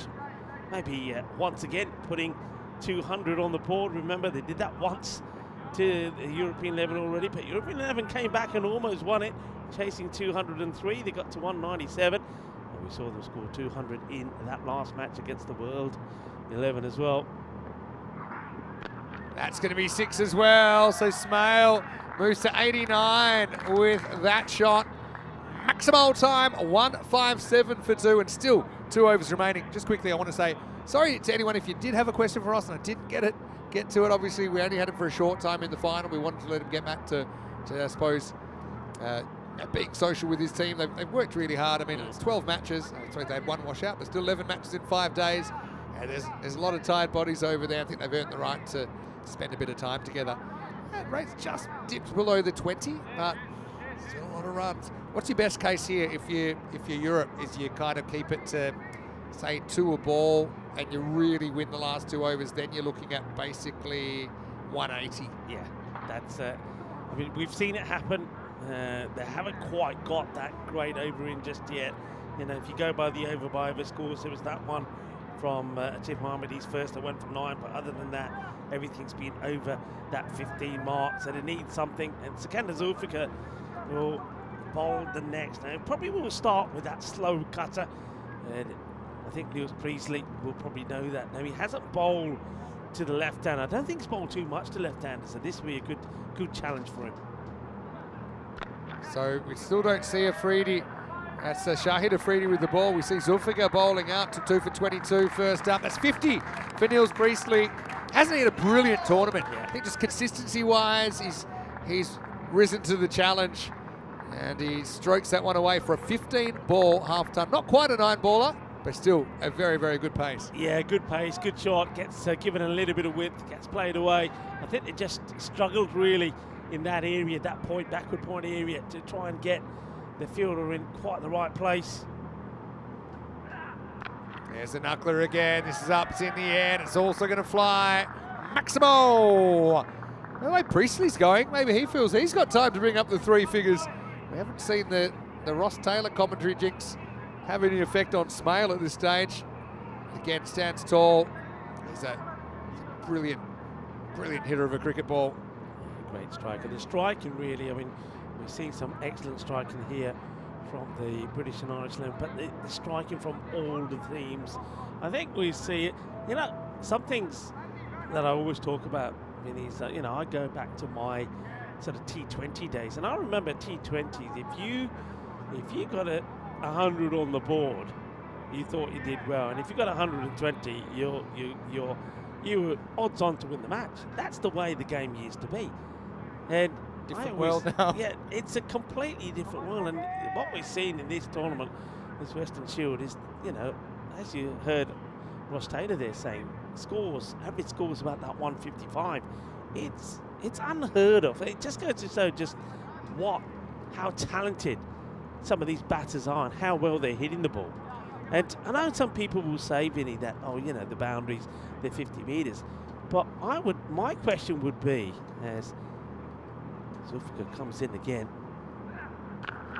and it's another one that'll be hit us, mate. So my question, what I was going to say is that's the 100 partnership that comes up. That's quite staggering. And look at the pace they've done it in. But my question is, all right, yeah, the boundaries are 50 metres. But how many of these sixes are clearing that boundary by several tens of metres? Yeah. A lot. So, you know, I don't think it's just the boundaries. These guys are muscling the ball. Yeah, exactly. I mean, but the thing is, the boundaries gives a margin for error. so that they're encouraged to go for it, and that's why they're able to have the confidence to go. And yeah, you're right, these are going a long way. Priestley on 63 goes straight, and he goes 6 again. Maximo. Well, Niels is really serving it up. This is a huge score.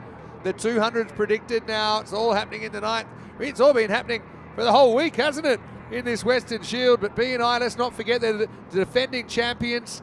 They won 6-3 in the bilateral last year, and right now they're 81% favourites to go back to back. Well, Priestley was holding the pose there. Well, he held it for a long time. He held the pose and went for a walk. Smile, please, click, click, click. Well, the cameras are on him. That one's going to fly away, but only be a single this time. I still think, this is giving me vibes of when Spain chased what looked like a really big score under lights against Ireland back in 2022, when no one really fancied them to be able to pull it off. Now, Europe have been batting very, very well. Yeah. There's no way around that. They have. I mean, but they're going to have to play almost perfectly, I think, if they're going to manage this. I mean, they're going to have to chase something more than we've ever seen before. All right, last ball of the ninth. And it's up, it's in the air. I think this one is catchable. And it's taken. That's Jeremy Martins. In fact, it's Zemus Deploy out there who's going to go. So the Ross Taylor delayed jinx works. Smale won't make the 100. He will be out for 89, but what a knock. I mean, it's weird to say he kind of lost his way. It's not really true because he scored kind of 39 off the next 18 balls, which isn't bad going. But he certainly wasn't the pace he set in the power play, but still a magnificent knock from the Glamorgan opener. He will go, and at the end of the ninth over, it's 180 for 3. Yeah, it's a great knock, and Skander Zulfika, the captain, will take the wicket right at the end of that ninth over. Will we say it all happens in the ninth? Well, it did. 23 came off it, and also that wicket right there towards the end. But what a knock that was. Yeah, wonderful knock. Now we're back here, and this is Rico, of course. I'm Vinny Sandhu, and I can see we're past 8 o'clock, which means I can announce the winner of the signed bat. The icons have signed the bat, and that is Anuruddha Panja. That's Shuvo. And they're from Kolkata in India. So congratulations. Congratulations. You've won the signed bat, signed by our icons, and we'll organise to get that to you. Don't know how we'll get it to you, but someone will get it to you. Well done, Anuruddha Panja Shuvo from Kolkata in India. So, yeah, I can officially say that with confidence. Now the Rado clock has said we're past 8 o'clock. Here's Hamza, bowled the 10th. And the first one is going to be in the gap. Doesn't matter anyway. It's over the top. Maximal. And now we're talking a chase that's never been done before on ECN. But I remember Sachin Afridi for Greece in the final here. There was also a chase that had never been done before in a final. He chased 175, I think, at the ECC level. So who knows? Meanwhile, Priestley, he's 4 sixes away from a ton. Yeah, and he's going to go after Hamza here for sure. Last over. And that's gone pretty quickly, but, well, for a moment I thought it was going to go to that fielder who's positioned out there, but that's gone so quickly across the deck. There's going to be 4 more. Priestley, what an impact innings this has been from him. Niels Priestley, what a player, what a hitter of the ball. And if you were to look at his wagon wheel, you'll see that he's hit to all parts of the ground. He really has. He's been sensational. Hamza trying to stop this game past the 200 mark. 80 now, and that's smashed as well. It's 84. Still on. He's 16 away. There's 3 balls left. Just a double smash town kind of innings. It was Smale with 89. Now Priestley, unbelievably, he might actually overtake Smale as top scorer. Niels just topping off the week in style. Moves to 84. There's 3 balls to go. Their century. It is on. It is on indeed. Hamza will need to try and find a way to stop him. Maybe a slower delivery. They're trying to tighten that gap out the off. There's been, I said already before in this inning, so many have gone in that area. They just haven't been able to get the fielders in the right place. And these guys have hit the ball so hard that even if they're a metre or 2 away, it's hitting the boundary fence before they get going. 3 to come. Oh, Missed it. He wants 2 here. I might, think about it. Think about it. They're going to go for it. He's going to be run out, or is he? I think he's gone. So, I mean, it made sense to go for it. Just hoping the throw would be substandard. Probably wasn't the best throw. Took a long hop to Crows, but Priestley's going to be run out for 85. So a pair of grade 80s setting up a giant score here. It'll be 1 and done for Priestley, and the 4th wicket falls at 195 for 4. 2 balls left. Yeah, you can see that despite the dive to try and get in, he's not going to make it. You can see he sets up his mind to go straight away. He's going hard, running hard, does everything possible to try and get there. But the throw is good. The keeper takes it nice and comfortably, knocks the bells off. But what a knock. Sensational. It really is. 85 of 23. And how about that? 1 dot, Vinny. 1 dot. That's crazy. That's really crazy, actually. All right. Well, poor Julius stuck at the non-strikers end. He won't get to face yet. Maybe not at all. But Hindley, not a bad guy to come in. Remember, he's not too far off a 79 at pace. Hindley. Well, should just be 1. So 196. I was going to say psychological barrier, the 200, but I mean 196 is psychologically disturbing already. But one thing's for sure, Europe, they'll feel if they bat to their potential and maybe have a bit of luck along the way, they'll feel they can chase this down. They got to 197 when they were chasing that 204. So this is, I think mentally, you don't want this ball going to the boundary. You don't want to know that you're trying to do something never been done before. But me and you have said that on our bucket list, a 200 chase is up there, and it won't be today. That's just going to be a single. It goes to 197. Interesting enough, a score that European 11 scored when they were chasing 204 for victory against the same opponent. So it's a solid performance from the bat from the British and Irish 11. You'd expect that from them, but they went right from the word go, didn't they? And that first over set the tone when Khalid Amadi went for 33 of the first. The 50 came up in the second over.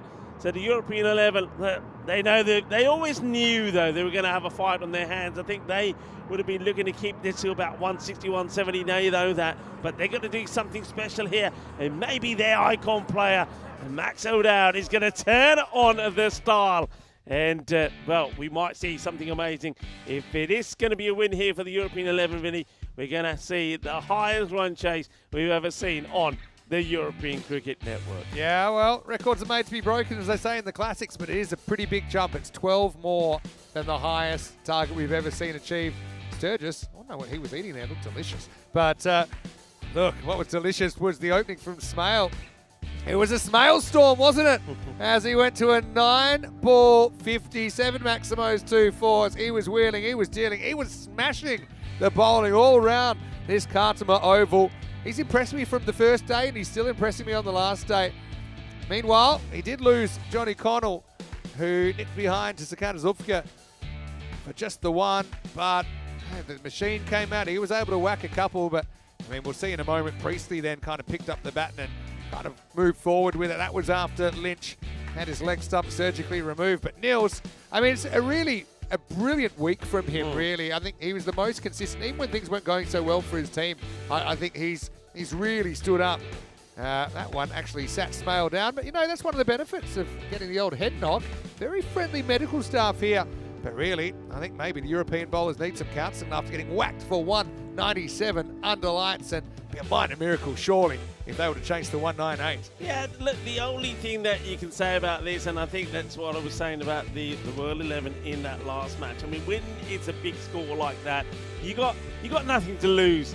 And we know that the European 11, they're dangerous anyway on a normal day. But, you know, Corey will be saying to them now, look, if we do this, it'd be quite amazing. Just go out there and give it a go. That's all he'll say. Go out there and give it a go. And you know what?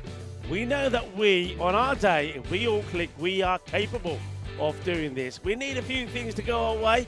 And you need a little bit of luck there as well. Maybe the odd missed field, a catch that goes down. If that happens, this match is definitely on. So are we going to see something special tonight? Is there something special in the air?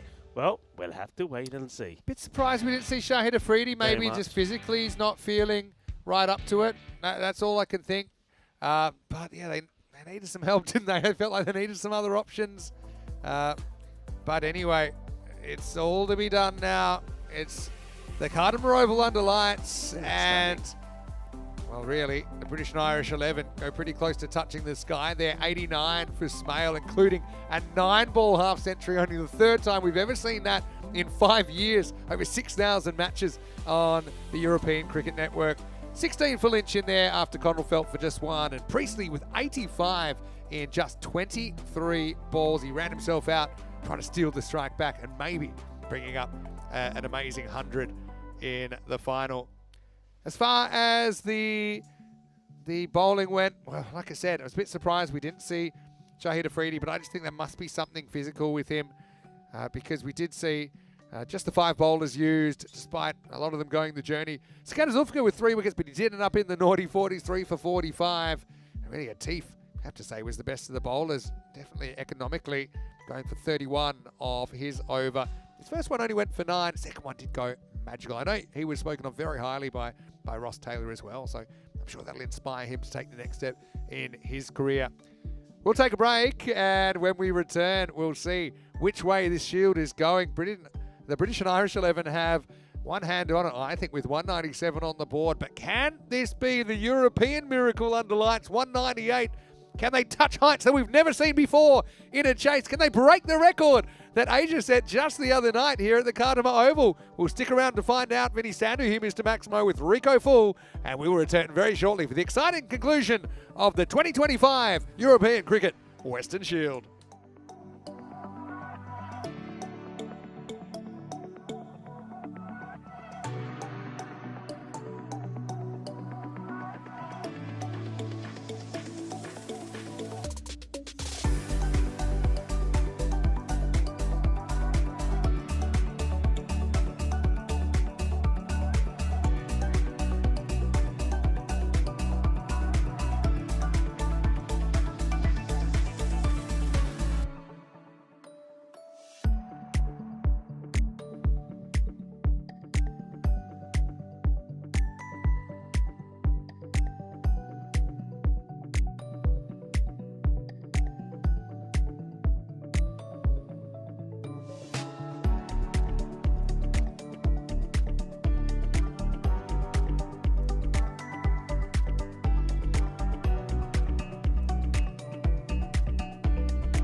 The Weston Shield is proudly presented to you by Ria Money Transfer, money where you need it, and supported by Dream 11, HCL Software, Rado, La Junta de Andalucía, and Victorinox.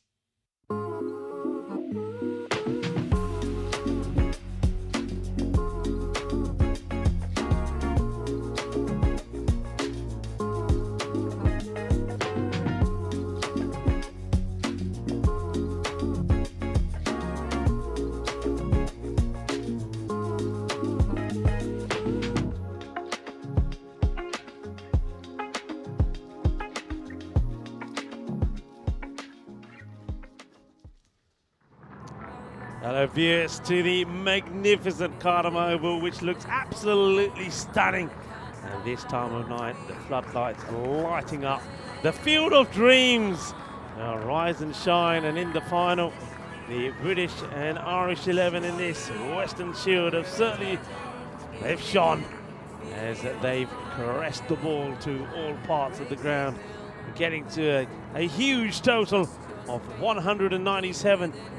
And that means 198 is going to be required.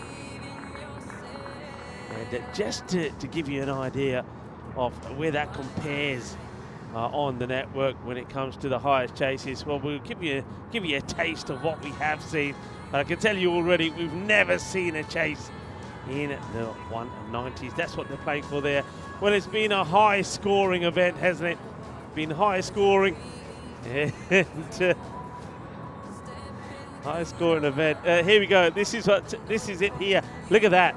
I mean, 186. That's the highest chase that we've seen. So never a 190. Are we going to see history being made here? Records broken. Well, Vinny Sandy did say records are there to be broken. That is a fact. Will we see one broken here today? I can tell you what, there's a little bit nippy out there as well. Now, I ventured out just for a second, and yeah, it's cool, it's cold. So that's one thing that the British and Irish are going to have to contend with. Is their turn to be out there. They're going to try and keep their hands pretty warm, their body's pretty warm, and they're going to have to adjust to the light pretty quickly as well. You can see a number of people moving around. They're trying to keep their hands nice and warm at the moment. Sebastian Ellison will be sending down the first to Max O'Dowd, and the icon player for the European 11. No, he has to go big in the final. And he gets beaten with this one. Quick delivery, goes through good pace to the keeper. So Dowd just having a look there at the umpire to see if there's any signal there about the height, but it's got that one just right. A tournament where we've seen sixes fly all around this ground. All teams have been able to get big scores. The British and Irish 11 have done it in the final. European 11 need to do it in reply. That's hit down the ground, and that's going to be 4 runs as it gets rifled back past the bowler. Cuatro carreras. And just having a look at these foot bumps there, maybe one thing you get at this time of night as well, that some of that the sort of dew, the humidity starts to come back. You start to see a few crystals of dew starting to form on the ground. So conditions that have to be adjusted to. And that is launched. That's going to be 6. Shaba, shaba, pull it. In that zona, shaka, like, yeah, they just got to believe, haven't they? Just got to believe. You got to be saying to yourself, you know what? If we need to get those 4 boundaries and over, we feel we can do it. That's 2 of them.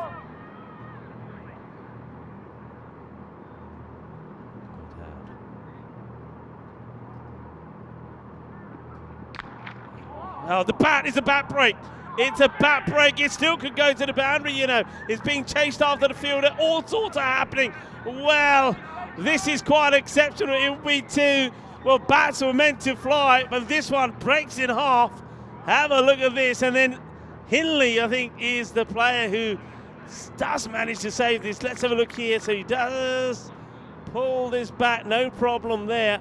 But let's see the bat break here. Let's see what happens in the middle. Have a look at this. And there it goes. I don't think he even realises Max O'Dowd here. He hasn't realised. He's looking at the ball thinking, that don't look right. And well, there you go. And well, that one, it just snapped in half. And it's a fair selection coming out here. Take your pick. And well, what a genuine, I mean, that's a proper back break. I think he's saying, don't put it in the barbecue just yet. I might be able to do something with it. I might salvage it. Well, there he is, Max O'Dowd. He's got the most MVP points for the European 11. He's the highest run scorer as well. But that was quite sensational. I've never seen anything like that. I mean, the back breaks, and then the ball almost goes to the boundary as well. Oh, and he gets followed. He's up in the air. Try and save the boundary. They will, and that's very important. They'll come back for a couple. But nobody at the bowler's end. But I don't think they're going to get a three. I don't think we have seen a single three. The twos have been rare. Now, look at this. That's the standards. Slide and stop. It's very important to save those boundaries. They know that. Now you almost feel that the next two deliver just to stay in touch, really. The next two balls need to try and find their way to the boundary. Allenton again, in fact, just a one ball to go. Needs the boundary, will get the boundary. And that keeps him in this match. Keeps him in it from the word go. 20 coming off the first. And they need to more or less go at 20s. Max O'Dowd looks pretty calm, doesn't he? Pretty calm, looks pretty composed. Looks like a man who thinks, yeah, it's not a big deal. Now, here's somebody who needs his fortunes to change. Tommy Sturgis. He won't need me to remind you of his figures here today. 38 matches since a golden ball. And, well, this would be an absolute classic if it went to a golden ball, if the scores are tied.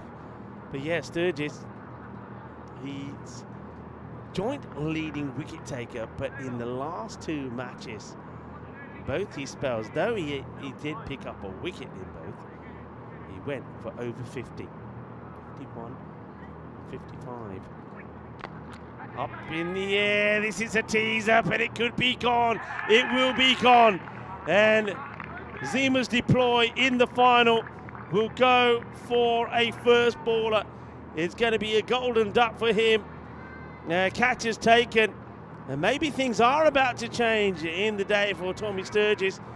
With that wicket, he once again takes top spot in the wicket takers. He moves to 17, and nice catch there taken by Mackenzie Jones. I suppose if there's anything positive to be said about that duck is he doesn't chew up more than just the one delivery. So another batter will have to go out there and get going. Disappointment for Zima Stoke. Sturgis gets the breakthrough thanks to a catch there from Jones. Next batter, please, and they go with the little pocket rocket. And it's Shariz Ahmed. You can see that the rag is going to have to be used here. That tells you that how moist it is out there at the moment. Sturgis to Ahmad. Plays it well, but it will just be a single as the throw comes back from the fielder sliding on the floor, and Johnny Connell doing the backing up. Field changes around. They'll know and they'll feel that the big wicket is probably this of Max O'Dowd. Maybe he's the one man that can stop him. Oh, that's not a good delivery. Well, let's have a look at the height on this and see. Here it comes here. Oh, I think that's going to be called. You know, that's got to be called. It will be called. So free hit doesn't. I suppose the only good news for Tommy Sturgis is at least the ball itself doesn't get away.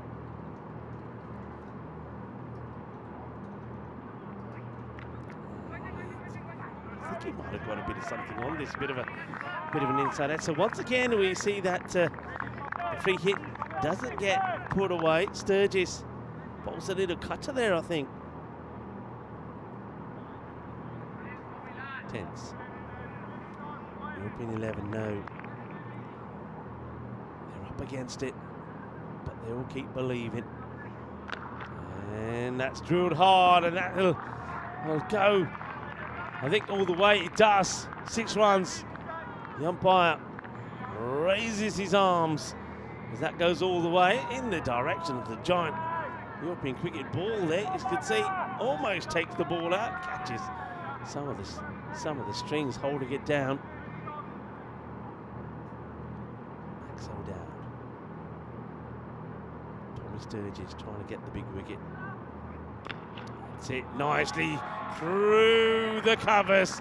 Wow, that is smooth and swift, like the Microlino, meep meep, as it goes through for 4 runs. Lovely shot. And it just has to be picked up on the other side of the boundary fence.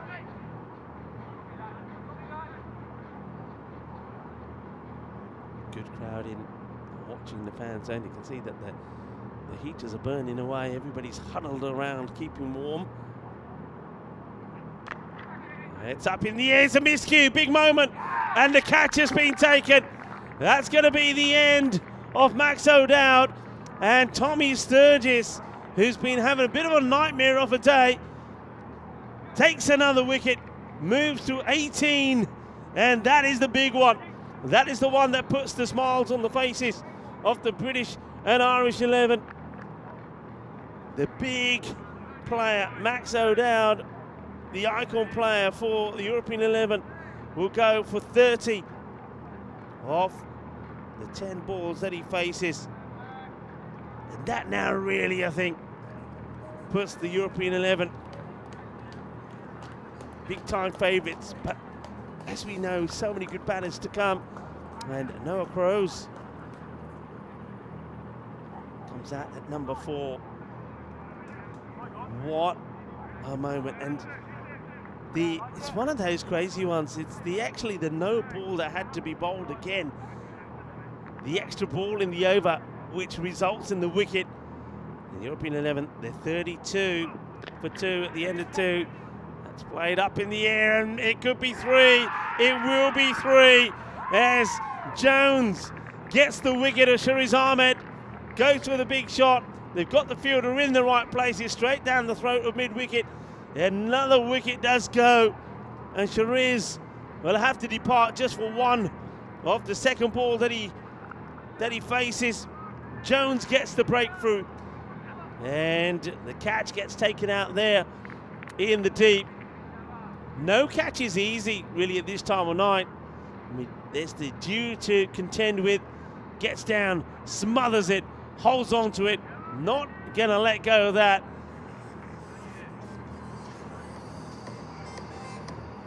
Two in 2. Could be a team hat-trick here. And really good catch. Great catch there from Connell, of all people. Hasn't he? His catching has been sensational. We've seen him take lightning quick ones inside the circle. They seem to get the big players, the good catches, where they need them. Well, Shahid Afridi didn't get a bowl, but he will get a bat, and he will start with a blast. That's going to be 6 to start. Gets a little bit of width, and mini boom boom does go boom boom boom.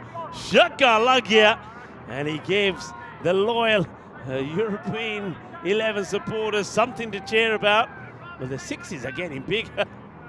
And smashed away. Freedy, yeah, take cover, take cover. High in the air, it's another chance. And it's been taken.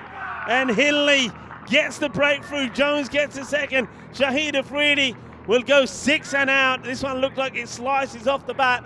It's a very good catch. And wickets starting to fall quickly here. Afridi gets the first one away, but that one doesn't get it right. loses his shape, skies it up in the air, but it's still a very good catch that had to be taken. And Hinley does not make the mistake. Hinley takes the catch. Jones takes his second. Shahid Afridi will go for 6 of 2. Now Crows is probably wondering what's going on here at the moment. He's losing partners pretty quickly. And new banner now comes in, and this is going to be Hamza Salim Dar. Well, I said that Hamza seems to have found, or has found, his batting form today. Well, he needs to really get stuck in here. As you can see, he just wasn't quite ready there. As you can see, he was just getting himself, his guard settled and marked in, and he sees the bowler coming his way, Jones. Of course, Jones wants to bowl it. He's hot at the moment. To get another one through. Vinny Sandy joins me up. Vinny, key moment in this match now as Jones comes in to Salim. Someone needs to play a heater. Hamza's going to get off the mark with 4. So, look, what's that rate? I'm just keeping an eye on that rate required. Obviously, hasn't gone to plan so far, but we have seen Europe recover. Let's go right back to the very, very first match between these two teams. They were 28 for 5 after 2.5 overs. Ended up in the 160s. That won't be enough tonight. I tend to think that kind of 24 is the point of no return at this level. At 4 a ball, it's pretty hard to do that over an extended period. 21 and over required at the moment. Rolling cutter, that goes up, and that is going to fly straight to the fielder. It's another boundary and out. Davidson takes the catch. The Scots combine, and that is the 5th wicket down. So it's right or die for Europe. They are going to swing. They need someone to really get hot. Otherwise, it will be back-to-back Western Shields for the British and Irish 11. Hamza gets the first one away. Next one, 49 metres, not good enough. Nicely taken under lights there by Davidson. It's 42 for 5. Really good catch, well taken. And you can see even being applauded by one of our ball retrievers, Hamza. Well, a bit like Afridi, hits the boundary, then gets out. And what an over this is from Mackenzie Jones. He's gone wicket, boundary, wicket. 3 in the over. Game changing. Still a ball to go in it. And Jeremy Martins, not a bad guy to come out when you're 5 down, takes guard.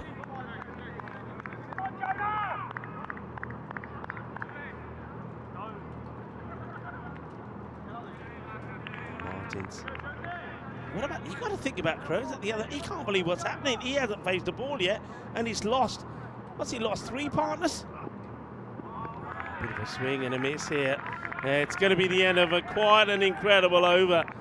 It goes for 10 runs, but 3 wickets fall. And European 11 at the 3 over mark, they are 42 for 5. You'll see like for like. And they are way behind where the British and Irish 11 were at this point. All right. So, yeah, how many of those can you afford? No more, I think is the answer. You know, what are we up to? 22.3 required, 223 pace, think of it that way. And we have seen teams do that for some periods. Davidson, he's going to come on now. He's been a brilliant bowler, really. He's got 15 wickets. Bit of a sideline play here.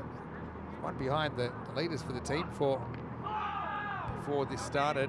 Who's got him so far? We've got so now we've got Tommy Sturgis. He's gone up to 18 wickets.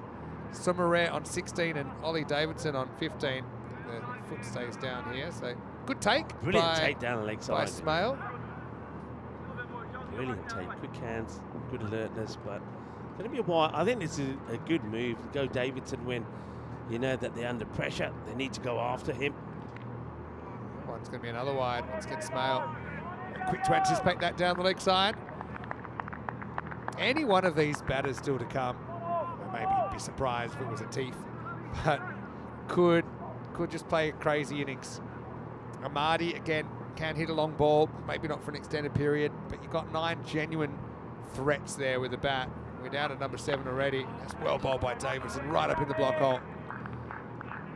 This time he gets it right. You can see what he's trying to do. He's trying to get this ball angled in that gap between bat and pad. First couple, he just strays a little bit down the leg side, but he gets that right. just a single. Davidson responsible for taking a very good catch there on the boundary. That time he flights it up, it's in the air, but it's out of the ground. Martins, is it his moment to shine? Under lights, Maximo. 50's up for Europe. The European supporters, you're right, they've been fantastic all week. Nice to see it. You know, Europe's had a bit of a checkered history geopolitically. Isn't it nice to see them all coming together behind a common cause? Yeah, I love it. It's I think it's a competition there who could quickly draw up the biggest six out there in the fan zone as well. Well bowled again. It's chopped in and testing out Smale with the throwback from Sturgis. But yeah, I mean, every one of these dot balls are like a dagger to the heart of European fans, I think. But hey, B&I have been sensational here. Just going to their tournament. In fact, they lost all 3 games on opening day, running dead last. Excellent bowling. You want to know how you can bowl here and not get whacked? Hit that spot. You can't miss it, but you hit that spot, what are you going to do? Davidson, very, very good bowling, and anyone thinks spinners aren't effective in this form of the game, just have a look at what he's done this week. And if you don't hit it there, it might be problems. As it's whipped away, Martins goes Maximal, 6 more. Yeah, that's how he started, just on the pads, couple of wide to start off with. He got away though, and the batter not putting it away, but on this occasion he will. It's still a very good over when you consider. Just needs to get out of it, doesn't he?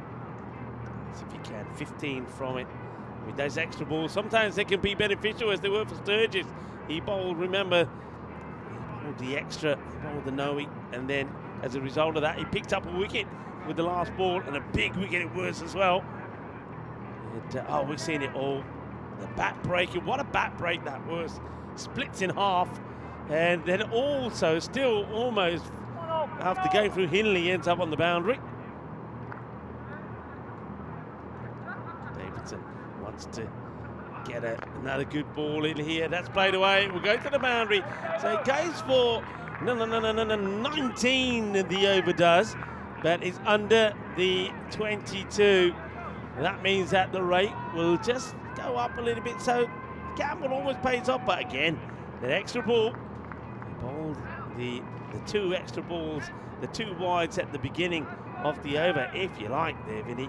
Cost you the 2 boundaries at the end, 10 runs. Yeah, you can look at it that way. 22.8 required. You know how hard it is to bend that line upwards the longer you go into the second innings. Do they? I'm just wondering. I do go straight back to Jones here. They're not. They're going to Jules here. Summerall. It's quite interesting. I mean, Sturgis, I know they like to hold it back, but Jones, he was hot. I would have gone straight back to Jones, you know.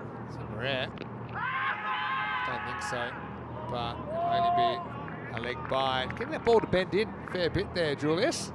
And we'll see him, of course, for Farmers in the ECL. Looking forward to that. Tommy Sturgis has been picked up by Farmers as well, so it'll be maybe a slightly different shade of green. But hello to all our friends in Jersey. Looking forward to seeing you actually in person, either here at the ECL with one of your 2 clubs, Farmers and Old Vics, but also we're going to Jersey, and I'm really, really excited about that.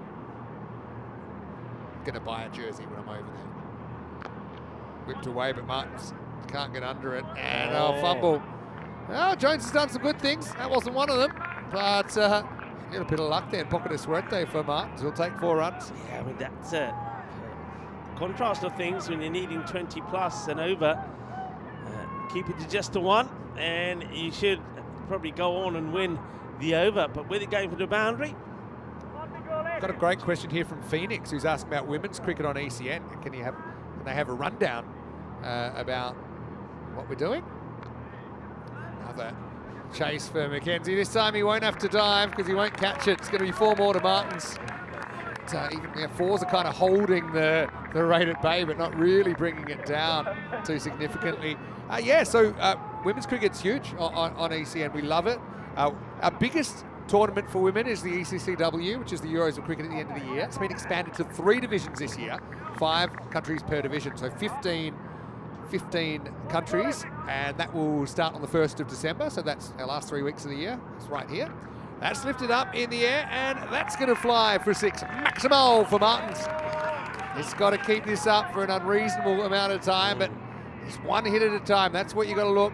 Try and win the battle with 23 at the moment and over. But yeah, in between, we have plenty of series. We may, and the idea this year, we always have had some women's internationals in between, so what we call ECIW, which is around the grounds, around the countries. But this year we're trying to introduce even more European cricket series for women. Got him. Samaria knocks back the off stump, and Martin's cameo comes to an end. And that's a 6th wicket down before we've even hit the halfway point here. It's 76 for 6. Been good today with the ball, hasn't he? And Jules, as they call him, he's got the ball in the right areas, and he's always been plucking away. Took 2 for 29 against the World 11, and earlier he was in good action as well, and that's why he's right up there as one of the leading bowlers. He was a level pegging. Well, he's broken the stump. Let's have a look at that again. The stump, I think, has been busted here. Let's have a look at this again. But that's Jeremy Martins. That's the same as Max O'Dowd, 30 of 10. But I think a new stump. Yeah, they should be careful running out there with the stump, because that delivery, look at that, it has busted the stump. And new stumps, please. I wonder if we can see that delivery one more time. So Julius Summerall, Jules gets it on the pegs, and he's busted the stump. New stump comes out. Here's the delivery, and you just see it there. The stump. Bang. There he goes. Look at that. It's got a little bit of a bend in it. Stump buster. Julius gets to keep that. I think that's the rules. I think he has to keep He can take that one home. So you don't have to wait for the mad grab of stumps at the end. He's got that one already. Skanzulfka comes out to bat well. I mean, if there was a man for this moment, Sakanda isn't a bad bet. He pulled off what seemed like an impossible chase for the Netherlands. When they chased 183, they needed about this much, but even then it was a little bit close to the end. But it was about this stage. Remember, he came out, there were 1 or 2% chance of winning, and he was able to get them across the line. Vinny, sound to him is to Maximo. Got Rico full with me. I hope you've enjoyed this tournament as much as we have. And don't forget, we've got more coming your way tomorrow, because we're not going anywhere. Tomorrow is basically day 1 of the ECL, the original tournament we had back in 2019.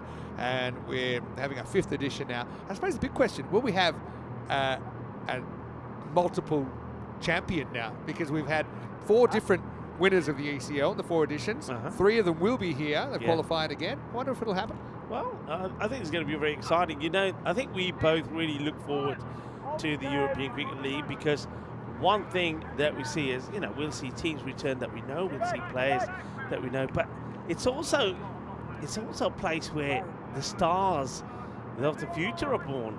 Players will go out there, they'll want to showcase their talents, and if they're being missed maybe by their own national team selectors back in their own countries, well, they can really shine on the big stage here.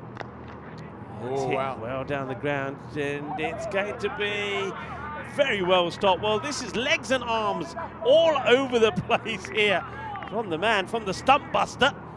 And there he is, Summerall. What a great bit of fielding from him. But I just saw arms and legs everywhere, but he held on to the ball. Davidson back to bowl out here. Bowl, see? Hit that line. This will be out of it hits. Misses. Zulfika would have been gone. They think of 2. Now they really think of it. Eventually they realise it's suicidal. I mean, it's easier said than done hitting the block hole. But if you think about, someone like Smale, I know I overheard Europe talking about how he bowled this guy. I said, well, don't bounce it. If you bounce it, it's disappearing. Obviously, a full toss is disappearing as well. It's just really, really tough at this level. Again, love it. Geez, Davidson is really grown into this tournament. First ever 5-wicket haul. Still the only 5-wicket haul, actually, in Western Shield cricket. Really done his reputation no harm at all. Very good at kind of changing the pace without losing his control, but not really changing his arm speed either. Yep. See? Bowlers? No, rewind this if you're any sort of finger spinner. I mean, yeah, easy. Like I said, easier said than done. But he's on right now. Interesting, as you know, Adam Patel up here, and I was talking to him about being a spinner and going out there and having to deal with hard hitters and shorter boundaries. Oh, what a shot! That's a great shot. But fielder coming across, that is just unreal. Get out of here. We have just seen something quite special. Well, the batter wants to go funky. Noah Crows wants to play a little bit of sexy cricket. He plays the reverse Malachi. But how about this for a catch? It is quite stunning. They're gonna have it really is. They'll check it, but I think he's clean. I think he's done this. Because he lets it go in time, and then he's in the air when he catches it again. Then he comes back into the field to play. Let's check it out. What a shot. I mean, first, it was a brilliantly executed reverse sweep, but have a look. That's fine. Now, does he get rid of it before? Yeah, I think that foot's in. That's it. That foot's in. The ball's gone. And as long as he's in the air, which I think he is there, yeah, that foot's off the ground for me. So, what a brilliant catch. And he'll get his moment here. Maybe get the benefit of the doubt. I don't think there's too much doubt anyway. That is gone. What a brilliant catch. And there's the decision. Crows unfortunately goes for European fans. But it's time to party, I think. Britain and Ireland united here in emotion and in what will be a memorable victory, I'm sure. Crows, it's had a good week. And he's a really exciting cricketer. Love the way he goes about it. In the final, he's going to be out for 3. It's 82 for 7. Davidson picks up another. Well, if there was a fielding award, Vinny, well, I tell you what, Johnny Connell would get it because that is just one of many catches. But that was sensational. I like the way that he didn't want to pass it on. He said no. He said, I'm not going to pass it on to Lynch. Lynch was there. And he said, no, I'm doing it all myself because that way I know I get my name in the book. Oh, well, this is Skander Zulfiqar who's going to hit a 6 here. Change of over because it's 6 down now, 82 for 7. And lifted up and away. So what are we now? We're at 29 and over. So basically supersonic. In fact, it's 4 overs. If it was 1 over, maybe.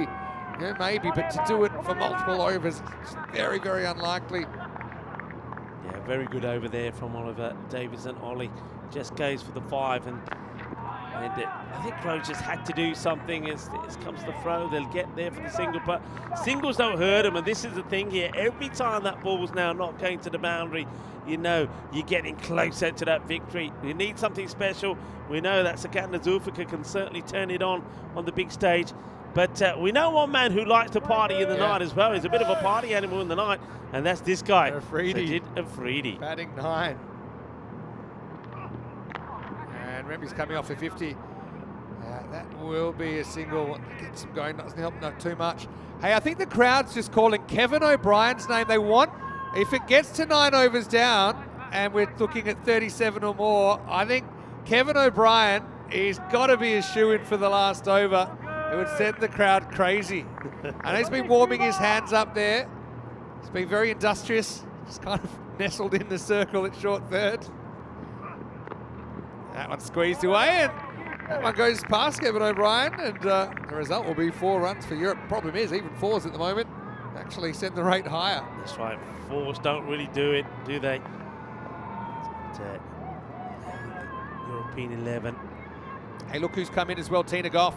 Saying great catch in the chat. Hey, Tina, great to have you. And, you know, obviously we're really excited to have you as part of the commentary team. Sorry you had to go so soon, but we know you're busy. And we look forward to having you back. She'll be in Portugal, actually, next. And speaking of women's cricket, I know the plan is to see the Portuguese women's team come together for the first time to play some T10s and T20s, and Tina will be there. Yeah, I saw that for Portugal. That's listed down as a European Cricket Series women's event there as well. So, yeah, I think one thing that we've certainly seen, the same way that we saw at the start of 20 when we started to go around Europe with the European Cricket Series, we saw how the men's game started, how it's grown, and we're seeing the same now with the women's game. Getting bigger and better all the time. That's slightly short, played down the ground. It's going to be 4 runs, I believe, 1 bounce ball. But, you know, as you said, yeah, okay, I'm not saying that fours are no good, but, you know, you can't win it with just hitting 4s. Yeah, I mean, I think we know it's gone now. You still need over 100. There's something for you. And there's only 20 balls left. 19 now, sorry. Last ball, the 7th. You know what? They've really shown the effectiveness of that block hole delivery. Yeah. It's not, it can be simple. It's not easy, but the idea of just jamming the ball in there, there's not too much you can do with it. Forced to just jam the bat down on it. Into 7. 98 for 7. Coming up tomorrow, don't forget, European Cricket League starts, and we're not going anywhere. That's an absolute banger of a game first up. Darmstadt CC versus Dreux. We'll see the Romanians, ACC Bucharest versus Stari Grad of Serbia, and then Peel and St John's will appear in match 3. I'll be here. You'll be here. I'll be here. Corey, I have given him the morning off.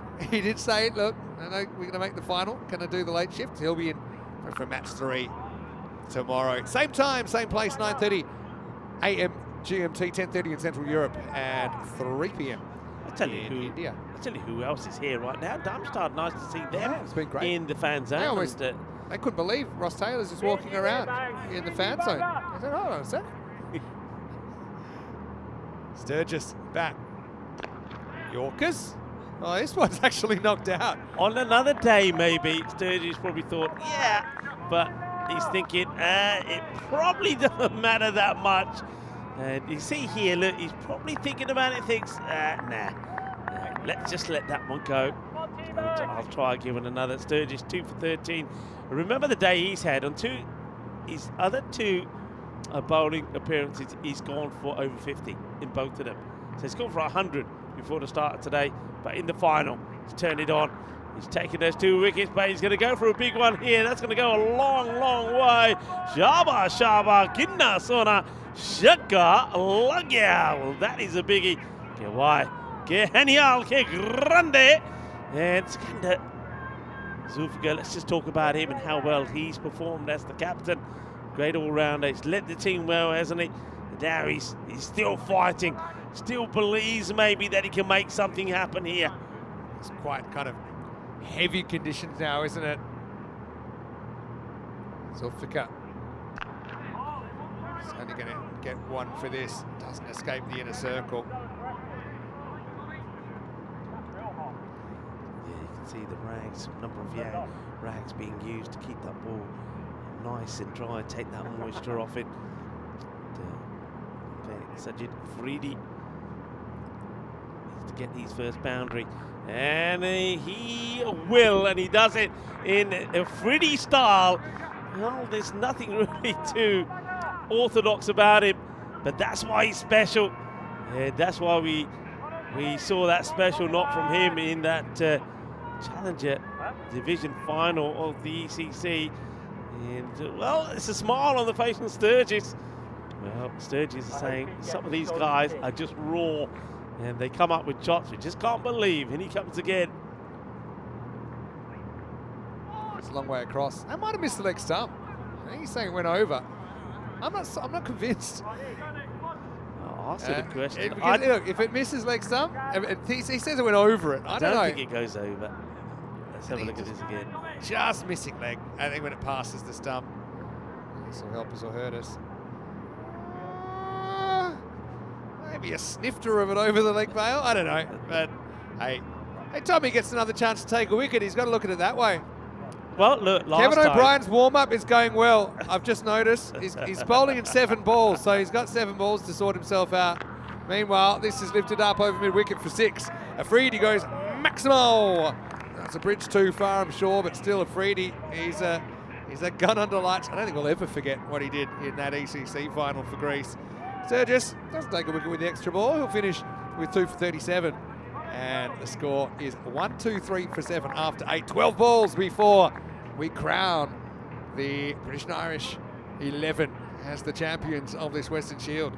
Yeah, you can see what they've got to try and achieve here. That over went for 25 with with 4 boundaries, 3 sixes, 1 4.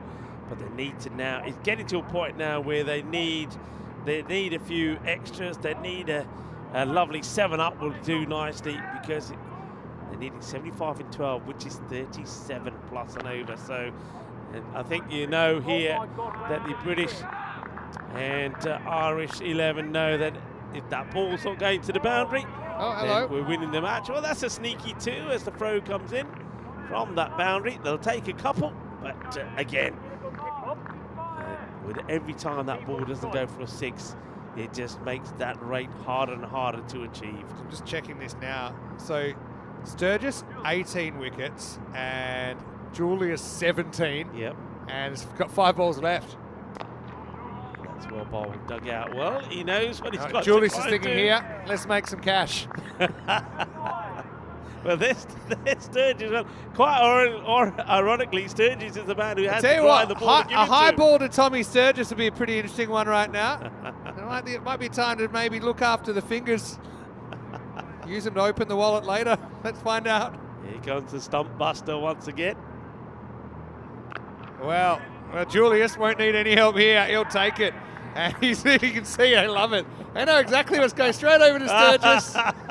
There has been a bit of debate about if there's a tie, do you split the cash or does it go to economy rate? What's your feeling on it? I think you got to go economy rate. You I think. go- I The like reason I splitting it. say that, Go on. is the economy rate is when you think how much fun the batters have had and how much carnage that we've seen out there. I think you got to look at the economy. Yeah, I rate know as well. that's true, I guess. But hey, we Economy. may not have to make that call yet. Maybe. He's got 3 balls here, hasn't he, to get another wicket? Yeah, He's come from nowhere in the hunt for that. But Today he's had a sensational day. economy, Julius, 14.2 going into this game, I should say, Uh-huh. and 15.3 for Sturgis. I think also, I hate to say this, but bear in mind that Sturgis on 2 of Sturgis his went the spells journey here. went for 50 on 2 occasions. I don't think I've ever seen that from a bowler, not back to back. So based on that, I mean, let's see. I hope well, I know that the European 11 will be hoping, but if Jules wouldn't have to get down to that, if this is just punched away, one hand pick up, they think about the throw, but there's no need to do it. Singles won't hurt them, so the strike gets taken. Amadi will get off the strike, gets to the other end, so it's getting the Zulfiqar. And, well, Jules, if you want it, you got to earn it. And getting the wicket of the captain of the European 11 would be a good way to do it. It's hit hard, and it almost carries. Guess who it goes to? Sturgis. Well, you make your own mind up, folks. Let's see this again, please. Have a look.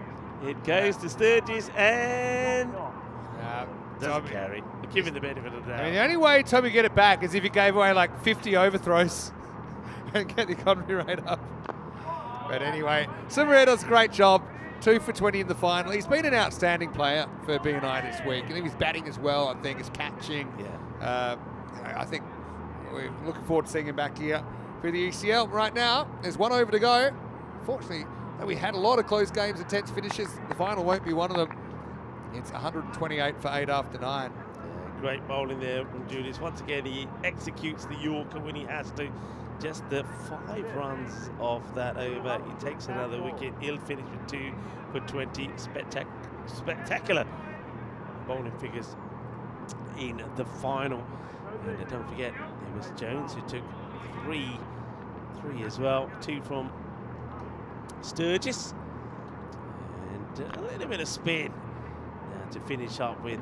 As you can see that Nils Priestley is seeing if he can pick up a wicket or not. The first one will go for 4, so I suppose there's going to be some celebrations from the British and Irish 11. They're going to retain the Western Shield bigger this time, but it was always going to be harder as well, you felt, with the World 11 and the Asian 11 coming into the party. As that also will get to the boundary, so 4 more.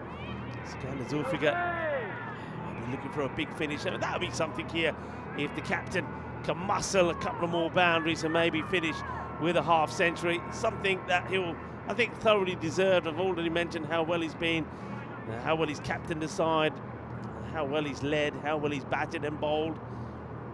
Priestley.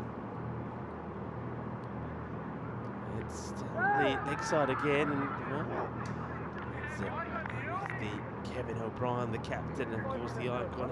Had to be wonderful to have him around as well. I know that so many of the young players, the new players that are growing forward. I've enjoyed chatting to him. Bit of a full toss that will get away from the fielder. It's going to be another boundary. Nils has done well. I thought this was the Kevin O'Brien over, but he's just quietly minding his own business. Nils is a bit of a... fancies himself as a bowler. Took 2 wickets in 5 balls, the only other time we've seen him. But doesn't get a lot of help in the field that time. Let's all forget 45 or 20. This could be a nice moment. And I think the European 11 will want something to applaud. And if he can get to his 50, I think they'll all give him a good clap. He goes down the ground and he will get his 50. So come on, everybody, get up and applaud the captain of the European 11. Sikander Zulfikar brings up his 50 in 21 deliveries. I know they're going to be feeling the pain. They're going to go down in the final. But you got to look back at what has been a fantastic campaign from them. They played so well all the way through. We've seen some incredible performances from them. It just never quite clicked in the final and always looked like it was too many runs. That's been played away as well. That's a delightful shot. Waits on this, gets it away. It will be 6 runs. And the European 11, well, with that 6, they will get to 152. But that still means that the margin of defeat is a pretty big one. It is going to be victory for the English and Irish 11. They will be the winners of the Western Shield. They will keep their hands on that magnificent trophy. But it certainly has been a real fight and a real effort there from the European 11. But when it mattered, it's the British and Irish 11 just batted them out of this final by putting that big score on the board of 197. Yeah, what a sensational effort. I mean, when you think about the fact that they lost all 3 of their games on day 1, and let's be honest, this is a final that no one saw coming after day 1, and from that point, obviously, British and Irish side, you've got to give their coaching staff a lot of credit as well, I think, for coming up with the tactics, getting the best out of their side. They're back-to-back Western Shield winners, and Kevin O'Brien, I mean, I love the way he just kind of kept a watchful eye over his side. He wasn't there to steal the spotlight. Obviously, we know how destructive he can be. He scored a brilliant half-century earlier in the tournament. Tommy Sturgis finished on 18 wickets. I think he's going to miss out on the prize by a count-back on economy to Julius Samaria, but still, I mean, it's equal leading wicket taker for the entire tournament. So, you know, again, it's been a wonderful, wonderful tournament, a wonderful exhibition of the European style of cricket, ECN cricket, and the format which has been developed and is loved by so many around the world. Got a feel for Europe a little bit. I mean, obviously they had such a great roller coaster ride. I mean, after day 1, I don't think too many people had them in the final, like I said, but they've come back. I love the way that they've played. Now, obviously, maybe they would have batted first under lights. I don't know. Could have gone a little bit differently, but once they were chasing 190s, it was always going to be a long shot. They gave it their best, but they fell just a little bit short here in this Western Shield final. Yeah, and a lovely shot there off Mohammed Atif. Yeah, got to give him a mention. Again, he finishes with 14 wickets himself. He's bowled so well. Everybody's talked so highly of him. It's just been a really good, marvellous, entertaining and fun tournament. And the standards, well, they've set some standards here, the boys. I know that the Western Shield will continue. We'll see more Western Shield action in the year, that's for sure. But these boys have really set a very high standard. Let's have a look at how things started. And of course, it was, well, the hard-hitting Max O'Dowd, who was always going to be the key, I thought. And when he started hitting this ball, I thought, okay, well, then there was this, the bat buster. Well, we saw a bat go down. We saw a stump go down. It was one of those matches. But, well, unfortunately for the European 11 supporters, we saw them go down as well. Wickets would fall, and when they would fall quickly. Max O'Dowd was caught beautifully there by Julius. And not before he played some lovely shots. That was a cracking one, but it was when he went down the ground here. Doesn't get it right. You can see one hand coming off the bat. Doesn't get the power there. The catch gets taken. And doesn't help that Zimbabwe's deploy. He went without scoring. Sharice came out and he wasn't able to get going. And Noah Crows, he tried to get funky, didn't he? And that would have worked for him. But look at some of the catching there. Nice to see Rayners getting involved. He's part of the two circles, the crew. But yeah, Afridi, 6 and out. Well, look at them with pump. And Jones was just amazing. And he just kept on going. And if you thought that he was happy with 2, well, he weren't. 2 became 3 in that over. Martins came out, played a few nice shots. And maybe he was going to be the batter that was going to be able to click, play some lovely shots, got going, but then he would be done by a great delivery. This is it here. Look at the stump. That breaks the stump, as Tommy Sturgis shows everybody. So we saw a stump break, we saw a bat break, we saw a great final, and we saw the end to a sensational Western Shield. And that sort of sums up the quality of the players that we saw out in the middle. What a catch that was. That was quite crazy, quite incredible. And like I say, Vinny, the boys here certainly have raised the bar. Yeah, they sure have. And yeah, you got to feel for Europe. It's always tough in such a big game when you kind of know, it's crept out, because it kind of almost prolongs the agony, doesn't it? And so, yeah, Julius, this could be a €1,000 catch between you and me. And luckily it only went to Julius and didn't go anywhere near Sturgis. So he's coming back to try and punch it away from him. But anyway, no, I think it's all fun and games, really. I think the individual awards are nice, but I think you play cricket because it's a team environment. You want the team to do well. And well done to the British and Irish side. And another side might have just kind of lost their way a little bit after that opening day, which had 3 quite tough losses. But, yeah, the British and Irish 11.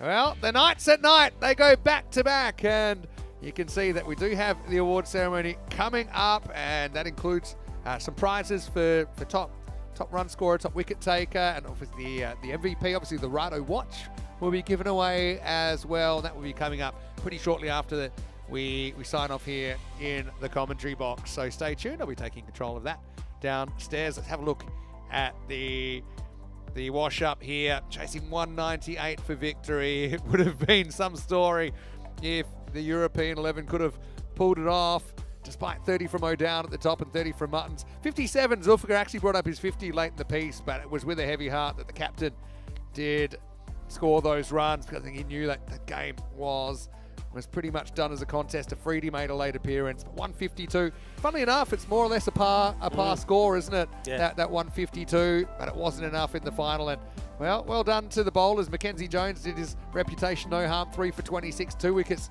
for Tommy Sturgis. 2 also for Sumarare, who actually is going to win the bowling award on an economy rate countback. And Ollie Davidson, he bowled absolutely brilliantly, 1 for 23.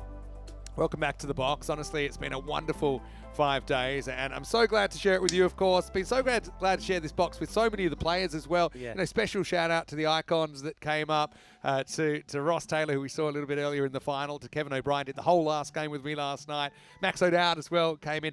Thanks to the boys from the Asian 11. I think that Adam Patel and Furkan Shafiq did a great job in here, as well as Atik, and we had Jack Wood given a guitar up here, and many others as well.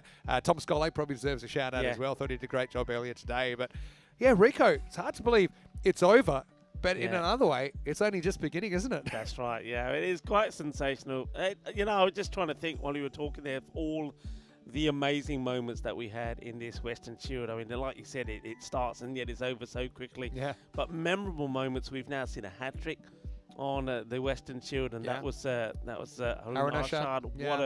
What a moment for him. Then we saw Ollie Davidson take a 5-wicket haul, and then Yunus Ahmadzai joined some top players one of now each. with a century. We've had one of each. I mean, the golden ball eluded us, but that's true. Hey, we've got plenty of cricket coming here in the European Cricket League. But for me, and I think for a lot of people, I think I speak on behalf of a lot of people who will be watching, have said the standard that was set here in all the disciplines of the game that we love, the batting, the bowling, and particularly the fielding, it's just been exceptional. And I just want to say well done to all the players, to all the coaches, and everybody involved, because we've been a part of something really special. Yeah, no doubt about that. So we will have the award ceremony. There'll be a few more thank yous over there. Let's give you a quick look at what's coming up tomorrow, because, like I said, we're not going anywhere. We've got 4 more weeks here. And by the way, after that, we've got about another 9 months of cricket after that. But this is coming up with the European Cricket League starting tomorrow. Everybody loves the European Cricket League. And it's a banger of a game. Battle of the D's first up. Darmstadt CC versus Dreux, the German champions versus the French champions. Also, The Romanian, Serbian, and the Isle of Man champions are coming your way in Group A. It's just 3 days, 2 days. They'll play each other. The third day is finals day. It's going to be intense. There's going to be emotions on the line. These teams, they have to work so hard to qualify by being champions of their country, and then it's kind of make or break. They've got 4 games basically to make their mark, and then potentially finals if they're good enough. Yeah, I mean, look, it comes once a year, but this is like the biggest day, isn't it? The biggest day for these clubs. Biggest day sort of the year. They want to get here. They fight hard to get here. Now they're here. It's not just about winning. It's about them showcasing the talents of their countries. And we're talking about countries that when we have a look at where a lot of these countries are coming from, a lot of people don't even know that cricket is being played there. That's why it's so special. It's a time. It really is a time for these European cricketers to shine. Yeah, you said it. So really excited for that. And yeah, these clubs, they're getting global exposure. They're getting millions of viewers, around 35 million viewers. 35 million viewers every day that we get in European cricket. Okay, I know we're going to run a bit over. I've got some work to do down there. A big thanks to Tina Goff as well. I want to make a special point of thanking Tina, who did such a great job, did the whole first day with me, and then obviously was involved all the way until yesterday. And I know she really enjoyed the final as well, even though I know her loyalties were split a little bit. I think she was probably more on the European 11 side playing for Germany, but it wasn't to be. But honestly, super excited. What we will do, we'll leave you some of the highlights of the day, but don't go anywhere, because after that, we'll go straight to the award ceremony where we will be presenting the individual awards and also the medals to the players. And of course, the shield, hopefully it can be lifted this year. I mean, it's pretty heavy. I think they might have drilled a few holes in it since. No, but the Weston shield will be given away after this. Pretty sad to hear Mr. Maximo on behalf of the Blue crew, the ECN crew, everybody here on the ground at the Kartama Oval, as well as Rico Full, Tina Goff, and all of the gang. We'll see you very, very shortly. I'll see you for the trophy, and then we'll see you tomorrow right here for more European cricket. For now, that's the front top. My body back and forth. My body back and forth. My body back and forth. My body back and forth. My body back and forth. My body back and forth. My body back and forth. My body. Move my body. Move my body back and forth. Move my body back and forth. Move my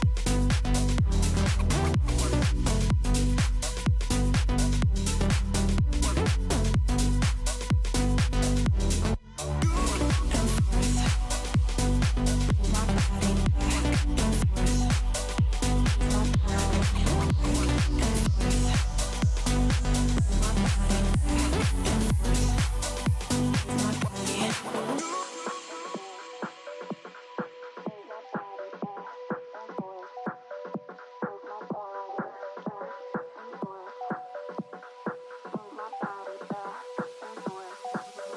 Move my body back and forth. Move my body back and forth. Move my body back and forth. Move my body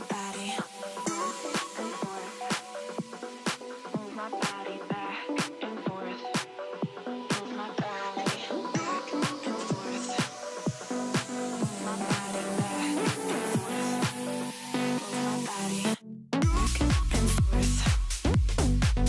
Move my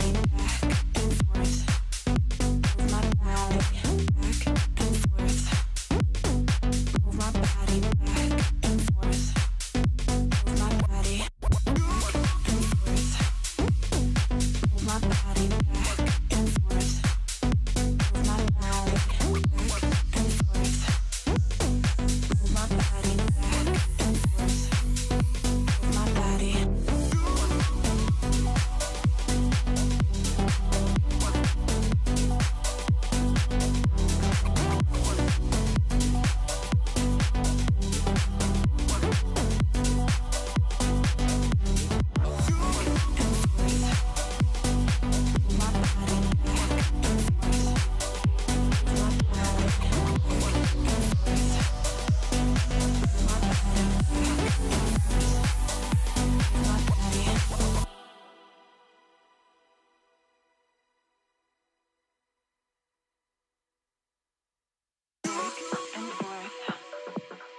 Move my body back and forth. Move my body back and forth.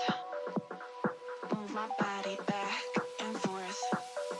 Move my body back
Hello to you wherever you're watching from around the world, and welcome to the trophy ceremony for the 2025 Weston Shield.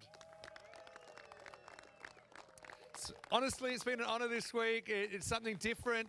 Although we did have the Weston Shield last year, very, very successful. In fact, it was so successful that the format was expanded this year to include 2 new teams, and we have now kind of breached the rest of the planet as well with this format, which I know is loved so much here in Europe and, of course, around the world, especially by people that may not be so familiar with the game. And honestly, this week absolutely delivered. Now, we are going to get to the trophies, but quickly, I do need to have some thank yous. Now, our first thank you goes to all the players who came here from all around the world. Thank you so much for putting on such a wonderful show.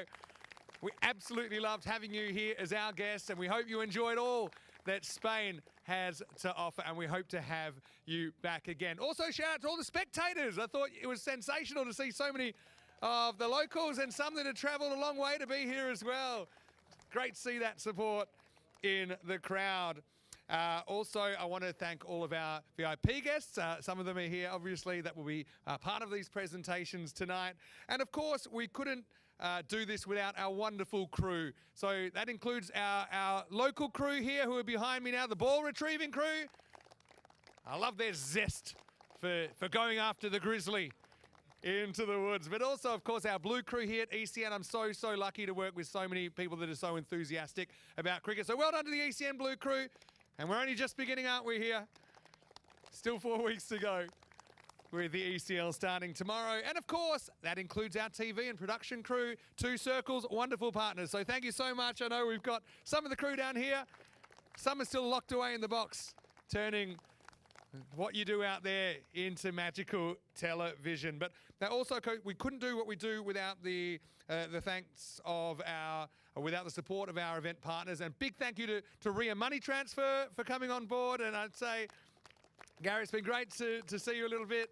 I know you'll be part of the presentation, and honestly, it's a very good partner to have, considering how much we are moving around and how we spread our tentacles all over the world. Now, also, I want to say a big thank you to Cricket España, the host federation. I know that they provide tremendous support to hold these marquee tournaments on Spanish soil. Also, I want to say a big thank you to Dream 11, to HCL Software, to Rado, of course, our official timing partner. The MVP will get a Rado watch, and it's very, very sought after. Also, I want to say a big thank you to the Junta de Andalucía, the local government here, for their support in allowing us the means, I suppose, to be able to run the tournament right here in this beautiful region of Spain. To Victorinox, to Microlino, we had a lot of fun in the Microlino already. Really exciting to see more and more partners coming on board.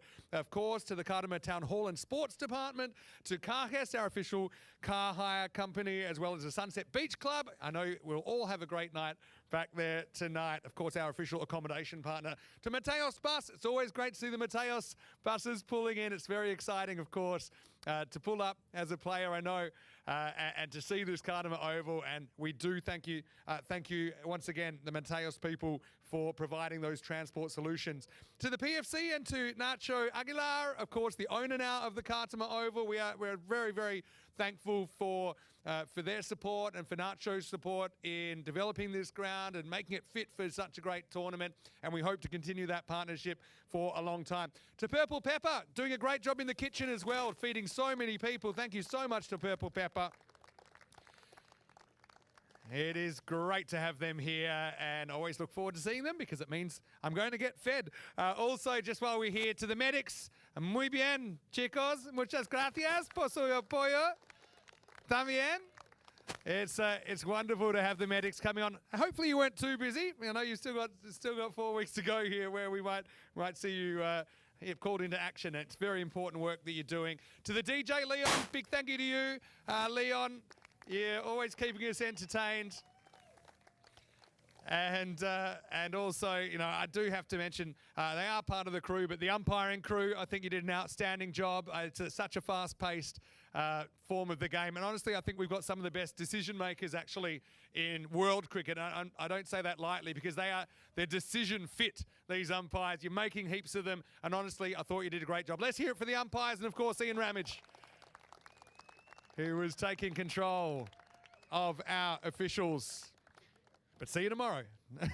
And look, now we've got the thank yous out of the way. I want to thank anyone else, again, that I might have missed. We are trying to get through this, but it takes a lot of people to make this work. But let's get on with the awards. Now, we do have something a bit different for this Western Shield, and that's individual player awards. And we had awards for top wicket taker, top run scorer, and top MVP points within MVP. It's 1,000 euros for the top run scorer and the top wicket taker, and 2,000 euros for the top MVP point winner. So I'm going to run you don't have to come down, but you just have to open your wallet when we see you later, okay? Because I'm going to start with the World 11. Congratulations. 1,000 euros goes to Peter Hatzoglu for 10 wickets, the leading wicket taker. And the leading run scorer, and 1,000 euros to Jack Wood with 378 runs. And points in the MVP race. Also Jack Wood, so congratulations, 2,000 euros coming your way. He won't have to be busking tonight, Jack. Now let's move on to the Asian 11 again. Outstanding. The two teams that didn't make the final, still there was so much entertainment you provided. It was such an exciting tournament to watch. And look, if the tournament went a bit longer, who knows, maybe you could have been in the decider. But we do have the individual awards. Now, if the wickets were equal, it did go to account back of economy rate. So the bowling award went to Usman Najib with 13 wickets. Shout out to Sumon, also took 13 wickets, but just had a slightly worse economy rate. And then the leading run scorer was Furkan Shafiq with 351 runs, 1,000 euros to Furkan. And congratulations also, because the MVP award went to Furkan Shafiq. So 2,000 euros, congratulations. And well done with your individual contributions this week. Moving on to the European 11 and their individual awards. Of course, Europe, fantastic job. We'll talk about them a bit more in a sec. But a fantastic young bowler walks away with the bowling award here. Mohammad Atif with 14 wickets. Congratulations on a sensational performance, Atif. And then with 286 runs, the leading run scorer, and the batting award for Europe goes to their icon, Max O'Dowd. Well done for a sensational effort. And the top MVP points winner went to the captain, Sikander Zulfikar. Congratulations, Sikander, for a great all-round effort and a 2,000 euro prize coming your way. Now, the next category of people, the BNI winners, I'd like you to come down as well, because we do have some trophies, because actually these winners were also the overall winners of the categories. Okay, so first I'd like to announce the leading wicket taker for the tournament, and this will be presented by Chris Brightrider of ECN. Of course, it does carry a 1,000 euro prize as well. And again, on account back, I got to give a shout out to my man Tommy Sturgis, who did take 18 wickets, but with a slightly better economy rate and 18 wickets, the bowling award goes to Julius Summerer of the British and Irish 11.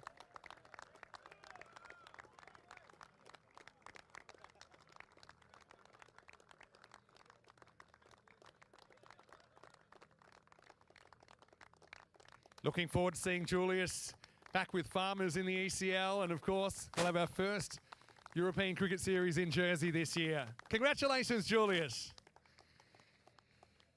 Now, the top run scorer of the tournament, and of course for his team, carries a $1,000 euro prize, and also this magnificent trophy, which will be presented by our Director of Operations, James Cantor, with 421 runs. Congratulations to William Smale, including a sparkling 89 in the final. A very, very exciting cricketer.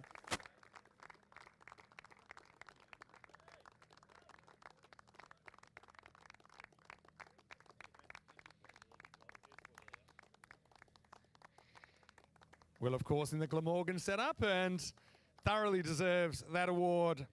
Now, we do have the MVP based on points. So there's actually two MVP awards, one based on points and one that was decided on. Will, don't go too far because the top fantasy point, MVP point winner was also Will Smale of the British and Irish 11. And it's our pleasure to have Gary from Ria Money Transfer present this award to you. Thanks very much to Gary Thompson and Ria Money Transfer. We hope you enjoy that fantastic award. And of course, the €2,000 cash prize that goes with it. And so, as Will goes back, the question was then, well, who was the overall MVP? Now, this wasn't necessarily based on points. This was decided by the organisers, and everyone had their say. And in the end, the winner of The Watch, which will be presented by European Cricket CEO Roger Finer, we couldn't go anywhere else. It was Will Smale from the British and Irish 11.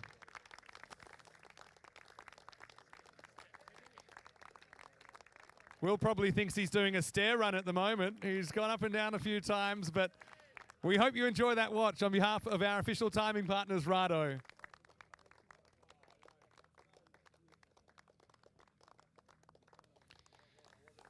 Will, before you go, I know you're probably a bit fatigued going up and down the stairs. I just want to have a quick word. Congratulations, a big innings in the final, but how was the week overall for you? Yeah, it's been a great week. Like the setup's been brilliant to come over here. Like I've seen clips of it on social media and things, but to be out here and playing it's been awesome.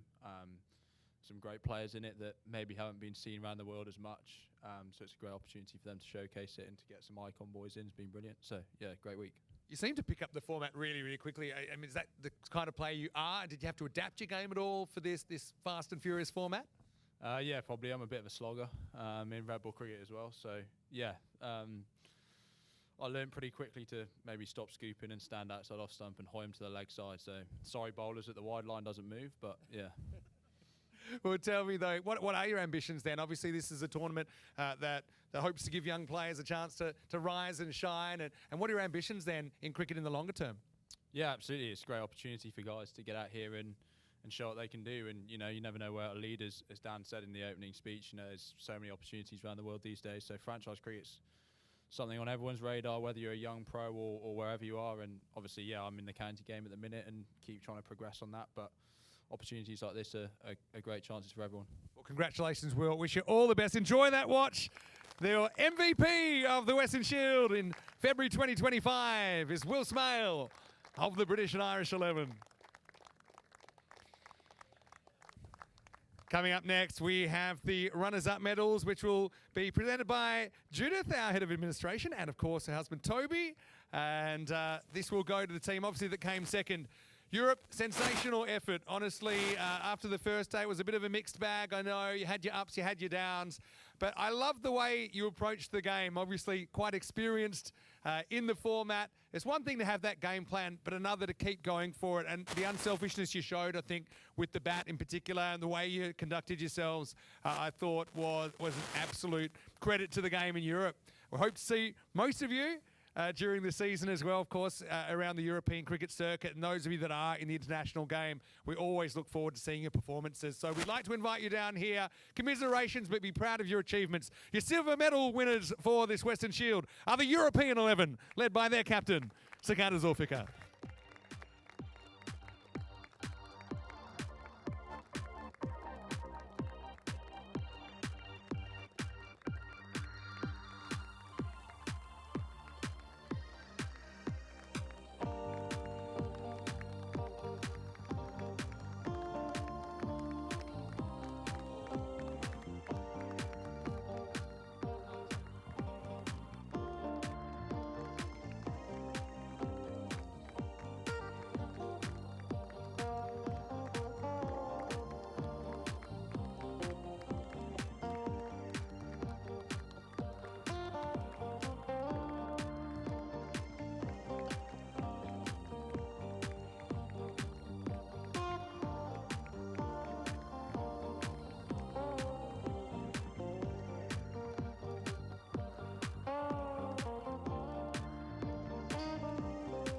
Let's keep hearing it for the European 11, of course, their coaching staff. Certainly very, very important to the cause as well. It's been a long week, I know.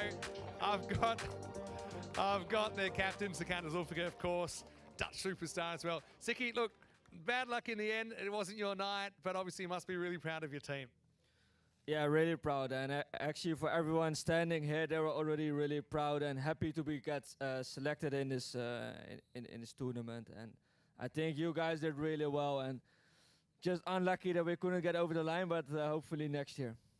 Well, it's very, very well said. I mean, after the first day, you must have been having a few reservations, I suppose, but you certainly backed yourself, and I thought you were very impressive as well. I mean, when I know you saw that World 11 and thought, wow, but you came up with some big wins against them, so certainly had a lot of highlights along the way. Yeah, I think that showed a lot of the depth of our team, and Corey, I must say, Corey did a great job selecting the team, so yeah, you can see the depth in the team, and that showed us. And Sikander, obviously, I'm always following your cricket career and that of your family, and of course your Dutch compatriots, and of course pretty much everyone that's behind me. What are your personal goals then with your cricket over the next period and in the longer term as well?